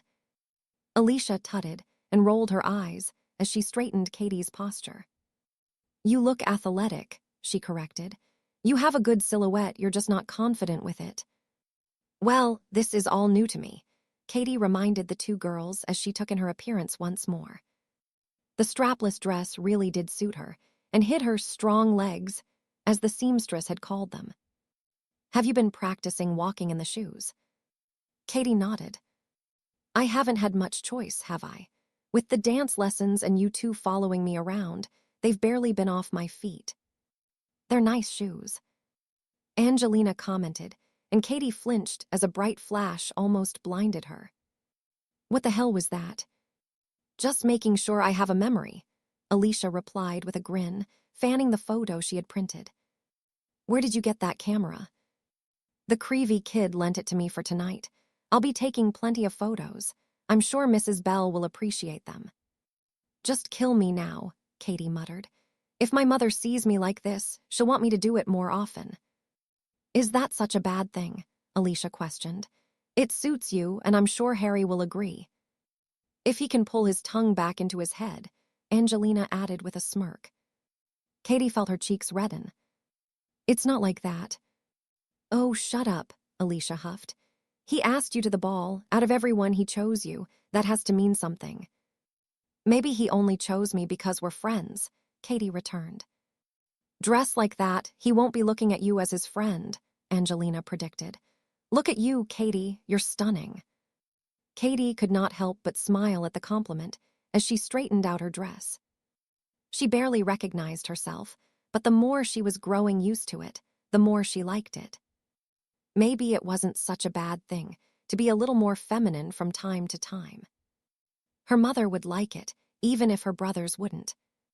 They were already protective of her, and if they knew she was dressed like this, they would be quite intolerable. Fine, it looks nice, she admitted, but that doesn't change anything. Harry might not think of this as a date, we are friends. But you fancy him. I never said that. You don't have to, little Katie, Alicia cooed. You're the only one of us who hasn't admitted that he is quite handsome. Dashing, some would say. Gorgeous, Alicia added. All right, I get it, Katie groaned. He is good-looking and dashing, she relented when the two girls looked at her pointedly. But he is Harry Potter. We might know him as Little Harry the Seeker, but no one else does. He is still the boy who defeated you-know-who. And when has Harry ever mentioned that? Angelina questioned. He doesn't give a stuff about fame or anything. He just wants to be like everyone else. Just treat him as you always have. He wouldn't want anything else. Katie nodded as she took a final glance at herself. She'd never worn her hair up like this, and she could not deny that her naturally wavy, dark locks were made for the style Angelina had created. Come on, it's time to go, Alicia announced. Immediately, Katie felt the nerves set in, and for a brief moment, she thought of running into the forbidden forest to avoid attending the ball. The girls seemed to read her intentions, and each linked an arm through her to prevent her escaping. It won't be that bad, Alicia soothed. Once the dance is over with, you can just enjoy the rest of the ball. Katie took a deep breath and nodded. I'm okay, she assured the others, who finally released her as they neared the stairs leading down to the entrance hall. See, I told you he was gorgeous, Alicia said smugly. Katie swallowed as she took in Harry's form. He was smiling brightly as he laughed and joked with Cedric Diggory and the twins' younger brother.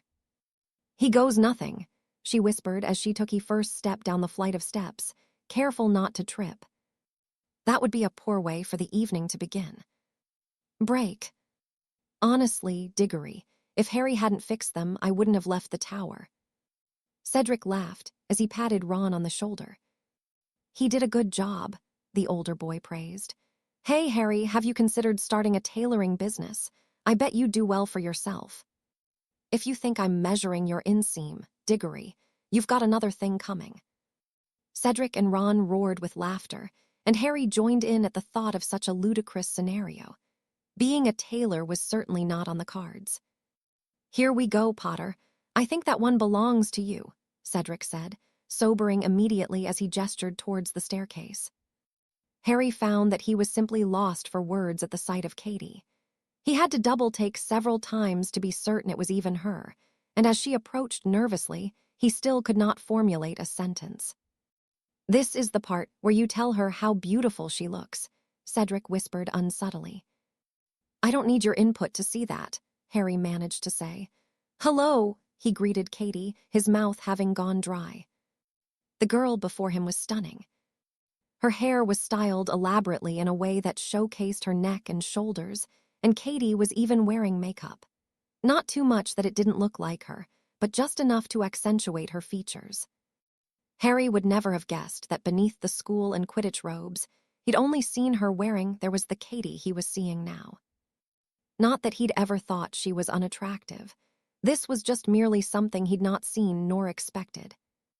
"Try giving her the present, Harry," Cedric suggested.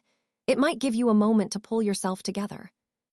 Harry nodded as he handed the small box and corsage to Katie, taking Cedric's advice to center his thoughts whilst the girl opened it. "You didn't have to get me a gift," Katie murmured, smiling as she peered at what was inside. "Would you like me to help you put it on?" Katie nodded gratefully, and Harry retrieved the necklace and began fumbling with the clasp.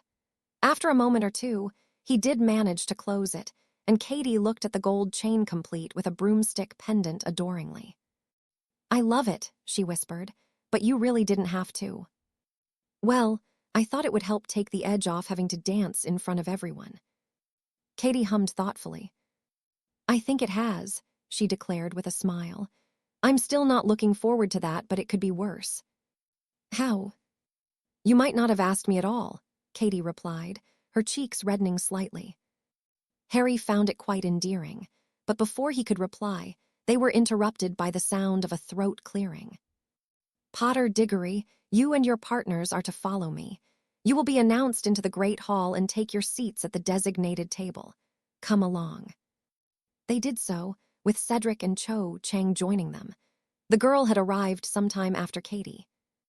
"Bloody hell, Diggory, you're grinning like a prat," Harry huffed as they were shown into a side room where Delacour and Crumb were already waiting with their own dates.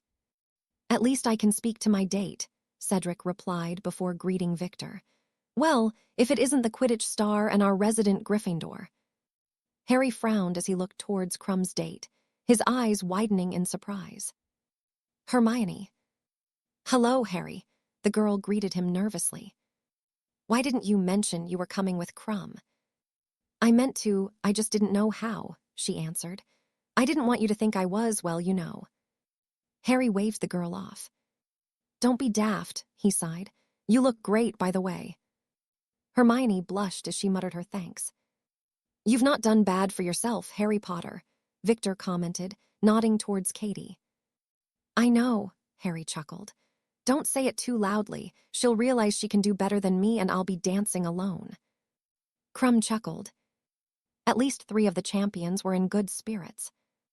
Delacour looked miserable as Roger Davies gawped at her open-mouthed. Taking pity on the girl, Harry casually slid his wand into his hand and aimed a stinging hex at the boy. Davies yelped as he jumped from his chair and began rubbing his posterior, looking around as though he did not know how he had gotten here. "Are you all right there, Davies?" Harry asked.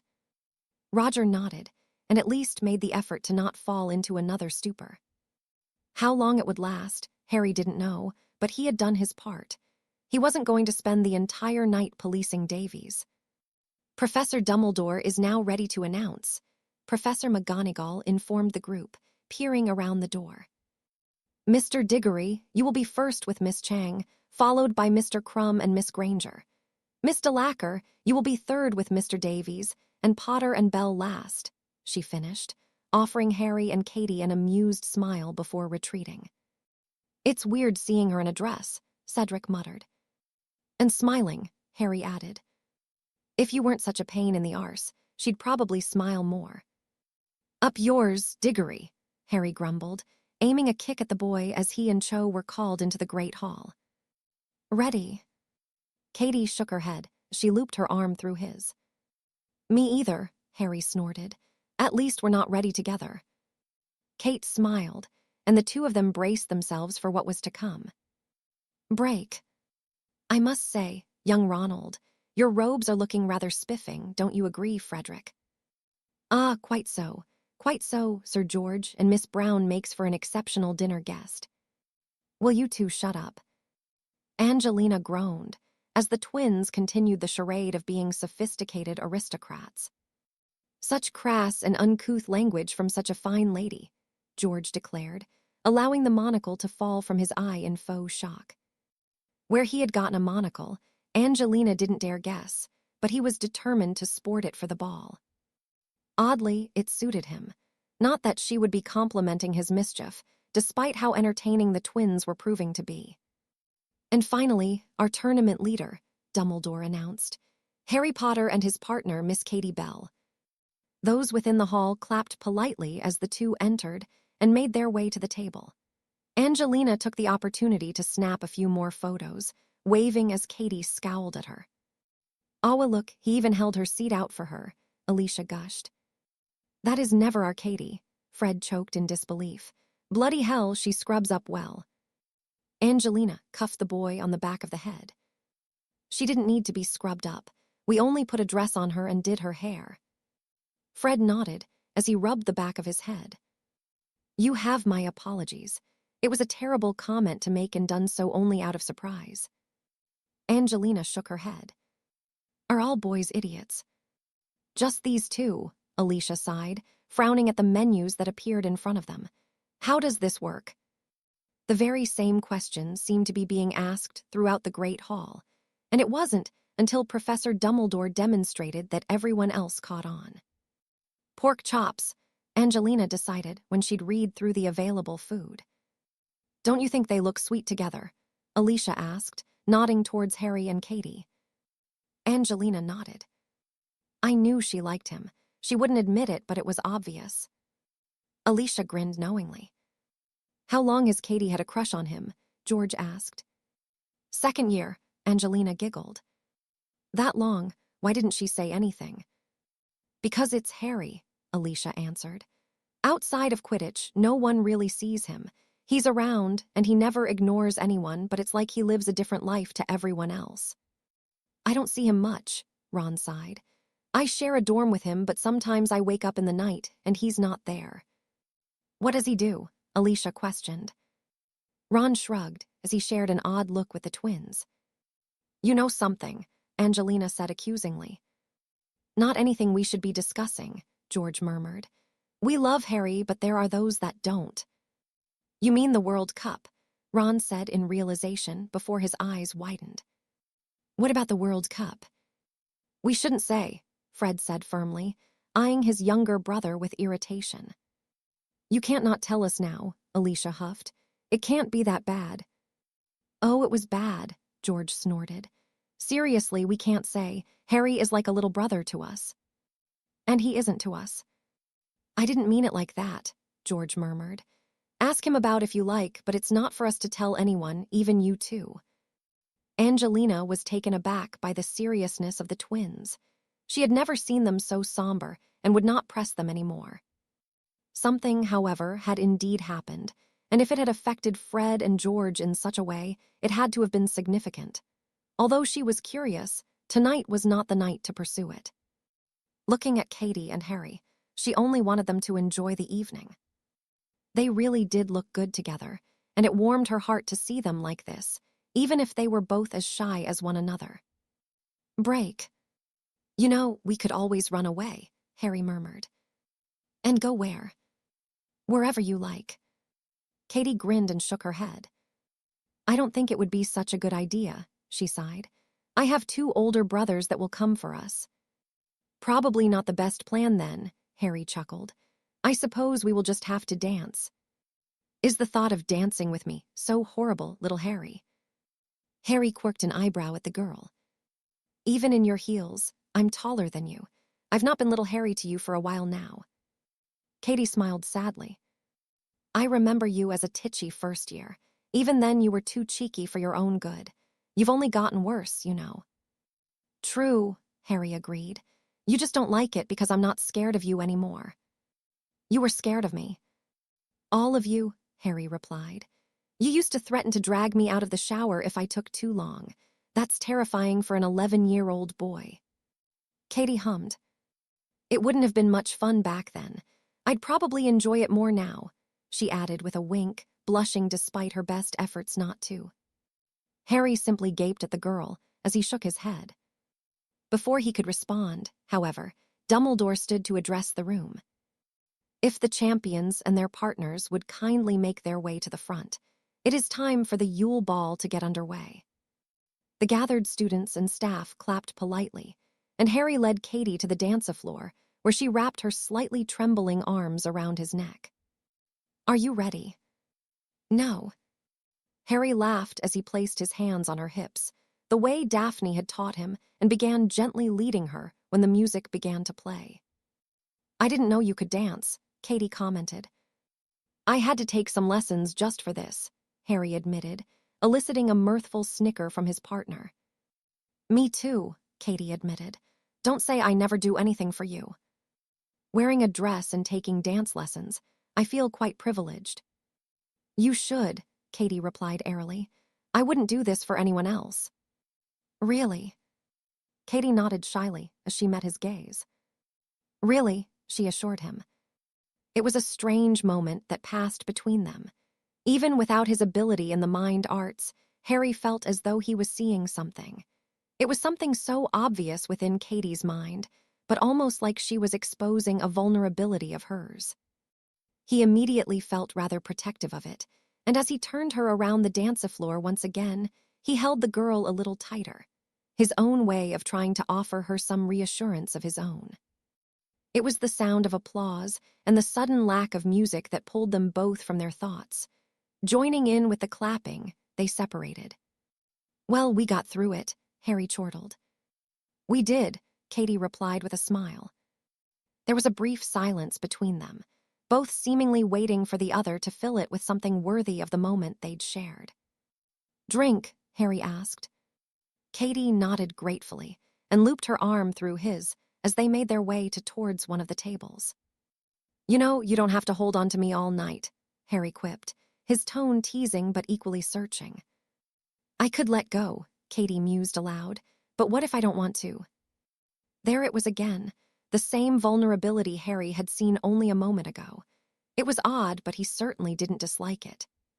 "You don't have to let go either," he murmured. She smiled at him shyly and accepted a bottle of butterbeer he handed her. "Well, if it isn't the two half-bloods," an unwelcome voice mocked, spoiling the intimacy of the experience they were sharing. "If we found a way to combine you both, you might pass as one of us." "I'd rather pass for a turd," Harry replied dryly. "Why don't you just piss off, Malfoy, before you annoy me more than you already have?" "Why would I do that when we have the perfect audience present to see you for what you really are?" Malfoy said smugly, nodding towards the various journalists in attendance. "I'm sure Skeeter would love an exclusive insight into Harry Potter." "I'm sure I couldn't give a shit," Harry chuckled humorlessly. "If you think that I won't kick your balls into your throat because of a bunch of journalists, you'd better think again. Walk away, Malfoy, whilst you still can, and take your group of arselickers with you." "You think you can take all of us on?" Malfoy scoffed. Harry smirked at the thought as his gaze shifted between Draco, Crabbe, Goyle, and the older Slytherins lurking behind. "Your friends don't seem particularly keen on seeing how well they would fare. Why not do it yourself, Dragon?" Draco's jaw clenched, and he too looked towards his housemates. "I wouldn't want to soil my reputation by brawling with the lower classes." Harry laughed. "That's probably the smartest thing you've ever said."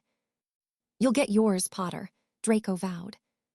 "That's some tough words from someone who can't even go to the bathroom without two others," Katie interjected. "Does one wipe and the other shake for you?" Harry snorted amusedly. "Is there a problem here?" "This has nothing to do with you, Diggory," Malfoy snapped irritably. "My father will hear of this."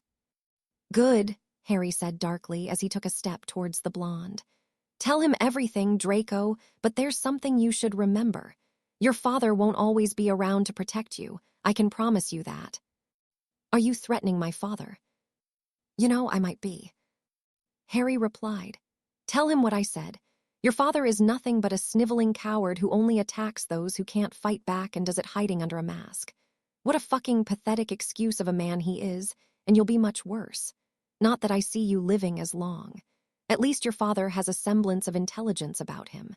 You're a certifiable idiot with a naive sense of how powerful and important you are."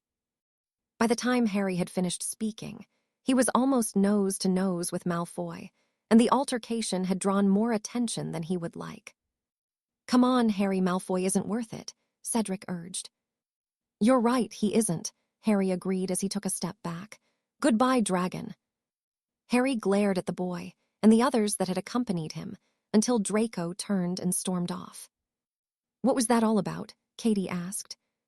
Nothing important, Harry sighed. Come on, let's not let him ruin the rest of the evening. Cedric is right. Malfoy isn't worth it. Katie nodded, and she shared a look with the Hufflepuff seeker. It was clear that Cedric wished to say something, but much to Harry's relief, he chose not to. With how turbulent his life had been recently, he had set aside this one night so that he could forget all that had happened and all that was to come. The dance he had so dreaded had gone better than he could have imagined, and the company proved to be more than he could ask for. Drink, Harry chuckled. Katie shook her head and held up the bottle she had yet to take a sip from. I would quite like to ram this up Malfoy's. That is rather unpleasant language from a lady, Harry broke in with a grin. I'm afraid I'm not much of a lady most of the time, Katie said with mirth. Come on, you can dance with me again if you like. Do you want to dance again? Katie nodded and took him by the arm. No, Harry wouldn't let Malfoy ruin this, even if he deserved more than a few harsh truths. He would get what was coming to him eventually. Of that, Harry had no doubt, though not before his father. Not a day passed by that Harry did not relive what Lucius had done, and when the time was right, the man would suffer dearly for it. As would the others who had partaken in the ambush. Jack, where are you taking me? The woman giggled as she was led across the shoreline, blindfolded and clueless of what she had been brought here for. We're almost there, Harry chuckled. Just a little further. The woman sighed, the sound eliciting a feeling of warmth within Harry. He loved that sound and the way that she laughed. Give me a second, he murmured as they came to a halt. He undid the blindfold, and the woman looked around confusedly. The beach, she asked. Are we having a picnic? Harry shook his head as he grinned. Reaching into his pocket, he removed a short blade, and for a moment, Harry panicked before Jack Potter pricked the end of his own finger and smeared the blood on a nearby stone. Look, he urged, nodding towards the top of a nearby cliff. He watched as a house shimmered into view, and the woman merely gaped at it for a moment before turning towards him. Persephone was a beautiful woman.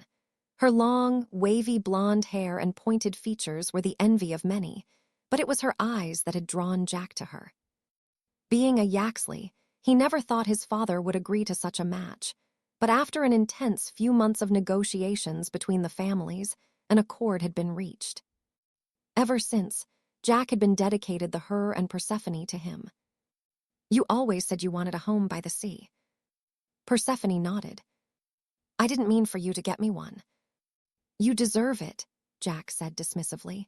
This will be where we retire. I'll be handing the lordship down to Henry in only a few months, and he will have the house in Godric's Hollow. Merlin knows I have given enough to the Wisengamot and to the village. It is high time that you get what remains of the best years of my life. Is that what you want, Jack? The man nodded, wincing as the scar across his neck pulled taut. The wound had never fully recovered. Even now, especially in the colder months, it ached, serving as a reminder of the duties he had carried out in the name of keeping Godric's Hollow and the rest of Wales free from those that wished to take what belonged to his people. No price was too high for freedom, though whilst Jack laid at the foot of the mountains, his blood flowing into the dirt, his only regret had been not spending enough time with his wife. The dark-skinned men that had come aboard their odd ships had been killed, almost at the cost of Jack Potter. Fortunately, he had been found in the nick of time, and had even retrieved his own sword that had been buried in the guts of the ruthless leader. Jack had not wielded it since, nor did he wish to again. He had quite the gift for violence when necessary, but he took no joy from it. Jack was a simple man. He lived for his wife and son to ensure they were happy and safe from the evils of the world. There was nothing more he wanted, and that had been the deciding factor in his decision to retire imminently. We are going to live here. If you wish, Jack chuckled. You always said you enjoyed Falmouth. I do, Persephone whispered as she looked back towards the house. Would you like to see it? The woman nodded, and the two of them set off towards a nearby path. Harry smiled as he was pulled from the vision. It was odd how different he felt now, upon experiencing the deep affection that his forefathers had felt for those they cared for. To him, such emotions were no longer foreign or indiscernible, though he could not profess to have experienced them for himself so intensely. Of course, there were those he cared for, but his own limited exposure could not compare to decades of intimacy. Nonetheless, his mind did wander to pleasant memories that were his. With Malfoy and his ilk having been dealt with, the rest of the ball had gone by without further incident. Harry and Katie had danced several more dances together and had taken a walk through the grounds when festivities had ended. For Harry, he did not want the evening to end, and seemingly neither did Katie. They walked and they talked, sometimes about school, life at home, and even nothing at all in some moments, yet neither wanted it to end. As with all good things, however, it did when none other than Filch found them by the lake only an hour before sunrise. Evidently, they had spent hours outside, and in truth, Harry could remember very little about their time together. What he did know was that it had been the most carefree he had ever felt. He had forgotten everything that had been hanging over him, all of what would one day come, and even the tournament itself. It wasn't until they parted company and Harry woke the next morning that it all came flooding back. Like most others who had remained for the ball, Katie had gone home the next morning to spend some time with her family over the festive period, and only Harry and a few others remained in the tower. Ron and Hermione, from what Neville had told him, had argued quite heatedly in the entrance hall, resulting in both of them storming away from the ball. What that had been about, Harry didn't know. When he had woken up, both were gone and wouldn't be back for a day or so yet with the other students. Not that their fallout was any of his concern. With the ball having come and gone, Harry needed to focus on the impending second task. He did not have the time to entertain petty squabbling amongst his friends.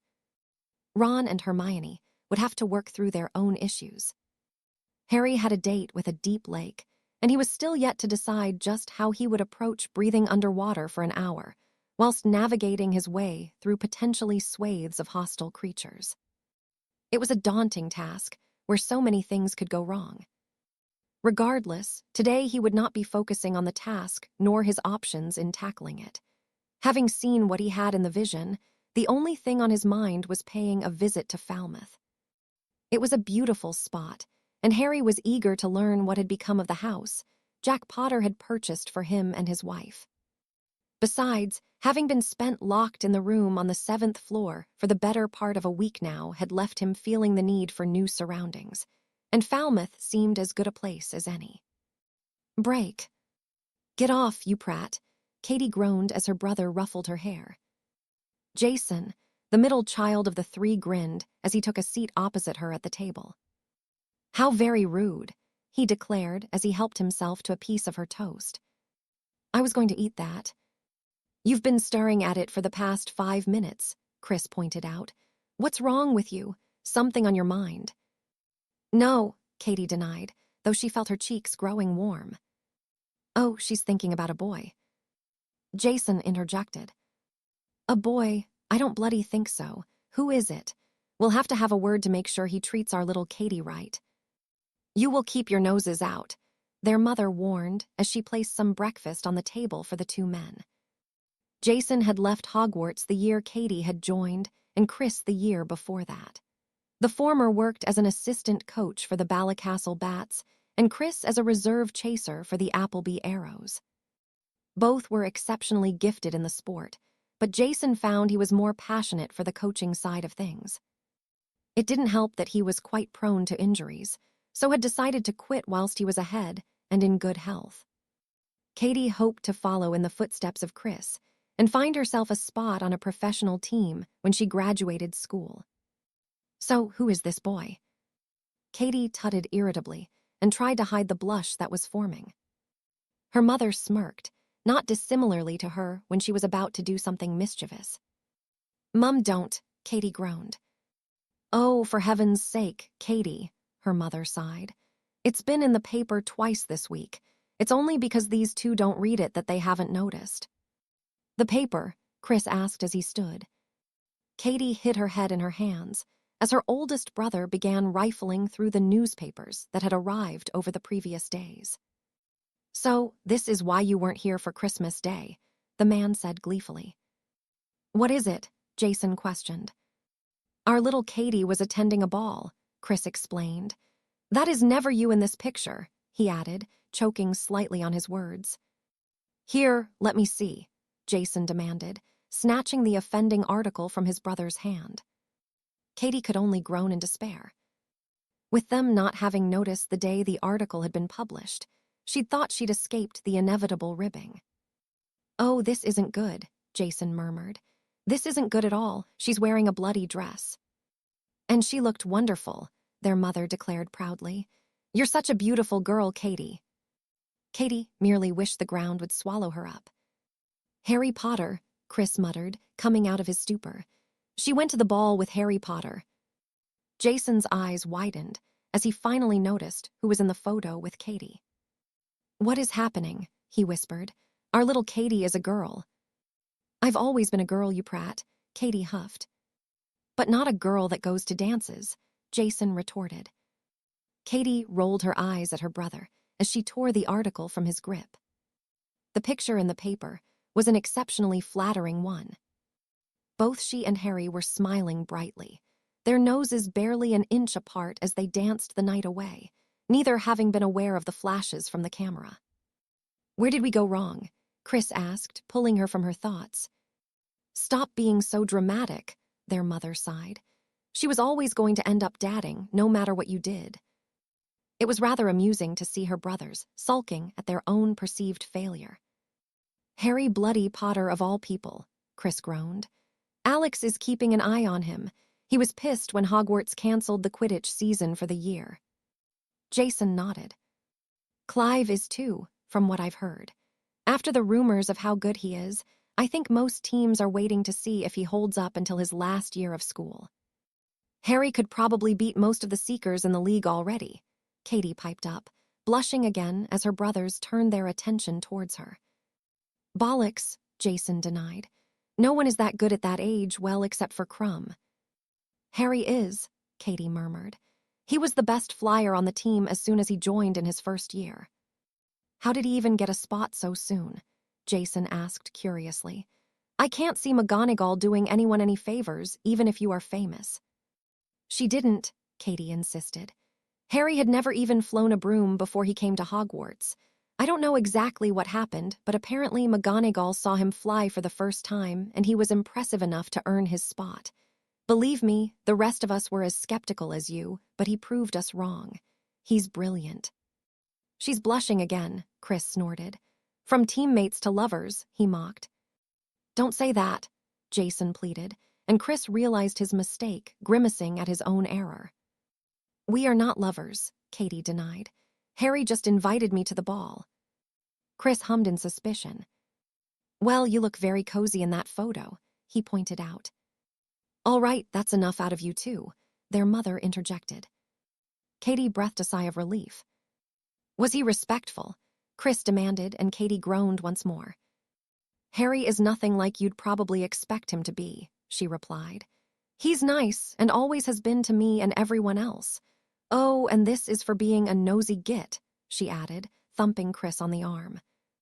The man scowled at her as he rubbed his shoulder.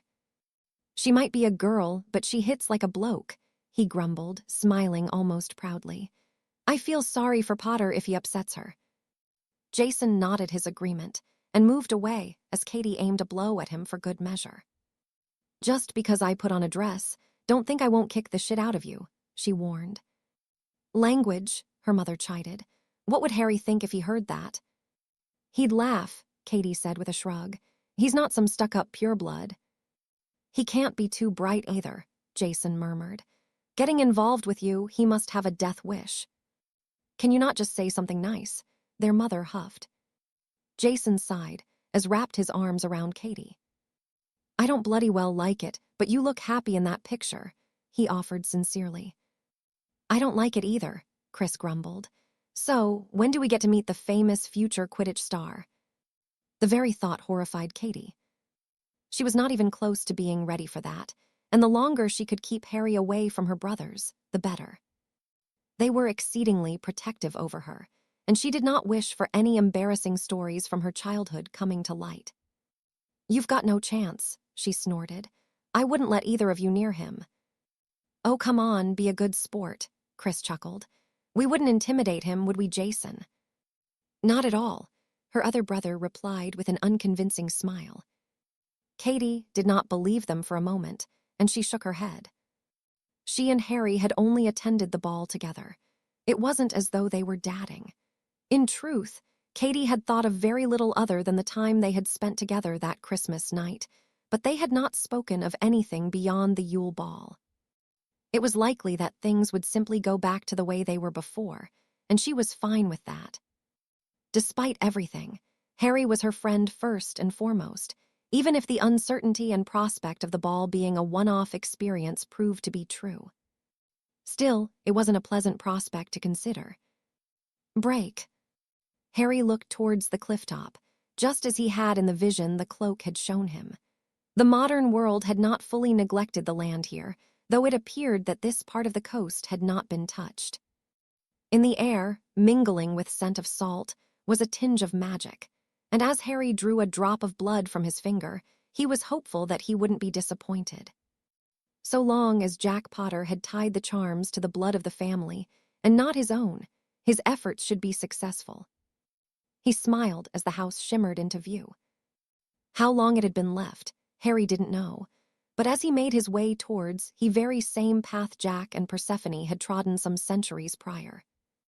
The sizable garden surrounding the property was in a poor state, overgrown, unkept, and in need of considerable work. The house itself had not escaped unscathed. The sea air had all but stripped the paint from the woodwork, and the bricks were weathered, though not unsalvable. Nodding to himself and with a hint of trepidation, he approached the front door.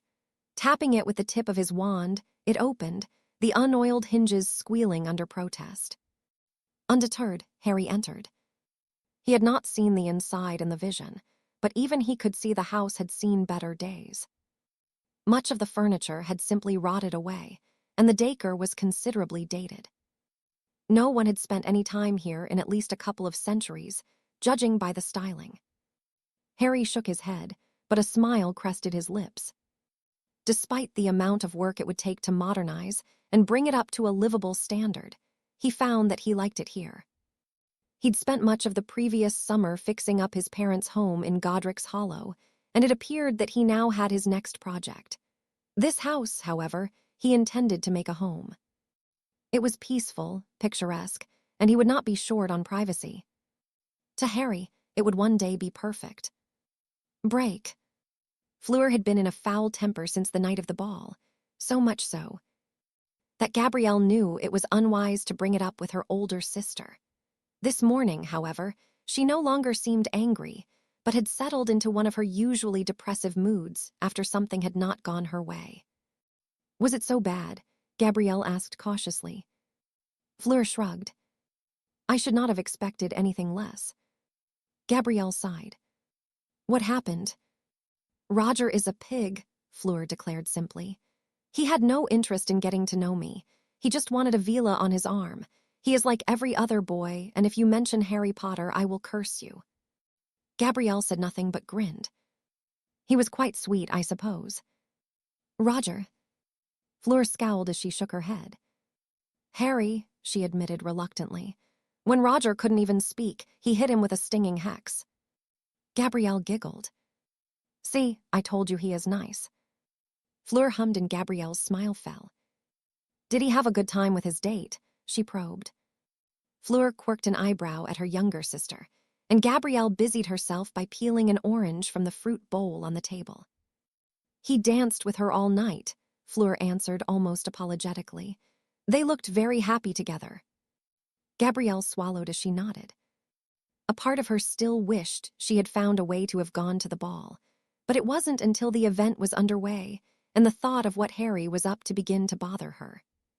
She knew that she liked Harry, that he was fun to be around, and that he was handsome, But it seemed that it wasn't until it was too late that Gabrielle realized she had developed quite the infatuation for him. It was an odd feeling, and something that was difficult to admit to herself. Was it merely that he was the first boy who she had interacted with that had been capable of more than merely gawping at her? Perhaps, but Gabrielle didn't think so. It wasn't because of that, but because of everything she had seen of him. Harry was kind, confident yet not cocky, and carried himself with strength and stability. In some ways, he reminded Gabrielle of her father, yet he was different at the same time. It was confusing for the young Vila to feel such things, though she supposed it was something she would have to get used to. Just not with Harry Potter. She smiled sadly as she placed the orange on the table. What little appetite she'd had having all but evaporated. No, she would have to ignore whatever it was she felt. If she was fortunate, it would prove to be little more than a passing crush, or so she hoped. There were too many obstacles in the way of them, ever finding themselves in a position that they would be more than passing acquaintances. "Do you want to talk about it?" Fleur asked gently. Gabrielle shook her head. "No," she murmured. "I'd rather go and buy some ice cream." Fleur rolled her eyes, but laughed amusedly. "Fine," she agreed. "I will get dressed and I will come with you." With that, she took her leave of the kitchen and Gabrielle peered into the back of her spoon, cursing her immature appearance. Harry would never look at her, whilst she resembled little more than a child, and Gabrielle couldn't blame him. Her mother had told her not to be in any rush to grow up, but with how she felt, Gabrielle couldn't help it. Maybe if she had met Harry after she had begun her maturity, things would have been different. No, it would not do to dwell on what-ifs and maybes. "Are you coming?" Gabrielle did her best to smile at the prospect of the sweet treat, but the joy did not come. Nonetheless, she was not one to turn down spending time with Fleur. Her older sister could often be quite the pain and difficult, but Gabrielle was not ashamed to admit she was her best friend. In truth, she did not know what she would do without Fleur, and knowing that she would be at Beauxbatons alone, next year was more daunting than she would admit. Still, that was some time away, and there was the rest of the tournament and a long summer break before it became a reality. "Break." "Potter," Barty called as he spotted the boy enter the castle. He'd been waiting for the elusive boy, and he cursed the wooden leg that clunked dully with every step he took. Why Moody had opted for such an uncomfortable prosthetic, he didn't know, but it was a hindrance, unlike the eye resting in his socket. Not that the latter was serving him, as well as he'd hoped. With it, he'd believed he'd be able to watch Potter closely, but the boy had a propensity for vanishing without a trace, much to Barty's irritation. With the new year having arrived, everything to come felt closer, and he needed to know that Potter was up to the tasks ahead of him. "Professor." "How are you doing, lad?" Potter shrugged. "It could be worse." Barty chuckled. "Aye, it can always be worse," he agreed. "Damned leg. Come, it's been some time since we had a catch-up. I'd like to look over the work I set you before the holiday." "School doesn't start until tomorrow," Potter pointed out. Barty grinned. "We're not going to let a thing like that get in the way, are we?" Potter shook his head, and Barty began leading him towards his classroom, grimacing at the pain the leg left him in. He despised Alistair Moody for many reasons, but none more so than the wooden monstrosity he currently sported. "Ah, that's better," Barty sighed as he took a seat behind his desk. "Never lose a leg, Potter. You never get used to it." "I don't plan to," the boy snorted amusedly. "They eye seems pretty useful." "It can be," Barty agreed. "Not much gets past this. Now let us see your assignments." Potter complied, removing a shrunken trunk from within his robes before resizing it and retrieving a stack of parchment from inside. Barty accepted it with a nod and went about reading through the work. There was no denying that Potter had done an exceedingly good job, and his knowledge of the dark arts was enviable. Where he had learned of some of the curses and counter-curses he'd listed, with alternate ways to defend oneself from them, was anyone's guess. A boy of his age should not even know of these spells, and certainly not so intimately. Although he was loath to admit it, even Barty was not familiar with a few of them. He hummed as he turned the parchment over and continued reading. "This is excellent work," he praised. Whether or not the boy had come far enough to do what Barty wished of him was another matter entirely, but he could not fault the knowledge laid out before him. Barty paused before he looked up at Potter. He was a bright boy, and it made little sense that he would divulge such an intimate understanding of a branch of magic so heavily frowned upon, especially in detail. Even if someone was trusted implicitly, no true practitioner would do so. It brought a smirk to Barty's lips. Potter was showing him just enough to satisfy the criteria of the assignment, and nothing more, however. Barty was not quite satisfied yet. "Can you cast them?" he asked curiously. Potter hesitated for a moment. "Come now, boy, let us not pretend that you haven't attempted it. Remember, I was there at the World Cup. The Ministry may have managed to keep it quiet, but we both know what happened when the bastards tried to ambush you." Potter frowned, and Barty could almost feel the spike of anger that lanced through the boy. It would serve him well when the time was right. He would use that anger to great effect, and if fortune favored him, Barty would have done as the Dark Lord had bid, and more than his master could have imagined. The traitors would pay for their disloyalty. "Maybe," Potter finally answered. "It's not wise to show even those you consider an ally all of what you are capable of." Barty unleashed a bark of laughter. The boy was indeed smart, and he relaxed considerably. Were it not for the fact that his days were numbered, Potter undoubtedly had the potential to be an excellent wizard in his own right. It was almost a shame that it wasn't to be, but Barty never forgot that the boy was the enemy, even if he had come to somewhat admire him. "You're not wrong, lad," he murmured. "I think I've taken up enough of your time. I'll mark this properly for you and prepare something else. On your way, Potter." The boy stood to leave, and Barty wasted no time in removing the leg, breathing a sigh of relief when it popped free. Still, the pain and discomfort would be worth it when the Dark Lord was restored to his former glory. For now, Barty simply had to play his part in that eventuality, and he would do so proudly. With Potter progressing well, he was hopeful that all would go to plan. The boy merely needed to win the tournament, and Barty had no doubt that he would. "Break. Don't you think it is best to do just leave it, Draco?"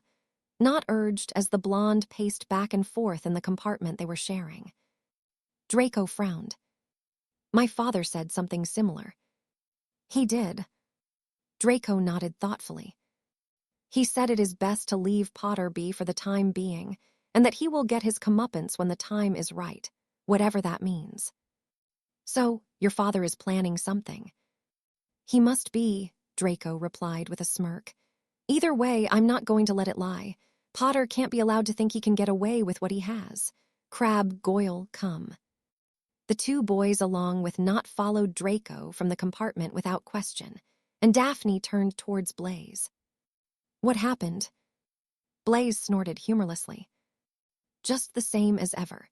Draco tried to get one over on Potter at the ball and ended up running away like the coward he is." "Doesn't he ever learn?" Tracy asked. "Draco is stupid," Blaze replied with a shrug. "He must be if he thinks he's going to get away with anything. Potter would break him in half if he wanted to." "You know something," Daphne said accusingly. "I might," Blaze grinned. "Spit it out, Zabini," Daphne huffed. With a flick of his wand, the boy locked the compartment, ensuring they wouldn't be overheard. "My mother is quite close to Knots," he explained. "According to Catherine, the whole Death Eater thing at the World Cup was just a cover to get to Potter." "Obviously that failed," Tracy said amusedly. Blaze shook his head. "Apparently, Malfoy and a group of them managed to ambush Potter. He managed to kill Walden Macnair just before being hit with half a dozen killing curses." Daphne tutted. "Well, that didn't happen." "How can you be sure?" Blaze asked. "He survived it before, and Walden Macnair is dead. I remember reading the announcement in the paper a couple of weeks after the World Cup. He wasn't ill, and it came suddenly." "That doesn't mean Potter killed him," Tracy pointed out. Then why would Nott's mother tell mine about it? From what I heard, old Lord Nott hasn't slept a wink since Potter rose from the dead. He's frightened that he's going to after him. Do you really believe that, Blaze? Tracy asked. Catherine Nott didn't sound like she was lying, he said seriously. She was in bits and even asked my mother to kill Potter for her. She didn't. She did, Blaze murmured. My mother may be a lot of things, but she wouldn't hurt a child. Potter is safe from her, for now at least. Daphne frowned thoughtfully. If what Blaze had said was true, then Harry Potter was a marked man, and he undoubtedly knew about it. If that was true, however, why was he not playing it a little safer around the likes of Draco? Even more pressing was why he hadn't taken the initiative and used Draco as a bargaining chip against Lucius. It made no sense, and yet, from what she knew about him, Potter was not foolish enough to simply wait for the Death Eaters to come after him again. No, he would have a plan, and Daphne doubted that it would see a peaceful solution rise from this little-known conflict. She worried her lower lip. Draco was being even more stupid than he realized. Potter would not have forgotten what had been done to him, and if Malfoy continued to push his luck, he would get a reaction he could not hope to be prepared for. Perhaps she should speak with Potter. They weren't exactly friends, but they had gotten on well enough during the dance lessons she had given him. What are you smiling at? Tracy asked curiously. Nothing, Daphne denied, cursing herself. It was odd to think that she had enjoyed the lessons, and Potter's company more so. She'd even felt a pang of jealousy at seeing the photographs of the ball that had been showcased in the Daily Prophet. It had been Daphne that had taught him to dance so well, and yet he was using that skill with another girl. She shook her head of those thoughts. It wasn't as though she could have gone with him, and certainly not having learned of what had seemingly occurred during the aftermath of the World Cup. Daphne didn't know whether or not she believed Blaze, but then again, he had never been one to speak of tall tailies or such fantastical things if he did not believe they contained at least a kernel of truth. No, something had happened, and despite whether or not the version of events given rang true, Malfoy was likely on the verge of getting himself hurt, and Potter had an axe to grind with several prominent members of wizarding society. It was interesting to say the least, and more than capable of changing the political landscape of the country, should Potter choose to exercise his influence. Maybe Daphne would give him a nudge in the right direction. Her father was always bemoaning that the Wisengamot was mostly ineffective due to corruption. Could it be that Potter could be the change it needed? It was not often that one person could truly make a difference, but if that one person could be an alternative to Lucius Malfoy, then it could be enough. Daphne needed to ponder all she had learned and consider her position carefully. As with the dance lessons, she could not be seen to be mixing with Potter, but spending a little more time with him covertly could prove to be quite beneficial. Now, she only needed an excuse to do so. Break. Harry broke the surface of the water, gasping for breath as he checked how long he had been under. He had been working on the theory that if he was able to use his magic to breathe, he would be able to complete the task without the need of maintaining a spell or transfiguration for the duration. It was not going as well as he'd hoped, though being able to hold his breath for close to 20 minutes was more than any muggle could. He felt as though he was onto something, but he knew he could not afford to waste time experimenting if it would lead to failure. 20 minutes was far from an hour, and with how fatigued, he felt merely holding his breath without swimming or casting spells, which he would inevitably have to do. He doubted he would manage half the time he'd managed. He hummed thoughtfully as he noted his observations. No, he would have to take another approach. The bubble head charm seemed to be the most practical, but it was weak, and if it failed, he would find himself in the depths without any means of breathing. Perhaps it could modify to suit his purpose. Harry nodded as he considered the possibility. He would need to find a way to fortify the bubble without compromising its ability to provide him with air, and there was also the problem of simply being human. Humans were not the fastest of swimmers, after all. Maybe a combination of a stronger charm and transfiguring his feet into something resembling flippers would be best. It was something he would need to ponder and experiment with. Shaking his head, he climbed out of the large bathtub, dried himself, and dressed in his robes. The students were due to return from the Christmas break soon, and he would be expected in the Great Hall. For the rest of the evening, his efforts would have to be put on hold. Checking the map, the castle was busier than it had been in a number of days, but none of the dots he could see were near the 7th floor. With that knowledge, he left the hidden room and began the descent to the lower floors of the castle. "Harry!" Hermione greeted him enthusiastically as he reached the entrance hall. "How was the rest of your holiday?" he asked.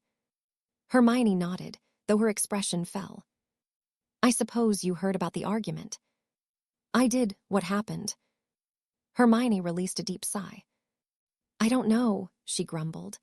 "I was having a good time with Victor, and when I went to speak with Ron, he was in a foul mood.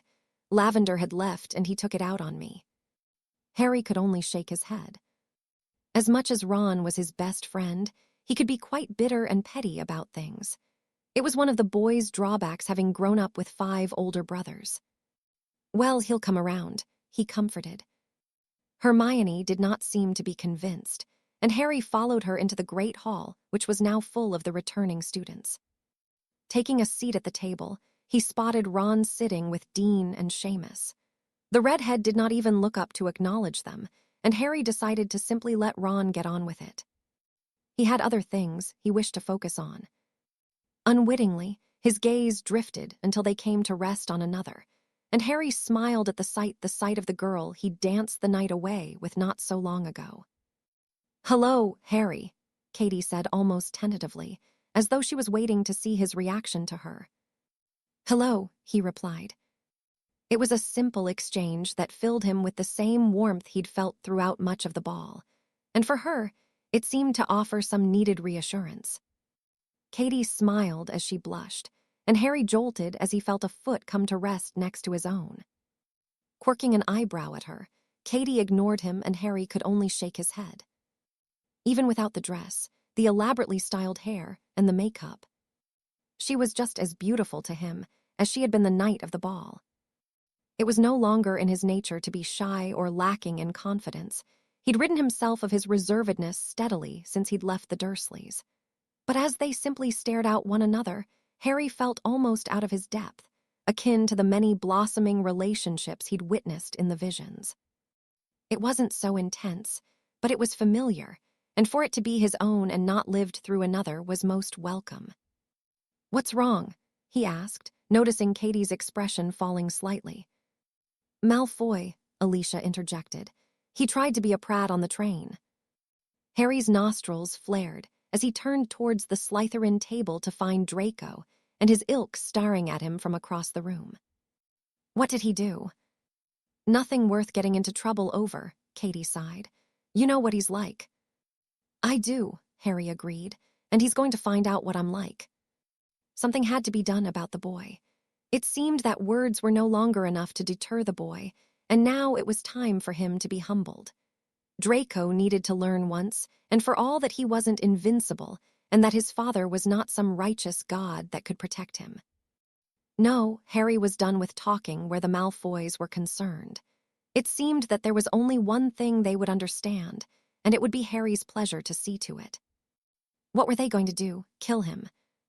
Lucius had already tried that, and Harry had chosen to bide his time, to keep his head down whilst he prepared his rebuttal for the man and those that had assisted him. Now, he felt he could no longer do so, not for Draco, at least.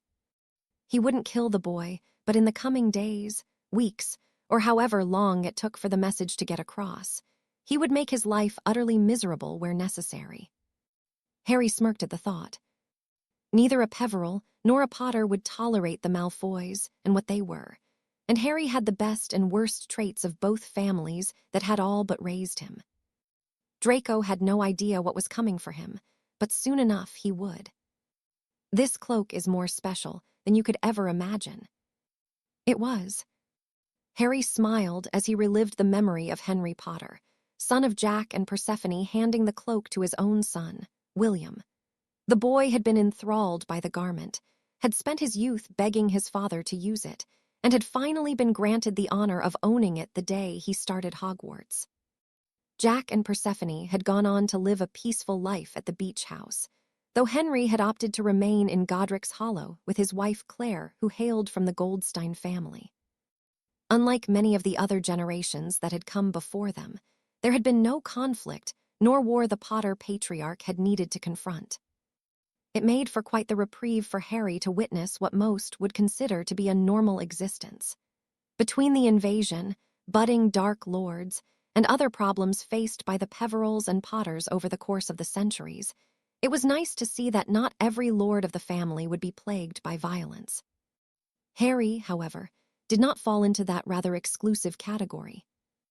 If anything, he expected that it would be him embroiled in a violent war, unlike anything else his forebears had faced. And yet, he was so used to notion that it scarcely filled him with the same dread it once had. It seemed that he was indeed destined to live a cursed existence, violent, turbulent, and unpeaceful, but he was always preparing for what he knew would one day come for him. Perhaps after all was said and done, he could have a semblance of that peace for himself. If he was to live, to see the end of his many enemies. Harry was pulled from his thoughts by a loud thud and the sound of splashing liquid. Looking up, he saw Malfoy sprawled across the ground from where he had been hurled out of his seat by the force of the exploding jug of pumpkin juice. That would serve him right for attempting to bully a second-year Hufflepuff the previous day. Harry had been watching the boy closely, ensuring that whenever he stepped out of line, repercussions followed swiftly. In the 6 weeks that had passed since the students had returned, Draco had found himself on the receiving end of Harry's ire no less than a dozen times. Not that anything could be traced back to him. Harry was a Potter after all, and even though no one else knew about it, with the blood of the cunning Slytherin flowing through his veins. You could be great, you know, it's all here in your head, and Slytherin will help you on the way to greatness. Had the hat somehow sensed the connection? Harry didn't know much about how it worked, so he wouldn't even hazard a guess. Was that you? Hermione's voice broke into his thoughts. Me, Harry questioned. I have no idea what you mean. Hermione hummed in disbelief, and Harry smirked at the sight of Draco being dragged to his feet by an irate Professor Snape, though it was another pair of eyes transfixed on him that caught his attention next. Daphne quirked an amused eyebrow at him before tucking into her breakfast. Harry did not know what to make of the girl. She now made it a point to talk to him during their runes classes and sometimes sought him out in the owlery if he was visiting Hedwig. She was not impolite or imposing in any way, but the change in her behavior was quite noticeable. The girl seemed to be curious about him at the very least, and sometimes, when she seemed to relax into a conversation, she would make what Harry thought were quite flirty comments. Daphne would then catch herself and revert back to her more reserved persona, the one she had undoubtedly developed to survive the politically driven House of Snakes. It was odd, but Harry had more than enough to focus on without pondering the mysterious Daphne Greengrass more than their passing conversations. What's first? Ron yawned, spearing a sausage onto the end of his fork. You have divination, Hermione informed him. Ron groaned irritably. The two of them had somewhat resolved their differences after the heated argument at the ball. They were still rather cool towards one another, but Harry tended to not pay attention to it. The last thing he wished to do was probe into the delicate truce and cause another argument between them. Are you ready for tomorrow? Hermione asked. As ready as I can be. Hermione frowned. Harry knew she had been helping Victor in the library with his own approach to the task. He didn't take it personally. The two of them got on well enough, and Crumb wasn't one to take advantage of Hermione's brilliance. Harry had no doubt he had long since figured out the clue to the egg, and had even spotted him swimming in the lake, practicing for the task ahead as early as the beginning of January. It would be an interesting competition, and Harry, though still displeased by his inclusion, was keen to get the second task over and done with. It felt as though he had been preparing for it forever, and he would be pleased to see the back of it, leaving him with only one more to go.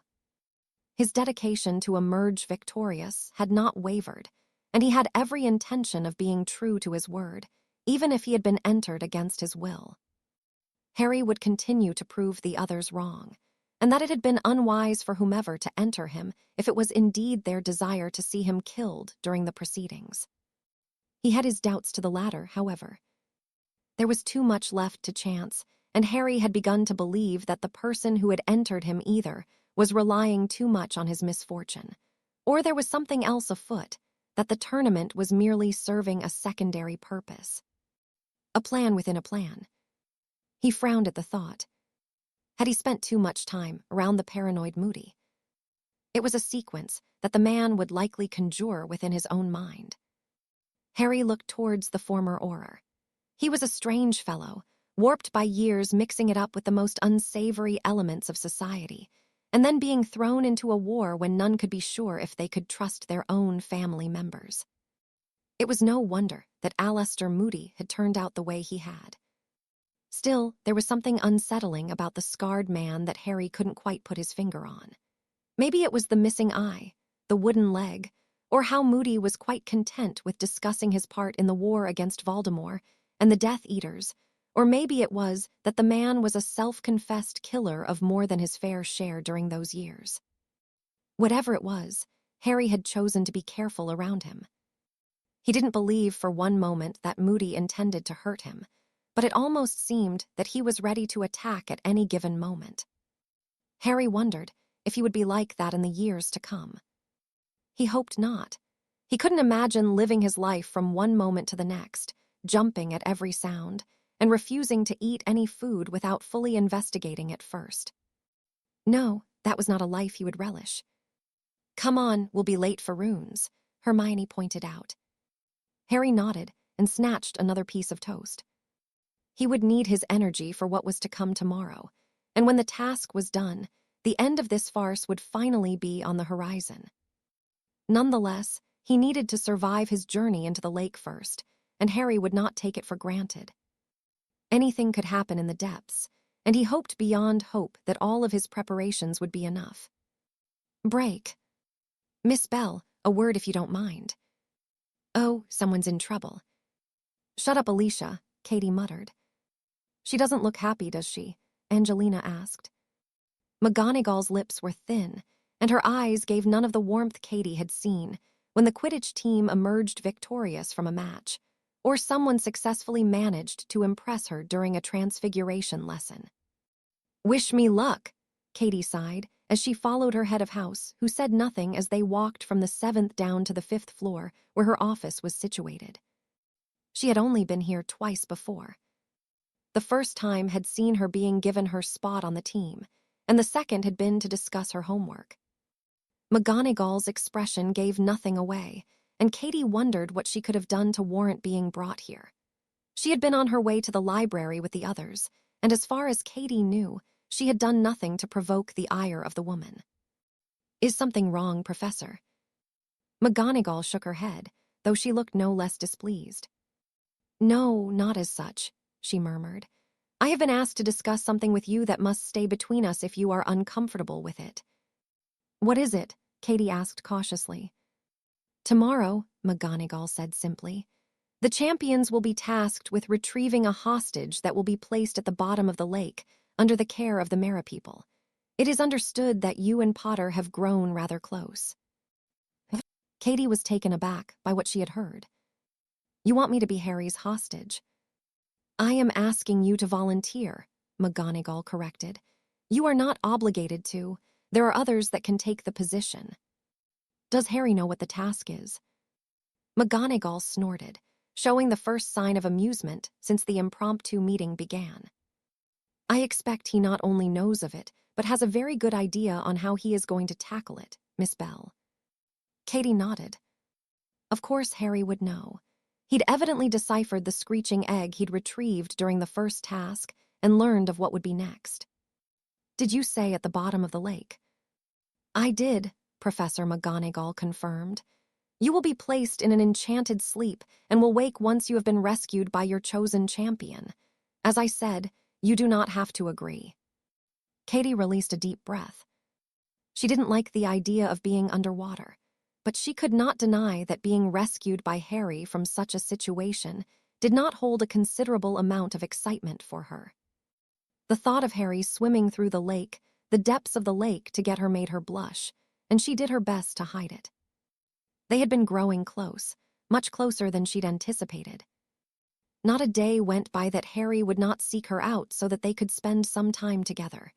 It was what Katie looked forward to most, and the more it happened, the more she got to know him. She learned quickly that there was much more to Harry Potter than he showed the world. He was confident, capable, and undoubtedly a mischief maker, but that was only a part of who he was. Below the surface, he was kind, caring, and sweet, but there was also this edge of something Katie couldn't quite identify. Sometimes it seemed to make him almost melancholic, and others, it emboldened him.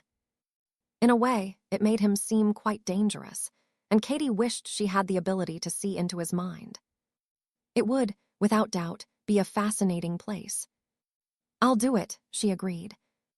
Despite her concerns, there was no one she would trust more to ensure her safety in such a situation, and if she was honest with herself, she didn't want anyone else to be in that position.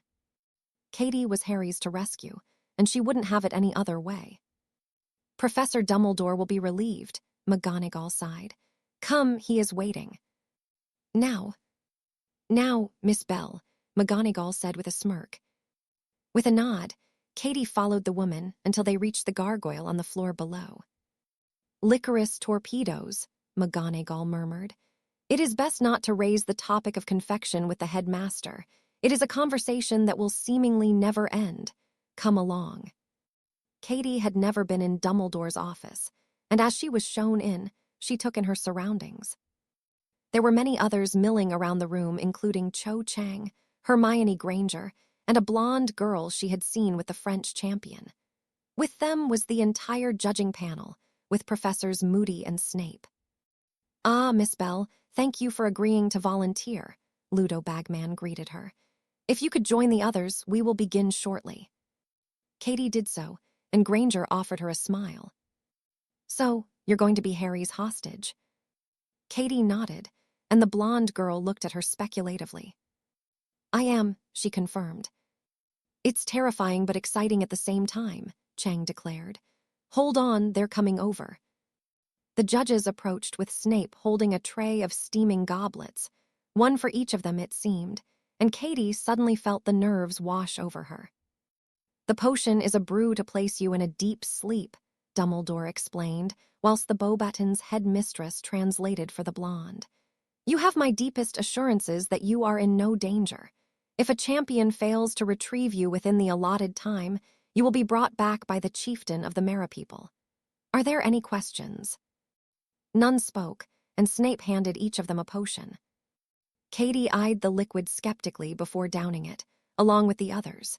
It took a moment, but the room grew suddenly hazy, and the last thing she remembered was an odd chanting from Dumbledore as she felt herself slipping into unconsciousness. Break. Harry had no appetite. Despite having been awake for much of the night completing his last-minute preparations for the second task, he could not shake the feeling that something was wrong.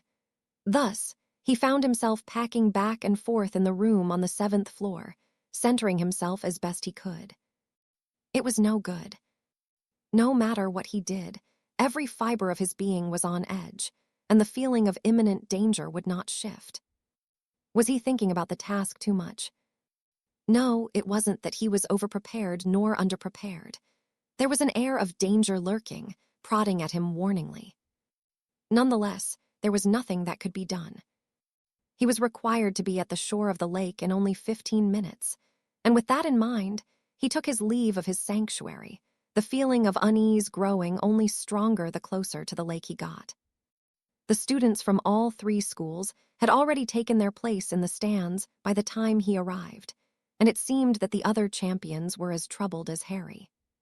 Cedric was packing back and forth with Crumb, and Delacour simply stared out towards the middle of the lake, her gaze unblinking and unmoving. Harry said nothing as he waited for the judges to approach, offering Cedric only a nod of acknowledgement. The boy was quite pale, but before he could question him, the judges arrived, each of them looking considerably more uneasy than they had during the first task. Much of this was out of their control, after all. If anything was to go wrong in the lake, it would not be so straightforward to intervene on a champion's behalf if needed. Gather round, Bagman urged, his smile weak and apprehensive. Now, Professor Dumbledore will explain what you must do. Dumbledore nodded gravely as he stepped forward and cleared his throat. I expect you have an idea of what lies ahead, having been given a clue in the form of the egg, he began, eliciting a nod from each of the champions. You will have 1 hour to locate and retrieve a hostage that has been placed within the lake. Harry's jaw clenched at the revelation. He had, of course, considered such caveat, but a small part of him had held on to hope that it would not be so. Mr. Diggory, Miss Chang is yours to retrieve. Cedric nodded tightly. Miss Delacour, your sister, Gabrielle, has kindly volunteered for this task. Fleur cursed in her native tongue and immediately began to fidget in discomfort. She needed to remain composed. If she did not, she would make mistakes. Mr. Crumb, Miss Granger awaits you. Harry's gaze snapped towards the headmaster at the announcement.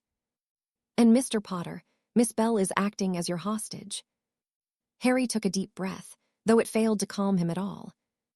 The moment Katie's name had been uttered, he felt something erupt within his chest. Anger, worry, fear. He couldn't be certain which was the most prominent. All he knew was that he needed to get her out of there. What the girl was thinking volunteering for this, Harry did not even care to ponder. With what he felt coupled with the sense of imminent danger, there was no hesitation, and as he took his spot by the edge of the lake along with the others, he took a knee and bowed his head. Come, Death, come, he whispered, hearing nothing of the explanation Bagman gave to the waiting crowd. Only the sound of the klaxon pulled Harry from his thoughts, and he flicked his wand into his hands, holding back as the other champions immediately dived into the frigid water. Break. Barty frowned as Potter remained kneeling by the edge of the lake, and he looked on, cursing the boy for his reticence. Move it, boy, he muttered to himself. Potter could not afford to fall so far behind. Even with Barty's intervention in this task, the boy needed to proceed hastily, more so, if anything. Barty had watched the other champions closely when it had been possible to do so. Delacour and Diggory did not concern him. Crumb, however, had spent much time in the lake preparing for the task.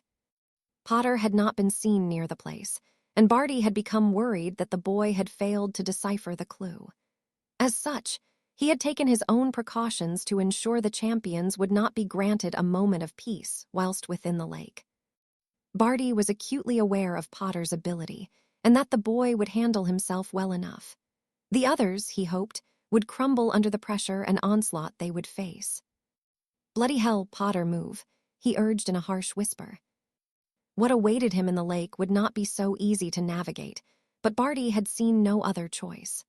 A few potions and spells had served his purpose and would make the creatures within much more aggressive, feral, and uncooperative. So long as Potter got a move on, the task should provide Barty, with some much-needed entertainment also. He'd spent a decade as his father's prisoner, and now he was all but one in the school.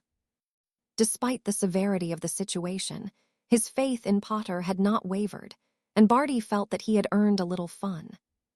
The tournament could use some chaos. Nonetheless, when Potter still did not move at his urging, he grew apprehensive until the boy stood suddenly and whipped his wand upwards. Barty would swear until his dying breath that he felt the ground tremble as an enormous orb of water rose before Potter, and he manipulated it into the form of a thistral. The robes he wore were smoldering, and as he stepped into the lake, they blew away like dust in the wind. Potter had been burned, but he was seemingly unfazed as he mounted his creation, and it began galloping across the surface of the lake, leaving the audience and Barty in a state of awe.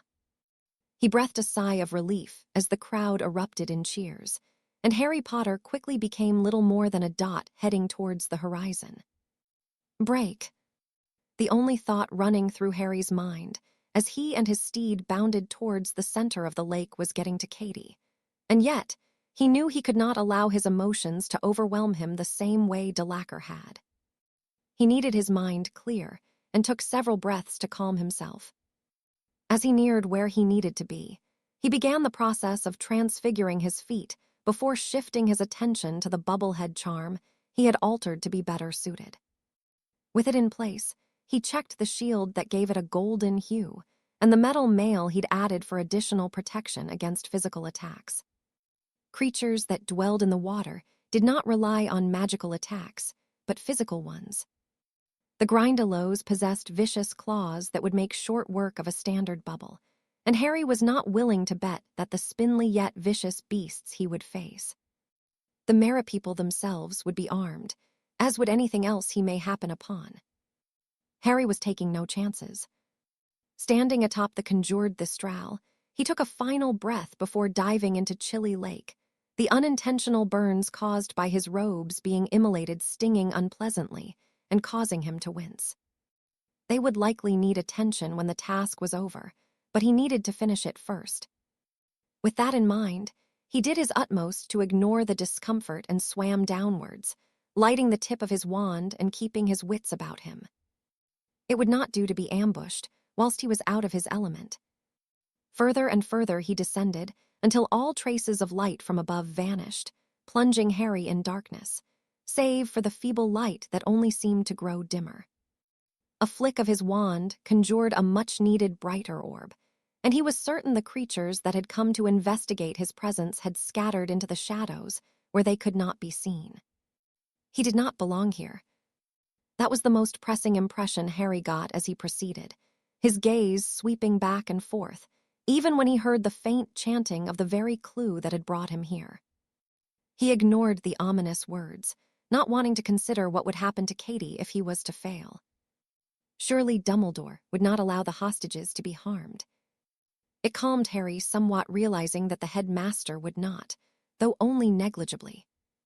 There were too many factors that were out of Dumbledore's control, including the fact that there was someone who wished to cause Harry harm, and that did not necessarily equate to physical pain. Harry swallowed deeply at the thought of Katie being harmed merely to get to him, and his stroke quickened. He maintained the pace until he reached what appeared to be an underwater village of sorts, and he was greeted by the sight of dozens of humanoid creatures, though they barely resembled what Muggles often depicted them as. The Merepeople were a grayish-blue, their eyes bright yellow, and their hair wild, far from the beautiful sirens spoken of in children's stories. Harry paid them little mind, only glancing at each one as he passed to ensure none attempted to cleave him in two with a monstrous sword many held, or stab him with the tridents the others possessed. Even here, he did not feel welcome. The Merepeople did not trust him, and the feeling was mutual. There was something feral about them, almost as though they were exercising every ounce of self-control to not attack him. It was disconcerting, to say the least, but as Harry spotted a large pillar only a short distance away with 4 females tied to it, he forgot all about his discourteous hosts. He immediately headed towards the still form of Katie and cupped her cheek in relief at finding her. Wasting no time, he cut her free from her bonds and took his leave of the village, being sure to check that none of the Merepeople were following him. They didn't, and as Harry kicked his way through the water, he wondered where the other champions were. His pondering was answered only a few moments later as a disfigured form cut through the water a little to his left, a human body with the head of a shark. Crumb had completed a partial transfiguration that seemed to be working for him. Harry pressed on, holding Katie close to his chest as he kicked his way through the deep another 100 meters, or so before the signs of a disturbance ahead gave him pause. Grindylows. He frowned as he watched a large group of them, like a school of piranha, in a feeding frenzy. It was strange behavior. From what Harry had learned from Lupin, Grindylows were ambush creatures that would lie in wait, snatching their victims into the reeds when the opportunity rose. These ones had ventured a considerable distance from their dens below to attack. His frown deepened as he edged closer, his eyes widening as what was occurring became clear. Delacour.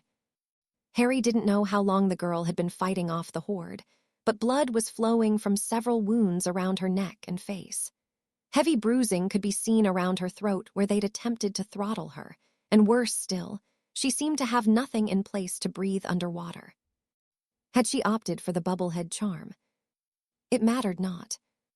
The French champion was in real trouble, and Harry knew if he didn't intervene, she wouldn't make it out of the lake. Casting a protective shield around Katie, Harry released her as he brought his wand to bear and took aim. Hitting Delacour with a banishing spell, the Grindylows turned towards him, their teeth bared and arms outstretched in anticipation of seizing Harry by the neck. They, however, would get no such opportunity. As they hurled towards him in droves, Harry was ready.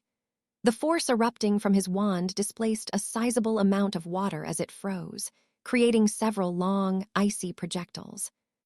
With the focus of the Grindylows firmly on him, they paid no mind to them until it was too late. The water ran red with the blood of the creatures, and the lifeless bodies began floating to the top. Those that escaped the first onslaught remained unfazed and fell victim to the second or third wave of Harry's attack. When none remained, the lake had only grown murkier, and errant limbs and even the odd head floated morbidly in the purgatory between their home and the surface of the lake. With a shake off his head, Harry rushed towards the unmoving Delacour and cast the bubblehead charm on her. He needed to get the girl out of the water as quickly as possible. Apologizing internally, he summoned Katie towards him and took hold of both girls, kicking with all his might upwards. By the time he saw the first glimmer of light appearing above, Harry was already exhausted from his efforts, but pushed through the discomfort until he broke the surface. Immediately, Katie gasped as she woke and looked around in confusion, smiling at the sight of Harry, who was checking Delacour over. "What's happening?" Katie asked worriedly. Harry shook his head as he aimed his wand at Delacour's chest. "She's not breathing," he murmured. Releasing a deep breath, Harry unleashed a spell he had only intended to use on himself if it became necessary to do so. It was not pleasant, but it may just save Delacour's life. It was one that healers would use to clear the lungs of any fluid. Her body stiffened, and Harry took hold of a handful of her hair in preparation, lifting her forward as her fearful eyes opened. Delacour proceeded to vomit, a mixture of the water she'd ingested and whatever paltry breakfast she'd managed that morning. "Breathe," Harry urged as she fought to do so. It took a moment, but eventually it evened out and Harry felt himself flooded with relief. Delacour was injured, still bleeding, but alive. "Come on, you need to get help." "No, I must get to Gabrielle." "You will not make it there and back." Harry retorted firmly, holding her to him as she attempted to break free. Fleur was furious, and tears began to spill from her eyes in desperation. "You don't understand," she sobbed.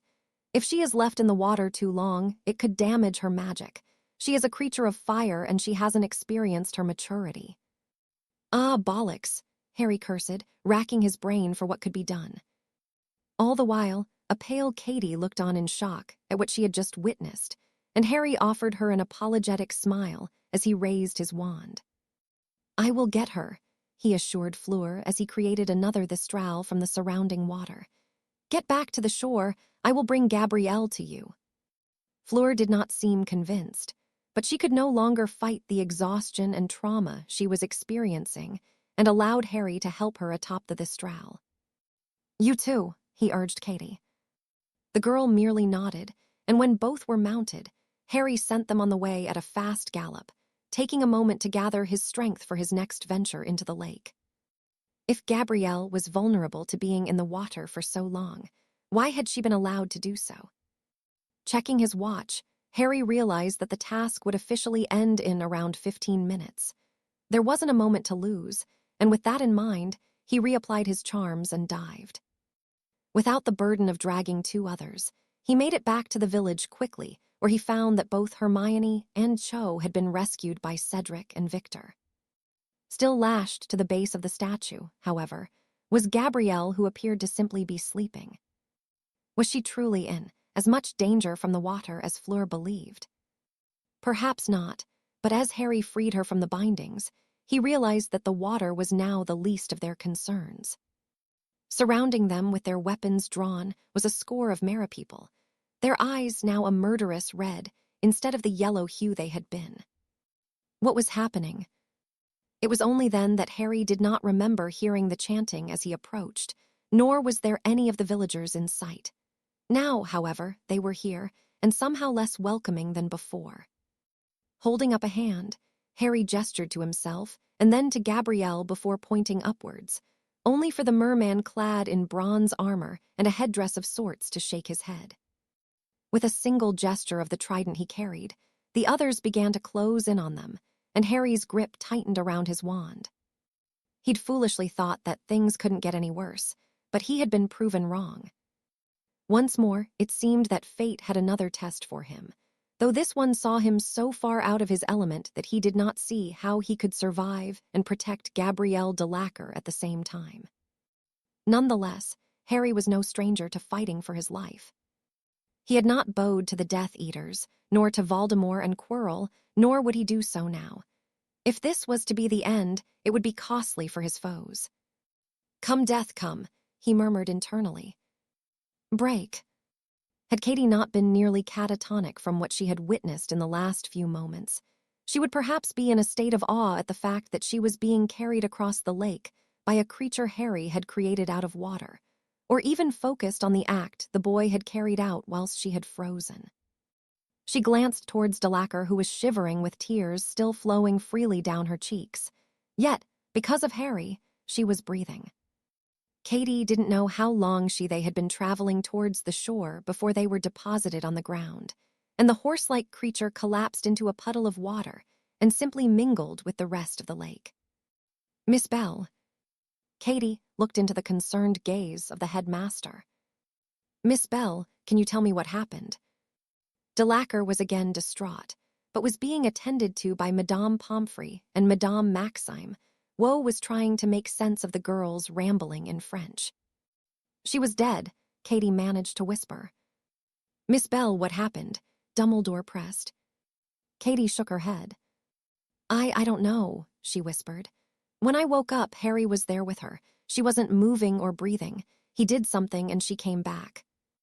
All that had happened in the passing moments suddenly weighed down on her, and Katie found it hard to breathe as she pondered all the possible outcomes they could have faced.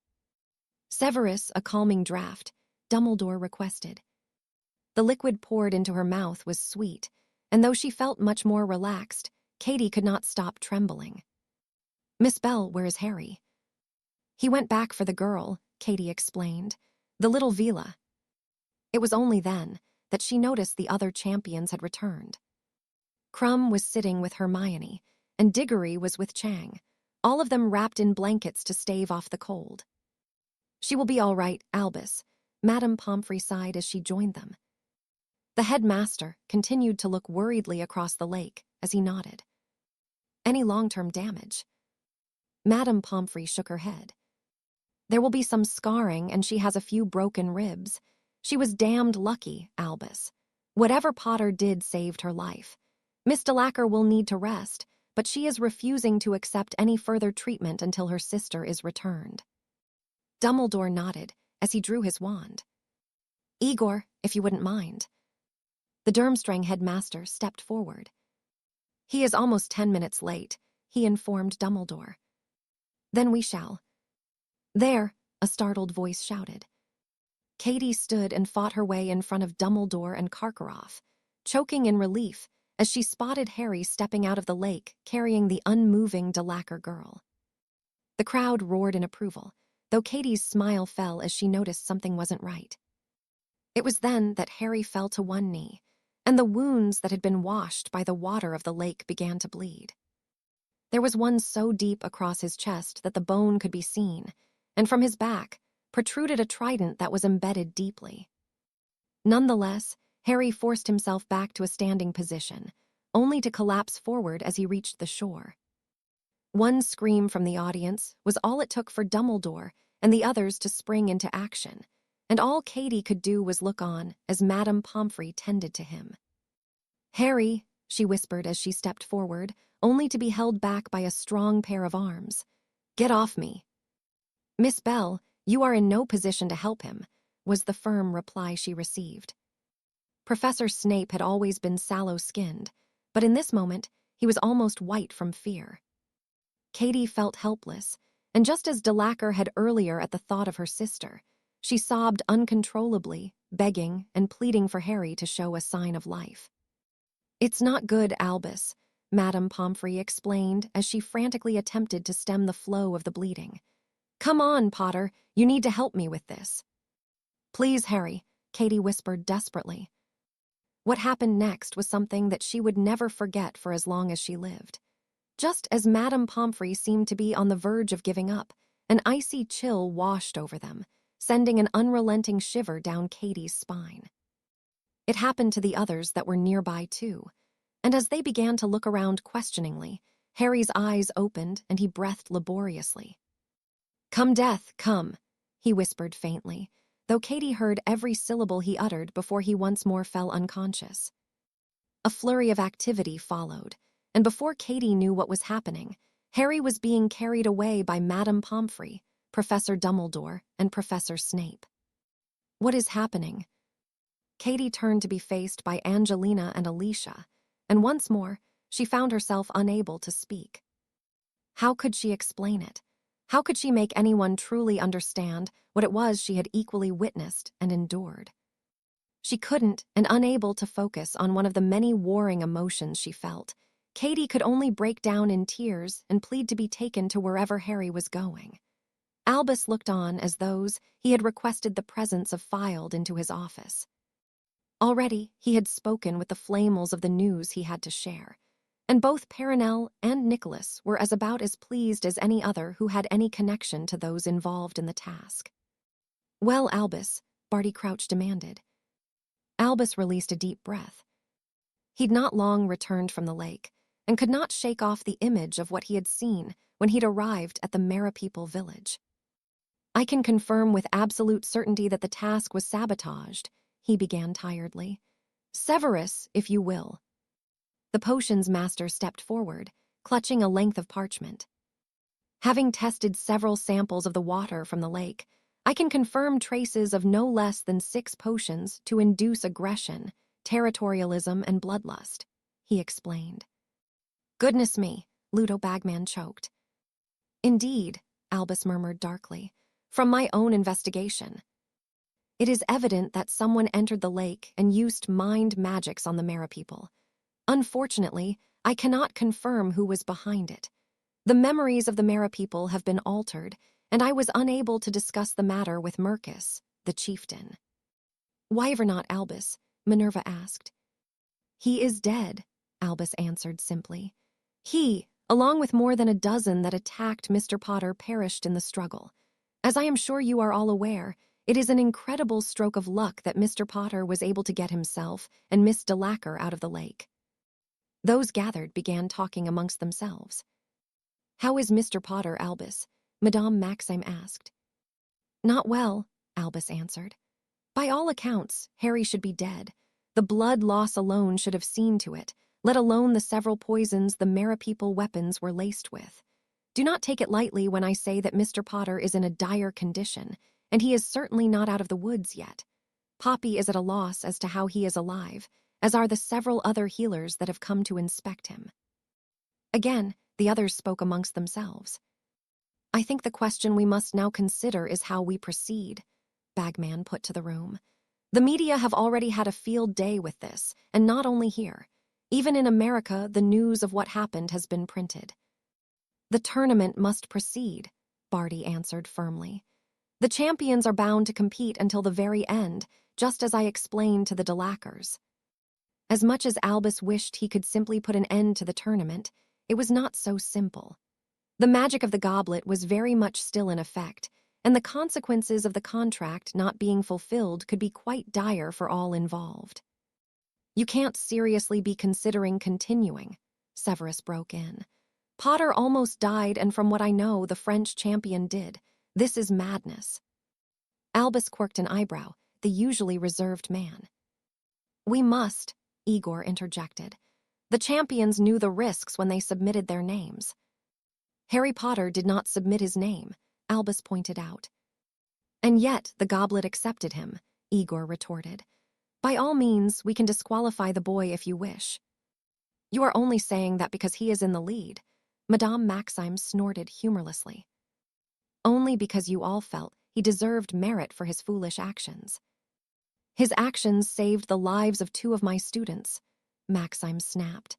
If it was not for Harry Potter, Fleur would likely be dead, and Gabrielle certainly would be. The girl had been an inch from death when Harry had returned her to the shore. Although Poppy had managed to bring her round in only a day, Gabrielle de Lacquer had a long road to recovery. Her magic had been severely affected, and Albus felt terrible. The de Lacquers had wasted no time in taking her home to a villa professional the moment Poppy had allowed them.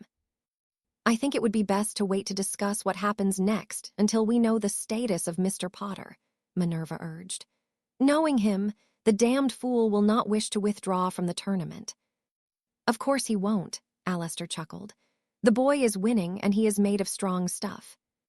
The meeting had broken up only moments later, with nothing being rectified.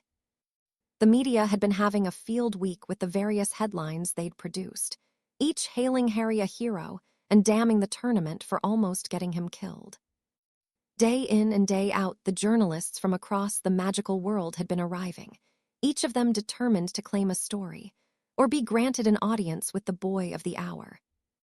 Albus had not allowed any of them into the castle, and certainly not near the boy who was being watched closely by a certain young lady, which reminded him that he was due to visit Harry himself.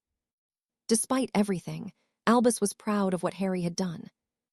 It took someone of exceptional character to be so selfless when faced with such danger and adversity. Yet, he had not wavered and had emerged from the lake having saved more than one life. Albus only hoped that it would not cost him his own. Break. It was nothing short of a miracle that Harry yet breathed. Looking upon him as she had for the inordinate number of days that had passed since he'd emerged from the lake, Katie could scarcely believe that he was alive. Only the shallow rising and falling of his chest offered her the much-needed comfort. His skin was pale, and lips still blue from what it was he had endured in the lake. Even now, Katie didn't know what that was. Dumbledore and the others were remaining tight-lipped, and never had the headmaster seemed so severe every time he entered the hospital wing to check on Harry for himself. There had been a slew of visitors. Of course, Ron and Hermione were here often. Cedric, too, was here daily, and the twins along with Angelina and Alicia came to attempt to offer Katie a semblance of comfort. It was no good. Katie would not feel any relief until Harry opened his eyes for her. Not a minute went by that she did not whisper to him, urging him to wake up, even for a moment just so that she could see he was getting better. From what she had heard, the fallout of the incident had been grim at best. The other visitors had included an older French couple whom Katie had assumed was the de Lacquer parents, but how they interacted with the unconscious Harry was nothing less than with the utmost affection. They had given no names but had spent considerable time with the boy and spoke with Katie at length about him, though when she thought about it, they hadn't told her much. She had done most of the talking, had explained how they had met, how he had asked her to the ball, and so on. In a way, it had been somewhat therapeutic, and Katie was interested to know who these people were. Clearly, Harry meant a lot to them, and the way the woman held his hand and groomed his messy hair spoke of a maternal instinct she held for him. The man was similar in his own way, cupping Harry's cheek and squeezing his shoulder before they had taken their leave. The de Lacquers, who had not been aware of Gabrielle volunteering to act as a hostage for her sister, had been apoplectic with the judges for their oversight, and with their youngest daughter who had put herself in such a vulnerable position. She had been no worse for wear, for the most part, but as soon as she had been well enough, her father had taken her back to France, though not before visiting Harry. Both had been taken aback by his wounds, the mother even crying as she spoke frantically in French to her husband, who had said little other than to assure Katie they would be back when Harry was awake. Fleur had visited too, though Katie had barely spoken a word to her. The girl had been distraught, mumbling to him in her mother tongue. Katie couldn't understand a word of it, but there was no doubt in her mind that Fleur felt guilty. As she should. Deep down, Katie knew she couldn't blame the French champion for what had happened, but she couldn't help it. Had Delacour not been so incompetent in the water, Harry would not be in the condition he was now.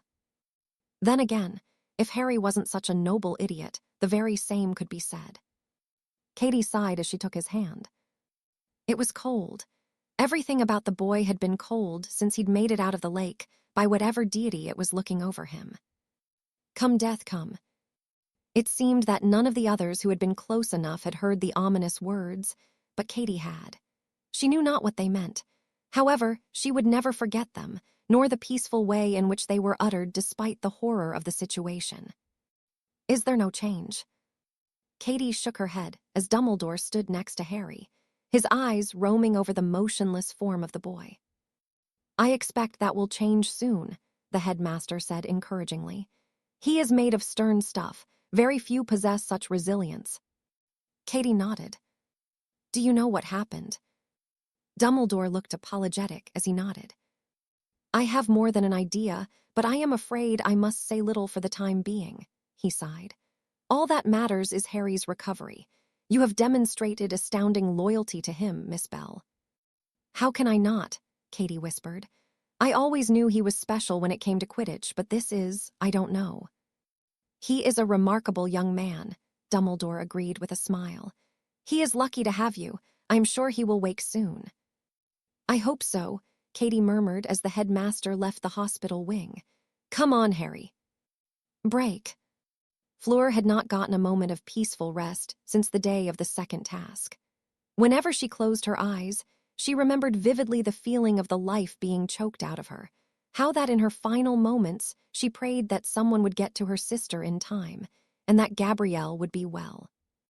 Waking up suddenly, and being held by Harry Potter had been the last thing she would have expected. Somehow, he had saved her life. Even now, the fatting bruises around her neck stood as a reminder of what had happened, and just who it was that had stepped up for her, for Gabrielle, and for their parents even though Fleur had treated him horribly. She had never seen her father scared, but as he and her mother arrived the fear was evident in his eyes. Sebastian Delacour had once been a seasoned Auror, had killed and seen his colleagues killed in the line of duty, and yet he merely shrugged such things off when they were mentioned. Seeing his daughters in such a state and learning of what had occurred had pushed the man over the edge. He had cried over Gabrielle's unconscious form and had been inconsolable as Madame Maxime explained all that had happened to them. He had held Fleur so tightly that she was convinced he would never let her go. All the while, her mother had not said a word. She had sat vigil by Gabrielle's side, mute, pale, and as unresponsive as the daughter she watched over. When Gabrielle had woken, she had been confused, terrified of what she had unknowingly gone through under the surface of the lake, and even more so when Madame Maxime had returned to explain what Dumbledore had learned. Harry Potter had fought off more than a dozen armed merepeople, and had done so whilst rescuing Gabrielle from certain death, perhaps at the cost of his own life. The boy is a marvel, her father had declared. How did he manage it? There were no answers to such a question. Fleur would not pretend to know every detail of what had occurred within the lake, but from what Madame Maxime had said, the merepeople village had become a veritable slaughter ground, with corpses and body parts strewn around by the time Harry had managed to get Gabrielle out. If anything, Fleur had not only been humbled by the ordeal, but had been taught that she could not take what she had for granted. Harry Potter had shown her that, and she knew that in her heart of hearts, there was nothing she could do that would ever put them on equal footing. Where she had stumbled, he had thrived, and where she had failed, he had succeeded. It was a bittersweet thing for such a prideful girl to admit, but Fleur could not deny the truth. Her father had been right. Harry Potter was a marvel, but not only that, he was her hero. She cringed internally at what most would consider a glorified summarization, but she could think of no other word to describe him that would do his actions justice. "How is Gabrielle?" she asked worriedly as her mother entered. The woman sighed and shook her head. "It will take some time, Fleur," she chided lightly. "Being in the lake has triggered magic that her body is not ready for. There is no telling the effect it will have on her when it all settles." Fleur nodded her understanding. "And father is coping. He has taken an extended leave of absence until he is certain everything is all right. Minister Lavelle was very understanding. He is quite keen to hear news of Harry Potter." "Everyone is," Fleur sighed. "Do you think?" "I do not know, Fleur," her mother interjected. "It is a miracle that he is even alive now. There is no telling what effect this could have on the boy. The conclave are holding a vigil for him. They wish to bless him with good fortune." "That's nice of them," Fleur said with a sad smile. "It is expected," her mother said firmly. "He saved 2 of our kind when he had no obligation to. Most wizards would do no such thing for us, especially involving such danger." Fleur nodded her agreement. "Can I go? I would like to be there." "You can," her mother agreed. "Both your grandmother and I will be attending. It is the least we can do. Your father is fretting about how he will ever make this right with the boy." "He can't." "No, he cannot," her mother agreed with a soft smile. "There is nothing we could give that would be enough to show our gratitude." Fleur felt another wave of guilt wash over her. She expected no forgiveness from Harry, should he ever wake, but she would show humility and unending gratitude to him for what he'd done for her and her family. A sincere apology wouldn't go amiss, even if he did not accept it. Never had she been so wrong about a person, and all she wanted was for Harry Potter to be okay, for him to come out of this the other side as intact as possible. Break. With so many blows being aimed at him, there had been no avoiding them all. Harry had done all he could to protect Gabrielle, grimacing as he felt the cold steel cutting into his flesh. 1, 2, 3. He lost count of how many wounds had been inflicted upon him, how many spells he had cast despite how much slower he moved within the water. All he knew was pain, yet the need to survive, to get Gabrielle out, did not falter as he fought with everything he had. When all was said and done, and he was surrounded by crimson liquid, he kicked with all of his might, unleashing a grunt as the exclamation point of the melee came in the form of a dull thud in his back. He did not turn, but unleashed a barrage of spells behind him as he pushed the girl through the water. Gabrielle looked untroubled, peaceful even, and it was this he focused on as he struggled inch by inch until his foot was met with loose dirt. It wasn't until he stood that he realized the spells to aid his breathing had failed sometime during the fight, and as he took his first steps towards the shore, he felt the warmth of his own blood pouring from his various wound, taking the chill away. He had stumbled then, falling to a knee, but he had not reached his destination. It took every ounce of willpower he possessed to stand once more, and his vision swam. He could feel the chill of death grow colder, and before he could utter a word, he was pulled into the void where he felt as though he was drowning. "Come, death, come," he whispered, breathing a sigh of relief as the pain that plagued him faded. Here, there were no gaping wounds, no bones that had been hacked into by sword or trident. There was nothing but darkness and the chill of the one he had chosen to follow. To most, it would be frightening to be deprived of every sense, but for Harry, it was bliss. There was no telling how long he remained here. Each passing hour felt but a moment, and each moment felt to be an hour. It was almost as though it was timeless, thoughtless, something of a dreamless rest. It wasn't until his eyes suddenly opened, and Harry found himself in the colorless churchyard of the Godric's Hollow of old, that he gained true clarity. "Am I dead?" he asked. "No," the cloaked figure that was seemingly staring at him speculatively replied. "You called for me, and I came." "I did," Harry whispered. The cloaked figure continued to stare for a moment. "Fate truly is set on seeing you face him," it said in a gravelly tone. "Perhaps she favors you. She has a funny way of showing it." The figure chuckled hoarsely. I was on the cusp of claiming your soul, but something compelled me to wait. You called, I came, and your soul called to me once more. Before I could take it, I felt no need to. It does not belong to me yet, Harry Potter. However, since fate seems to be playing her hand, I see it fit to play my own. With a wave of its handless sleeve, Harry felt the cloak being taken away from him. By removing one of the few advantages I have. The cloaked figure shook its head. By giving you a gift, it replied. At what cost? The figure said nothing for a moment. You show your wisdom, it praised. This one comes with no price.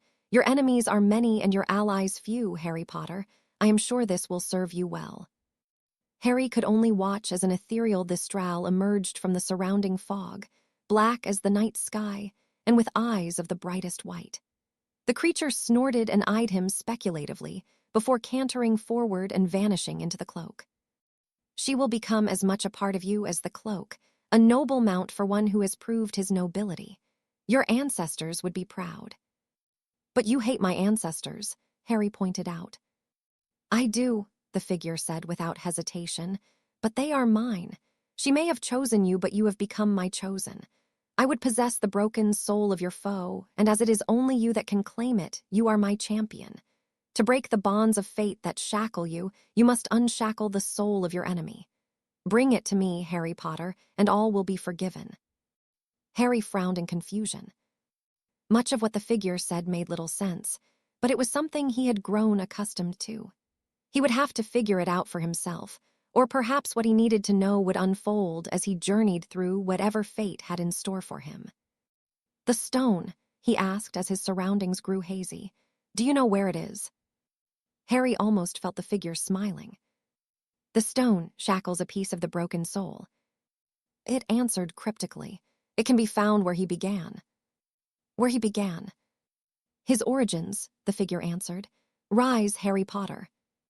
Taking a breath of surprise at the sudden influx of pain that pulsated throughout his body, Harry took a moment to grow used to the discomfort. It was far from being as bad as it was as he'd stepped out of the lake, but he could not deny the dull ache that plagued him, especially his chest and back. Opening his eyes, he saw only a little light through the dark hair spilled across his face, and instinctively wrapped his arm around the trembling girl clinging to him. You smell terrible, he croaked. Katie looked up, beaming in relief at the sight of him. I've not left you, she said, her cheeks flushing in embarrassment. Harry merely grinned, and the girl choked, squeezing him tighter. Katie hadn't left him, and the thought alone warmed his heart more than he could put into words. I thought you were dead, she whispered when she managed to compose herself. It was close. Katie nodded as she looked up once more, almost as though she expected him to simply crumble into dust. How long was I out? Katie shrugged. Days, she answered. I've lost count. I need to get Madame Pomfrey. She told me to as soon as you woke up.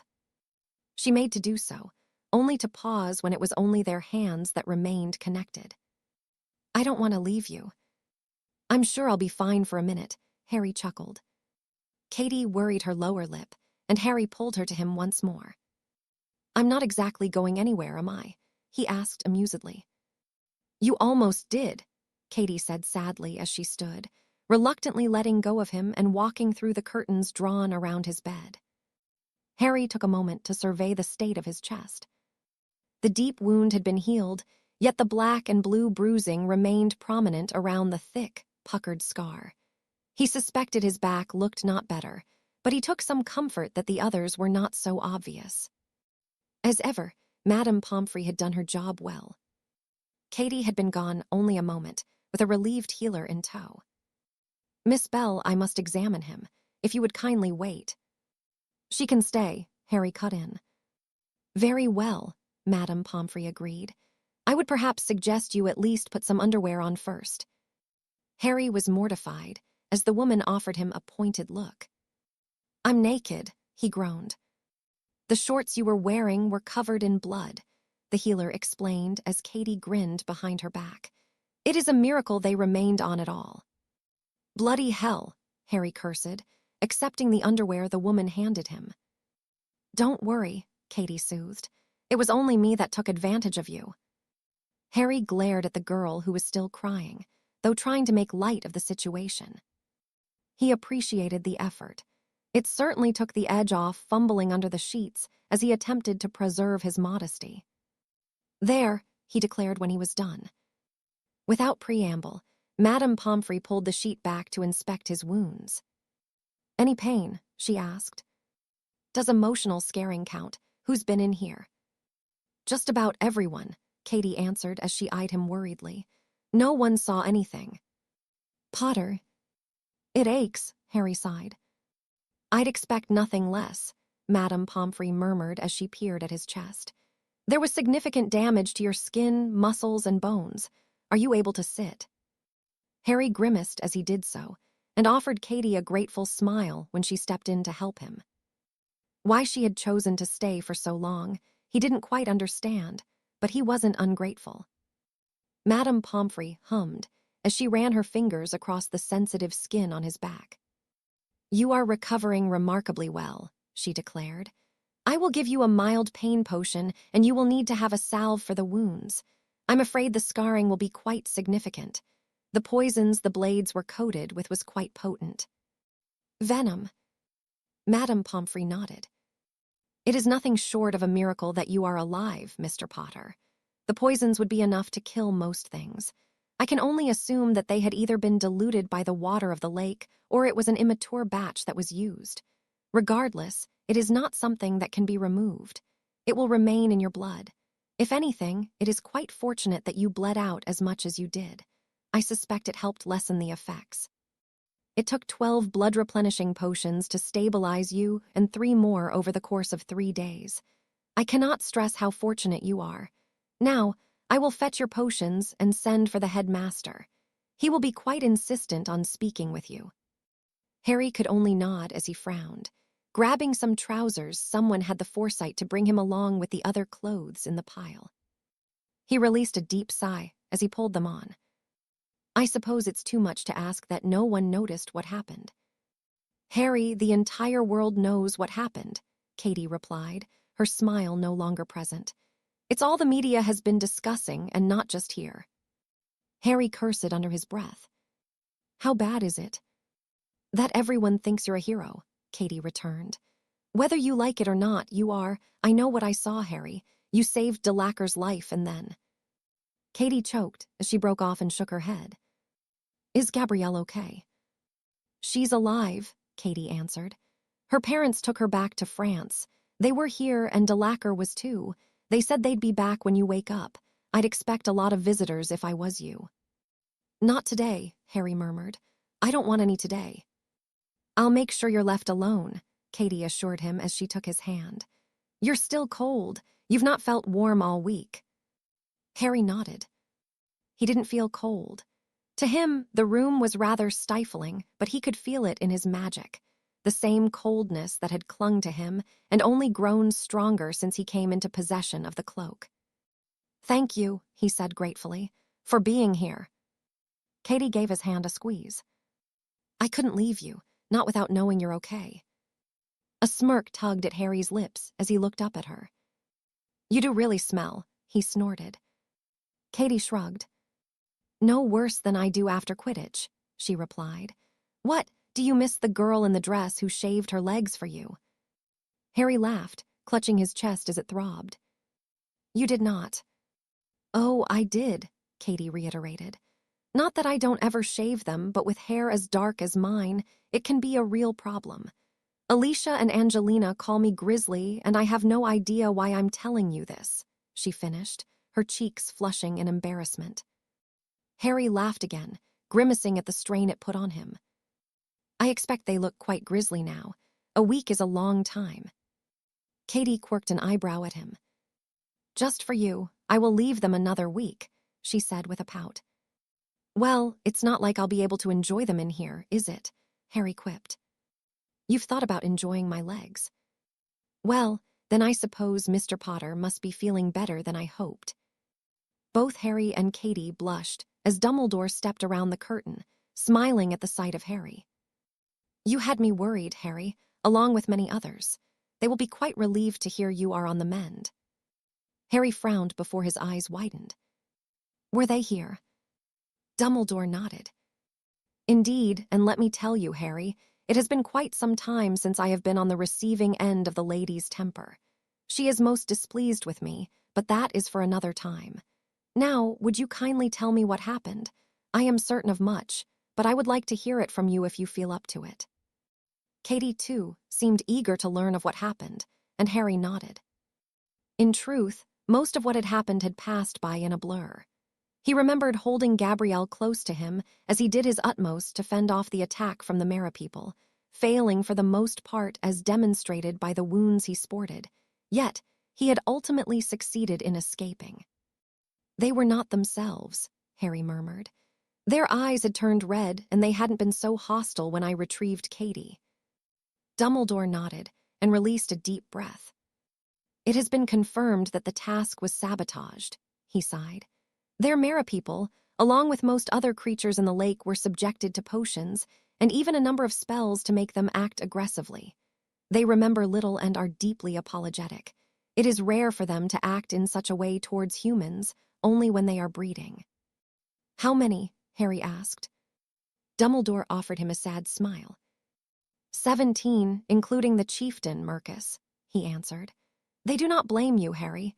The new chieftain explained they would feel much worse had you been killed in the struggle. They have lived harmoniously in the lake for centuries, as per the agreement they made with one of my predecessors. They asked me to present you with this as an offering of peace." Dumbledore removed what appeared to be a golden fork from within his robes and resized it before presenting it to Harry. "It belonged to the now former chieftain, and I am to offer you the sincerest of apologies." Harry could only shake his head. "They have nothing to apologize for," he murmured. "Maybe when I am feeling better I will be able to speak with them."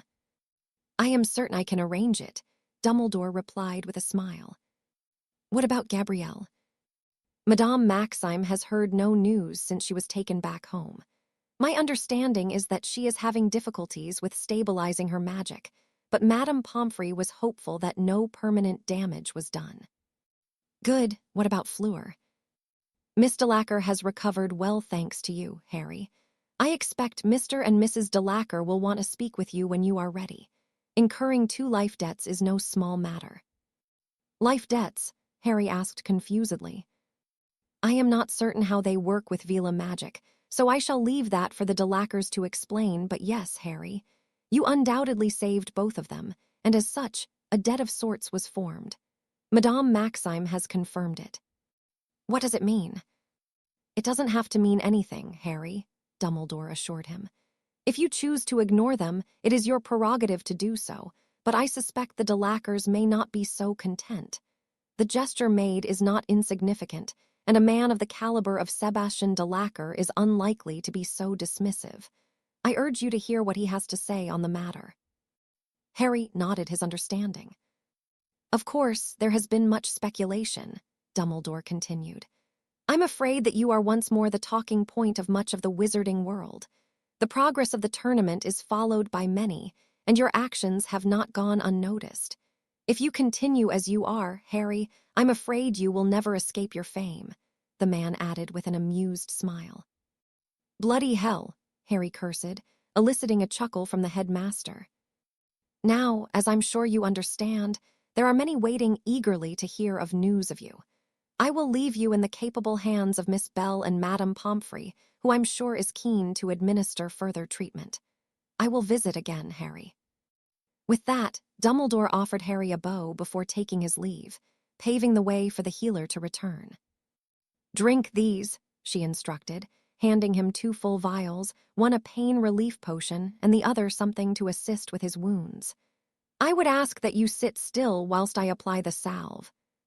"I can do it," Katie volunteered, her cheeks reddening as Madame Pomfrey quirked an eyebrow at the girl. "Very well. A thin layer should be enough on his chest and back only. There is no need to take advantage of the poor boy, Miss Bell. I shall send for some food for you, Potter."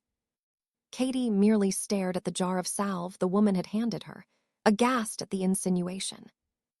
It was Harry's laughter that pulled her from her thoughts. It's not funny, Katie grumbled, though her eyes were alight with mirth. Come on, turn around. You really don't have to. I said turn around, Harry. Harry huffed as he did so, squirming as the cold salve was carefully applied. Stop squirming. It's cold. Katie tutted. You take on a dragon and whatever else was in that lake, and you complain about some cold cream, she snorted. Harry could only shake his head. Face me. Turning, he frowned at the sight of the tears spilling down Katie's cheeks as she shifted her attention to the chest wound, running a finger along it. Is it that hideous? Harry quipped. Katie swallowed as she shook her head. I really thought you were going to die, she whispered. Up until you opened your eyes, I didn't think you were coming back. It turns out that I'm not so easy to kill. Voldemort couldn't do it, nor could a dragon or a murderous group of Merapeople. I must have someone looking over me. Katie nodded as she continued applying the salve, replacing the lid when she was done. Did you want to die? What? Katie met his gaze. She was no longer crying, but there was no doubt in Harry's mind that she had spent much of the past days doing so, and certainly not sleeping. Nonetheless, she still looked beautiful to him. You kind of woke up next to the lake and you said something. Come death, come. Did you want to die? No, Harry answered. It is a family motto of sorts. It's not about wanting to die. Katie frowned, and Harry carefully took her hand. It's not really something I can talk about, but I'm not planning on going anywhere. Katie nodded and pulled him into a gentle hug, and Harry's nose wrinkled. You really should take a shower. She laughed as she nodded, and pulled away only slightly to meet his gaze. Will you be all right? I'll be fine, Harry said dismissively. Have a shower, eat some food, and get some sleep. I'm not exactly in any fit state to be going anywhere, am I?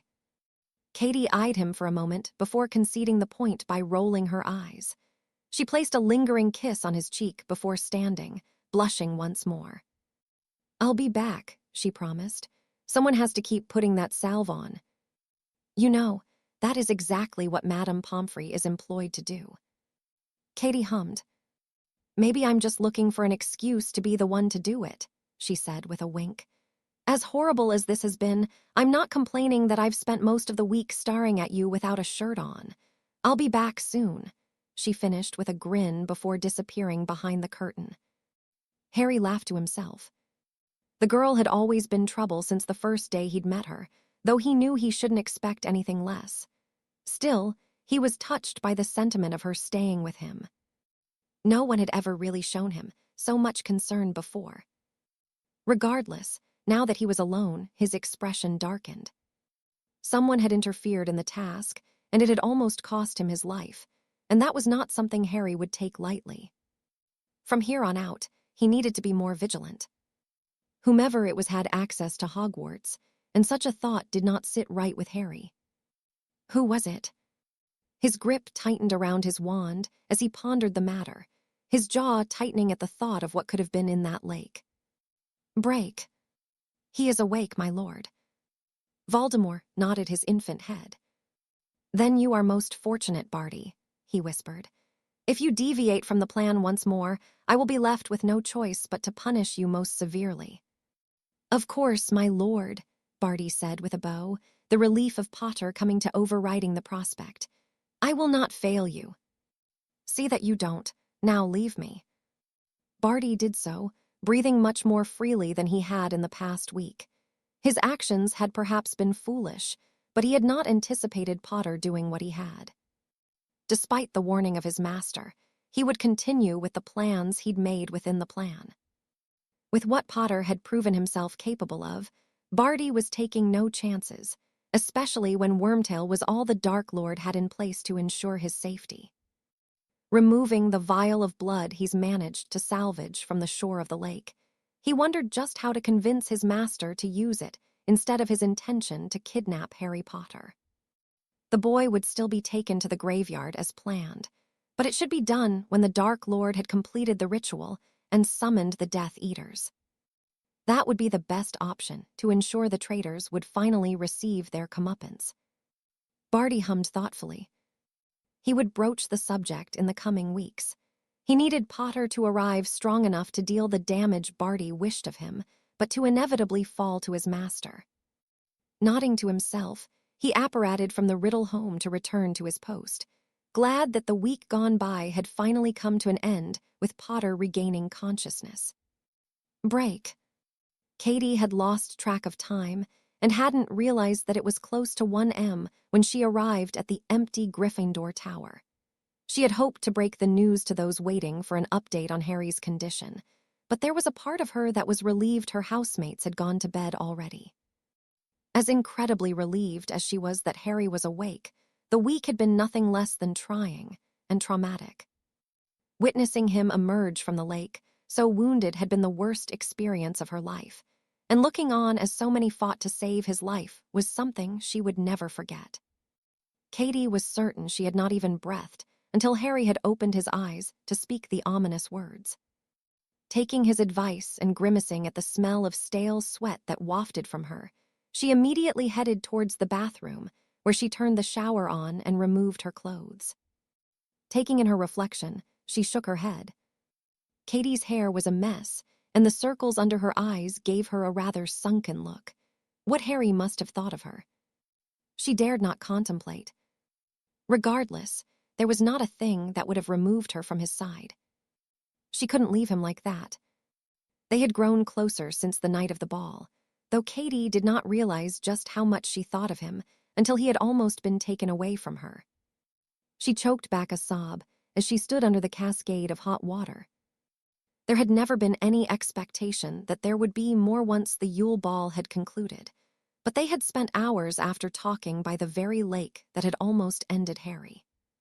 Ever since, they seemed to just seek each other out, for no other reason than to be around another. It was odd. Katie knew she was drawn to Harry, yet she couldn't quite understand why. She enjoyed his company. Their back-and-forth bantering, the easy smiles they shared, and just being close to him had become one of the things Katie looked forward to. Nonetheless, she had not realized just how much it had come to mean to her, how much Harry had come to mean to her, only for it all to be dangerously close to being taken away.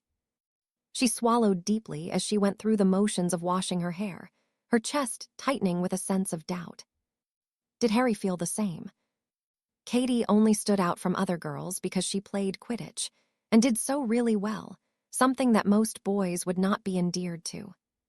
She did not see herself as particularly feminine, even if she did feel it when she had worn the dress and was led around the dance floor by Harry. Katie preferred the comfort of loose clothing, did not feel the need to wear makeup every day, and had no desire to spend hours in front of the mirror styling her hair. She didn't come from an important family. A great uncle of hers had played for England, but the Bells were not a line of note. Harry was famous, and even more so now after his exploits. He did come from prominent family who had a rich, albeit mysterious history. Fred and George had told her what they knew of the Potters shortly after Harry had joined the team as a shy, introverted boy. Oddly, Katie still saw that in him for the most part, though there was no denying how much he had matured. What was more, all of the things she had considered about the boy seemed to mean absolutely nothing to him. Harry disliked being famous, and he'd never looked down on any for the circumstances of their birth. He was a half-blood, but he still bore a name even the staunchest of purebloods respected. Katie shook her head. She was getting ahead of herself, but she knew she could not deny that she was developing strong feelings for Harry, even if they would never be returned. Why would they be? Katie had never thought of romance as something she had or would miss in her life. She'd not thought about sharing such a thing with anyone, and yet, when she relived all of the moments with Harry, it was as though a part of her truly hungered for it. It was confusing, to say the least, but also a longing she couldn't deny. Having finished in the shower, she stepped out and wiped the steam from the windows. Katie didn't think she was ugly, but was still convinced she was perhaps a little too muscular to be considered feminine. Athletic. Angelina's admonishment brought a smile to her lips. Drying her hair with a few waves of her wand, she dressed in some pajamas, reveling in feeling clean for the first time in several days. Katie was exhausted and didn't want to think of anything else anymore other than the bed that awaited her. Despite harboring that desire, her thoughts inevitably drifted to Harry once more, as they often did, though as her heart filled with trepidation, she could not ignore the warmth that came with it. Harry winced as Hermione squeezed the air from his lungs, having all but sprinted from the door to the hospital wing to the far end, where he was situated. "Well, the Mara people failed to kill me, but you just might," he wheezed. Hermione released him, immediately looking fearful that she'd hurt him. Harry waved her off as he turned to greet the others that had arrived. "How are you feeling, mate?" Ron asked. "What a stupid question," one of the twins snorted. "He got skewered by a bloody trident." "And almost filleted," the other added. "He's feeling amazing, Ronald." Ron scowled as Angelina and Alicia pushed their way past Fred and George, both eyeing Harry worriedly. "Does it hurt?" Another stupid question. "I swear I will swing for you, Fred," Angelina retorted. "She's getting too good at telling the difference between us." The other twin nodded. "I'm fine," Harry chuckled, grimacing as the skin across his chest pulled tight. "Well, I will be. Hooray you Diggory, all your limbs intact." Cedric nodded as he held both his arms up tauntingly.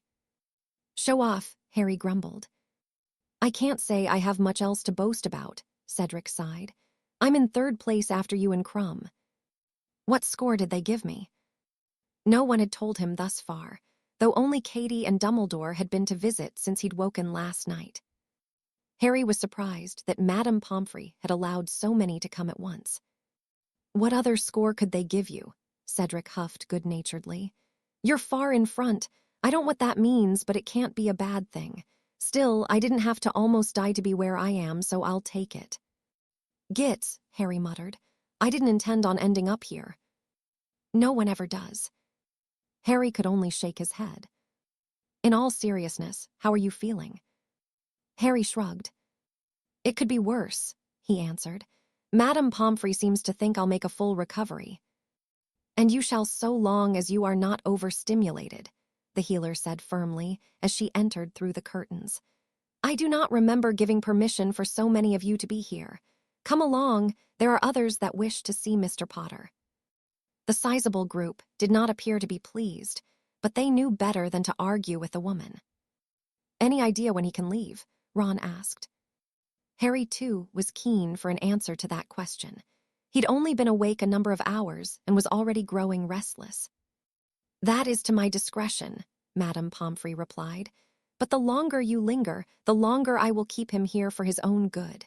He needs his rest, and Merlin knows he'll be getting little of that today." Without further prompt, the group bade him farewell, choosing not to test the healer's patience. "Is there any reason you have not left, Miss Bell?" "Do I have to?" Madame Pomfrey's gaze shifted between the teens. "If Mr. Potter is happy for you to stay, then I see no issue with it. It is not as though you have a history of listening, is it?" she asked pointedly.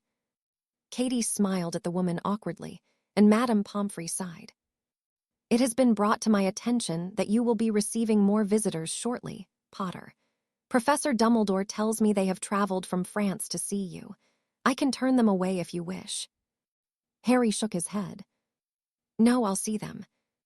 "Very well," Madame Pomfrey replied. "I will send them in when they arrive."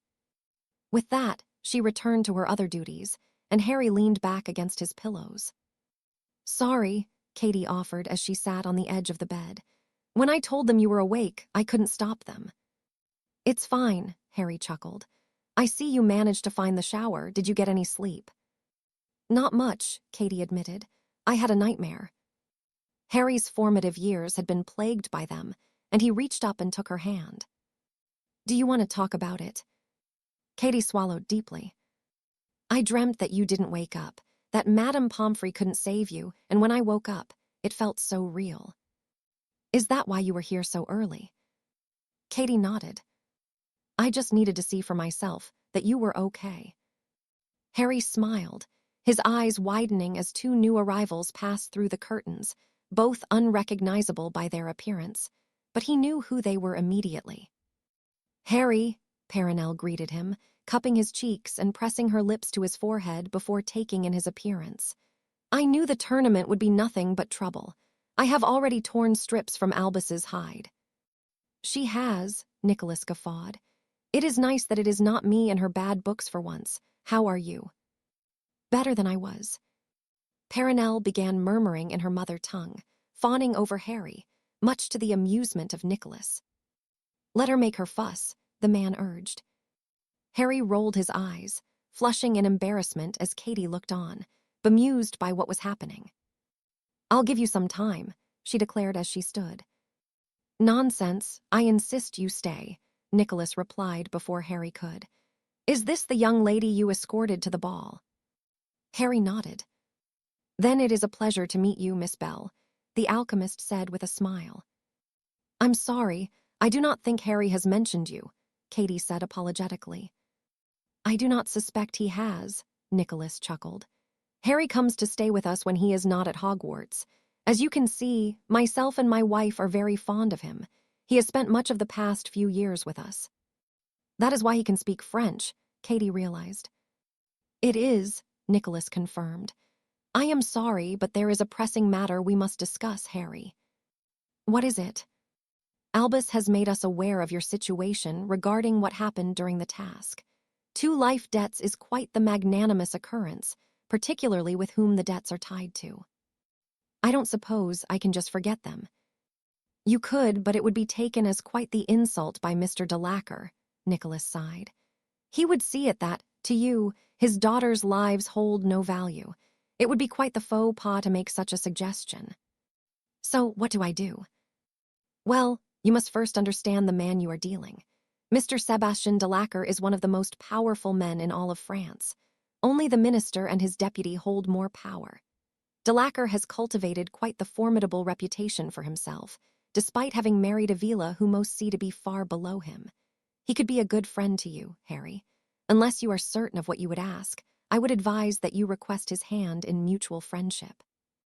As a citizen of France, it could prove to be most useful to you, and it will lighten the burden on Delacour. He will see that you are acknowledging the debt, yet you do not wish to hold it over him in a way that would belittle him or his family." "I can do that," Harry said thoughtfully. Nicholas offered him a smile. "Good, and I would expect them to arrive shortly. Albus told me that they returned to the castle this morning to inquire after your condition. They granted you the courtesy of waiting, but I can assure you that Sebastian Delacour is keen to address the problem imminently. It would not do to make him wait long, Harry." The teen nodded his understanding. "I suppose I should hear what he has to say," he murmured. "Maybe he will have a solution." Nicholas smiled encouragingly.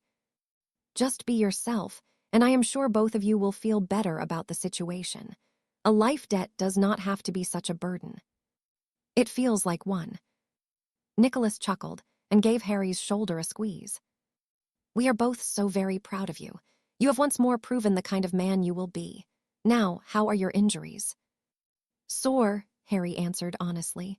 "I still have a long way to go. I doubt he would have come out of it like this." Nicholas nodded gravely. "Under the circumstances, you did well. It is not necessarily what you achieved that is seeing you being praised so highly, but the selflessness of the act. You could have chosen to flee, and there is not a single person that could have held it against you." "I couldn't do that," Harry denied. Nicholas smiled, as voices could be heard drawing nearer. "That will be them." It was only a moment later that a head peered around the curtain, belonging to a man that Harry had only seen once near the lake. Mr. Delacour looked tired, even strained a little. "I am sorry to intrude," he offered. "I was hopping for a few moments of this young man's time." "Of course," Nicholas allowed as he stood. "Come, young lady, perhaps you would do us the honor of showing us around the castle. Maybe you should consider telling her who we are," he added in a whisper to Harry. "She has shown you unwavering loyalty, hasn't she? It would be good for you to have someone you can trust, and Miss Bell has proven herself worthy of that. Come along, my dear." Katie looked towards Harry and offered him a tentative wave as Mrs. Delacour and Fleur joined her husband. each of them wearing a similar expression to the patriarch of the family. When they were gone, an almost uncomfortable silence prevailed until Mr. Delacour broke it. "How are your injuries, Mr. Potter?" he asked nervously. "I'm just about in one piece," the teen snorted. "Harry is just fine." The man relaxed somewhat as he offered Harry a nod of gratitude. "Oh, what a mess," he sighed. "I must begin by thanking you, Harry. My family is the most important thing to me. I am kept awake at night by the most terrible of thoughts since what happened during the second task, and I fear I find myself in a position where I have nothing that could possibly equal the worth of what you have done. My wife and daughters are my most treasured things." Harry nodded. "I understand," he replied. "I do not have a family of my own, so I know how precious it is to have one. I do not envy your position, Mr. Delacour, but I do not want you to think I have any intention of taking advantage of this situation. I didn't help Fleur or Gabrielle to gain anything. It was just the right thing to do." The man nodded. "Yet there is still a debt I could never hope to repay," he pointed out. "You are an interesting young man, Harry Potter. Of course, I have taken it upon myself to look into you. Any man in my position would be foolish not to, and I must say, I was surprised to discover that you are a citizen of France, and even more so at who submitted the request for your citizenship to be granted." Harry frowned, unsure if Sebastian Delacour was attempting to blackmail him. "Naturally, your secret is safe with me, and there are very few who have the authority to learn of it. I just found it to be rather curious. For one of such fame, I found little else. I expect you lived a sheltered upbringing before you came to Hogwarts." "I did," Harry confirmed. "Probably wise, given the circumstances," Mr. Delacour murmured. "How is Gabrielle?" Harry asked. "Her condition is improving. She wanted to be here for this, but she is not well enough to travel. As I'm sure you understand, it has taken quite the toll on her." "She wasn't hurt, other than the issues with her magic." Mr. Delacour shook his head. "Thankfully not. Judging by the injuries sustained, you went a great lengths to ensure that. Now, perhaps we should get to the reason we find ourselves here. What do you know of life debts, Harry?" "Not much," Harry answered honestly. "Then allow me to explain. A life debt is incurred when one person saves another from certain death. Make no mistake, Harry, Gabrielle was on the brink of it when you pulled her from the lake, and it is my understanding that you managed to bring Fleur back after she—" Mr. Delacour choked, and his wife rubbed his shoulder comfortingly. He took a moment to compose himself before continuing. "Having saved both of my daughters, 2 life debts were incurred. The nature of the magic is rather complex, but a bond of sorts is formed between the person saved and their savior. In essence, neither Gabrielle nor Fleur are able to act against you in a way that could lead to your death. The complication we face beyond there being 2 separate life debts is that Fleur is of age and is responsible for fulfilling her own debt to you." "I hadn't thought of that," Harry mused aloud. Mr. Delacour nodded. "I understand that the 2 of you have not exactly had a positive relationship since you met. As a man, Harry, I am asking that you do not hold that against Fleur. Believe me, I married her mother. I know that Vila can be difficult at times." The woman quirked an eyebrow at her husband, and Harry fought back a smirk of amusement. "We haven't," Harry agreed. "Can I speak?" Fleur requested. Mr. Delacour gestured for her to do so, and the girl stepped forward, her expression difficult to read, but for the first time since Harry had met her, she truly looked rather humble. Something he was not entirely comfortable with. "I am sorry," she offered sincerely. "Gabrielle told me I was wrong about you, but I wouldn't listen. It's not easy for me to admit I was wrong. You did not have to help me, and you didn't have to go back for Gabrielle. Thank you, Harry Potter, for not being the little boy I thought you were." Harry nodded his acceptance. They hadn't gotten along, but Harry had much more important things to focus on than a petty disagreement with a girl he would likely never see again in a few short months. "Is there anything you would request of Fleur to fulfill the debt?" Mr. Delacour asked nervously. His wife, too, shuffled uncomfortably, waiting for an answer. "Is there something I am missing?" Harry asked. "Mr. and Mrs. Delacour," shared a look of concern before the woman chose to speak. "We are worried because there is very little that you could ask for that we would be able to refuse. Anything short of something that would directly result in Fleur's death would be granted to fulfill the debt." Harry frowned as he pondered what Mrs. de Lacker had said. "I see," he said in realization. "I could even ask for her to marry me and she would have to agree." "You understand our concern," Mr. de Lacker sighed.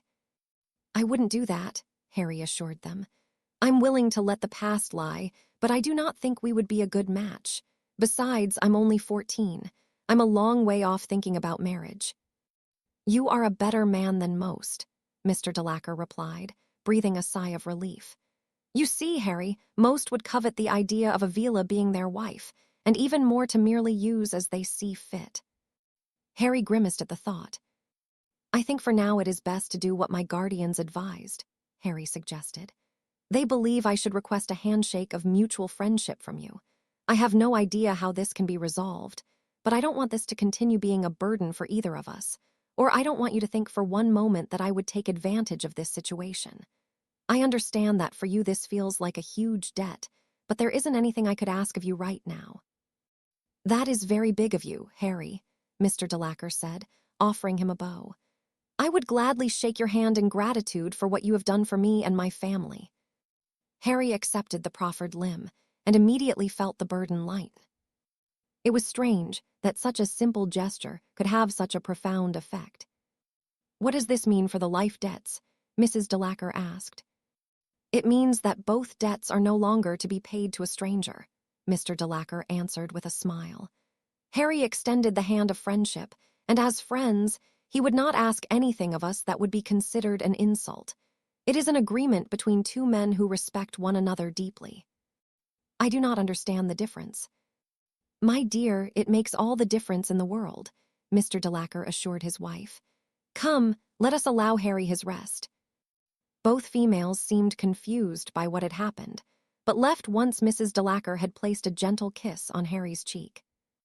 "Oh, before I forget, Gabrielle has requested the opportunity to thank you in person," Mr. de Lacker informed Harry.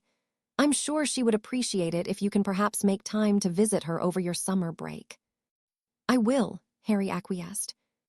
Mr. de Lacker offered him a final nod of gratitude before following his wife and daughter, leaving Harry to ponder what had happened.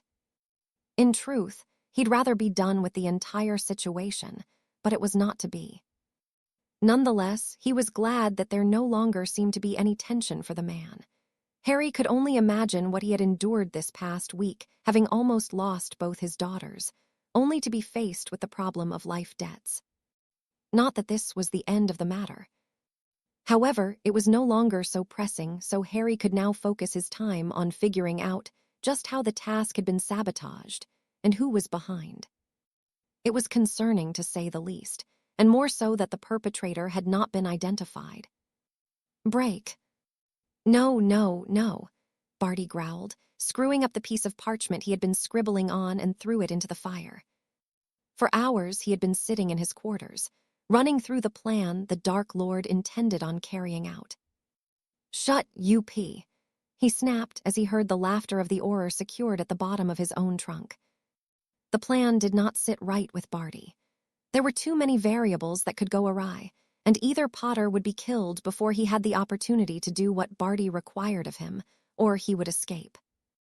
There was no telling what condition the Dark Lord would be in, and it was possible that Potter could even kill him if the ritual did not work as intended. Barty trusted the Dark Lord's judgment, but this was something that had never been done before, and he simply couldn't put all his faith in it. No, something needed to be done to ensure the outcome Barty desired, but what? It would be most helpful if Potter would be complicit. Something Barty knew would never happen, not unless he was given the right motivation, and he remained ignorant of what was to transpire. Barty hummed as he tapped his chin with his quill. "It could work," he murmured as he began penning an addendum to the Dark Lord's plan. Pettigrew certainly could not be relied upon for anything beyond providing the required flesh. Potter would murder the man before the ritual could even begin, And the Dark Lord was insistent that no other Death Eaters be present until it was complete. Barty, despite his misgivings, was to remain at Hogwarts, but that did not mean he had to be idle, and he grinned to himself as he nodded. It could work, he decided. It was still risky with many variables, but so long as his master was returned to his body, that was all that mattered for this phase of the plan. If Potter was to somehow survive, he would live another day to carry out Barty's wishes, though the man currently posing as Aleister Moody would remain hopeful he could take a few of the traitorous bastards down upon the Dark Lord's revival. He grinned to himself as he poured a generous measure of fire whiskey into a glass. Yes, it could work.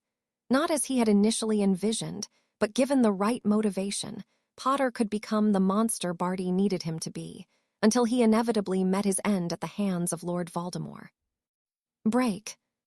It had been a long day for Harry. A slew of visitors had been and gone to check on him, and if truth be told, he now wished only to sleep. Katie had left around midnight at his insistence. He appreciated her wishing to remain with him, but the girl could barely keep her eyes open. It had come as quite the surprise to her, whom it was she had been showing around the castle, and Harry took no small amount of amusement of her bulging eyes and chastisement for him not telling her. She had forgiven him quickly, and had once more applied the salve to his wounds that looked decidedly better already. Harry was hopeful he would be able to leave the hospital wing soon enough, though he was not looking forward to being subjected to questions of what had transpired whilst he was in the lake. He was pleased that both Fleur and Gabrielle were seemingly doing fine, and that he had made the acquaintance of someone who could prove to be a most useful ally in the future, but he would rather the circumstances had been different. As he'd told Sebastian de Lacquer, he had merely done what felt right in the moment. He didn't want plaudits, and he certainly could do without the reminder of how far he yet had to go before he could consider himself a competent wizard. Compared to those in his year group, and perhaps others older than him, Harry knew he was far ahead in his education and magical ability, but he was still far from what he would need to be. What happened in the lake reminded him of that. "Who's there?" he demanded to know, lighting the tip of his wand as he noticed the very edge of the curtain being disturbed. "You're quite sharp, Potter," Daphne Greengrass said appraisingly as she removed her disillusionment charm. Harry was impressed. The spell was not an easy one to master, and Greengrass seemed to be doing quite well with it. "And to what do I owe the pleasure?" he asked. "I thought I'd best make sure you have no intention of dying on me," Greengrass answered with a slight smirk tugging at her lips. "I'd be furious if you died without claiming the favor you owe me." "Is that what you're here for now?" Greengrass shook her head as she took a seat on the edge of the bed, glancing at Harry's chest wound. "That looks unpleasant," she commented. "No, I still have no idea what I could request of the great Harry Potter, hero of the hour," she added dramatically. "Bloody hell," Harry cursed as the girl laughed. "You came here at almost 3 a.m. to mock me. That's cruel, Greengrass." "That's about right," she replied with a shrug. "Maybe I was a little worried about you. I must admit, it didn't look good from where I was sitting." "It wasn't," Harry chuckled as he sat up. "Well, whilst you are here, there is another favor you could do for me." He had been pondering where to begin looking and couldn't help, but think that simply asking a pureblood would be a good place to start. "I'm not emptying your bedpan or touching that thing," Daphne huffed, nodding towards his wounded chest. "It's nothing like that." "Good, because I would have to finish you off myself if you asked. So, what is it this time, Potter?" she inquired curiously. "What do you know of the Gaunt family?" Daphne frowned at the question.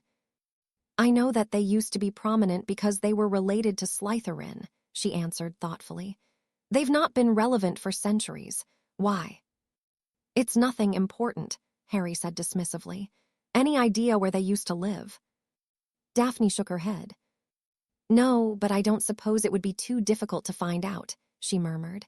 "What are you up to, Potter?" "The less you know, the better, but if you could find out, it would be another favor I owe. I would really appreciate it." Daphne eyed him speculatively for a moment before nodding. "All right," she agreed, But this stays between us. I'm not stupid, Potter. If you're desperate enough to owe me another favor, it must be something important to you." "It is," Harry confirmed. Daphne hummed as she stood. "Is this going to cause trouble?" "I hope not," Harry chuckled. "I've certainly had enough of that." Daphne released a deep breath.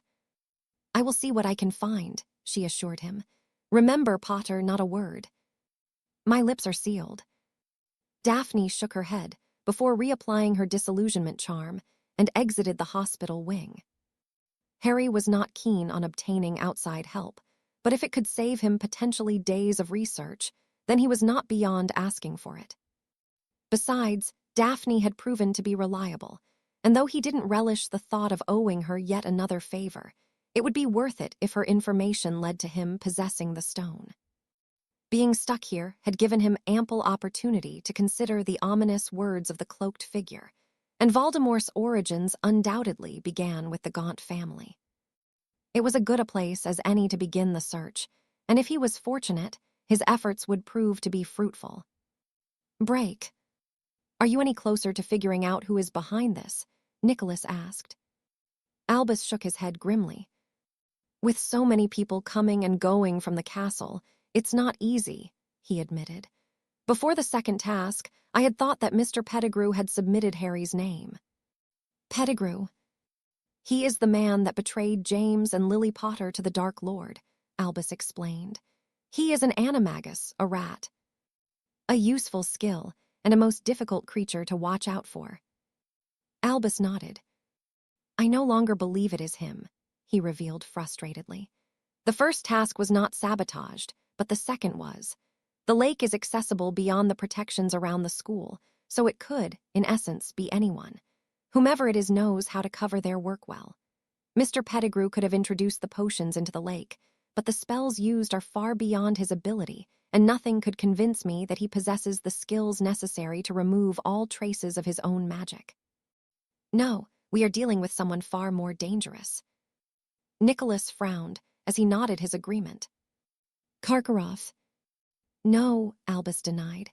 "Igor would not be welcomed back by Tom, no matter how desperate he is, and he would not take such a risk without protection. Igor Karkaroff is no fool. The moment his former master reemerges, he will vanish." "Then who?" "I truly wish I had the answer, Nicholas, but I'm afraid I am stumped." "It worries me that even you are being fooled, Albus," Nicholas murmured. "I do not expect that Harry is idle on the matter. He will be looking to discover the identity himself. He is not an 11-year-old boy anymore, and if he is successful where we have failed..." Albus released a deep breath. He had considered the very same thing, and it was deeply concerning. For better or worse, Harry seemed to have quite the knack for finding himself in the right place at the wrong time, or merely working things out through his own diligence. Whomever was behind what happened during the second task had undoubtedly got Harry's attention now, and with the third and final trial for the champions to face approaching, Albus had no doubt that Harry would not be caught out by such trickery. No, the person acting against him had only one last chance to achieve what it was they had set out to do, and it appeared that they may have already played one hand too many. Harry would be ready for any sign of interference, and from now until the tournament ended, he would be excessively vigilant and likely carrying out his own investigation into the matter. "Break." Madame Pomfrey hummed as Harry demonstrated that he was capable of stretching his arms above his head. His wounds had all but healed, and though the skin was still tight and viciously scarred, he could not stand being in the hospital wing any longer. He'd been here for 4 days now, and nothing untoward had happened regarding his health. "Very well," the woman sighed. "You may leave in the morning." "If you don't mind, I'd rather leave now," Harry replied. "I would prefer to do it when the castle is quiet." Madame Pomfrey nodded. "I can understand why. I imagine you will get little peace for some time. Go on then, Potter, on your way. But I want you back here every evening after dinner for the next week so I can check you over myself." "Of course," Harry complied, finding little he'd be willing to agree to so long as he could leave. Doing so in the evening when the other students would be turning in meant He would not be bothered until the morning at the very least. And if truth be told, he wanted nothing more than the opportunity to get some fresh air, though he would not be taking a turn around the lake. He intended on visiting with the Mara people still, just when he was ready to do so.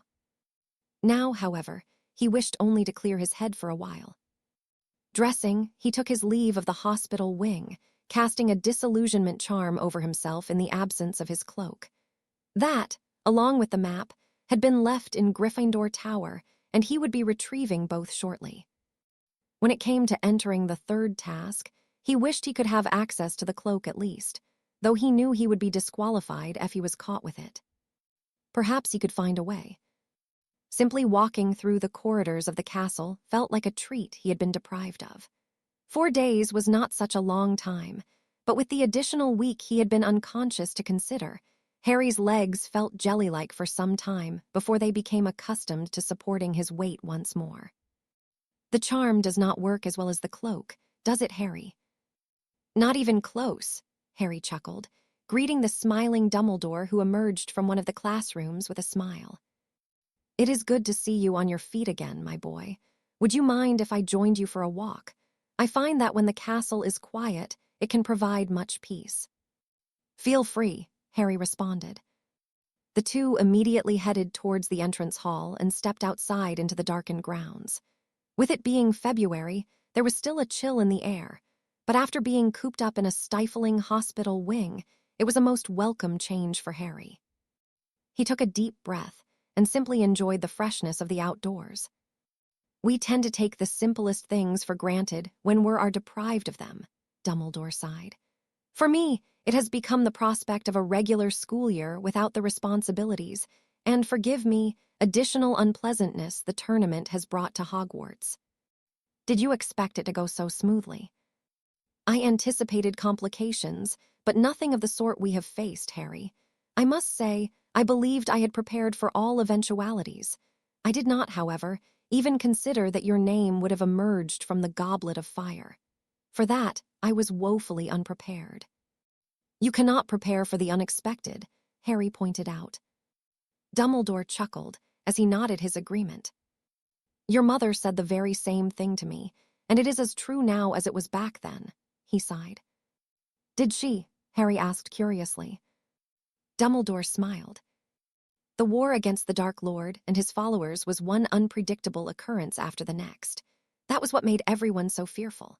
There were no battle lines drawn where two opposing armies were to meet. Tom's Death Eaters became experts in ambushing the unsuspecting, striking hard and fast before fleeing. There was little that could be done to prevent it, although we managed to intervene more often the longer the war went on. We were losing the war the night he came for you, Harry. I do not believe we could have held out much hope if it continued as it had been for another year. Aurors were dying, as were any others who opposed him. Those that did not wish to die either fled or joined him.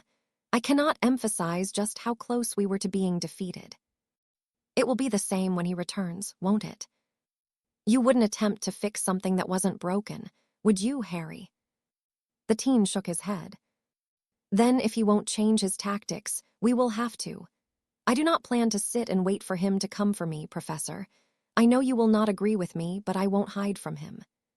From you, Harry, I would expect nothing less, though I must urge caution and tactfulness when dealing with Tom. I do not need to tell you how dangerous he is, nor warn you of the keenness of his mind, but it is not only him you need concern yourself with. His followers are as ruthless, and some exceptionally talented in many ways. I am only urging you to not pick a fight you are not ready for, Harry. It will come for me whether I'm ready or not, Harry pointed out, just as the third task will. It's not only a coincidence that we are discussing being prepared for the unexpected, is it? Dumbledore shook his head. I am trying to discover whom it is at fault for the misfortune that has befallen you, Harry. But you don't think you can. I do not, Dumbledore admitted ashamedly. I have almost nothing to go on, yet the task must go ahead. So, I should be prepared for everything. We already established that you cannot, Dumbledore said sadly. I expect that exceptional resilience you possess will be required. Of course, all possible measures will be taken to prevent any such occurrences. But we cannot be prepared for the unexpected. Exactly, Harry, exactly. Then there is nothing else to do until I am faced with whatever it is that will happen during the task. Any ideas? I'm afraid when it comes to Tom, it is impossible to speculate on what he intends to do. However, his mind is brilliant, but his ego has always been the cause of his shortcomings. Harry nodded his understanding. Caution then. Caution, Dumbledore reiterated. In the meantime, my own efforts will continue, as I expect will yours. Do come to me if you discover anything of note, Harry. We can only be as strong united as we are weak divided. We perhaps will not always see eye to eye, but we are chasing the very same end. Have you been speaking with Nicholas? He does keep me abreast of some things, Dumbledore chuckled. He is so very proud of you, Harry. You have grown considerably from the boy we both met only a few years ago. I must admit, I had my concerns, but your actions give me peace of mind. Remember, Harry, caution. Good night. Good night, Professor, Harry murmured and watched until the man disappeared back into the castle. It had been a rather ominous conversation, and yet Harry had learned many things. As much as he wished he knew what was coming in the third task, Dumbledore was right. He couldn't be prepared for the unexpected. Nonetheless, Harry had no intention of being caught off guard as he had whilst in the lake, and though he may not be able to ready himself specifically, he did have a few months ahead of him to continue improving. Whether it would be enough or not was another thing entirely, but the one thing he was certain of was that he would not make it easy for Voldemort and whomever it was acting on the Dark Lord's behalf. No, Harry may not be able to prepare for the unexpected, but such a thing went both ways. Voldemort had likely envisioned what was to come, dreamed of Harry's demise, but Harry was not going to let either to come to fruition, not so easily at the very least. If Voldemort wanted him dead, Harry would ensure it would take everything the man had to achieve it. Hardwin Potter married Iolanthe Peveril, William whispered as he scanned the family tree his father had put together. Henry Potter had never mentioned he had been looking into the family history, but the man had clearly invested much time into the undertaking. Stacks upon stacks of parchment and books had been secured in the trunk William had found in the hidden compartment of his father's desk. There had always been an air of mystery around the Potters. Most knew they had come from Wales, where they continued to live, but as the family grew in prominence over the generations, little had been forthcoming from William's ancestors as to their origins. Henry Potter seemed to have provided the answers, though the discoveries he'd made raised more questions for William. Peveril, he murmured as he began rifling through the stacks of parchment. He knew that he had heard that name before. He just couldn't remember from where and in what context. Peveril, he exclaimed as he came upon a single sheet of parchment in reference to his ancestors. Prominent Welsh family, Godric's Hollow Ignatus Gawain. The document appeared to be an official ministry of magic peace, and yet it contained only the most basic of information. How very strange, William sighed as he added the parchment back to the pile. Perhaps his father managed to uncover more information about them that he would come across. Nonetheless, William was certain he knew the name already, though he simply could not place it. He was pulled from his thoughts by a knock at the door to his study. "Come in," he called, smiling as his wife entered. "What's wrong?" he asked, noticing that the woman had been crying. "It is not bad news, Will," Angelica assured him. "I think I might be pregnant." William froze for a moment before H stood slowly, hardly believing his ears. They had been trying for a baby for the past decade with no luck, and even as his wife spoke the words he had been most eager to hear, they did not register in his mind. "Say that again," he urged. Angelica positively beamed at him as another wave of tears spilled down her cheeks. "I'm pregnant, Will." William swallowed as he nodded, his own grin forming as he approached his wife and wrapped his arms around her. "Are you certain?" Angelica nodded against his chest. She had never said it, but William had no doubt that she blamed herself for their inability to conceive. Now, however, all of the stress and pressure they had put on themselves could be forgotten. Whether they had a son or daughter, the Potter legacy would live on, and William could not be happier. "We must celebrate," he declared. "I will take you for a nice dinner, and then we can start thinking of things we will need to get for the baby." Angelica chuckled and rested a hand on his forearm. "All in good time, Will. The baby isn't coming for at least 6 months yet." William nodded and took some calming breaths. He was going to be a father. The thought terrified him as much as it excited him, but there had never been anything he'd wanted more. Harry smiled as he was pulled through the familiar void, sharing in the joy of the Potters that had come before him, even if it was a short-lived escape from his own burdens. William Potter. The man had been only a few generations ahead of Harry at most, judging by the date on the newspaper he had spotted on the man's desk. Soon enough, he would see his own father's life unfold before his eyes, should fate not see fit to interfere once more. Harry shook his head as he gazed across the lake. It had taken him the better part of 2 months to return here to speak with the Merepeople. Even being accompanied by Dumbledore, it was not something he had been looking forward to. The experience proved to be a bittersweet one. The new chieftain, Aurelius, had been nothing short of apologetic and concerned for the welfare of his kind. He believed that after what had occurred during the second task, that they would no longer be welcome in what had become their home over the course of the past centuries. He'd even been worried that the ministry would have them culled in response to what had happened. Harry certainly did not wish for that to happen. What became immediately clear to him was that the Merepeople were gentle in their ways, wishing only to live in peace under the protections that Hogwarts provided them.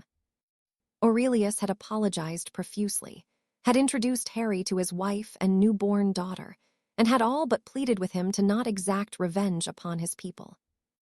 For Harry, it had been humbling. He had assured Aurelius that he bore the man no grudge and would not allow the Merepeople to be punished. He'd even returned the trident he'd been gifted, and they'd parted on good terms with the chieftain, safe in the knowledge that there would be no further reprisals. Harry could not hold what happened against them. They had been victims in the machinations of whomever had sabotaged the task as much as he was. Nevertheless, how the events of his venture into the lake had unfolded still weighed heavily upon him. The scars he'd received had barely faded, and Harry was reminded of what he faced whenever he removed his shirt and caught sight of the purple, puckered flesh across his chest. With the third task only days away, the trepidation of what was to come only grew. Most others were seemingly excited for the conclusion of the tournament, but Harry found no joy in the impending event. Indeed, the tournament would come to a close, but his focus was solely on what would undoubtedly befall him during the final stretch. Despite having done his utmost to identify whom it was interfering, Harry had drawn a blank. The Merepeople remembered nothing, and even Dumbledore had been unable to find any further clues. What Harry did know, however, was that everything led back to Voldemort. Someone may have been acting on his behalf, but it was the Dark Lord who ultimately wished for Harry to be killed. It was disconcerting facing what Harry could assume was little more than an odd specter, a phantom whom most believed was dead. Harry released a calming breath. "Come on, girl, go spread your wings." He smiled as the Thistral cantered out of the cloak and took to the sky. He'd been uncertain how the creature could be of assistance to him, but Mallory, as he had taken to call her, offered a comforting presence in his moments of self-doubt. The world had forgotten Mallory Gaunt, but Harry had not. She neither spoke nor could truly help him, but she listened as he unburdened himself of all the things he couldn't share with anyone else and had an odd fascination with his ears. At the very least, she was a companion he could speak of his visions to, and he had come to appreciate her, even if he was still unsure of why death had gifted him a Thistral. Perhaps she was intended only to fill the role of confidant, but Harry didn't think so. Even when he didn't wear the cloak, he could feel her, a connection that only seemed to grow stronger, almost similarly to the bond he shared with his wand. Harry didn't understand it, but it wasn't as though Mallory was an unwelcome addition to his life. The same could be said for Katie. Had anyone told him that inviting her to the ball would have led to where they were now, he wouldn't have believed it. If anything, he thought that what had happened in the lake would have convinced that he only seemed to attract trouble and that she would pull away from him. She hadn't. If anything, she had prevented Harry from pulling away from her in his darker moments, when the thoughts of what lurked on the horizon plagued him, and he wanted nothing more than to hide from it for a while. Katie had not allowed him to do that. He'd try to retreat, and she would somehow tighten the grip she had on him. It was not to parade him around nor draw attention to them, but to keep him from going under when the burden became too heavy to bear. Without even knowing what it was, Katie shouldered some of it for him, distracting Harry when he needed it most simply by being there. They would fly together, talk about school, and even often discuss the things they wished to experience with one another. Harry didn't know how or when it happened, but Katie had become deeply important to him, more so when she probably should have run from him but chose to stay. The smile that crested his lips came easily as he thought of the times they'd spent together. Harry couldn't explain it, but being with Katie was an escape from everything else. When he was with her, he felt as close to what he would consider to be normal. In those moments, there was no Voldemort, no visions, and no enemies that wished to see the end of Harry. It was just the two of them being foolish teenagers and reveling in the shared intimacy they provided for one another. Nonetheless, Harry never truly managed to forget everything else, but somehow, Katie made all of it seem less worrisome, for a while at least. "Come, girl," he called, watching as Mallory turned in the air and made her way back towards him. Harry had told no one about the Thistral, the same way he had kept everything pertaining to the Peverils to himself. It wasn't that he thought that he would not be believed by those that mattered if he did explain. It was more that the entire saga of his ancestors was a part of his own journey, and it was the one thing he managed to keep entirely for himself. The Peverils and the Potters were tied to his blood, and though some may call him selfish, they were his memories and his ancestors to hoard. Other than what he had with Nicholas and Perenelle, it was the closest Harry had ever had to a family. "Did you enjoy yourself, girl?" The Thistral snorted and buted him in the chest with the top of her head. She really did remind him of Mallory, stubborn, misunderstood, and certainly in possession of quite the temper if she felt she had been slighted. Poor Buckbeak had learned that when he'd attempting to approach Harry, and the possessive Thistral had taken exception to it. They had grown to tolerate the presence of one another, but Harry didn't hold out much hope that they would become friends. He chuckled as Mallory prodded him with her nose. She did that when she wanted some of his attention. "All right," he sighed, "but then we have to go back in." It was late in the evening with only a few days before the final task, and although Harry had been preparing extensively for it, he knew he would not feel ready when the time came to enter the maze. So many things could go wrong within the hedgerows, but his determination to win had not wavered. As such, he had worked tirelessly over the past months on all aspects of his magic. From morning until night, it was all he thought about, and when he wasn't thinking about it, he could be found on the 7th floor with his wand in hand, practicing and doing his utmost to perfect his efforts. As things were, Harry could only hope it would be enough to see him through whatever was coming. The second task was a reminder of what the outcome would be if he were to fail or fall victim to whatever Voldemort had waiting for him. No, he simply could not fail. With that in mind, he urged Mallory to return to the cloak so that he could make his way back to the castle. There was work to be done. There was always something he could do to better himself. "Come, Death, come," Harry murmured to himself, gripping the pendant he'd made from one of Mallory's broken claws. Break. Katie breathed a sigh of relief as she finished her transfiguration essay. With her owls fast approaching, the additional assignments were the last thing she needed, though they served to distract her from revising too much for her exams. She looked towards the clock above the fireplace and frowned. It was close to 2 a.m., and Harry had still not returned from his walk. He'd left almost 5 hours ago, and though it wasn't uncommon for him to be out until the small hours, he'd said he wouldn't be long. Katie sighed as she packed her things away. Despite the tournament and everything else Harry did, he never failed to make some time for her, even if it was when everyone else had gone to bed. Not that she was complaining. Even now, she was simply grateful for him still being around at all after what had occurred during the second task. She did find it odd, however, that he had seemingly gotten it over so quickly. He no longer mentioned what he'd endured to survive, as though the entire episode had been the norm for him. It saddened Katie that he had shown little regard for his own life. She knew that Harry could be selfless, that he was willing to give so much, but she had all but pleaded with him to be a little more selfish during the final task. Sitting in the hospital wing day upon day was not a nightmare she wished to repeat, though she would if she had to. She simply thought that much of him. "What happened to you?" she asked as the boy of her thoughts entered the common room. He looked exhausted.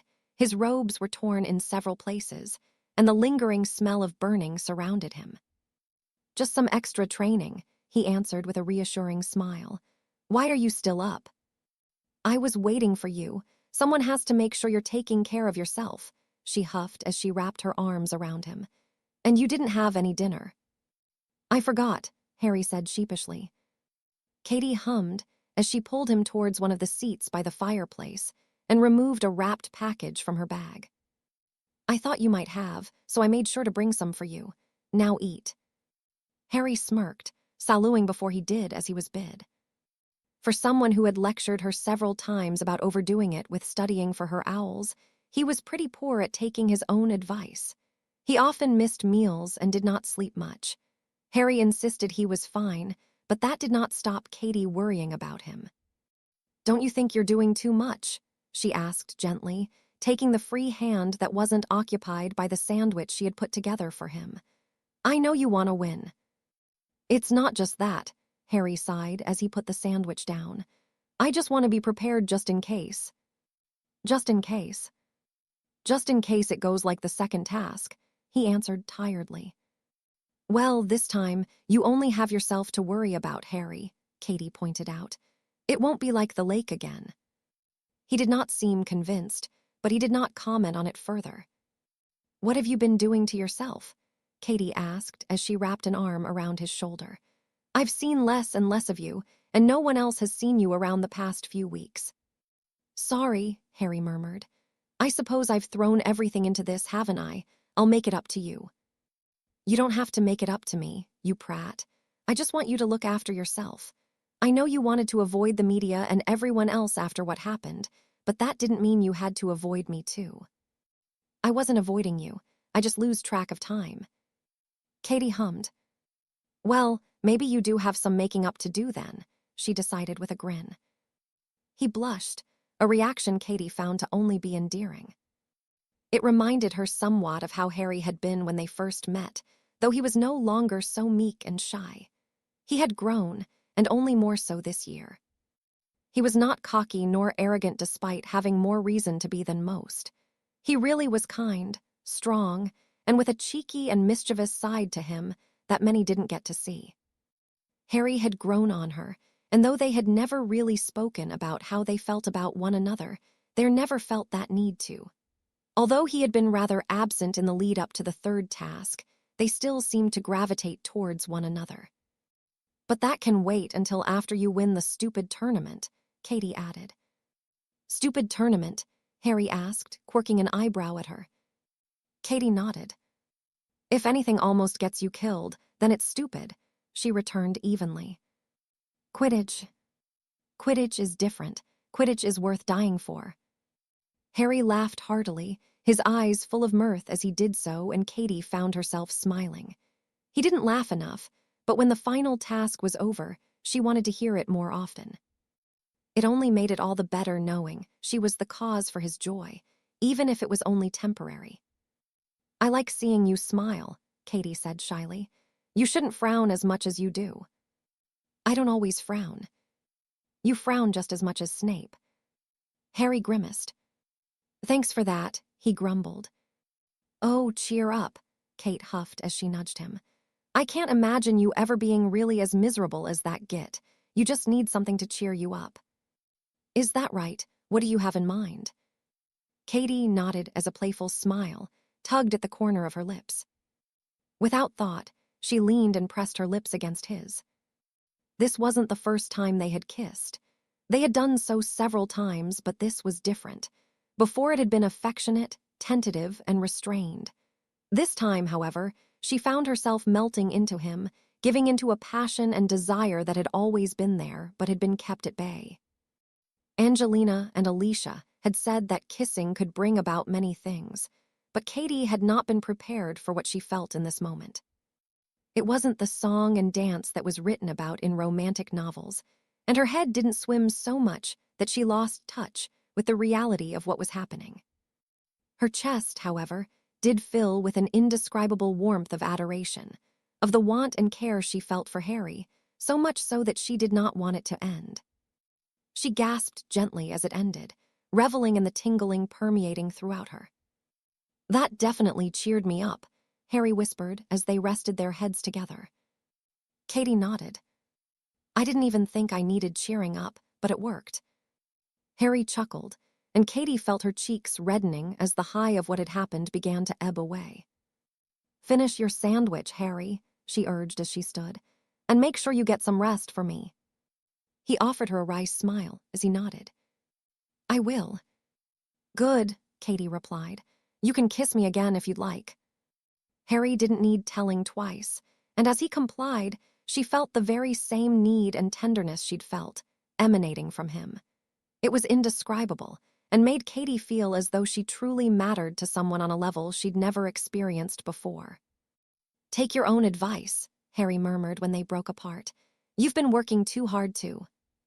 Katie could only nod before heading towards the staircase leading up to the dormitories, attempting to process all that had happened in the past moments. She couldn't, but as she readied herself for bed, she knew that the nature of their relationship had changed significantly. It was no longer merely two people sharing and enjoying some affection with one another. It had become so much more, and seemingly, none of them had realized just how much it had developed since the night of the ball. What it meant, Katie didn't know, but it made her just as excited as it did nervous to see where it would all lead to. The other chasers had always told her she was missing out, and Katie had been dismissive of such foolishness. Not now. Now she truly understood what they had meant when they'd said being with a boy was special in its own way. And though Katie would not have believed it, it truly was becoming as special as any feeling Quidditch had ever given her. "Break. Mr. Crouch asked me to pass on his apologies, Professor," Percy offered as he took a sip of his tea. The young man looked tired. He had evidently been shouldering Barty's responsibilities to the Department of International Magical Cooperation, in the light the man's illness. "How long has he been unwell?" Albus asked. Percy shook his head. "For a while now," he sighed. "It all started with the tournament business.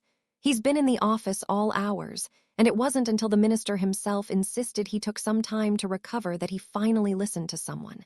He has his good days and bad days, but we're all worried about him. I'm sure you've noticed he's not been himself recently." Albus wouldn't profess to know Barty Crouch well. Since the war with Voldemort concluded, the man had been rather aloof. He'd always been driven, however, and it was no surprise to the headmaster that Barty had thrown himself into his work. With his wife having passed away and his only son having perished in Azkaban, the ministry was all he had. It was rather disconcerting that the life he had chosen to lead had led to whatever was ailing him. Albus had noticed that he looked more tired than usual, but he had not suspected that his health was failing him so. Nonetheless, it was inevitable, really. If the man was working even more than he was previously since the topic of the tournament had been broached, it was truly no surprise that his health had deteriorated. "When are you expecting him back?" Percy shrugged and stifled a yawn. "Minister Fudge will not allow it until he is cleared by a healer, and Mr. Crouch can be quite stubborn. He says his elf is more than sufficient to give him the care he needs." Albus shook his head. Crouch had always been stubborn, and that certainly would not have changed with age. "Very well," he murmured. "Would you like some quarters in the castle?" "That would be most appreciated, headmaster," Percy said gratefully. "There is nothing pressing at the ministry, and if I am needed, someone will send for me." Albus offered the young man a smile. Percy Weasley had been a bright student and ambitious to boot. Despite the toll his role was taking on him, he was doing rather admirably for one so young. Perhaps in only a few years, he would be primed for a rather prominent position himself. "Then I will make the arrangements," Albus declared. "Welcome back to Hogwarts, Mr. Weasley. I trust you have not forgotten your way around the castle." "No," Percy chuckled. "I remember it well enough." Break. Barty paced the breadth of his quarters, muttering under his breath as he attempted to piece together the final steps of his plan. Much to his chagrin, the Dark Lord had refused the offer of Potter's blood he had gathered from the shore of the lake, insisting that it needed to be fresh and that he wished for Potter to bear witness to his rise.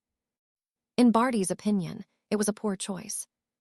The ritual the Dark Lord intended to undertake was untested, and there was no telling what the results would be. Nonetheless, Barty would respect the wishes of his master, even if they did interfere with his own plans. "Potter must live," he murmured. Somehow, he needed the boy to unwittingly provide what was necessary for the Dark Lord. Yet, he needed Potter to escape so that he could carry out Barty's desires. He would never raise his wand to his master's followers himself, but Potter would not need any convincing to do so. He was the perfect tool to be rid of the traitors, and those that had only looked out for themselves when the Dark Lord had needed them most. Barty spat on the floor at the thought of Malfoy, not Crabbe, Goyle, and the others. They were not worthy of the mark they bore, nor to be held in such high regard. The Dark Lord would punish them. Of that, Barty had no doubt, but it wasn't enough. They deserved only to pay the ultimate price, and should all go to plan, they would. Nevertheless, it meant that Potter would have to live. That was another thought that filled Barty with displeasure, an unease he could not ignore, but he would not be deterred. With only a few manipulations on his part, Potter would have all he needed to do what was required. Would it be enough? Barty paused as he pondered the boy. He was talented, more so than he'd expected, yet he seemed to lack the needed ruthlessness to eliminate many of the inner circle. Something would have to be done, and though Barty had been toying with the idea of providing Potter with the right motivation, he hadn't fully convinced himself of the need until this very moment. He grinned at the thought. If all went to plan, Barty would be unburdened of much that plagued him, and in the process, he would create a monster of his own. Not that Potter would ever be a threat to the Dark Lord himself, but the boy could, without knowing it, help Barty more than he could ever have hoped. Yes, Potter would be a monster. Chuckling to himself, he kicked the trunk that held Mad-Eye Moody. "Did you hear that, you old bastard? Oh, don't worry, I still have use of you." "Fuck off," Moody huffed weakly. Barty shook his head at the sight of the famed Auror. He was not so far from death. Moody was weakened from lack of food, and the torture Barty had inflicted upon him to ensure he remained compliant. Nonetheless, he would be put out of his misery soon enough. The final task was only a day away, and Barty had other things that required his attention before it began. The very thought of what was to come filled him with excitement. Finally, his work here would be done, and he would be able to be where he was meant to, by the side of the master that had shown him the truth of the world they lived in. Barty smiled gleefully. Only one more day, and the Dark Lord would be back. Break. The castle was silent as Harry made his way towards the entrance hall. Already, the stands in the Quidditch stadium would be full to capacity, and in only a matter of moments, Harry would be stepping into the maze to face what awaited him. He had slept little the previous night, the same feeling of unease that had set in leading up to the second task having returned. Only this time, it was much worse. With the lake, it had been more of an instinctual warning of danger. As he stepped out of the castle, it was a sense of imminent danger that was inevitably going to befall him. "Come along, Potter," Percy Weasley snapped as he spotted Harry. The other champions had already gathered in front of the judges. and as Harry reached them, their own nervousness was palpable.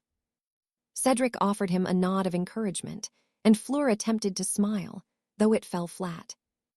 They had not become friends since he'd pulled the villa from the lake, but Fleur had no longer attempted to belittle him. If anything, she was trying to be more courteous, greeting him warmly when their paths crossed, and offering updates about Gabrielle when there was news. "Now that we are all here, it is my duty to inform you of what the task entails," Bagman began excitedly. "It is simple enough. The first to reach the center of the maze and retrieve the Triwizard Cup will be the winner. As Mr. Potter is in the lead, he will enter first, followed by Mr. Crumb 4 minutes later. Mr. Diggory will be next, 2 minutes after Mr. Crumb, and Miss Delacour will be the last to enter, a full 6 minutes after Mr. Potter. Any questions?" The champions shook their heads. "Good, then take your places at the entrance to the maze, and Mr. Potter, you will enter at the sound of the klaxon." With that, the judges turned to leave, and Dumbledore offered Harry a nod. He'd never seen the headmaster so nervous, and it only added to the burden of Harry's own. "You ready?" Cedric asked. "It's not like we have much choice, is it?" Cedric snorted humorlessly and clapped Harry on the shoulder. "Be careful in there, Harry," he sighed. "You too." As they reached the entrance to the maze, indicated by where Moody was waiting for them, Harry turned towards the crowd and where those clad in gold and maroon were standing. From here, he couldn't make any of them out. But someone had created a banner where he could see 2 crops of matching red hair. He gave the Weasley twin a tentative wave, knowing that was where the rest of the Quidditch team would be, along with Ron and Hermione. Once more, a deep, unsettling wave of nervousness washed over him as he stared at the ominous opening in the hedge. Bagman had made the task seem so easy, and perhaps it should have been if there wasn't something positively sinister lingering on the fringes. No, it would not be so simple, and as Harry drew his wand in preparation, he squeezed the Thistral claw that hung a little above his heart. "Come, Death, come," he whispered, walking into the maze when the klaxon sounded a moment later.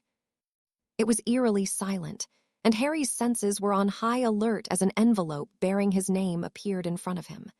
With a frown, he flicked his wand at it, finding nothing amiss beyond it appearing here. With another flick, it opened, and a sheet of parchment unfurled within. The writing was unfamiliar, but Harry was uncertain if he should believe what he was reading. "Potter, if you wish to see her alive again, you will follow my commands without hesitation. You are to make it to the center of the maze first, where further instructions await. Do not attempt to deviate from my instructions. She will die before you could hope to even get close to her. I am watching closely. Be quick about it, Potter." Harry's frown deepened, and the sense of unease he'd been feeling only worsened as the envelope and letter crumbled to dust, followed by a gentle thud. On the floor before him was the one thing that ascertained the authenticity of the threat he'd received. Katie had not removed the necklace since the night of the ball, and she would not have done so willingly. "Fuck," Harry seethed, a mixture of righteous fury and dread washing over him. He wanted nothing more than to burn his way back through the maze, but he knew that he couldn't.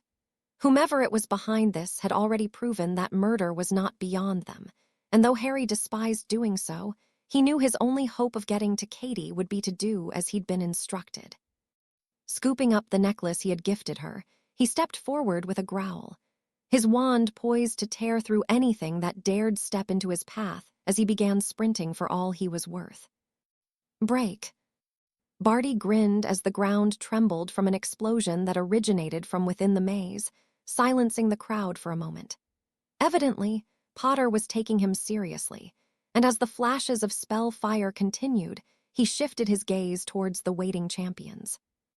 All he needed to do now was ensure they were unable to beat Potter to the center of the maze, and then the most uncertain phase of his plan would come. He all but trembled in gleeful nervousness, waiting for the right moment to strike. Dumbledore may have insisted that the Ministry provide some Aurors for the task, but the fools were powerless to prevent what was coming. The Dark Lord would return this evening, and the landscape of magical Britain would shift back to where it had been only 13 years ago. Break. Bloody hell, what's going on in there? Ron asked as another loud explosion rent the air. I don't know, Hermione murmured. He's not holding back, is he? Can you blame him? Angelina questioned. After what happened during the second task, he won't want to take any chances. Have you seen him today, Katie? This morning, Katie answered. The girl was pale, almost catatonic as she stared towards the maze, and Ron shared a look with Hermione, who shook her head. Katie was more nervous than the rest of them, and had barely spoken a word since they'd left the castle to watch the final task of the tournament. Shit, George cursed as a bright, white light erupted from somewhere within the hedgerows. Ron could only nod his agreement. Without being able to see what was happening in the maze, they could only wait to see who would emerge with the cup. By now, the other champions had entered, but Ron could not see how they hoped to catch Harry. From the outside, they had been able to track his path of destruction, and at this rate, he would be arriving close to the center shortly. Break. Harry burned away the remains of the boggart that had taunted him, posing as Katie's corpse. It reminded him of what was at stake, and he pressed on, pausing as a sudden, feminine scream sounded from somewhere far behind him. Delacour would have to find a way to overcome whatever it was she faced. There was not a thing that would deter Harry from the path ahead. Red sparks followed the scream, so the girl had managed to call for help at the very least. 3 times already, he'd found himself at a dead end, and he could not afford to waste more time. He lit the tip of his wand as he heard an ominous scuttling sound ahead, and he cursed under his breath as one of Hagrid's blast-ended scroots shot towards him. Snapping his wand upwards, the creature was hurled over the hedge, into another section of the maze. With the odd creature dealt with, he sprinted forward, wiping the sweat from his brow before dispatching of an acromantula with a severing curse that removed the legs of the arachnid. It screeched, clicking its pincers together menacingly as Harry passed it and rounded the next corner. Once more he paused, though not because there was another obstacle in his way. It was the sight of the plinth ahead, and sitting atop it, the Triwizard Cup. Harry broke into a sprint, tearing his robes on the hedges that closed the path as they attempted to swallow him up. With a curse, he sent a stream of fire behind him, granting enough of a reprieve that he could reach the clearing the cup rested in. Immediately as he entered, another envelope appeared in front of him, and Harry wasted no time in tearing it open. Potter, believe it or not, I wish for you to live another day for reasons I will not share. The cup is a portkey that will take you to where you need to be, and it will bring you back to Hogwarts, but only after 30 minutes after you arrive at your first destination. Her life depends on you making it back. Harry swallowed deeply as the letter and envelope blew away as ash in the wind, and Katie's wand fell to the ground.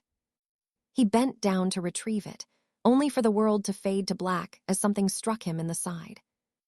His last thought was that he had been so focused on the note that he had not paid enough attention to his surroundings, and now there was no telling what was to befall him.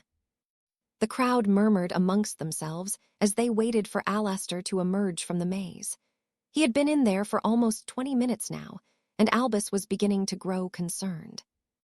He'd heard the scream of the French champion, and all had seen the sparks of distress being sent up. I cannot wait any longer, Madame Maxime declared as she stood, drawing her wand as she made to enter the maze herself. Albus placed a hand on her forearm as a disturbance came from the entrance, and a disheveled Alastor exited, levitating 3 of the champions. What happened? The headmaster questioned as he approached. Alastor shook his grizzled head. I don't know, he growled. I found Delacour and Diggory unconscious, and Crumb took a while to find. He'd been swallowed up by one of the hedges. Harry? Is he not out? Alastor asked worriedly. The cup is gone, Albus. He turned sharply towards the maze. Poppy, please tend to the other champions, he instructed. Severus, when they are able, I would like to know what has happened. I fear that time is indeed of the essence. Would you like me to come with you? Minerva asked. Albus nodded gratefully. I'll come too, Alistair offered. No, I would have you inform the Aurors of what has happened. If Mr. Potter took the cup, it should have brought him before us. Come, Minerva. With his wand in hand, Albus entered the maze, a feeling of trepidation having truly set in. Something was sorely amiss, and he needed to understand just what had happened in the past moments. Merlin, Minerva whispered as they began making their way through the maze. Potter. Albus nodded. He was in quite the rush, he murmured. The magic that permeated the air was cast with a potent mix of anger and anguish. Something had both terrified and infuriated the boy in equal measures, and the results was a path of destruction he had carved through everything he'd encountered. What could have caused such a reaction, Albus did not know, but what became clear the further into the maze they traveled was that those feelings had not abated, even when he'd reached where the cup had been resting. A portkey, Albus deduced, the feeling of Harry having been torn away from here still prevalent. But where has it taken him? Albus could only shake his head. I do not know, Minerva. Fawkes. The phoenix appeared with a gentle trill, circling above the professors. Can you find Harry Fawkes? The bird remained silent for a moment, and only the sound of beating's wings could be heard, coupled with the uneven breathing of Albus and Minerva. Eventually, Fawkes released a mournful cry and Albus swallowed deeply. Wherever he is, it has been hidden well. What are we to do, Albus? The headmaster frowned thoughtfully, doing his utmost to ignore his own panic. We hope, Minerva, he replied helplessly. We hope. Break. What do you think is happening? Hermione asked as Professor Dumbledore exited the maze. Even from this far away, he looked concerned, and as he began speaking with the other judges, they too appeared to be unsettled. More importantly, where's Harry? One of the twins asked. That very question proved to be too much for Katie, and she vaulted over the railing and began sprinting towards where Dumbledore and the others had gathered.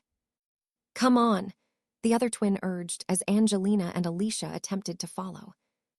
Hermione followed with Ron, and when they reached the judges, Katie was being led to the table and helped into a seat by Professor Moody. Do you not think it best to put an end to this, Albus? Karkaroff asked.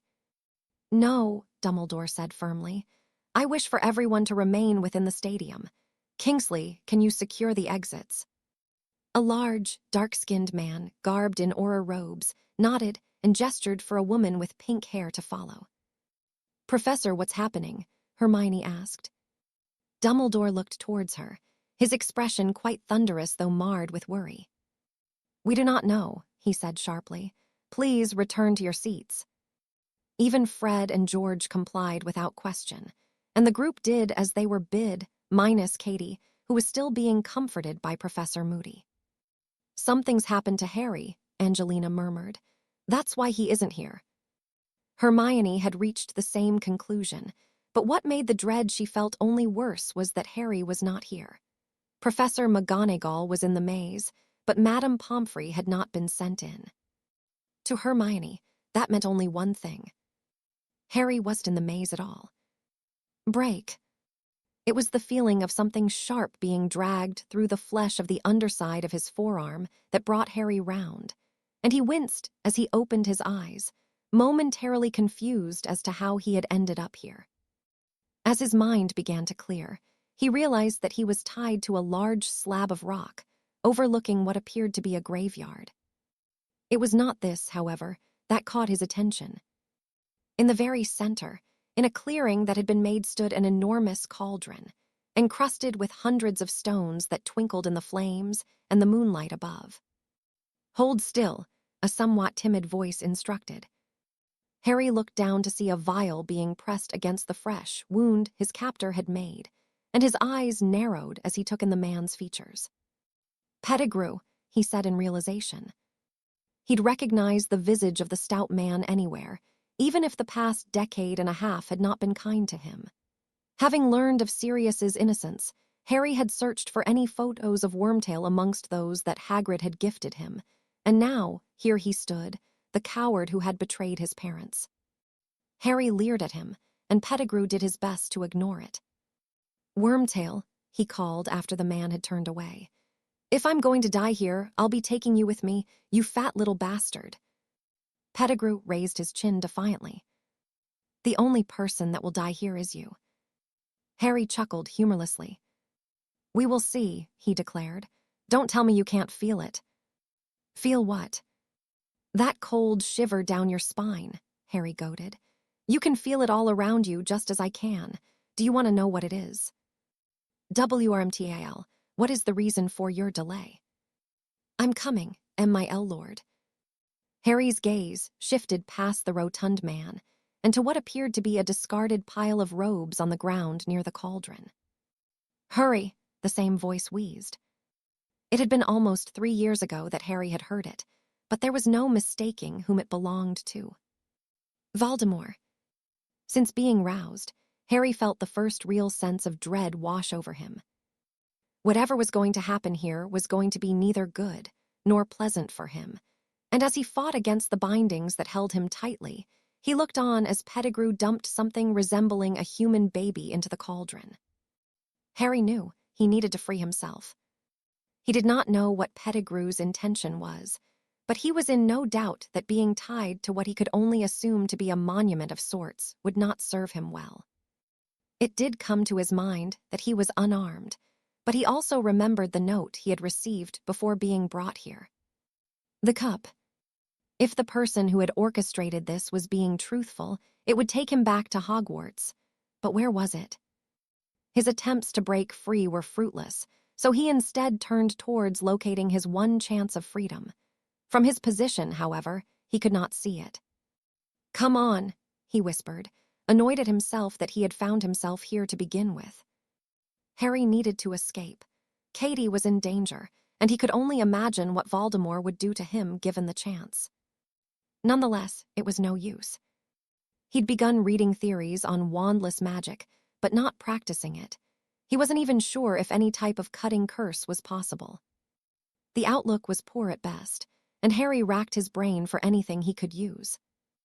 Even the nervousness of the trembling Pettigrew did little to assuage his concerns, but he watched as the man cleared his throat. "Bone of the father, unknowingly given, you will renew your son." He levitated a chunk of bone from nearby the cauldron and dropped it in, eliciting a frown from Harry, who immediately realized what was happening. Pettigrew was conducting a ritual of sorts. "F flesh of the servant, W willingly G given, you will revive your M-master," he whimpered. Harry looked on with morbid curiosity as Wormtail drew a knife from within his robes and lopped off his own hand, adding it to the mix. It was nauseating to watch, but above all else, Harry hoped the man was experiencing unending agony. He even smirked as his parents' betrayer collapsed to the floor briefly, clutching at the bleeding stump. Much to his chagrin, he did manage to stand again, and Harry's jaw tightened as he picked up the vial of blood he had stolen from him. He wanted nothing more than to say or do anything to interfere with what was occurring. But it would be foolish to do so. Not only could Voldemort's efforts be successful, but the magic also involved could punish Harry for the attempted sabotage. No, he did not know enough about the magic being used to risk it. The only thing worse than the prospect of Voldemort being reborn was having to face him with no means of defense. It was then he realized just how he may find a way to escape. It was indeed a long shot, and it could not be done unscathed. Nevertheless, he had to make it back to Hogwarts. The mere thought of what Katie could be enduring was worse than what may or may not happen when the ritual was complete, but he intended on keeping his promise. If the opportunity arose, he would rid the world of Peter Pettigrew. "Blood of the enemy, forcibly taken, you will resurrect your foe." Wormtail continued to tremble, pouring the contents of the vial into the cauldron before collapsing in a heap once more. He truly was a pathetic specimen. Harry looked on with bated breath as a plume of smoke began billowing from the large vessel, and a hissing sound began before it cracked, spilling to concoction within. It took some time to clear, and when it did, Harry could see a tall, thin silhouette rise from the ground. All he could do was accept what had transpired. Lord Voldemort had indeed returned. "Robe me," a voice commanded.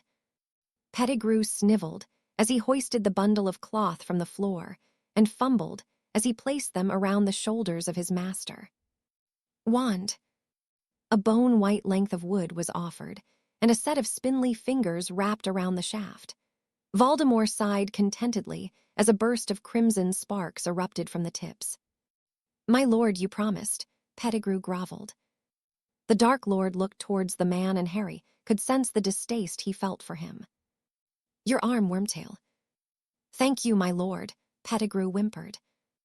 "Your other arm."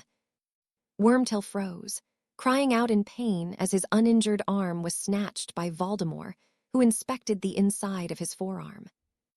"It is as clear now as ever," he declared. Let us see who remains loyal." He pressed a long, white finger to the mark on Pettigrew's arm before allowing him to fall to the ground once more. Voldemort said nothing else, not even acknowledging Harry's presence as his gaze swept around the graveyard. Only a moment later, the swishing of cloaks could be heard as the first of the Death Eaters arrived, followed by more and more until a dozen or so masked men and women stood before the man they believed to have perished. 13 years, Voldemort said disdainfully. 13 long years, and yet you answer my call as though no time has passed at all. The Death Eaters said nothing, each of them in a state of shock marred by the fear permeating around them. Harry could sense it, as could Voldemort, who smirked triumphantly. "My lord, if there was even a whisper of your survival." "Be quiet, Lucius," Voldemort spat. Harry's jaw tightened as he recognized the voice, and he wondered just how many others that had ambushed him were here. All of them, most likely. "What say you not?" the Dark Lord questioned, addressing another of the masked figures.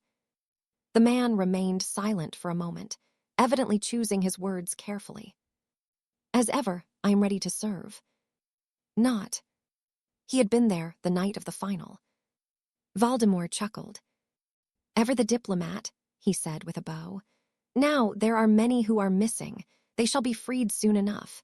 Of course, there are those we have lost along the way, and there is one other who will join us. He is currently serving me right under the nose of the old fool." The Death Eaters began murmuring amongst themselves, some questioning what their master was referring to, others making disparaging comments about Dumbledore. "And where would we be now without our guest of honor?" Voldemort continued, turning to face Harry, who could not help but flinch at the appearance of the man.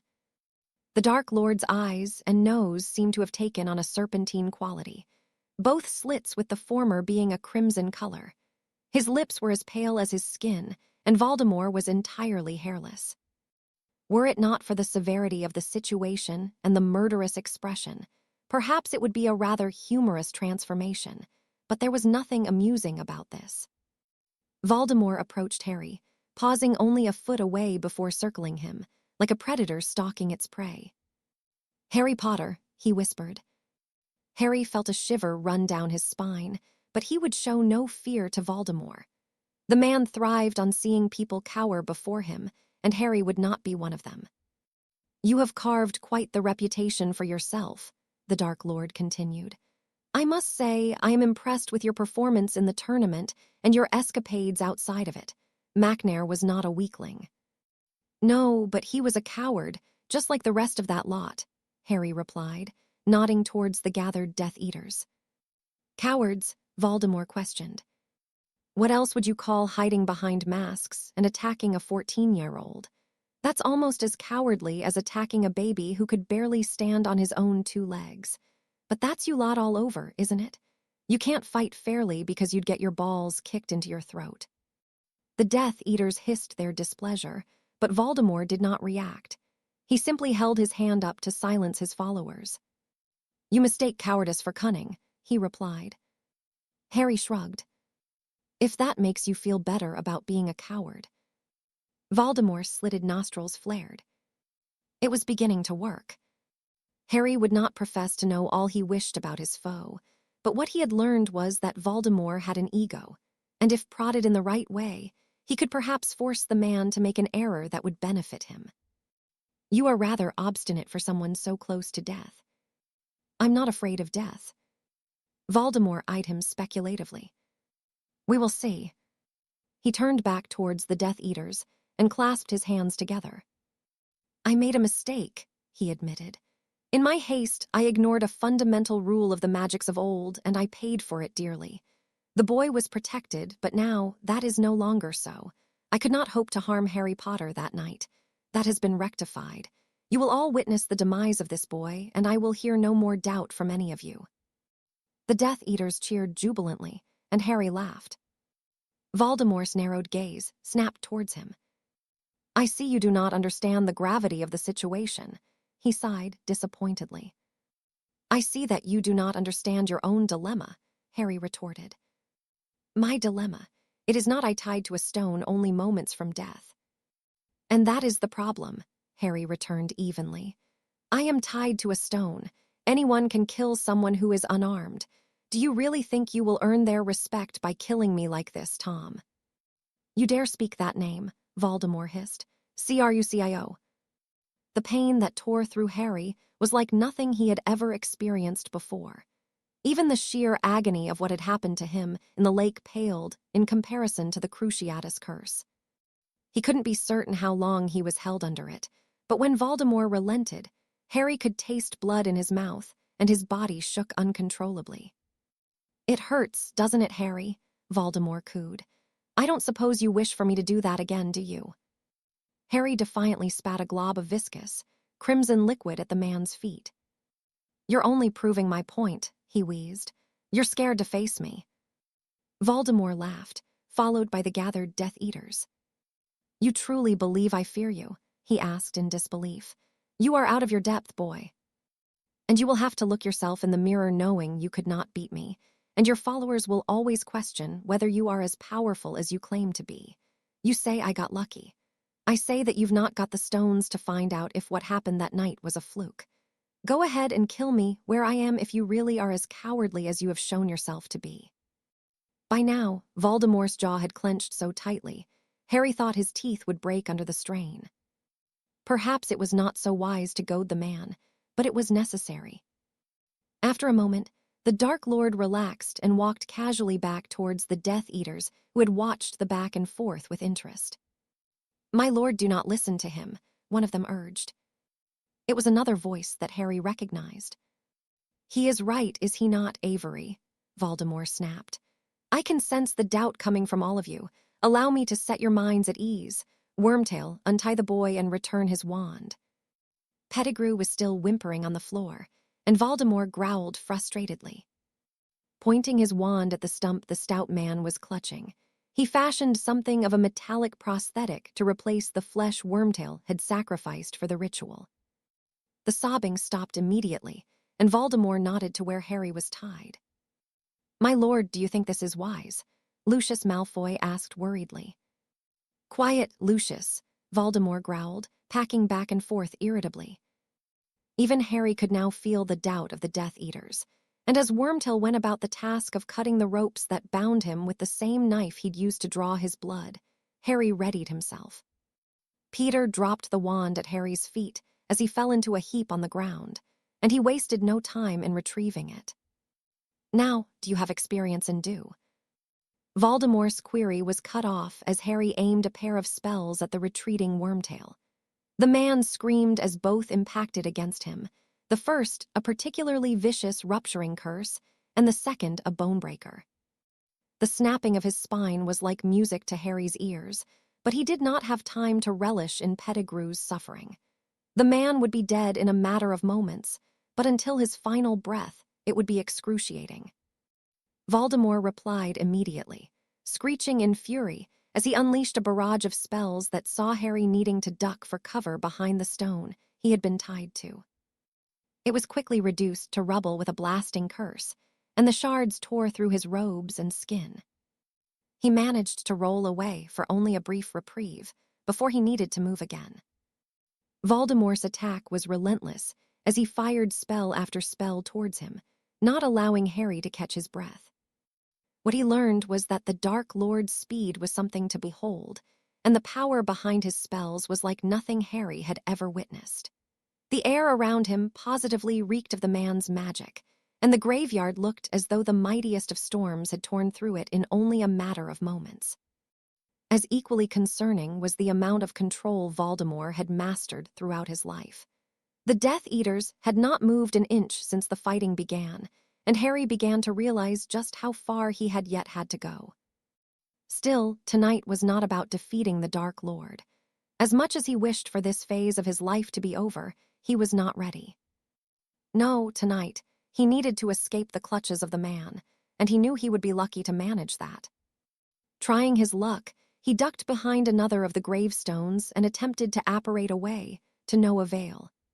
Evidently, Voldemort had taken no chances this evening, and Harry cursed as a shockwave from another spell sent him skidding across the torn-up ground. No, this wouldn't do. If he continued in such a vein, Voldemort would fall into a comfortable rhythm, and Harry could not allow that. As much as he knew he needed to escape, he could not remain idle. "Come, death, come," he whispered, avoiding a sickly yellow curse and raising his own wand in retaliation. A trio of spells erupted from the end, only for Voldemort to flick each of them aside as though they were but a minor inconvenience. "That is better," the Dark Lord declared with a smirk. "Come along, Harry, let me see the best you have to offer." The man lowered his wand and held his arms out to the side, baiting Harry to strike. Gritting his teeth, Harry complied. Unleashing a barrage of his own served to distract his foe, even if it was only for a second. "Crucio." Voldemort's smile faltered as he barely stepped out of the path of the curse, and he nodded. "I've heard you are not averse to delving into the dark arts," he said thoughtfully. "My, what would Dumbledore say about his savior if he could see you now?" Harry shrugged. "I'm not Dumbledore," he returned simply. "I'm not my parents nor anyone else you and that lot have murdered. Ask Malfoy what happened when he and his friends tried to kill me at the World Cup. They got me, but I'm still here. Death is not done with me yet, but all of your days are numbered. Don't tell me you can't feel it, the coldness in the air around us. Pettigrew's soul will be taken soon enough, and before we are done, others will join him." Voldemort frowned at Harry. "There will only be one other." Harry was ready this time, and he diverted the oncoming spell into the cluster of Death Eaters. Most managed to avoid or shield against it, but one was not so fortunate. The man tore off his mask, and Harry looked on with morbid fascination as the skin on his face began to drip like hot wax from a candle. Crabbe's screams filled the air as his brethren broke apart to take cover, and Harry immediately went back to work. Chaos would be his ally with being so outclassed and outnumbered, but he still needed to locate the cup. "Crucio." He managed to avoid being subjected to torture once more, but he stepped directly into the path of a pair of cutting curses, one opening a deep gash on his left shoulder and the other a similar wound across his thigh. Harry cursed himself for being led so easily, and as he felt the warm blood trickle from each of the wounds, he realized he'd gotten lucky. There were certainly much worse curses he could have been hit by. Nonetheless, although he stumbled, his movement continued and he again returned fire with a piercing hex, a blood-boiling curse, and ended the sequence with 2 blasting curses and a particularly tricky shredding curse. That was one he had learned from the books Nicholas had gifted him and would give anyone pause in their desire to continue fighting. He had tested it on a training dummy, and the wooden figure had looked as though it had been hacked at with a blunt blade. Voldemort, however, was evidently familiar with it, and he did not appreciate such a spell being used against him. He roared in fury as he retaliated, and Harry was forced to shield against the plethora of spells sent his way, the force of the blows sending him backwards inch by inch. As well as he believed he was doing, there was no doubt in his mind that he was not ready to face the Dark Lord. Harry not only lacked experience, but Tom was faster and more powerful. The one saving grace was that the man seemed to focus only on using the dark arts. Whether this was the norm, Harry didn't know, and if truth be told, he was not so keen on seeing what the man could do should he decide to become more creative with different magics. Avada Kedavra.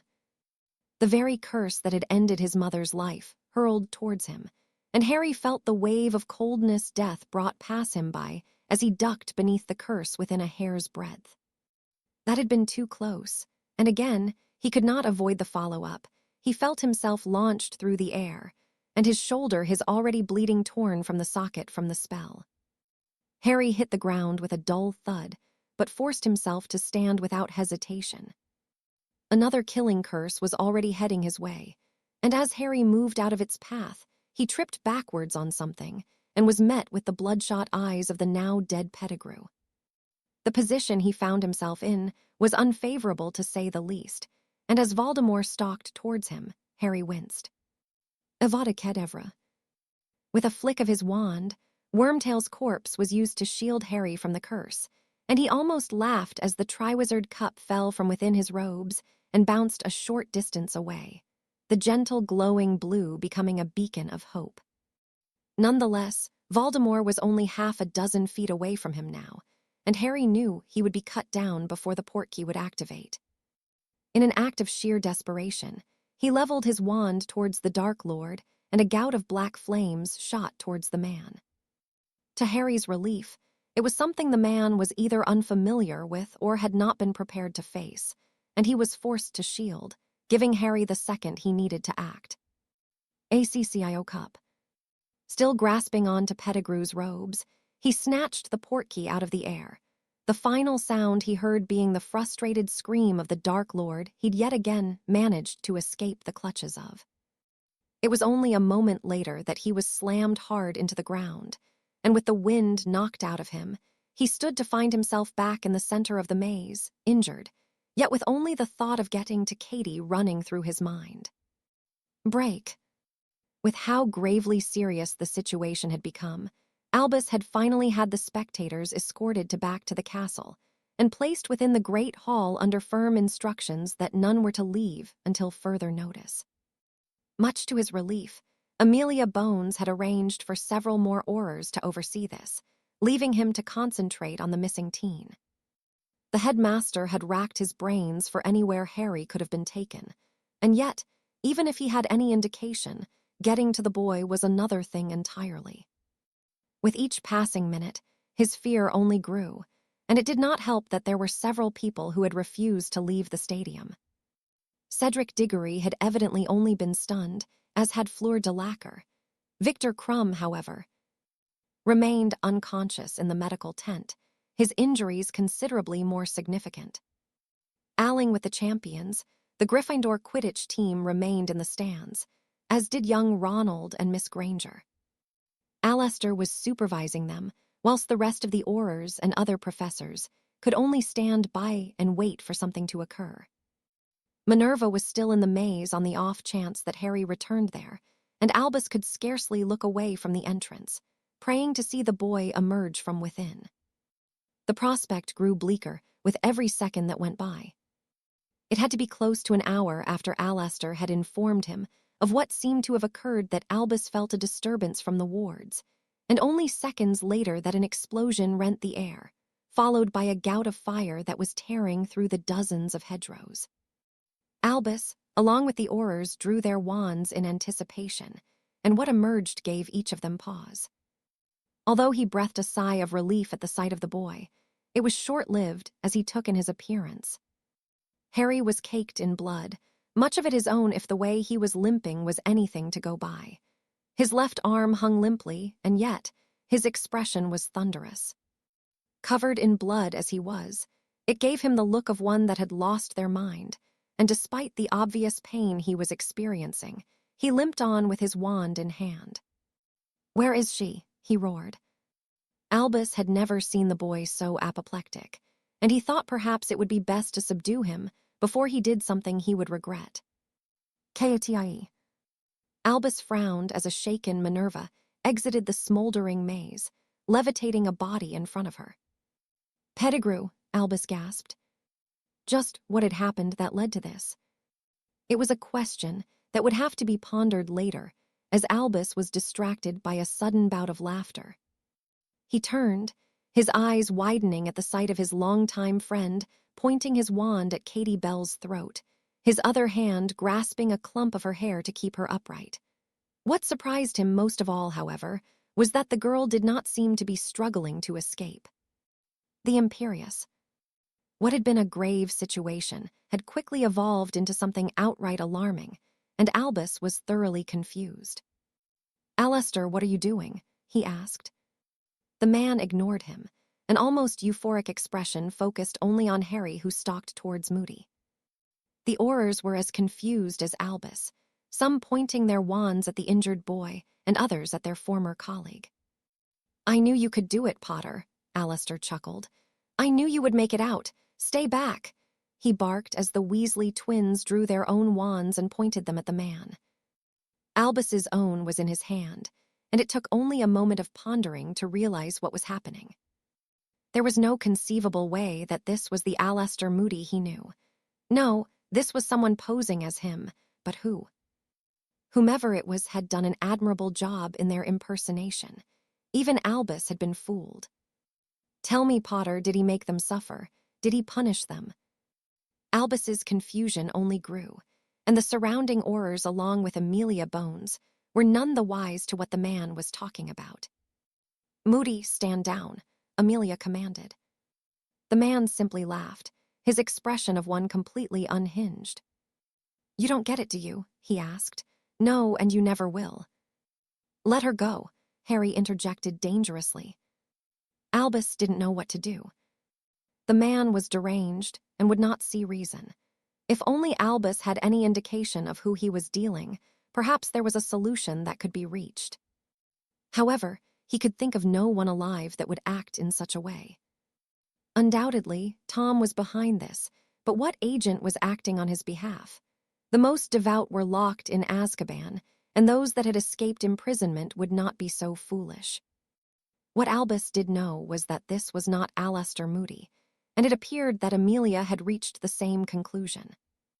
"I will speak with Potter only. I want the rest of you to leave." "That isn't going to happen," Amelia returned, her wand fixed on the man. "Then you will receive no answers, and the girl will die." "Fucking hell, just go," Harry snapped. "We cannot leave you with him, Potter," Amelia huffed irritably. Albus's heart sunk into the pit of his stomach as Harry turned towards the Aurors, still bleeding, yet his grip tightening around his wand. "Harry, no," the headmaster pleaded. The boy froze, his usually calm demeanor giving way to an expression that showed a myriad of emotions, anger, resentment, and anguish being the most prominent. Albus could only hope he did not act on those impulses. He looked towards Minerva and the broken body of Peter Pettigrew, and the hope only faded. Whatever Harry had endured had undoubtedly been harrowing, and this would only serve to push him over the edge. It was quite the impossible situation to resolve, and Albus feared it would only end in disaster if common ground could not be reached. "We cannot leave you alone with him. There must be another suitable alternative." The man posing as Alistair looked at Albus and smirked. No, the outcome was always going to be the same. He tightened his grip on the girl's hair and turned her towards Harry mockingly. A trickle of blood poured from the smallest of wounds, but the Katie Bell remained as unresponsive as ever. Even if she was capable of fending off the curse, it would likely only make the situation all the more volatile, and Albus was already anticipating the worst. There was nowhere for the man to flee, and he would not be allowed to simply take his leave of the grounds. No, in his heart of hearts, Albus knew that this would only end in disaster. Break. It felt as though she was drowning in her own mind. She could see what was unfolding around her, but Katie had no control of that nor her own body. She screamed internally at herself to move, to do anything to escape what was happening, to no avail.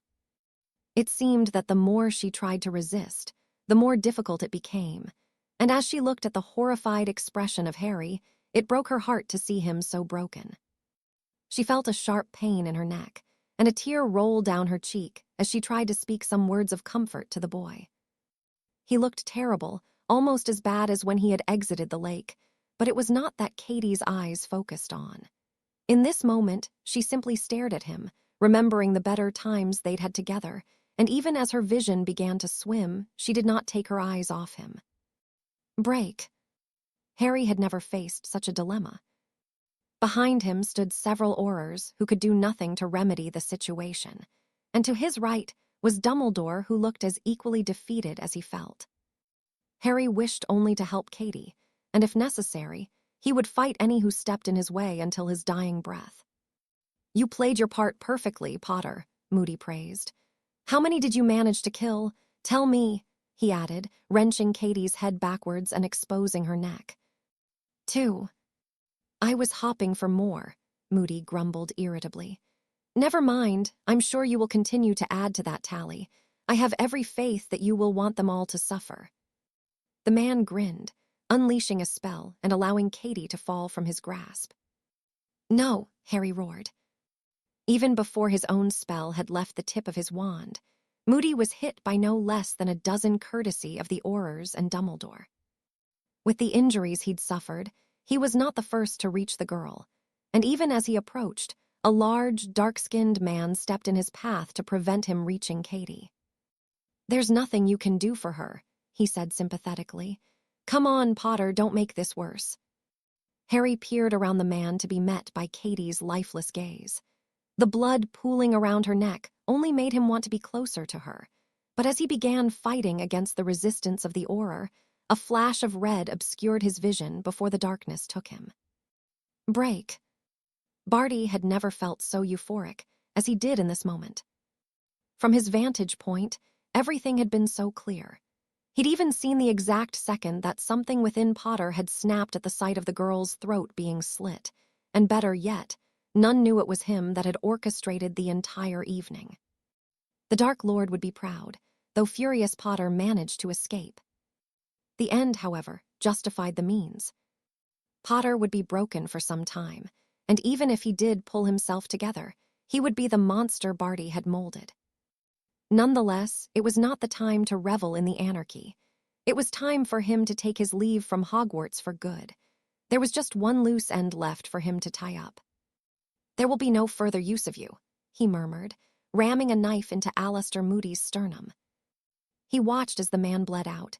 In truth, Moody was barely clinging on to the final vestiges of life, and Barty only needed him to survive until his plan had borne the fruit he desired. Using his father to act as the former Auror had been a stroke of genius, and as he listened to the death rattle of the man he had tormented for the best part of a year, Barty smiled to himself. Finally, he could be where he belonged. Moody was dead, his father was dead, and even Potter's girlfriend was dead. Potter was alive, for now, but the boy would not survive when the Dark Lord inevitably caught up with him. The very thought of Potter at the mercy of his master was almost too much for Barty, and he felt drunk on the highs of the evening.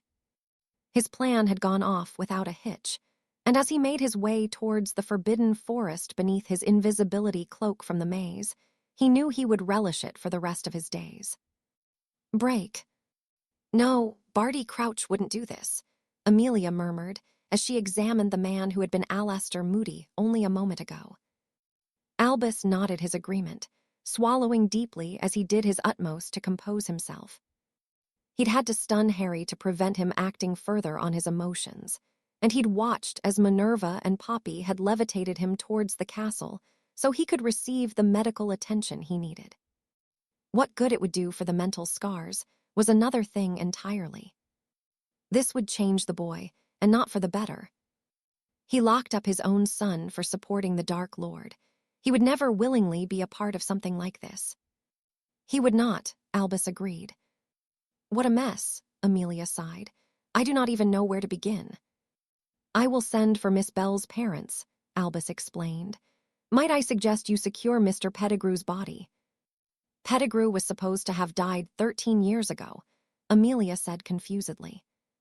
"I believe it is a story for another time. Needless to say, Sirius Black was innocent of the crimes he was imprisoned for. Pettigrew betrayed Harry's parents and killed the Muggles. I will leave you to piece it all together, Amelia." The woman nodded tiredly, the truth of the matter not registering in light of what had just occurred. "I will need to speak with Potter," she declared. "I want to know every last detail of what happened tonight." "When he is ready," Albus said firmly. He is in a poor state, and when he wakes, he will be grieving. When he is able to be moved, I will be sending him away from the castle. I am asking that you give him time, Amelia." Although she did not seem pleased, she nodded once more. Were they? They were rather fond of one another, Albus replied sadly. He will not take this well. If you will excuse me, there is much I must attend to. Please send for me if you require me further. With that, Albus turned to leave, allowing the tears he had been fighting back to break free. This evening, and the tournament itself had been nothing short of a catastrophe, and now he could not even begin to consider just what the future held. "Headmaster," Severus greeted him darkly as he reached the entrance hall, raising the left sleeve of his robes. Albus swallowed deeply, realizing immediately what the prominent mark meant. "He is calling for you." Severus nodded. "Then there is no time to waste," Albus murmured. "I will send for some old friends after I have addressed what needs to be done immediately." "She is dead." "She is," Albus confirmed before heading towards his office. There was much to attend to, but he first needed to break the news to the Bells. How he would do so, he did not know, but it appeared that from here on out, there would be much darkness to confront in the world. Lord Voldemort was back, and this would only be the first of many dark days, reminiscent of those they'd lived a little over a decade ago. For but a moment, there was peace. His mind was clear of all that had happened as he once again found himself where it all began in the grayish hue of the churchyard in Godric's Hollow. Inevitably, the memories came flooding back, and the hurt and the anger with it. Harry had expected that Voldemort would one day return, that the Dark Lord would come for him. That was something he had accepted long ago, but everything else that had unfolded around him had not been, and it had left him in pieces. Katie was dead. He had seen her lifeless eyes for himself, the blood that pooled around her. There was no coming back from such a thing. As much as he wished to be furious, in this moment, he could only focus on the heavy heart within his chest, every beat no less painful than anything he'd endured in the graveyard. Harry had learned early on in life that crying solved nothing, but here, in the sanctuary of his own mind, he could not keep his composure. At first, the tears rolled down his cheek in a steady stream, and he wiped furiously at them, only for more to follow. Anger he could understand and channel, but not this. Nothing could release him from this prison of loss. It is always best to mourn. You can only heal if you accept it. "You," Harry snarled as he spotted the cloaked figure. Without thought, he charged. He had no wand to bear, only his hands with which he intended to throttle the figure. Of course, had he been thinking with any clarity, he would have understood the futility of his efforts. The figure simply vanished in a cloud of smoke and reappeared on the other side of the churchyard. Again, Harry barreled towards the figure, and once more, tripping and landing in a heap on the rune-marked stone where he choked back a sob. He couldn't be certain how long he stayed there, with his thoughts having drifted to the unfairness of the world before he could only see Katie's face. The way she smiled at him, the way she had teased him, and the way she had simply held his hand for no other reason than she wanted to. It had all been taken away in the blink of an eye, and he would experience nothing of her ever again. Swallowing deeply, he eventually stood. He felt no better for breaking down, but he knew he could not just remain on the floor forever, despite how much he wished to. "Is she?" Harry could not bring himself to finish the question. In truth, he didn't even know what he was going to ask, but the figure seemed to know just what was running through the back of his mind. "She is at peace," it answered. "Torment is only for the wickedest of souls. Where she is, there is no pain nor regret, only peace." Harry nodded. "Why?" he croaked. "That is something I cannot answer. I only gather the souls. I do not choose when that is." Sorrow. Above all else, what Harry felt was sorrow, and though he took some comfort knowing Katie was at peace, it did little to ease his own suffering. "I will be keeping you quite busy," he murmured. "I expect that was why fate decreed the girl was not to live. You are faced with monsters, Harry Potter, and often you must become something akin to what it is you loathe. They are cowards. And you are not, the figure pointed out. You are bold, and you will need to be courageous in the days ahead. You are my chosen. You must become more than those who came before you. You cannot be only the wise nor the bold. You must be both in equal measures and as cunning as your foe. He is better than me. For now, Death acknowledged. It does not have to be so. Within you is everything you need to achieve victory. You are the best and the worst of your ancestors, but more than anything, you are the carrier of my legacy. Ignatus paved the way for you, but you can be so much more than he ever anticipated. It is my magic that flows through you. Use it to claim the souls of your enemies, Harry Potter. Use it and become what they fear the same way the world fears your enemy. How? Embrace my presence within you. Truly embrace it. It made little sense to Harry, but he nodded tiredly. You will understand, the figure assured him. Look for me in your heart of hearts. When you find me, you will know. Rise, Harry Potter. Your work has only just begun. It was to the familiar smell of potions and ointment that Harry woke, the stark white ceiling of the hospital wing offending his clearing vision. It was almost reminiscent of when he'd come to from his time in the lake, though this time, his wounds were not so physical. Harry, can you hear me? Unfortunately, he murmured. Dumbledore looked over him with concern, the headmaster's eyes heavily bagged. Evidently, the man had not slept. How long this time? 2 days, Dumbledore answered. Much has happened. Harry nodded grimly. Moody. Dumbledore deflated as he shook his head. It was not Aleister Moody, he sighed. Someone had used Barty Crouch to pose as him. He is dead, and we found the real Moody's body in the maze. It appears that someone had been impersonating him all year, something I failed to notice. Katie. Dumbledore said nothing for a moment. Her parents have already collected her. They were, as you'd expect. Harry did not have a response, and the two fell into a tense silence for some time. What happened, Harry? Dumbledore eventually asked. You disappeared and returned injured with a man most believed dead for over a decade. What happened to the rat? Amelia Bones is overseeing the investigation. Naturally, Cornelius is doing his best to quash the circulating rumors, but too many witnesses saw the body. He did attempt to have you arrested for his murder. Harry snorted humorlessly. Of course he did. His blustering came to nothing. With so many witnesses, he cannot simply dismiss what has happened. Besides, it took only one conversation with a certain Sebastian de Lacquer to change his mind. He made his appearance at the ministry very publicly and stated his business for all to hear. He left the meeting pleased with the outcome, and Cornelius forgot all about his plan to arrest you. Well, I suppose it doesn't hurt having friends in high places, Harry sighed. It's worked for Malfoy all these years. Malfoy. The very thought of the man and his ilk filled Harry with rage. Lucius would get his comeuppance. Of that, Harry was in no doubt. Once more, Dumbledore was waiting patiently for a deeper explanation. He's back, Harry huffed as he sat up on his bed.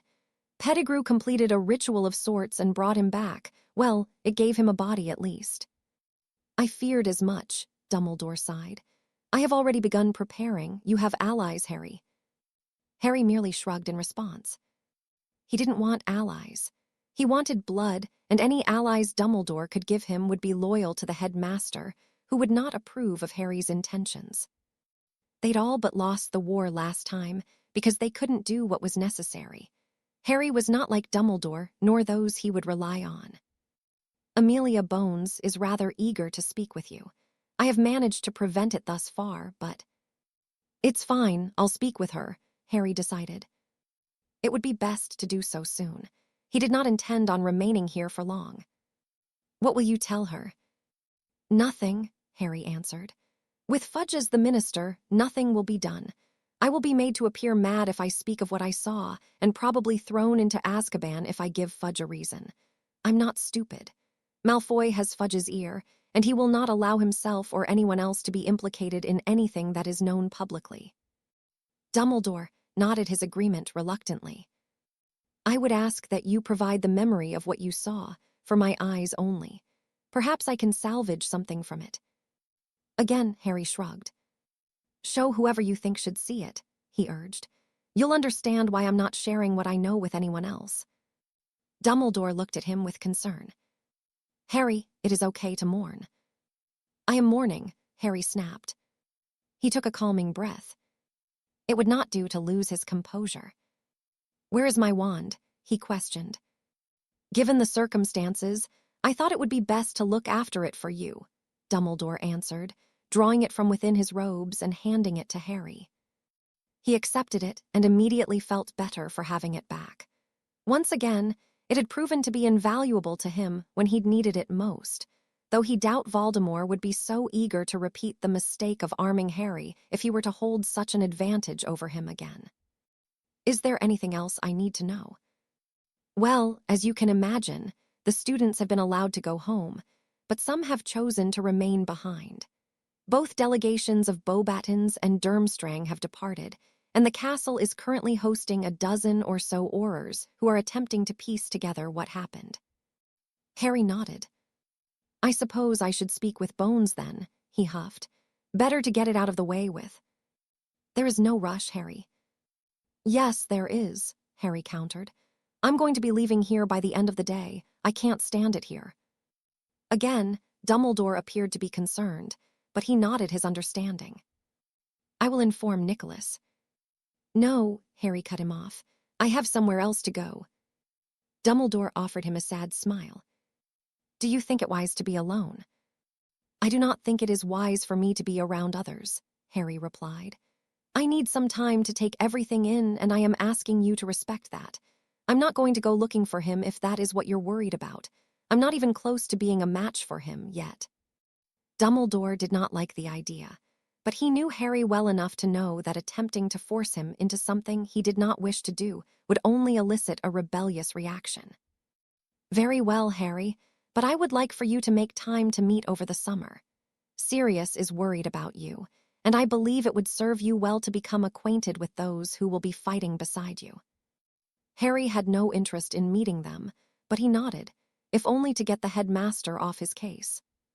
He wanted nothing more than to be alone, to come to terms with what had happened, to mourn in peace and prepare for what was to come. Was that so much to ask for? I shall fetch Madame Bones, Dumbledore declared as he stood. She is a firm woman, Harry, but always fair.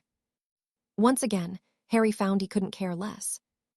Madame Bones could be the epitome of what the head of the Department of Magical Law Enforcement should be, but she was still a part of the Ministry of Magic to which Harry had no faith in. It was around 10 minutes later that the stern, red-headed woman arrived, sporting a monocle and a tired expression. It is good to see you awake, Mr. Potter, she commented as she took the seat next to Harry's bed. Harry got the impression the woman cared little for his well-being. She was merely keen to question him about what had happened. As I'm sure you are aware, my name is Amelia Bones. I am the head of the Department of Magical Law Enforcement at the Ministry of Magic. I have some questions I wish for you to answer. Ask away, Harry urged cautiously. Bones nodded and removed a sheet of parchment and a quill. Firstly, I would like to know what happened leading to you arriving at Hogwarts with the corpse of one, Peter Pettigrew. I got the cup. I was taken somewhere I didn't recognize. Pettigrew was there with some people in black cloaks and white masks. They attacked me, and Pettigrew didn't survive. Bones frowned deeply as she noted down what he'd said. How was Pettigrew killed? I snapped his spine and made sure his death was slow and painful, Harry answered unashamedly. It is within my right to defend myself by any means necessary when my life is imminently threatened, is it not? Bones looked at Harry calculatingly. Depending on the circumstances, she conceded. What I am interested to know is why Peter Pettigrew, a man thought dead for more than a decade, would go through such trouble to get to you. If you cannot answer that, then I can't say I have much faith in our law enforcement, Harry snorted. Even an idiot can work that out. Are you suggesting Pettigrew supported the Dark Lord? I'm not suggesting anything, Harry bit back. He betrayed my parents and then he framed Sirius Black. That is not a suggestion, that is the truth. That is a rather bold claim to make, Mr. Potter. Harry shook his head. You don't have to believe me, but I know for a fact that Sirius Black was never given an official trial. He was thrown into Azkaban and forgotten about until he escaped. How do you explain that? He admitted his guilt, Bones defended. He admitted to killing 13 muggles. Bones scowled at Harry, and he found he didn't like the woman much. Not in so many words. Of course not, Harry muttered. But that's the Ministry all over, isn't it? Corrupted by useless politicians who would rather line their pockets and kiss the arses of people like Malfoy than do anything of substance. I've said everything I'm going to. Unless you're going to arrest me, we are done here. Bones looked at him speculatively, her stony expression slipping somewhat. I am not here to arrest you, Potter. I just want to know what happened. After the World Cup incident. Which nothing was done about, Harry cut in. I could name half a dozen people who were there and tried to kill me, but nothing would be done about it. I would sooner handle my own affairs than put my trust in Fudge or any of his lot. I would check on the Crabbe family, though. He's the other one I got. Bones almost looked at him apologetically before she stood and folded the piece of parchment up. I can assure you, Potter, I am not one of Fudge's lot. I lost several members of my family in the war, and if there is any way I can see those responsible brought to justice, I will do all I can. That is why I joined the Aurors. And you put yourself in an impossible position. Harry broke in. If it was justice you wanted, you put your trust in the wrong place. I won't be doing that, but I will urge you to keep your ear to the ground. Fudge won't pay attention to it with Malfoy lining his pockets, but things are going to get bad, probably worse than the last war. If you really think a baby could defeat a monster like Voldemort, then you are just as gullible as everyone else. Bones was taken aback, and she took a moment to take in what Harry had said. Are you saying that he's not dead? She whispered. I'm not saying anything, Harry denied. I'm just suggesting you should be cautious. Do you think Pettigrew would have the balls to do what he did if he didn't feel protected enough to do so? Do you think Malfoy and the others would put their old masks on again if they didn't believe they could get away with it? Come on, Bones. You can't be so ignorant of what is right in front of you. You know something. I do, but officially I am keeping my mouth shut. It won't do me any good to share what I know, not with Fudge in office.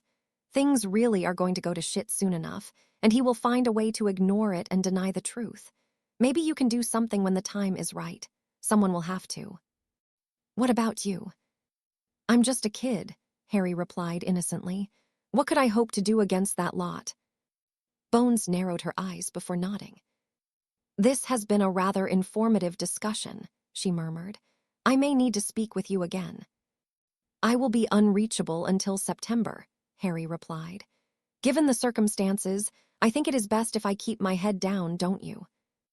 It may be for the best, Bones sighed. What a damned mess this is, she added before taking her leave of the hospital wing. Dumbledore waited for a moment after, until he spoke. Amelia is trustworthy, Harry. In your eyes, Harry returned. After everything that has happened, I choose to trust no one. He's going to keep coming for me until I am dead, and he will do whatever it takes. I will do whatever it takes to make sure it is him who meets his end. Harry, I implore you. Harry held up a hand.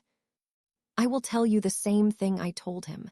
I am not you, Dumbledore, and after everything he has put me through, I cannot show any weakness.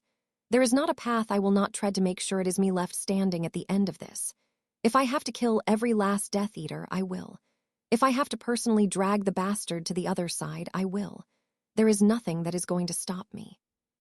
Dumbledore's earlier concern had turned into outright panic as he looked upon Harry. Harry, he sighed. Harry was already busying himself by removing the memory of what had occurred in the graveyard, and he placed it in an empty potion vial on his bedside table. He took everything from me, he spat. He took my parents. Because of him, I grew up in complete misery where I was hated for what I am, and when I did make it out of there, he only kept taking. I'm tired of being the one to have anything good torn away from me. It is my turn to take, and I will not stop until he has nothing left. You might not like it, Professor, but this will be my war to fight, and I will fight it my way. Now, if you'll excuse me, I have somewhere I need to be. Without waiting for an answer, Harry left the bed and took a few uneasy steps towards the door before the sudden dizziness began to fade. Casting a disillusionment charm over himself, he headed to the 7th floor where he had left his trunk and the other belongings he'd not been allowed to take with him into the maze. The tournament was finally over, and yet Harry knew he was in more danger now than he had been throughout the duration of it, but as things were, he still could not bring himself to care. It mattered not who would come for him or whom he would come across. He would give no quarter, and he would grant no mercy. He'd never been shown any, so why should he be so courteous? His stop in his sanctuary was short, and the detour to the owlery even shorter as he told Hedwig where she needed to go.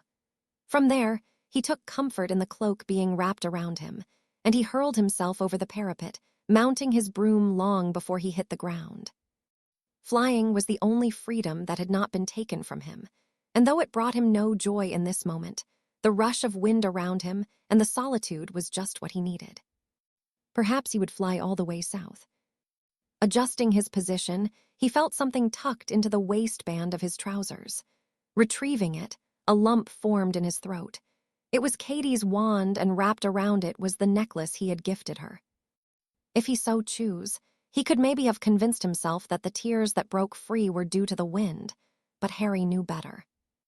Up here, alone, he felt no shame for crying for the girl who had been taken.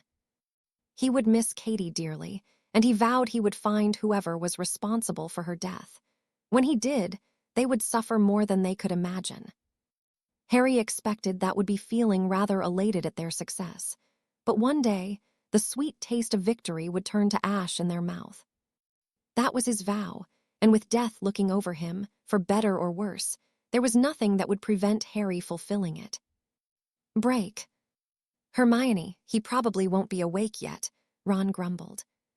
He's right, Granger, Cedric added. It's only been a couple of days. I have to check, Hermione said impatiently as the sizable group approached the door of the hospital wing. Of course, Hermione, Ron, and the twins had refused to leave the castle without seeing Harry first.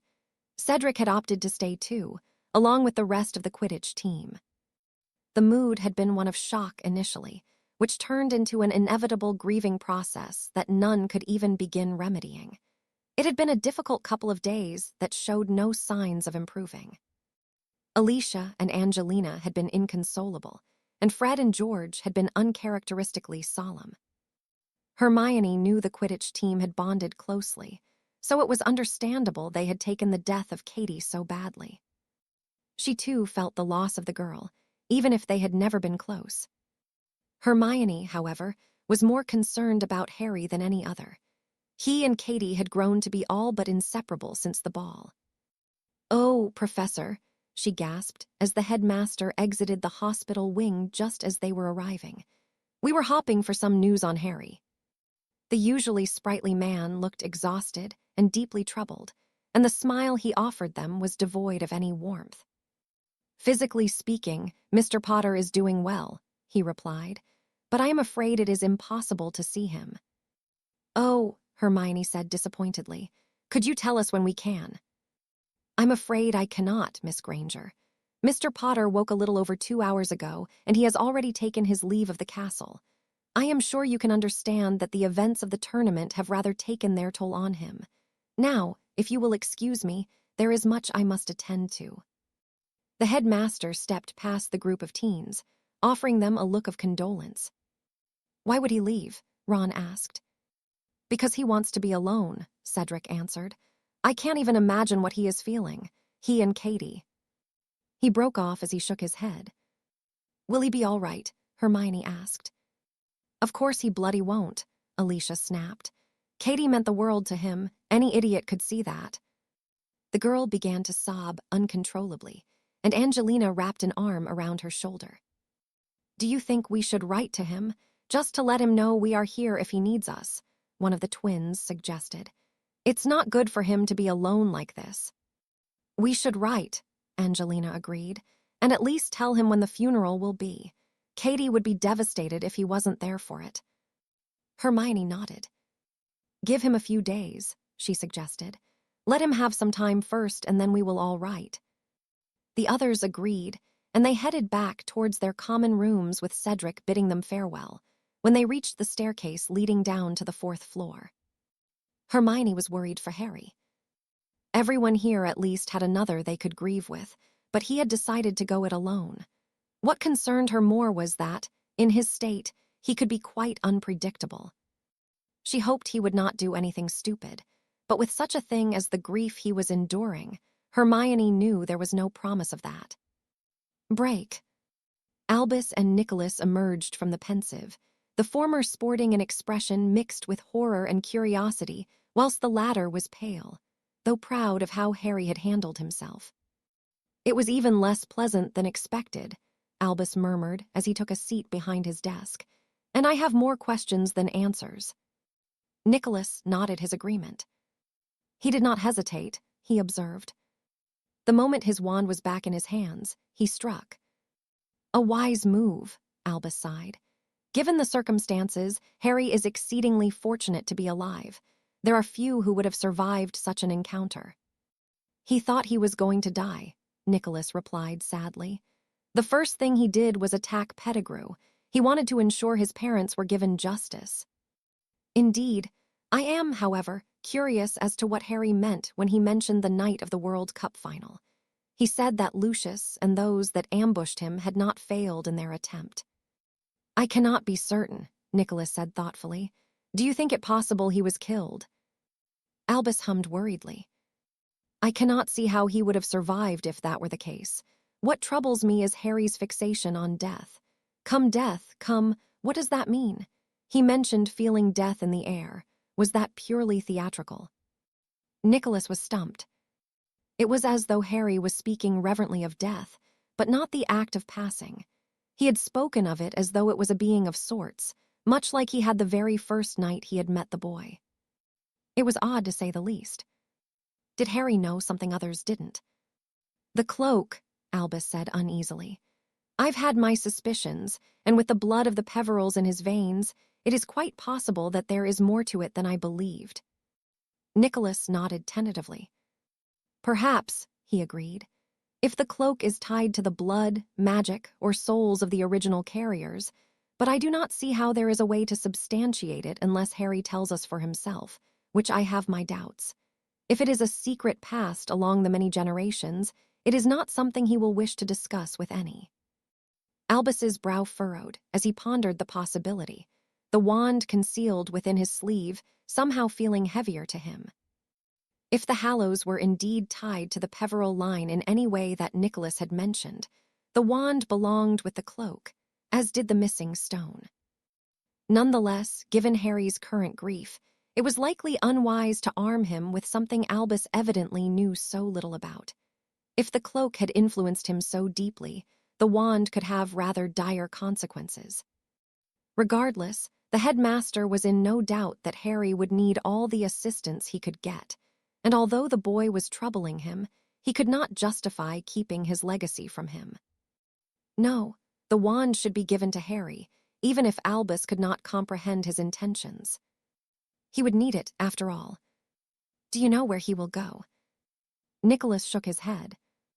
We are unaware of any property he owns other than the house in Godric's Hollow. I do not think for 1 minute he will go there. Perenelle is, of course, fretting, and I will not be able to stop her writing to him.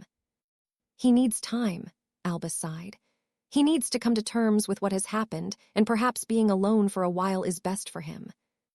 I expect it will be, Nicholas admitted reluctantly. Anyway, I need to think more about what we have seen. Do you intend to show any other? Albus shook his head. No, I think this is best kept between ourselves and Harry, he decided. Had he been thinking more clearly when he submitted it, I expect he would have omitted much of what we learned. He would, Nicholas conceded. Harry would not be thinking clearly now, and likely would not be for some time whilst he grieved for the girl he'd lost. Nicholas wished for nothing more than to have the boy home, but he'd promised he would not interfere with his journey. As much as he loathed to admit it, loss was all a part of growing, and though Harry had already experienced much of that, this was different. He would either come out on the other side stronger for it, something that Nicholas firmly believed. It was not in Harry's nature to remain broken, and if anything, what had occurred throughout the final task of the tournament would ignite an inferno within him. The boy was resilient, and he would have to be more than ever to face what was coming. Nicholas didn't doubt the boy. He just wished there was more he could do for him. But this was Harry's journey, the highs, the lows, the victories, and the defeats. Harry must learn to deal with it all if he wished to emerge victorious, and Nicholas's faith that he would do so would not waver. "Break. I would like an explanation, Barty," Voldemort demanded as he glared at the man. "How is it that Potter managed to escape using the portkey you created?" "My time with it was limited, my lord," Barty answered. "I had time to either undo the ministry work or add my own. I could not do both. I did not anticipate that Potter would manage to retake it. How did he get it back?" "Wormtail," Voldemort hissed. Barty rolled his eyes. "You put too much faith in the buffoon." "Something that will not happen again. Potter has seen to that." The Dark Lord had been apoplectic as he'd watched Potter slip from his grasp yet again. The resting place of his Muggle ancestors would never be the same after his volatile explosion. The Death Eaters had fled from his wrath, though they had returned when called upon mere hours later. Again, he had sensed the doubt amongst them, and in truth, he could not blame them. Potter had indeed escaped, and despite the pain of admitting it, the boy had handled himself well. It would not do to allow him to continue his growth. In only a few short years, the boy could be problematic, not that he would admit such a thing out loud. "Very well, Barty. I am pleased with your work. Using your father to kill the Bell Girl was quite the stroke of genius." "And it means that none know who was behind it," Barty pointed out. "I can continue my work from the shadows without even our own knowing of my movements." Voldemort nodded. It could be quite useful having such a man acting on his behalf. Barty could not appear in public, but there was much he could do. "I would ask that you watch Azkaban," the Dark Lord decided. "I wish to know the security measures in place, how many guards there are, and how long I should expect it would take to get inside the walls." "Of course, my lord," Barty complied nervously. "Anything else?" "That is all." With a nod, Barty took his leave of the room and Voldemort frowned at the retreating figure. He'd not followed his orders exactly as the Dark Lord had given them, but all had been well with the exception of Potter's escape. Nevertheless, the boy would not be long for this world. The Dark Lord would find him, and when he did, there would be no more games. Potter would meet his end without pomp and circumstance. Break. Having arrived at the Potter house in Falmouth, Harry was at a loss as to what he should do. He was not motivated to begin the extensive renovation of the home, and he felt as though he needed a day or so of recovery. During his flight south, he began drafting plans within plans in his mind, but he was not quite ready to begin them. Instead, he'd ventured into the nearby coastal town to buy food, despite having no appetite. Whilst there, he'd spotted a small cafe and purchased a large tea which he drank whilst looking towards the sea. Only a few days prior, his life had already been complicated, but now it was not comparable. The tournament had been quite the undertaking, but the road ahead would be fraught with much more danger. "Would you like a refill?" Harry was pulled from his thoughts by the young serving girl, and he nodded gratefully. "Thank you." She returned only a moment later with a fresh mug of strong tea. "Nothing interesting happens out there," she said, nodding to where the waves lapped against the shore. "It's quiet for the most part until the tourists arrive over the holidays." "I like the quiet," Harry returned. The girl nodded and offered him a smile. "You seem like the type that do. Are you here on holiday?" "Something like that," Harry answered. "Do you live here?" "Born and bred. I'd like to get away, but I don't know where I'd like to go." Harry said nothing, and the girl began cleaning the tables around him with a spray and cloth. Finishing his second drink, he thanked her and made the unavoidable trip back to the house. It truly was in quite the state, but maybe fixing it up was the distraction he needed. Well, for now. His plans for the summer would see him exceedingly busy beyond the DIY project. He could not afford to remain so unprepared, and Harry knew there was much he needed to do. Yes, the summer months would be time well spent, but there were things he would need to gather before he could get things underway. First and foremost, he needed fighting experience. It was one thing to train with dummies in a room he had control of, but being taken out of that comfort zone was necessary. There must be somewhere he could gain the much-needed experience. It was the top of his priority list to discover them, and he knew the perfectly place to start. Nonetheless, Harry knew he could not simply appear at these places as himself. No, he would take a leaf out of whomever had been impersonating Moody's book. As with places to gain fighting experience, there had to be equally somewhere to get hold of regulated brews. He didn't quite fancy attempting the difficult potion himself. That was where he would begin, but until then, he needed to distract himself from the maudlin feeling he could not escape. Drawing Katie's wand, he smiled sadly at the warmth that filled him from it. When the time was right, he would return it to her parents, but as things were, it brought him a semblance of the comfort he was seeking within himself. The necklace he would keep, but for now he felt as though he needed the wand as much as his own. Releasing a deep breath, he shook his head as he set to work. It was a long road ahead, in defeating Voldemort and finding a reprieve from the grief that gripped him. His own life being in danger had always been something he'd dealt with, but losing someone he cared so much for who did not deserve the fate granted to her was another thing entirely. Beneath it all, however, the loss, the grief, and all the questions of what could have been, there was a fury within Harry that was waiting to break free when everything else had abated. Until then, he may shed a tear or two, perhaps dwell on the thoughts he wished he could ignore longer than he should. But the time for anger would come, and when it did, Voldemort and his followers would be in for a rude awakening. "Charles, would you come here for a moment?" Harry looked on as a young boy entered the study of William Potter and offered his father a respectful bow before smiling mischievously, though he frowned as he realized this would be a serious discussion. "You will be leaving for Hogwarts in only a few hours," William said sadly. "I have something I wish to pass on to you, as my father did for me and his father did for him. It has been this way for generations." "What is it?" Charles asked curiously. Harry had watched the boy grow from a babe in arms to when he took his first steps, until now. Charles had the Potter proclivity towards mischief, but he was a bright and gifted child. Growing up, he had spent much of his time in the library and had taken a particular interest in transfiguration. Since he'd received his wand at the beginning of the summer, he had been practicing tirelessly. Harry had been rather astounded by his budding skill, and he had no doubt his professors would be too. "This," William declared as he held the cloak and presented it to his son as though it was the most precious of things. "As I said, it has been in the family for generations, and now it is yours. I must warn you, Charles, that it would be best to keep this to yourself.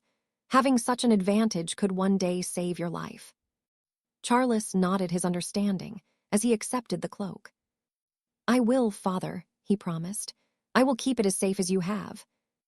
William smiled and ruffled the boy's hair. "Good now, don't you think we should spend some time with your mother?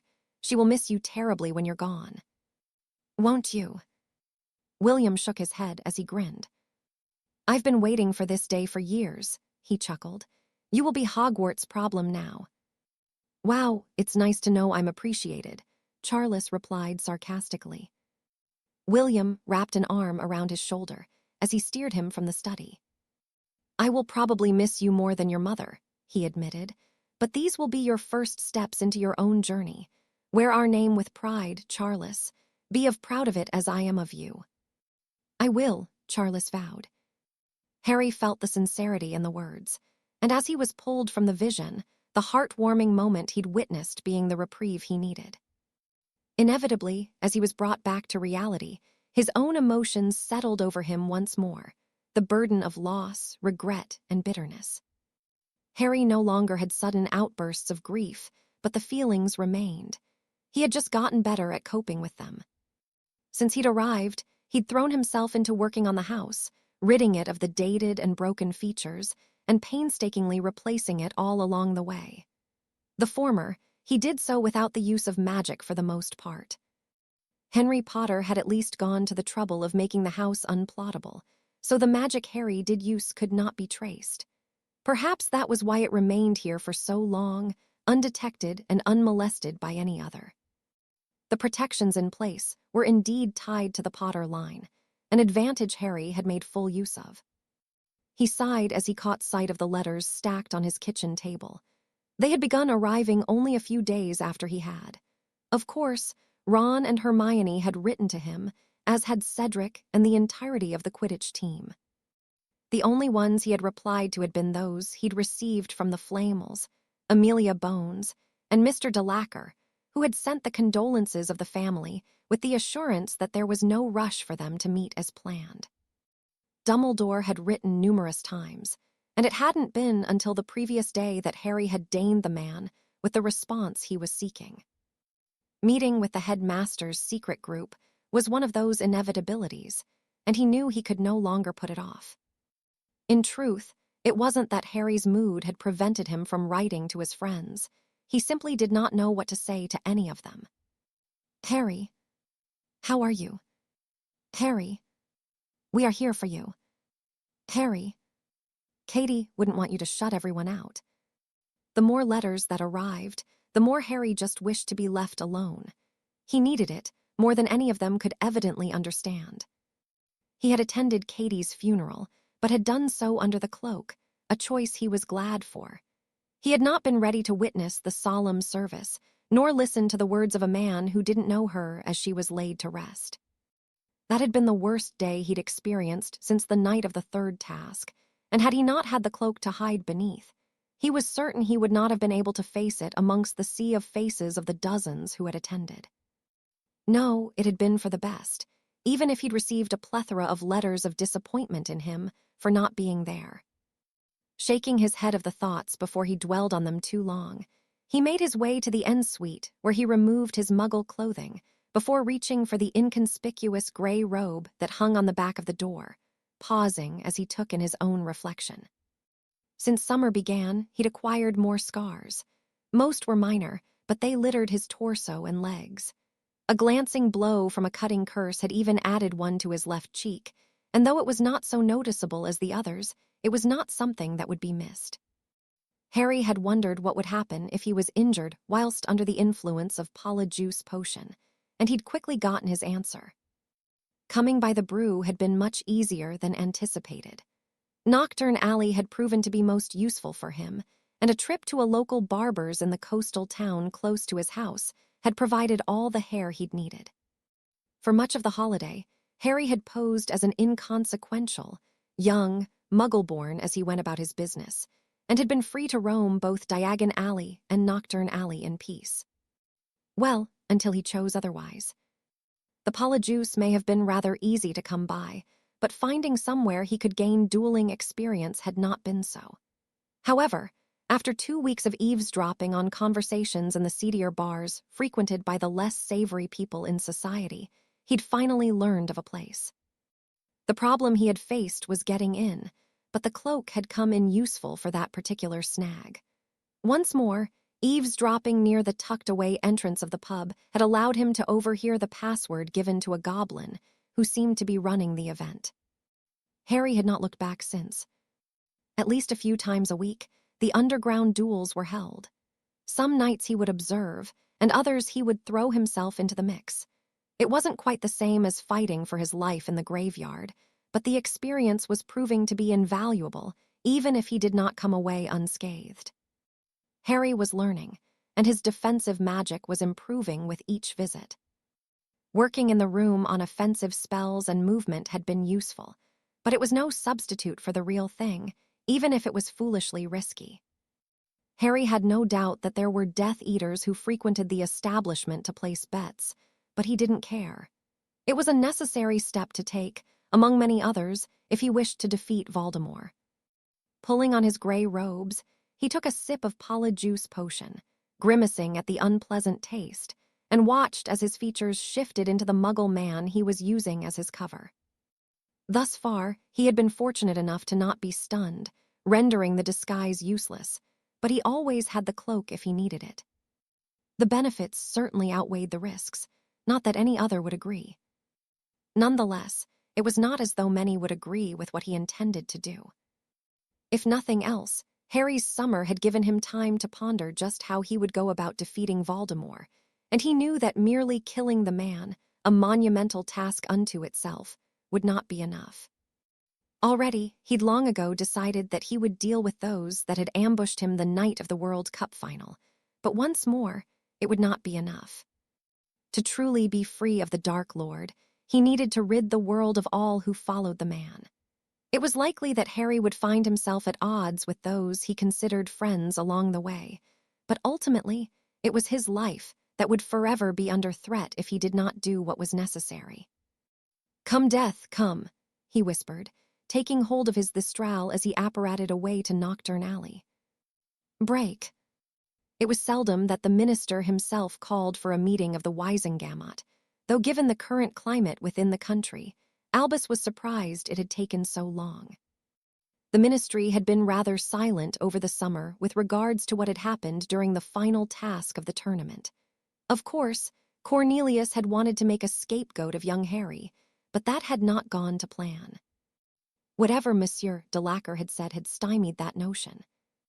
Nonetheless, if Cornelius was indeed the driving force behind the emergency gathering, he had likely found a breakthrough that suited him and his agenda. Thus, Albus could only wait and see what the man's resolution would be. The way in which the minister entered the chambers flanked by his entourage did not bode well. Cornelius carried a large stack of parchment and wore a smirk born of arrogance. Albus doubted any of the legwork had been done by the man himself, but the smugness was all Cornelius's. Approaching his podium, he waved at Albus dismissively as he stood to call the meeting to order. The minister instead cleared his throat and offered a bow to the media in attendance. "I would first like to offer my apologies for the delay in announcing my solution. It was not my intention for it to take so long, but this matter has proven to be rather complex, and I thank you for your patience." Albus frowned as Cornelius began shuffling through the stack of parchment. "Since the night of the final task of what can only be deemed to be a catastrophic reprisal of the Triwizard Tournament, my office has been inundated with letters of concern from parents and everyday citizens. I must say, I have found it difficult to find disagreement in their damning of what happened, leading to the death of a student, a celebrated Auror, and an entire castle full of terrified children. Let me assure you, I plan on remedying that today." The members of the media scratched away with their quills, whilst those with cameras took photo after photo of the Minister of Magic. Now, it has never been in the nature of the ministry to interfere with the running of Hogwarts, and we do not intend to do so now. However, we feel that in order to reassure the public that such an incident will not be repeated, I have met numerous times with the current governors. They are in agreement that, although the ministry does not wish to disrupt the education of our children, we must be seen to be doing something. As such, and with the unanimous approval of the governors, it has been decided that our very own Dolor's Umbridge will take up the post of defense against the dark arts professor, effective come September 1st. Albus narrowed his eyes at Lucius Malfoy, who had undoubtedly spearheaded that particular appointment. The applause Umbridge received was lukewarm at best, but the woman beamed triumphantly, and Albus released a deep breath. Dolores had not been a particularly gifted student. For the most part, she spent her days spying on her classmates and telling tales. Perhaps if she had put half as much effort into completing her work, she would have fared much better in the practical aspects of magic. Before he could ponder the matter further, Cornelius spoke once more, shifting his attention towards Amelia Bones. "Madam Bones, perhaps you can offer an update on your current investigation into what occurred," he questioned. Amelia's nostrils flared as she stood. "We have yet been unable to identify who was behind it," she admitted. "With both Alastor Moody and Barty Crouch dead, we have no witness. Whoever was responsible left behind nothing to track them." "And what of Potter?" Umbridge interjected. "Is he to be charged with the murder of Peter Pettigrew?" Those within the gallery of journalists murmured amongst themselves. Mr. Potter has assured me that he acted only in self-defense, and without any to offer anything to the contrary. We have no grounds to pursue an arrest, Amelia answered. Then, why has he not been brought before us for questioning? Because the law the minister passed shortly after Potter's last appearance within this chamber means that we cannot do so, Amelia answered, a slight smirk tugging at the corner of her lips. Without grounds to arrest him, he cannot legally be brought into this room until he is of age. Neither Umbridge nor Cornelius looked pleased by Amelia pointing out it had been their own foolishness that prevented Harry from being here. I have received a letter from Mr. Potter that I have been given permission to read, if it pleases the other members, Amelia revealed, holding up a sheet of parchment. That will not be necessary, Cornelius said dismissively. I, for one, would be interested to hear it, Augusta Longbottom cut in sharply. If you are so keen to talk to the boy, then it only makes sense to hear what he has to say. He cannot be here in person, after all. My thoughts exactly, Lady Longbottom, Lord Boot agreed. Most others followed suit, and Albus looked on curiously as Amelia unfolded the piece of parchment, much to the chagrin of the minister. To the esteemed members of the Wisengamot, she began, I would like it to be known that the incident between myself and Peter Pettigrew which led to his death was of his own making. I only defended myself when my life was placed in danger, and he paid the price. The members of the media scratched away quickly, not wanting to miss a word. Amelia allowed them a moment to catch up before continuing. However, if there are those amongst you that do not wish to accept my word, I will willingly submit myself to be questioned under Veritaserum, on the agreement that I am only to be questioned on that incident. Then, and only then, will I be happy to give a full account of the incident and all that were involved in it. I can assure you, they have much more to hide than me and more to lose. How could any of you doubt my word if questioned under such conditions? Once more, Amelia paused, and the journalists whispered excitedly amongst themselves. Albus was rather taken aback by the acumen Harry was showing. If he was to be questioned in such a way, only the truth would come out, and Cornelius nor his cohorts were ready for that. Glancing towards Lucius, the man appeared to be nervously whispering to several of his comrades. As things are, Amelia went on, I am willing to forget the incident. I was not permanently harmed, and I was able to achieve justice for my parents for the betrayal they endured leading to their deaths. A murmur of confusion swept through chambers. What does he mean by that? Augusta questioned. Well, Amelia said warily, when I questioned Mr. Potter on the incident, he revealed to me that it was in fact Peter Pettigrew who betrayed the Potters to the Dark Lord. Nonsense, Cornelius snapped irritably. It is known that Sirius Black. It says here that he is willing to attest to that under Veritaserum also. Amelia broke in, waving the parchment. Were the entire meeting not so gravely intrusive on the school, Albus could have chuckled. Harry had played a particularly clever game here, and it could only serve to benefit him. What utter rubbish, Umbridge huffed. Well, we could arrange for the questioning to take place if you are willing to ignore our own laws, Minister, Amelia pointed out. I think that would be an excellent idea, Augusta declared. And undermine our newest law, Lord Knott piped up. I do not think it is necessary. I think we can all agree that Potter is just a child.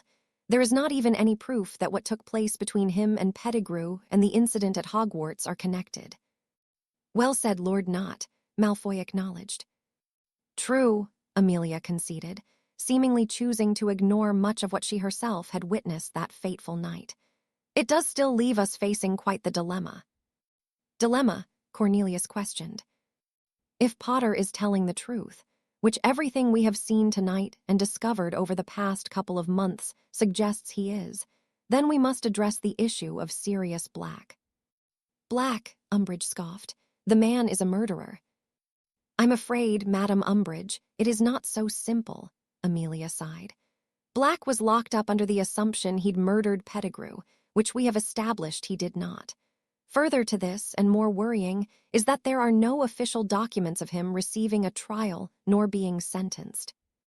If Harry's letter had gotten the media worked up, the latest revelation had set them off in a fever of writing and taking photos. Cornelius could only gape dumbly, the meeting evidently not having gone as anticipated. He was locked up for 12 years, Lord Greengrass spoke up. How was the man not given a trial? Because he admitted what he'd done, Lucius answered. Crouch wrote it all down in his report. That does not equate to being given a trial and officially sentenced, Greengrass returned irritably. What kind of government are we running when a man from such a prominent family is treated in such a way? It is disgusting, and those who overlooked it should be ashamed of themselves. As Lucius explained, Barty Crouch was responsible, and now he is dead, Knott pointed out. Is it not the responsibility of the ministry to address this issue? Greengrass fired back. If Black is innocent, a severe miscarriage of justice has been carried out. Black is guilty, Fudge growled over the din. Oh, I did not know you witnessed what happened, Minister, Greengrass snorted. Or are you a seer who can see into the past? If Black has not been put on trial for his crimes, then you cannot simply just throw him back in Azkaban. Cornelius looked uneasy as much of the room murmured their agreement, and yet again, the journalists were busy scribbling away. Despite the minister's efforts to assuage the concerns of the nation, the headlines the following day would only speak of ministry incompetence. Without even knowing it, Harry had gotten one over on Cornelius and Lucius Malfoy, who still looked decidedly uncomfortable, though angry with it. It made sense. If Sirius was declared innocent, Draco would no longer be all but guaranteed to inherit the Black title and wealth. But as things stood, Lucius could not do a thing about it unless he wished to implicate himself in what transpired the night of the third task. Albus ducked his head as he smiled. Yes, Harry had done well, whether he meant to or not, and it could well be that Sirius Black would finally get the pardon he deserved. What that meant for the ministry was another thing entirely. Should Sirius wish to make a song and dance about being falsely imprisoned without being subjected to lawful protocol, he could cause many issues. Memories amongst the lord and ladies who had seats on the Wisengamot were long, and there was not one here who would forget the influence the Blacks once had. Could Sirius reprise that reputation? If he could, he, along with Harry, could create quite the powerful alliance here, and once more, there would not be a thing Lucius Malfoy could do to stop them. Many here owed their fortune to the Black name, and they would not wish to fall foul of a new lord of the family, when such a man could make life very difficult for them. Nothing would bring Albus greater pleasure than informing Sirius of the development during the order meeting scheduled for this evening. Break. Harry was breathing heavily as he brought his wand to bear in what he hoped was the final time this evening. He was bleeding from a cut across his ribs, but his opponent was in a much worse state. This was his third duel now, and as he cast a plethora of spells designed to incapacitate the young but keen Scotsman, he breathed a sigh of relief as they found their mark. Winner Mason, the referee announced. James Mason. That was the identity he had assumed since arriving here, and it had served him well enough. At first, most had been dismissive of him, and it had taken Harry a number of outings to prove he was worthy of stronger challenges. He had yet to lose, though it had been close more times than he liked. It wasn't that Harry was exceptionally better than those he faced, but none of them simply could not compare to Voldemort. Most had shown more variety in the way they dueled, but both speed and power had been lacking. Nevertheless, Harry had learned a great deal from being here and gained invaluable experience. "Come on, I'll help you with that," a young woman offered, taking him by the hand and leading him to a corner in the dank basement of the pub before Harry could protest. "Oh, that's a nasty one," she added as she drew a privacy curtain around them. "I can fix it." "Of course you can," the girl muttered as she began cleaning the wound that trailed from his armpit close to his navel. "But why would you when I can do it better?" she added with a smirk. Harry quirked an eyebrow at her, but she said nothing else as she went about tending to the cut. "There," she declared a few moments later, "good as new." Harry inspected her work and nodded satisfactorily. She had done a much better job of it than he could have. "Are you a healer?" he asked. The girl shook her head. "No, I'm still at school, but I want to be." Taking a closer look at the girl, Harry realized she could only be a year or so older than him, though he certainly did not recognize her. Aesthetically speaking, she was very attractive, olive-skinned, refined features, and quite alluring blue eyes. He shook his head of that thought as quickly as it formed. "So, what is your story?" "Not a very interesting one," Harry chuckled. The girl hummed. "The ones who claim they are not interesting are usually lying." "I'd bet yours is much more interesting," Harry returned in an attempt to change the topic. "Not really," the girl said with a shrug. "I live here with my family, but I got to Durmstrang. What school did you go to, Mr. Mason?" She emphasized his chosen moniker, almost as though she was questioning it. "What makes you think I went to school?" "Because you are far too good not to have gone," she replied simply. "If you went to Hogwarts, you may have heard of my brother, Theo." "Theo?" "Not." The name gave Harry pause, something that didn't go unnoticed by the girl who nodded triumphantly. "So it was Hogwarts." "Maybe." She rolled her eyes at him. "I'm guessing either he made a rather poor impression on you, or you are aware of my family reputation," she sighed. "Not all of us are like some of the others." Harry bit the inside of his cheek to prevent himself using the words, "murdering bastards," in his next sentence. "But some are exactly what I think." "True," the girl conceded, "but you can't help who you are related to." Harry conceded the point with a nod. "So, Mr. Mason, are you going to tell me who you really are? Or do we part ways never knowing more than this about one another?" Harry shot the girl a questioning look. "Come on, you must have noticed that most here are wearing a disguise of some sort and using fake names. I know for a fact that one of the men here is the minister's nephew," she added in a whisper. "You've not transfigured yourself, so I'm guessing you are either using something enchanted or polyjuice. Since I can smell it on you, I would guess the second." The girl was good, and Harry narrowed his eyes at her. "It won't do you any good knowing who I am," he grumbled as he stood and checked his watch. "Now I am intrigued," the girl said with a wink.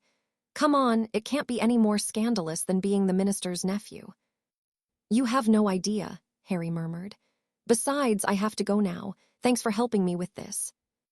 The girl pouted and folded her arms. "You're no fun," she huffed before offering him a smile. "Will you be back Friday?" Harry shook his head. "This will probably be my last time here." The girl's eyes roamed over him, and they widened slightly as she offered her hand. Harry took it and she leaned in. "I think it would be best to take another sip of your potion before you step behind that curtain, Harry Potter," she whispered. "You have enemies here." Harry cursed internally at his laxity. He had grown so accustomed to the transformation that he had not felt it. "Aren't you one of those enemies?" he asked, his grip tightening around his wand. The girl shook her head, a smirk tugging at the corner of her lips. "If I was, I would have let you go out there, wouldn't I?" "I suppose." She offered him something of a sad smile. "I am sorry for what happened to you. Well, you know," she trailed off awkwardly. "It's fine," Harry said dismissively.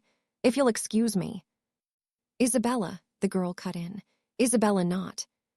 She was smiling again, and Harry could not help but think that she did not understand the gravity of the predicament she had put herself in. "Don't worry about me, Harry Potter. Your secret is safe," she assured him. "You should probably be more careful, though. If I believed more in what my father does, you wouldn't have made it out of here alive." "What makes you so sure?" Isabella grinned. "Well, after what I overheard, you might just be all right, but why risk it? Anyway, take your potion and get out of here. Maybe I will see you again." She offered him a final smirk and looked him over as she stepped through the curtain. Harry released a deep breath before taking her advice, dousing himself with just enough potion to get out of here and to where he needed to be. He didn't know this girl, and as he made his way out of the pub beneath his cloak, his hand never left his wand. It was an odd interaction, to say the least, but Harry did not have the desire nor time to ponder it. He had a meeting to attend, and he got the distinct feeling that this would not go as smoothly as Dumbledore anticipated. Break. Sirius was in a state of disbelief, and he simply gaped at the smiling headmaster as he digested the news. "What does it mean?" he asked. "Well, I suppose it depends on how the media portrays it, and although I will not profess to be her biggest supporter, I would expect Miss Skeeter to be rather scathing towards the ministry in her article," Albus answered thoughtfully. "I would expect a statement to be made in due course." Sirius nodded. For 12 years he had been in Azkaban, and 2 more on the run. Finally, it appeared there was light at the end of tunnel, all thanks to the odd combination of Harry and Amelia Bones. Thoughts of the former only served to remind him that he would be meeting the boy for the first time in a matter of moments, and Sirius once more felt a sense of nervous wash over him. It had been a terrible couple of months for the man, with not a moment spared worrying for his godson, what he'd endured and what he'd lost. People did not simply move on from such things. Sirius knew that from experience. The nervousness only increased as he heard the front door opening, and even the gathered members of the order fell silent. Harry. The Granger girl had got to him first. Albus had seen fit to have her brought here along with the Weasleys for when Harry arrived. It would do the boy good to have some familiar faces around him. "Hello, Hermione. What is that on your face?" "It's just a scratch," Harry said dismissively. Hermione said nothing else on the matter and allowed the other teens to greet the boy, still out of sight from those in the kitchen. A dull thud sounded. "You bloody prat, where have you been?" That was one of the twins. The duo had been fretting over Harry's whereabouts just as much as any other. "Here and there," Harry answered. "Why didn't you?" "I was there," Harry answered. "I just kept away." One of the twins cursed, followed by the other. "Get off me, you gits," Harry demanded irritably, seemingly having been set upon by the red-headed menaces. "Fred, George," Molly called warningly. The twins relented, and Harry shared an exchange with Ron in which he promised he would remain behind after the meeting to catch up with them. Sirius sat up taller in his seat as Remus entered, a dark expression marring his features, and he shook his head unhappily. The boy that followed could almost have been James's double were it not for the eyes, the slimmer build, and more prominent cheekbones. For a moment, Sirius could only stare, though he frowned as he caught sight of the scar on Harry's cheek. Albus had not mentioned that, and as Sirius looked towards the headmaster questioningly, it was clear Dumbledore was no wiser to it than any other. He looked on as Harry took a seat, his eyes scanning each member of the order speculatively, with a cold edge to his gaze. It saddened Sirius to see his godson this way. Both Lily and James had been so vibrant. Even in the darkest days of the war, they never looked so grim. He offered the boy a tentative smile as their eyes met, and Harry nodded in return. "Thank you for coming, Harry," Albus addressed him. "I trust you have had a productive summer." "It could have been worse, given the circumstances." "Indeed," Albus acknowledged with a sigh. "How are you?" Harry shrugged almost indifferently. "There's not really any point mopping around, is there? It won't change what's happened and what is coming." There was a hint of sadness and resignation to his tone, and once more, Sirius felt his heart going out to him. In such a short life, he had endured so much. It was no wonder he had seemingly become rather jaded with the world. "Any news on what he has been up to?" Harry asked. "Very little," Albus answered. "I am certain he is choosing to keep a low profile for the time being. You escaping was not something he had planned for, but we cannot rely on him remaining idle. I have my suspicions that—" "Albus, do you think it is wise to share so much information?" Molly broke in. "Bugger that," Harry retorted. "I'm not going to be kept in the dark. You will either be transparent with me or the lot of you can piss off." His rebuttal was not well received by the members of the order, but Sirius did his best to hide a smirk. "You are just a child, Harry," Molly said soothingly. Her heart was in the right place, but it only sounded patronizing. Harry's glare shifted to the red-headed woman. "A child who everyone will be looking at to deal with this," he returned evenly. "Believe me, I'd sooner be done with the whole thing, but that's not going to happen. He wants me dead just as much as I do him, and I will not have you gambling with my life because I wasn't prepared. So you can either tell me what you know, or we can forget this whole thing." "Harry, can't you see we just want to protect you?" Remus tried. Again, his heart was in the right place, but it was not what Harry needed to hear. "Protect me?" he snorted. "I don't need protecting. Snape over there might call me arrogant, but I can handle myself just fine. Even in the graveyard, I managed to escape from him, and I killed 2 of the bastards whilst doing it." "Wormtail," Sirius spat. Harry nodded. "He got less than he deserved, but he's dead." "You can't kill of them, Harry," Remus murmured. "Maybe not," Harry conceded, "but I'll give it a damned good try. What, did you expect me to come here and hide behind all of you?" he asked the group at large. "I don't know what the hell you plan on doing, but as far as I'm concerned, it's either me or them." The members of the Order seemed uneasy by the declaration, but Sirius nodded approvingly. "Harry, I understand you're angry."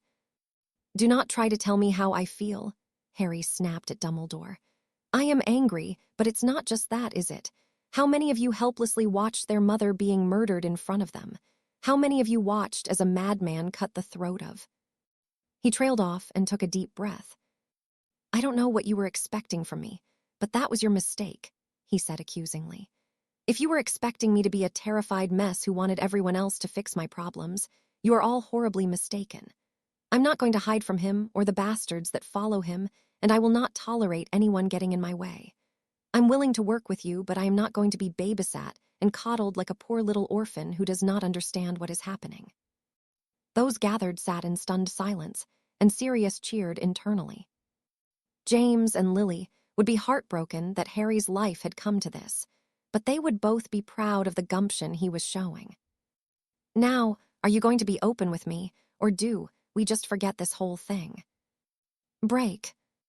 Bloody hell, he's going off on them," one of the twins murmured as he removed the end of the extendable ear away from his own. Hermione nodded her agreement. It seemed that every year, Harry went through a change of sorts, yet this was the most dramatic yet. He'd always spoken his mind, but to stand in front of such an array of witches and wizards, and doing so as bluntly and forcefully as he was, had been unexpected. "He right, though, isn't he?" the other twin asked. "When the Ministry gets their head out of their arses, who is it everyone will look at to get rid of him?" "Harry," Ginny pointed out. "Well, he's not pissing around," one of the twins said sadly. "What happened to Katie?" He broke off and shook his head. "It's broken him," Ron said sadly. "How can it not have?" Hermione whispered. "You saw how much he cared about her, and to see—" She was cut off by the sound of the kitchen door opening, and the teens quickly reeled in the extendable ears just before Harry exited with Sirius. "It was nice to meet you, Harry, even if the circumstances weren't ideal," the man said sincerely. "You too," Harry sighed. "I'll come visit for Christmas this year if you'd like." From her vantage point on the landing, Hermione could see Sirius's expression brighten considerably. "I'd like that very much," he said gratefully. "Come, before you catch up with your friends, I have something to show you. I think you'll find a lot of it useful." The teens darted into the room Ron was staying in and watched as Sirius showed Harry into the library a short distance down the hallway. A part of Hermione was jealous. She had been specifically told that the room was off-limits to all guests in the house, but with Harry being Sirius's godson, she supposed he was the exception. It was around 15 minutes later they re-emerged, and Harry placed a shrunken trunk within the jacket he wore. "I thought you'd approve of the ones I chose," Sirius chuckled. "Just be careful, Harry. James and Lily would kick my arse if they knew I'd given them to you." "Wouldn't they do worse if they thought you weren't helping me?" Sirius nodded, a grin tugging at his lips. "They would," he agreed. Go and spend some time with your friends." They embraced briefly, and Sirius headed back down the stairs, leaving Harry free to find them. "In here," Ron called. Harry entered. Hermione got her first proper look at him away from the dull hallway between the front door and kitchen. He looked different, other than the scar, though she could not quite put her finger on it. His smile, however, gave her hope that the old Harry was still in there somewhere, that he had not entirely lost himself whilst he had been grieving for Katie. "So what have you lot been up to?" he asked. "Shouldn't we be asking you that?" One of the twins returned. "The less you know, the better," Harry chuckled, which only made Hermione more curious. How had Harry spent his summer? Judging by his appearance, he had indeed been busy. From the moment he'd first held Fleur in his arms, Sebastian knew that his life as a father would not be an easy one. With the addition of Gabrielle only a few years later, that notion had only been affirmed further. It had been a difficult year at best, and Sebastian still lamented his daughter's decision to enter the Triwizard Tournament. Try as he had to convince her otherwise, Fleur had been stubborn and steadfast in her decision to do so. Who could have known it would have led to the series of events that had unfolded? Both Fleur and Gabrielle had almost been killed, and now his oldest daughter was barely recognizable. She had become more introverted, thoughtful, and considerate of her decisions. In some ways, the changes were good, but Sebastian missed the fiery, vibrant Vila he had helped raise. Still, how could what the girl experienced not have changed her? He sighed as he looked across the table at her. She seemed to be coming back to herself, for the most part, but her time in Britain had left a permanent impression on her, as it had Gabrielle. His gaze shifted to his younger daughter. Gabrielle was most fortunate to be alive, but it truly had been a close call. For months she had remained under the care of a Vila healer, and it had only been a matter of weeks now that she had been deemed well. Despite the good news, Sebastian found himself lamenting for the little girl she had seemingly been before being plunged into the lake. Her heritage had struck back with a vengeance, and in her weakened state, her own magic had almost been the cause of her demise. However, she had come out of it on the other side, very much as she had been, only much older in appearance. She was 15 now and looked her age, much to Sebastian's consternation. He'd always had every faith in his daughters. It was the rest of the world he could not bring himself to trust. Gabrielle was just as beautiful as her mother and sister, and with her returning to Beauxbatons in a matter of hours alone, Sebastian had his concerns, as any father would. How would her classmates take the changes? He did not know, but if Gabrielle's experience was anything like Fleur's had been, it would be a difficult transition for the girl. Nevertheless, Gabrielle was not as sensitive as her sibling. She'd never had the hope that she would not be treated differently and had accepted it long ago. Perhaps she would be just fine. "Sebastian," Apolline called, pulling him from his thoughts. He turned towards his wife, who was holding up a letter that had evidently arrived during his reverie. "Who is it from?" Apolline rolled her eyes at him. "I cannot see through parchment," she sighed as she slid the envelope across the table and began feeding the striking owl that had delivered it some of the meat on her plate. Sebastian frowned as he opened the letter, nodding as he smiled approvingly. "Dear Mr. Delacour, I would like to first apologize for my lack of reply to your last letter. As I'm sure you can understand, things have been rather difficult recently. If the offer is still extended to meet with you and your family, I would like to accept at your convenience. I hope Gabrielle and Fleur are well. Again, you have my apologies. Sincerely yours, Harry James Potter." It was a simple note, but one that was appreciated.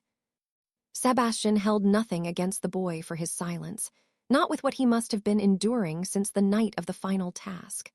Regardless, the gesture denoted a level of respect that would go a long way. "Who is it from?" Apolline queried. Instead of offering a smart response, Sebastian handed the letter to his wife, and she smiled.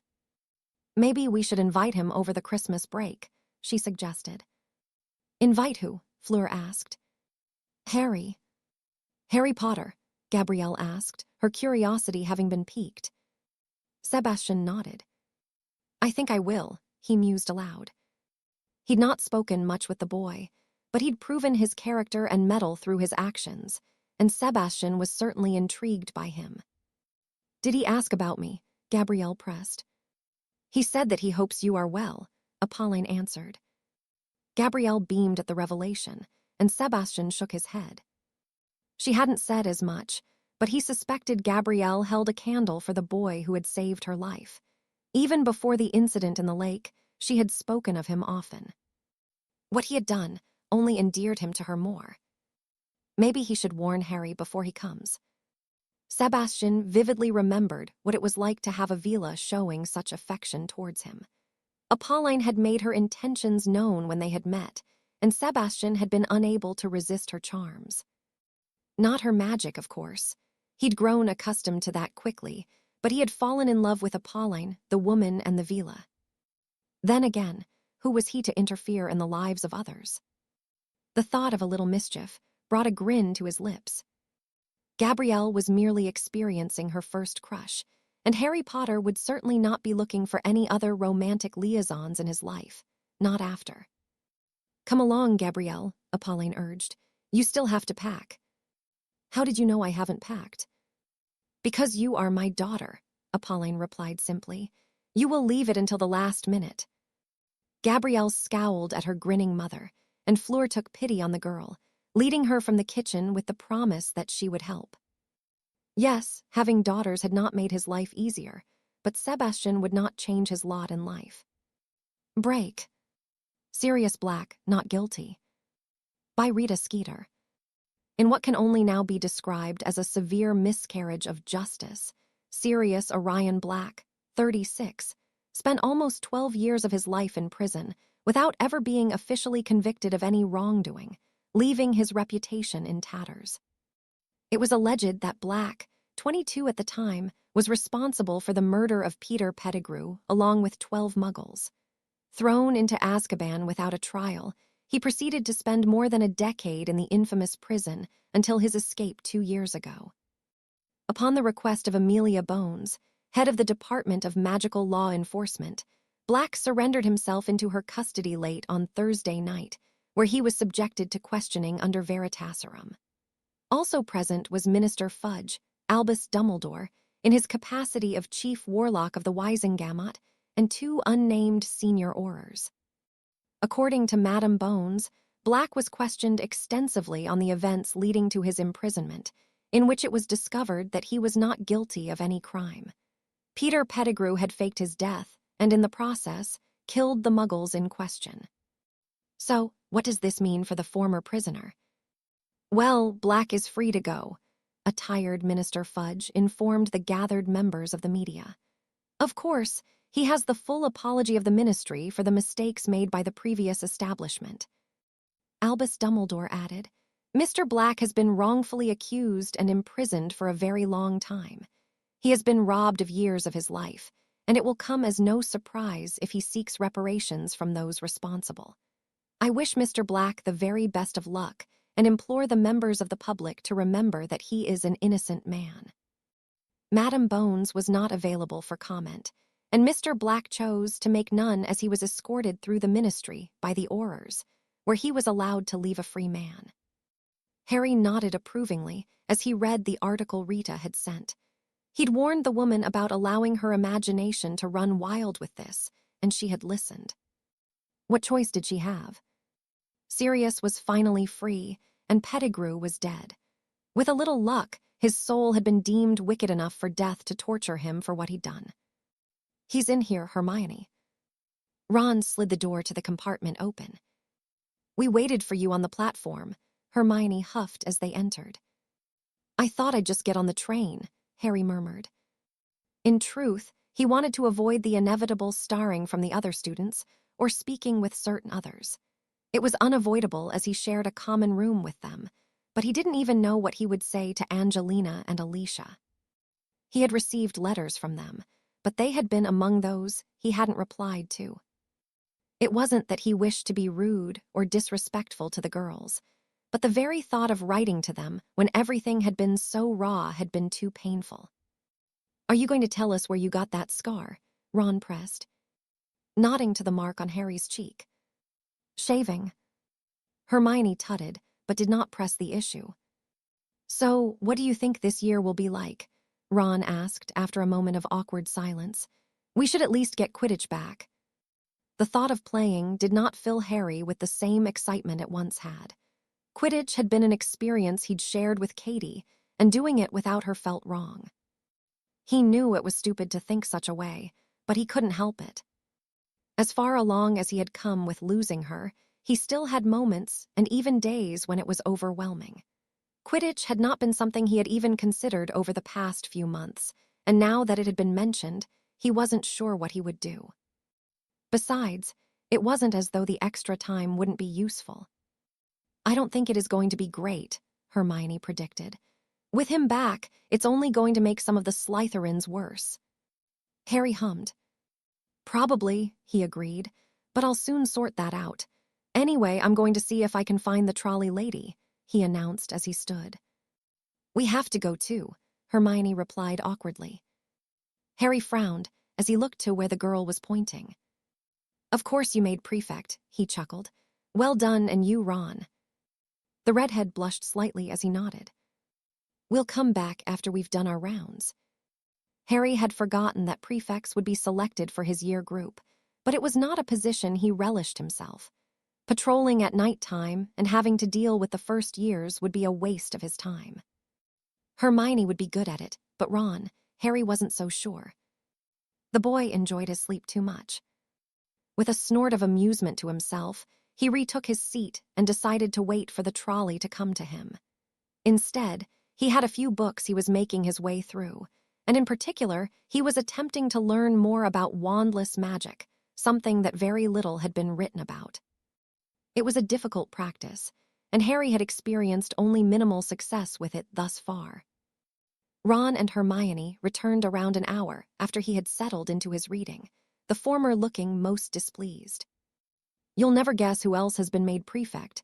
he asked sarcastically. Harry could only shake his head. Evidently, it was the heads of houses that made the decisions. Given the circumstances, Harry doubted Dumbledore would have chosen Malfoy. Then again, he probably would have in a bid to get the boy to behave. That wouldn't work. Draco would still be as odious as ever. "Hard luck, mate," Harry offered as he stood and stretched. The lunch trolley still was yet to arrive, and he was growing rather impatient. "She's about 4 carriages down," Hermione sighed as Harry's stomach rumbled. He nodded appreciatively as he left the compartment to find the elusive woman, almost bumping into someone as they stepped out in front of him as he passed into the adjoining carriage. Daphne gasped at the sight of him, a frown marring her features as her gaze drifted to the scar on his cheek. "Here," she said simply, handing him a piece of parchment. "I was going to write to you, but—" "Thanks," Harry said appreciatively. "I owe you one, Greengrass." "You owe me too, Potter," she returned with a smirk. "Well, isn't this lovely?" a voice drawled. "Potter and Greengrass, I didn't know you were friends." "We're not," Harry denied as he stared at the boy who was expectedly flanked by Crabbe and Goyle. "I almost knocked Greengrass over, and as I'm not an absolute prick, I was just making sure she's okay," he added with a sarcastic smile. Crabbe looked as though he had lost weight over the summer. Perhaps the death of his father had spoiled his usually enormous appetite. Malfoy's lips curled as he stepped forward. "You'd better watch yourself, Potter," he goaded, pointing to the prefect badge pinned to his robes. "Just one word and I'll have you serving detention with Filch for the rest of the year. Shouldn't you be keeping a low profile? Shouldn't you be on your knees in front of your father's master? He seems to have a fetish for young boys." Draco flushed in fury, and Daphne failed to hide her own snort of amusement. "Do you think it is funny, Greengrass?" he growled. "You should be careful who you associate with." "As should you," Harry returned. "Death Eaters seem to have a way of dying when they're around me." Malfoy's jaw tightened as Goyle seized the back of Crabbe's robes to prevent him from attacking Harry. "The Dark Lord." Whatever Draco was going to say was cut off as Harry plowed his fist into the boy's nose, snapping his head backwards before he tumbled into Crabbe and Goyle. Harry, however, did not relent and kicked him in the ribs a few times for good measure. I wouldn't be so cocky if I was you, Malfoy, he suggested. You may think Voldemort will protect you, but he couldn't give a shit about you and your father. You should be more concerned that you are being kept in a castle with me where you have no one to protect you. For every life your father and his friends ruin, I am going to be here to do the same to you and anyone else whose parents like to hide under masks. You can tell them that, Draco, and I swear that if you cross me just once more, I'll give you more than a fucking hiding. Do you understand? Draco whimpered as he nodded, and Harry gave him a final kick for good measure before turning away. Apologies, Greengrass, he offered, but he pissed me off one too many times. Daphne could only stare back at him in utter shock, and having lost his appetite, Harry made his way back towards the compartment he was sharing with Ron and Hermione. He would undoubtedly be given multiple detentions, but he couldn't care less.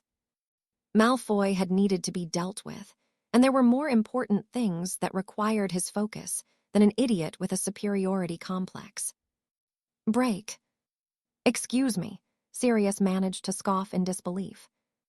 The goblin seated opposite bared its teeth in irritation.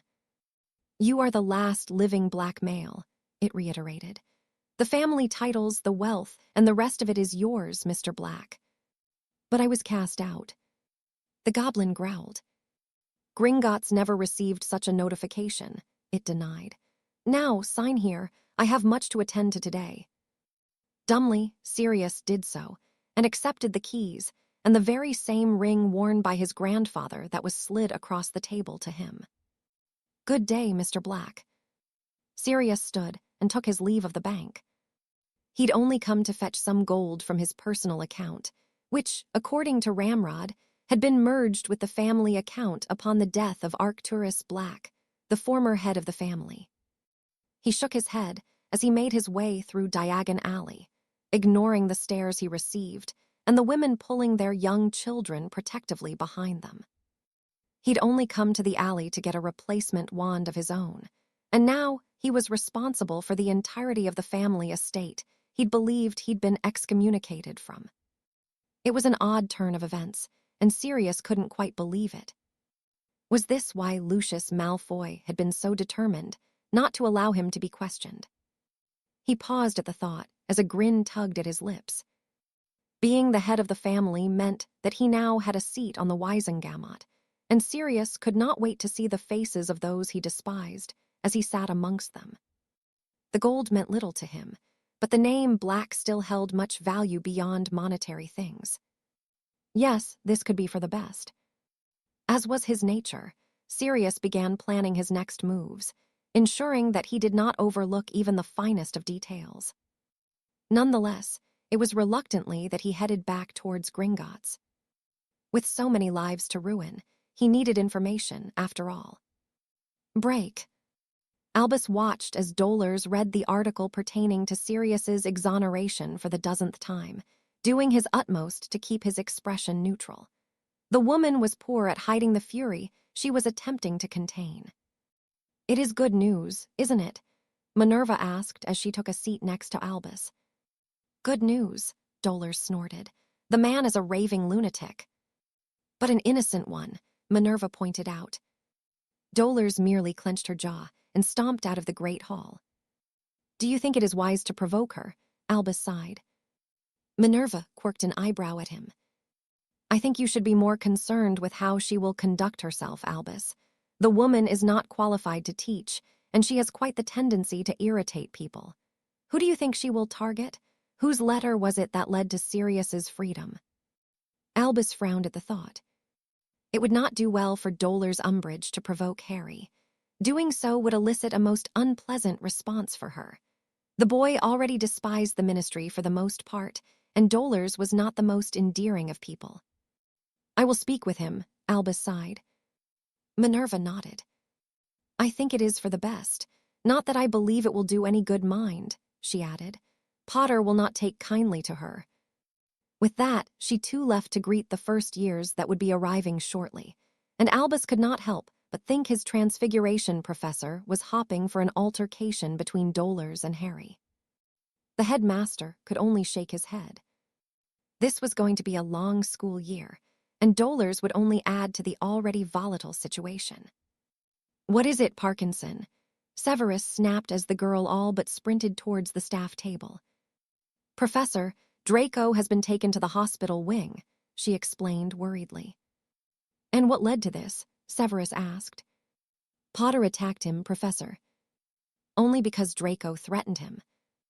Albus's eyes widened at the sight of Daphne Greengrass defending Harry.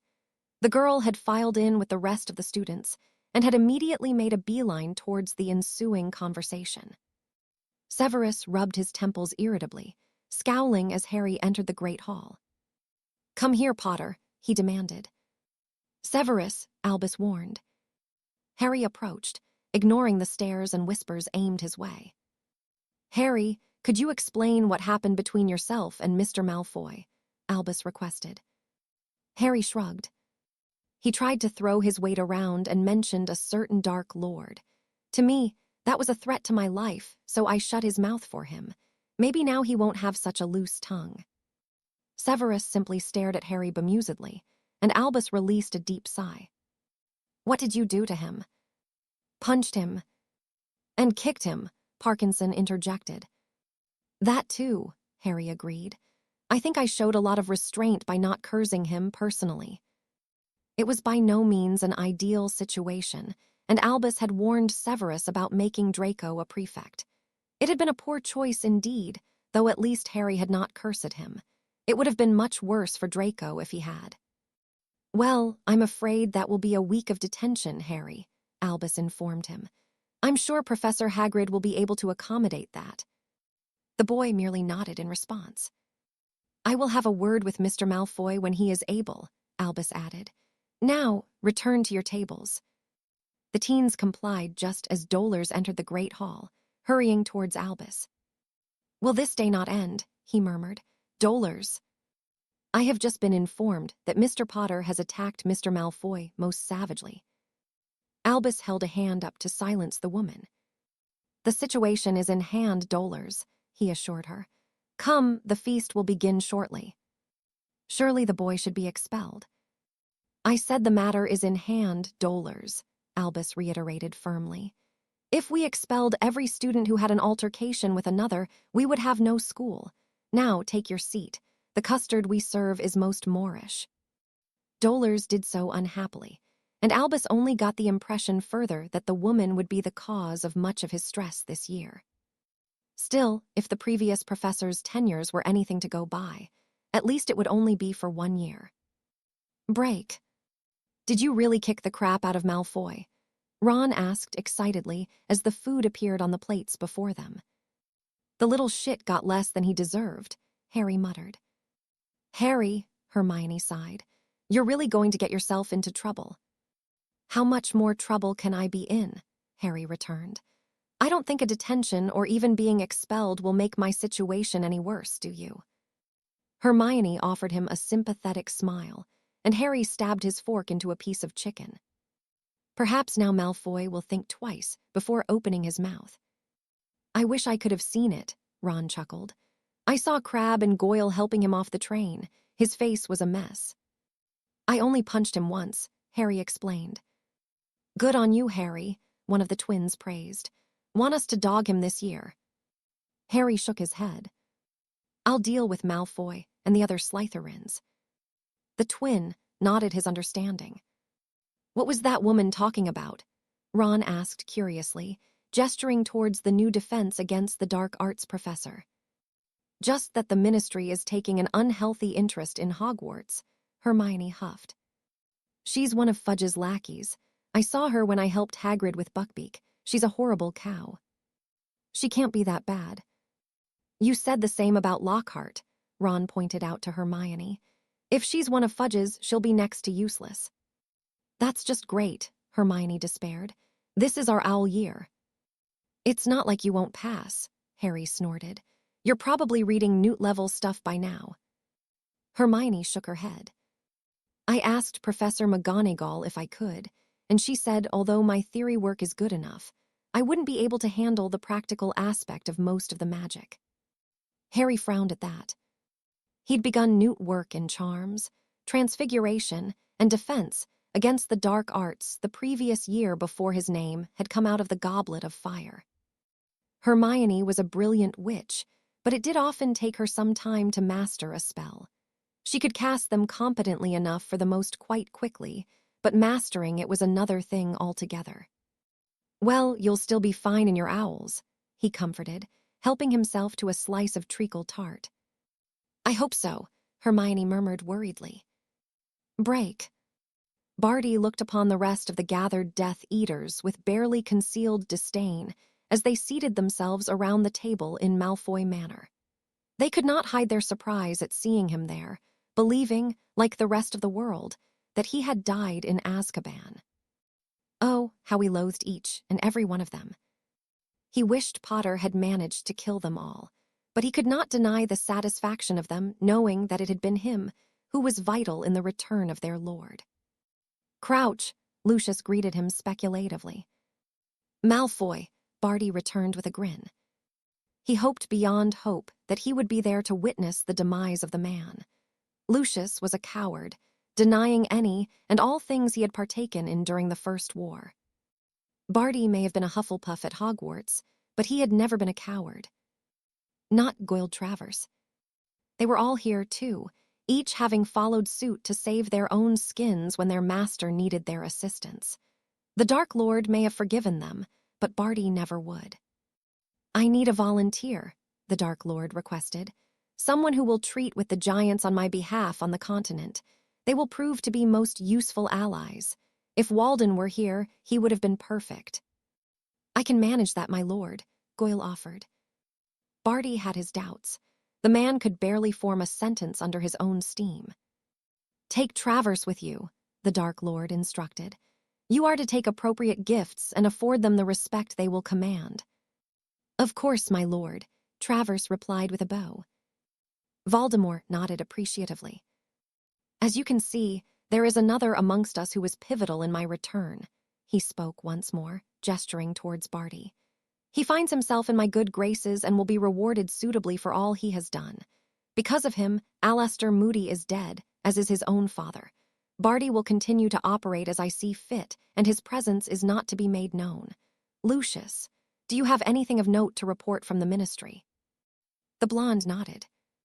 "Black has been reprieved," he informed the Dark Lord. "If he manages to claim the family wealth and titles, he could prove to be problematic."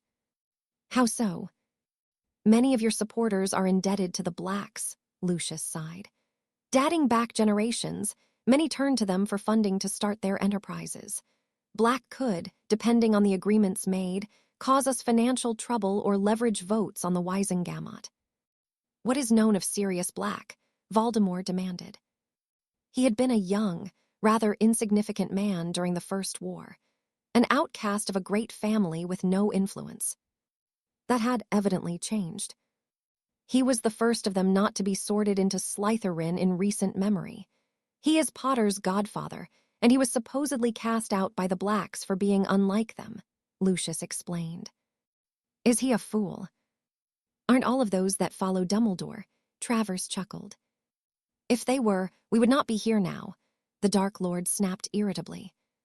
Travers fell silent under his master's glare. "He was younger than us," Lucius sighed. "I do know that from a young age, he was tutored by his grandfather up until he was around 15. He would have learned a lot from Arcturus Black. There was even a rumor that he intended on nomming Sirius the next in line over his own son." The Dark Lord hummed thoughtfully. "I suspect he will be impossible to reach." "He will, my lord," Lucius agreed. "The protections of the Blacks are infamous and are only made privy to each lord as they become the head of the family." "Then we must consider our next steps carefully," Voldemort murmured. "For now, we observe his actions. If he becomes a glaring problem, he is to be dealt with. Now, for those not with us who should be." Barty grinned. Those truly loyal to the Dark Lord would join them soon enough. Those who had chosen to suffer the horrors of Azkaban instead of forsaking their master, as so many others had. That was when things would become more interesting. Still, Barty would continue to play his own games where the traitors were concerned. and he had given a certain boy more than enough motivation to do what was required. Barty's grin widened as he observed those seated around him.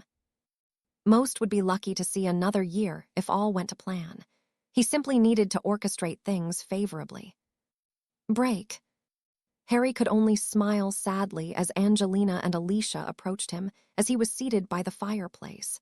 Immediately, Ron and Hermione made a feeble excuse to leave, and Harry found he didn't know what to say.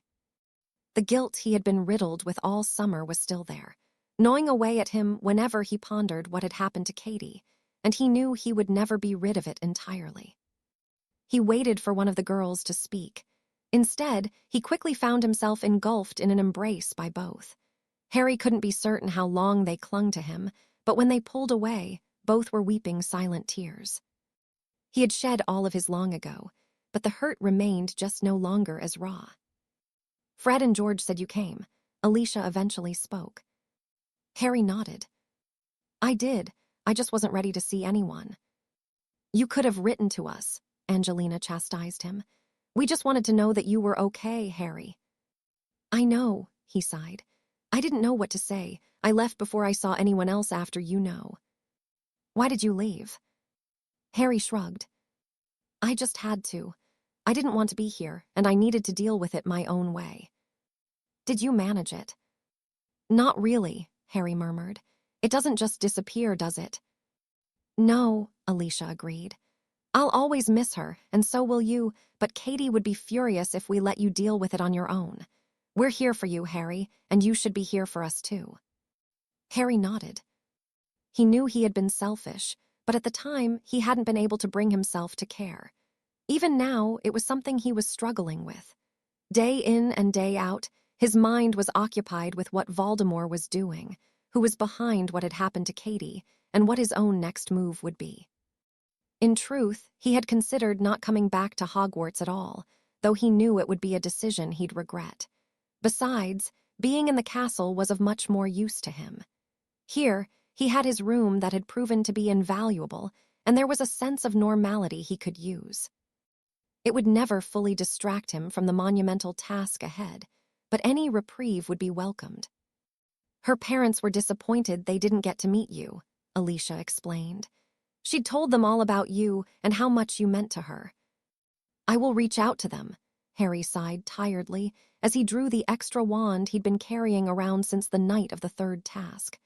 "I need to make sure they get this." Her mother asked what had happened to it. "They'll appreciate having it back," Angelina assured him. "I know now is probably not the time to bring it up, but I've been made Quidditch captain," she added. "We will need to find a keeper and another chaser." Harry shook his head. "I think I'm done with Quidditch." The two girls shared a look, and Alicia reached across and took Harry's hand. "Are you done with it, because you want to be or because of Katie?" "I don't know," Harry answered honestly. "It wouldn't feel right playing without her, and I just don't know." "Well, don't make any decision yet," Angelina urged. "I'm not going to try to force you to play, but if it is because of Katie, it is a stupid reason to quit. She would kick your arse if you did it because of that." "She would," Alicia agreed. "She always said how she expected the stands to be swarmed by scouts and coaches to come and watch you play. You're probably the most talented student to come through here in decades, Harry. Don't waste that if you can help it. Merlin knows England could use a decent seeker." Harry chuckled as he held up his hands. "I won't make a rash decision," he promised. "Anyway, I really could use some sleep. Thank you both for understanding."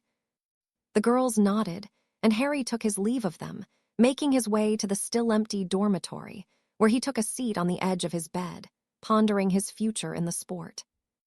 Even after several minutes of weighing up his options, he was no closer to making a decision, and with a sigh, he began removing his robes, frowning as he came upon the folded-up parchment in his pocket. With the altercation with Draco, he had all but forgotten about it. Unfolding it, he frowned thoughtfully as he began to read. Potter. It was not easy to find out, but the Gaunt family last resided just outside a Muggle village called Little Hangelton. The last Lord, Marvolo, died in Azkaban some years ago. He has a son named Morphin, who is alive and still imprisoned there for murdering the Riddles. They were a Muggle family from the village. Marvolo's wife died decades ago, but he also had a daughter named Merope. No one knows what happened to her. She just vanished one day and was never seen again. I do not know if she is still alive or how important this information is to you, but it wasn't easy to come by. You really owe me one for this. D. And just like that, so many things fell into place. Tom Marvolo Riddle. Merope Gaunt had to be his mother, and his father a Muggle from the Riddle family. It was the only thing that made sense. His frown deepened as he threw open his trunk and removed something he'd placed there at the end of his second year at Hogwarts. Running his finger across the gilded lettering of the diary, he smirked to himself. Retrieving a quill, he opened the book. He had planned on discussing this with Nicholas, but with everything that had happened, he'd forgotten he even possessed it. Now, however, it could prove to be most useful. "Hello, Tom," he wrote and eagerly waited for a response. If the stone was indeed in Little Hangelton, he would find it. However, before he ventured there, it wouldn't hurt to use this trinket to his advantage.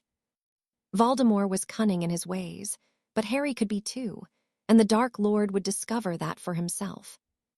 "Break. How is Mr. Malfoy?" Albus asked as Severus entered the office.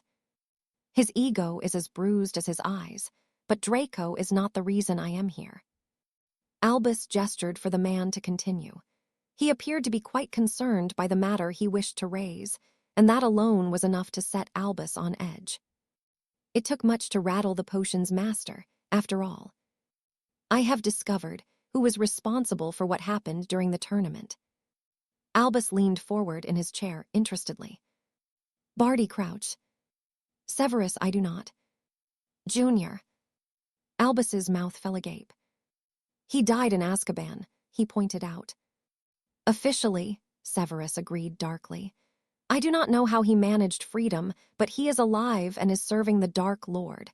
I suspect he spent the previous year posing as Moody." Albus nodded. Barty and Alistair knew each other well enough, he mused aloud. Barty Jr. would have spent enough time around him growing up. The boy had been as gifted as his father before him as a student. He had graduated from Hogwarts with excellent grades and had a promising future before him. That had been until Igor Karkaroff had named him a Death Eater during his own trial. None had suspected Barty before this, but having been questioned under Veritaserum, his transgressions had come to light. He'd been sentenced to life in Azkaban and had died only a few years later. Or so Albus thought.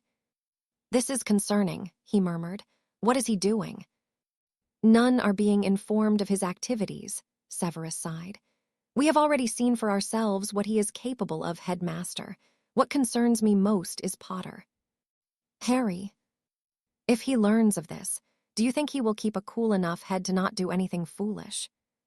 Albus could not imagine a scenario where Harry would learn who was responsible for the death of Miss Bell and remain composed. No, he would seek immediate vengeance. "The boy is troubling, Albus," Severus continued. "The Dark Lord has not said as much, but he is worried. He expected Potter to be more like yourself or his parents, but he is not. The boy has been practicing dark magic and likely other things we are not aware of." Albus had raised the same concerns with Nicholas. "As is his choice," Albus returned reluctantly. "As much as I wish that Harry would allow himself to be guided by more pleasant aspects of magic, he has made his decisions and will continue to do so, Severus. I must say, I was naive in my belief that he could have experienced what he has and become what I once envisioned.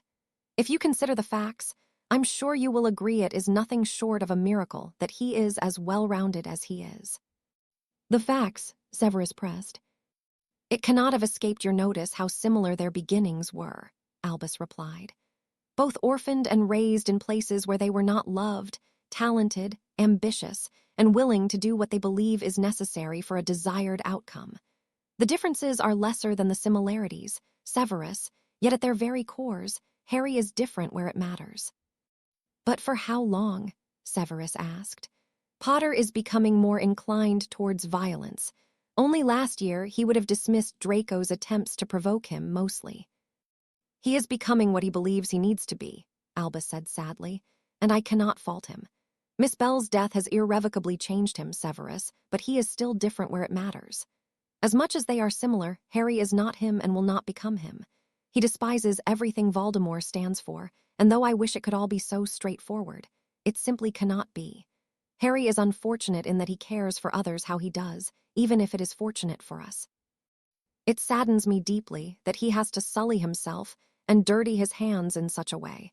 But can you think of an alternative where he can win?" Severus shook his head.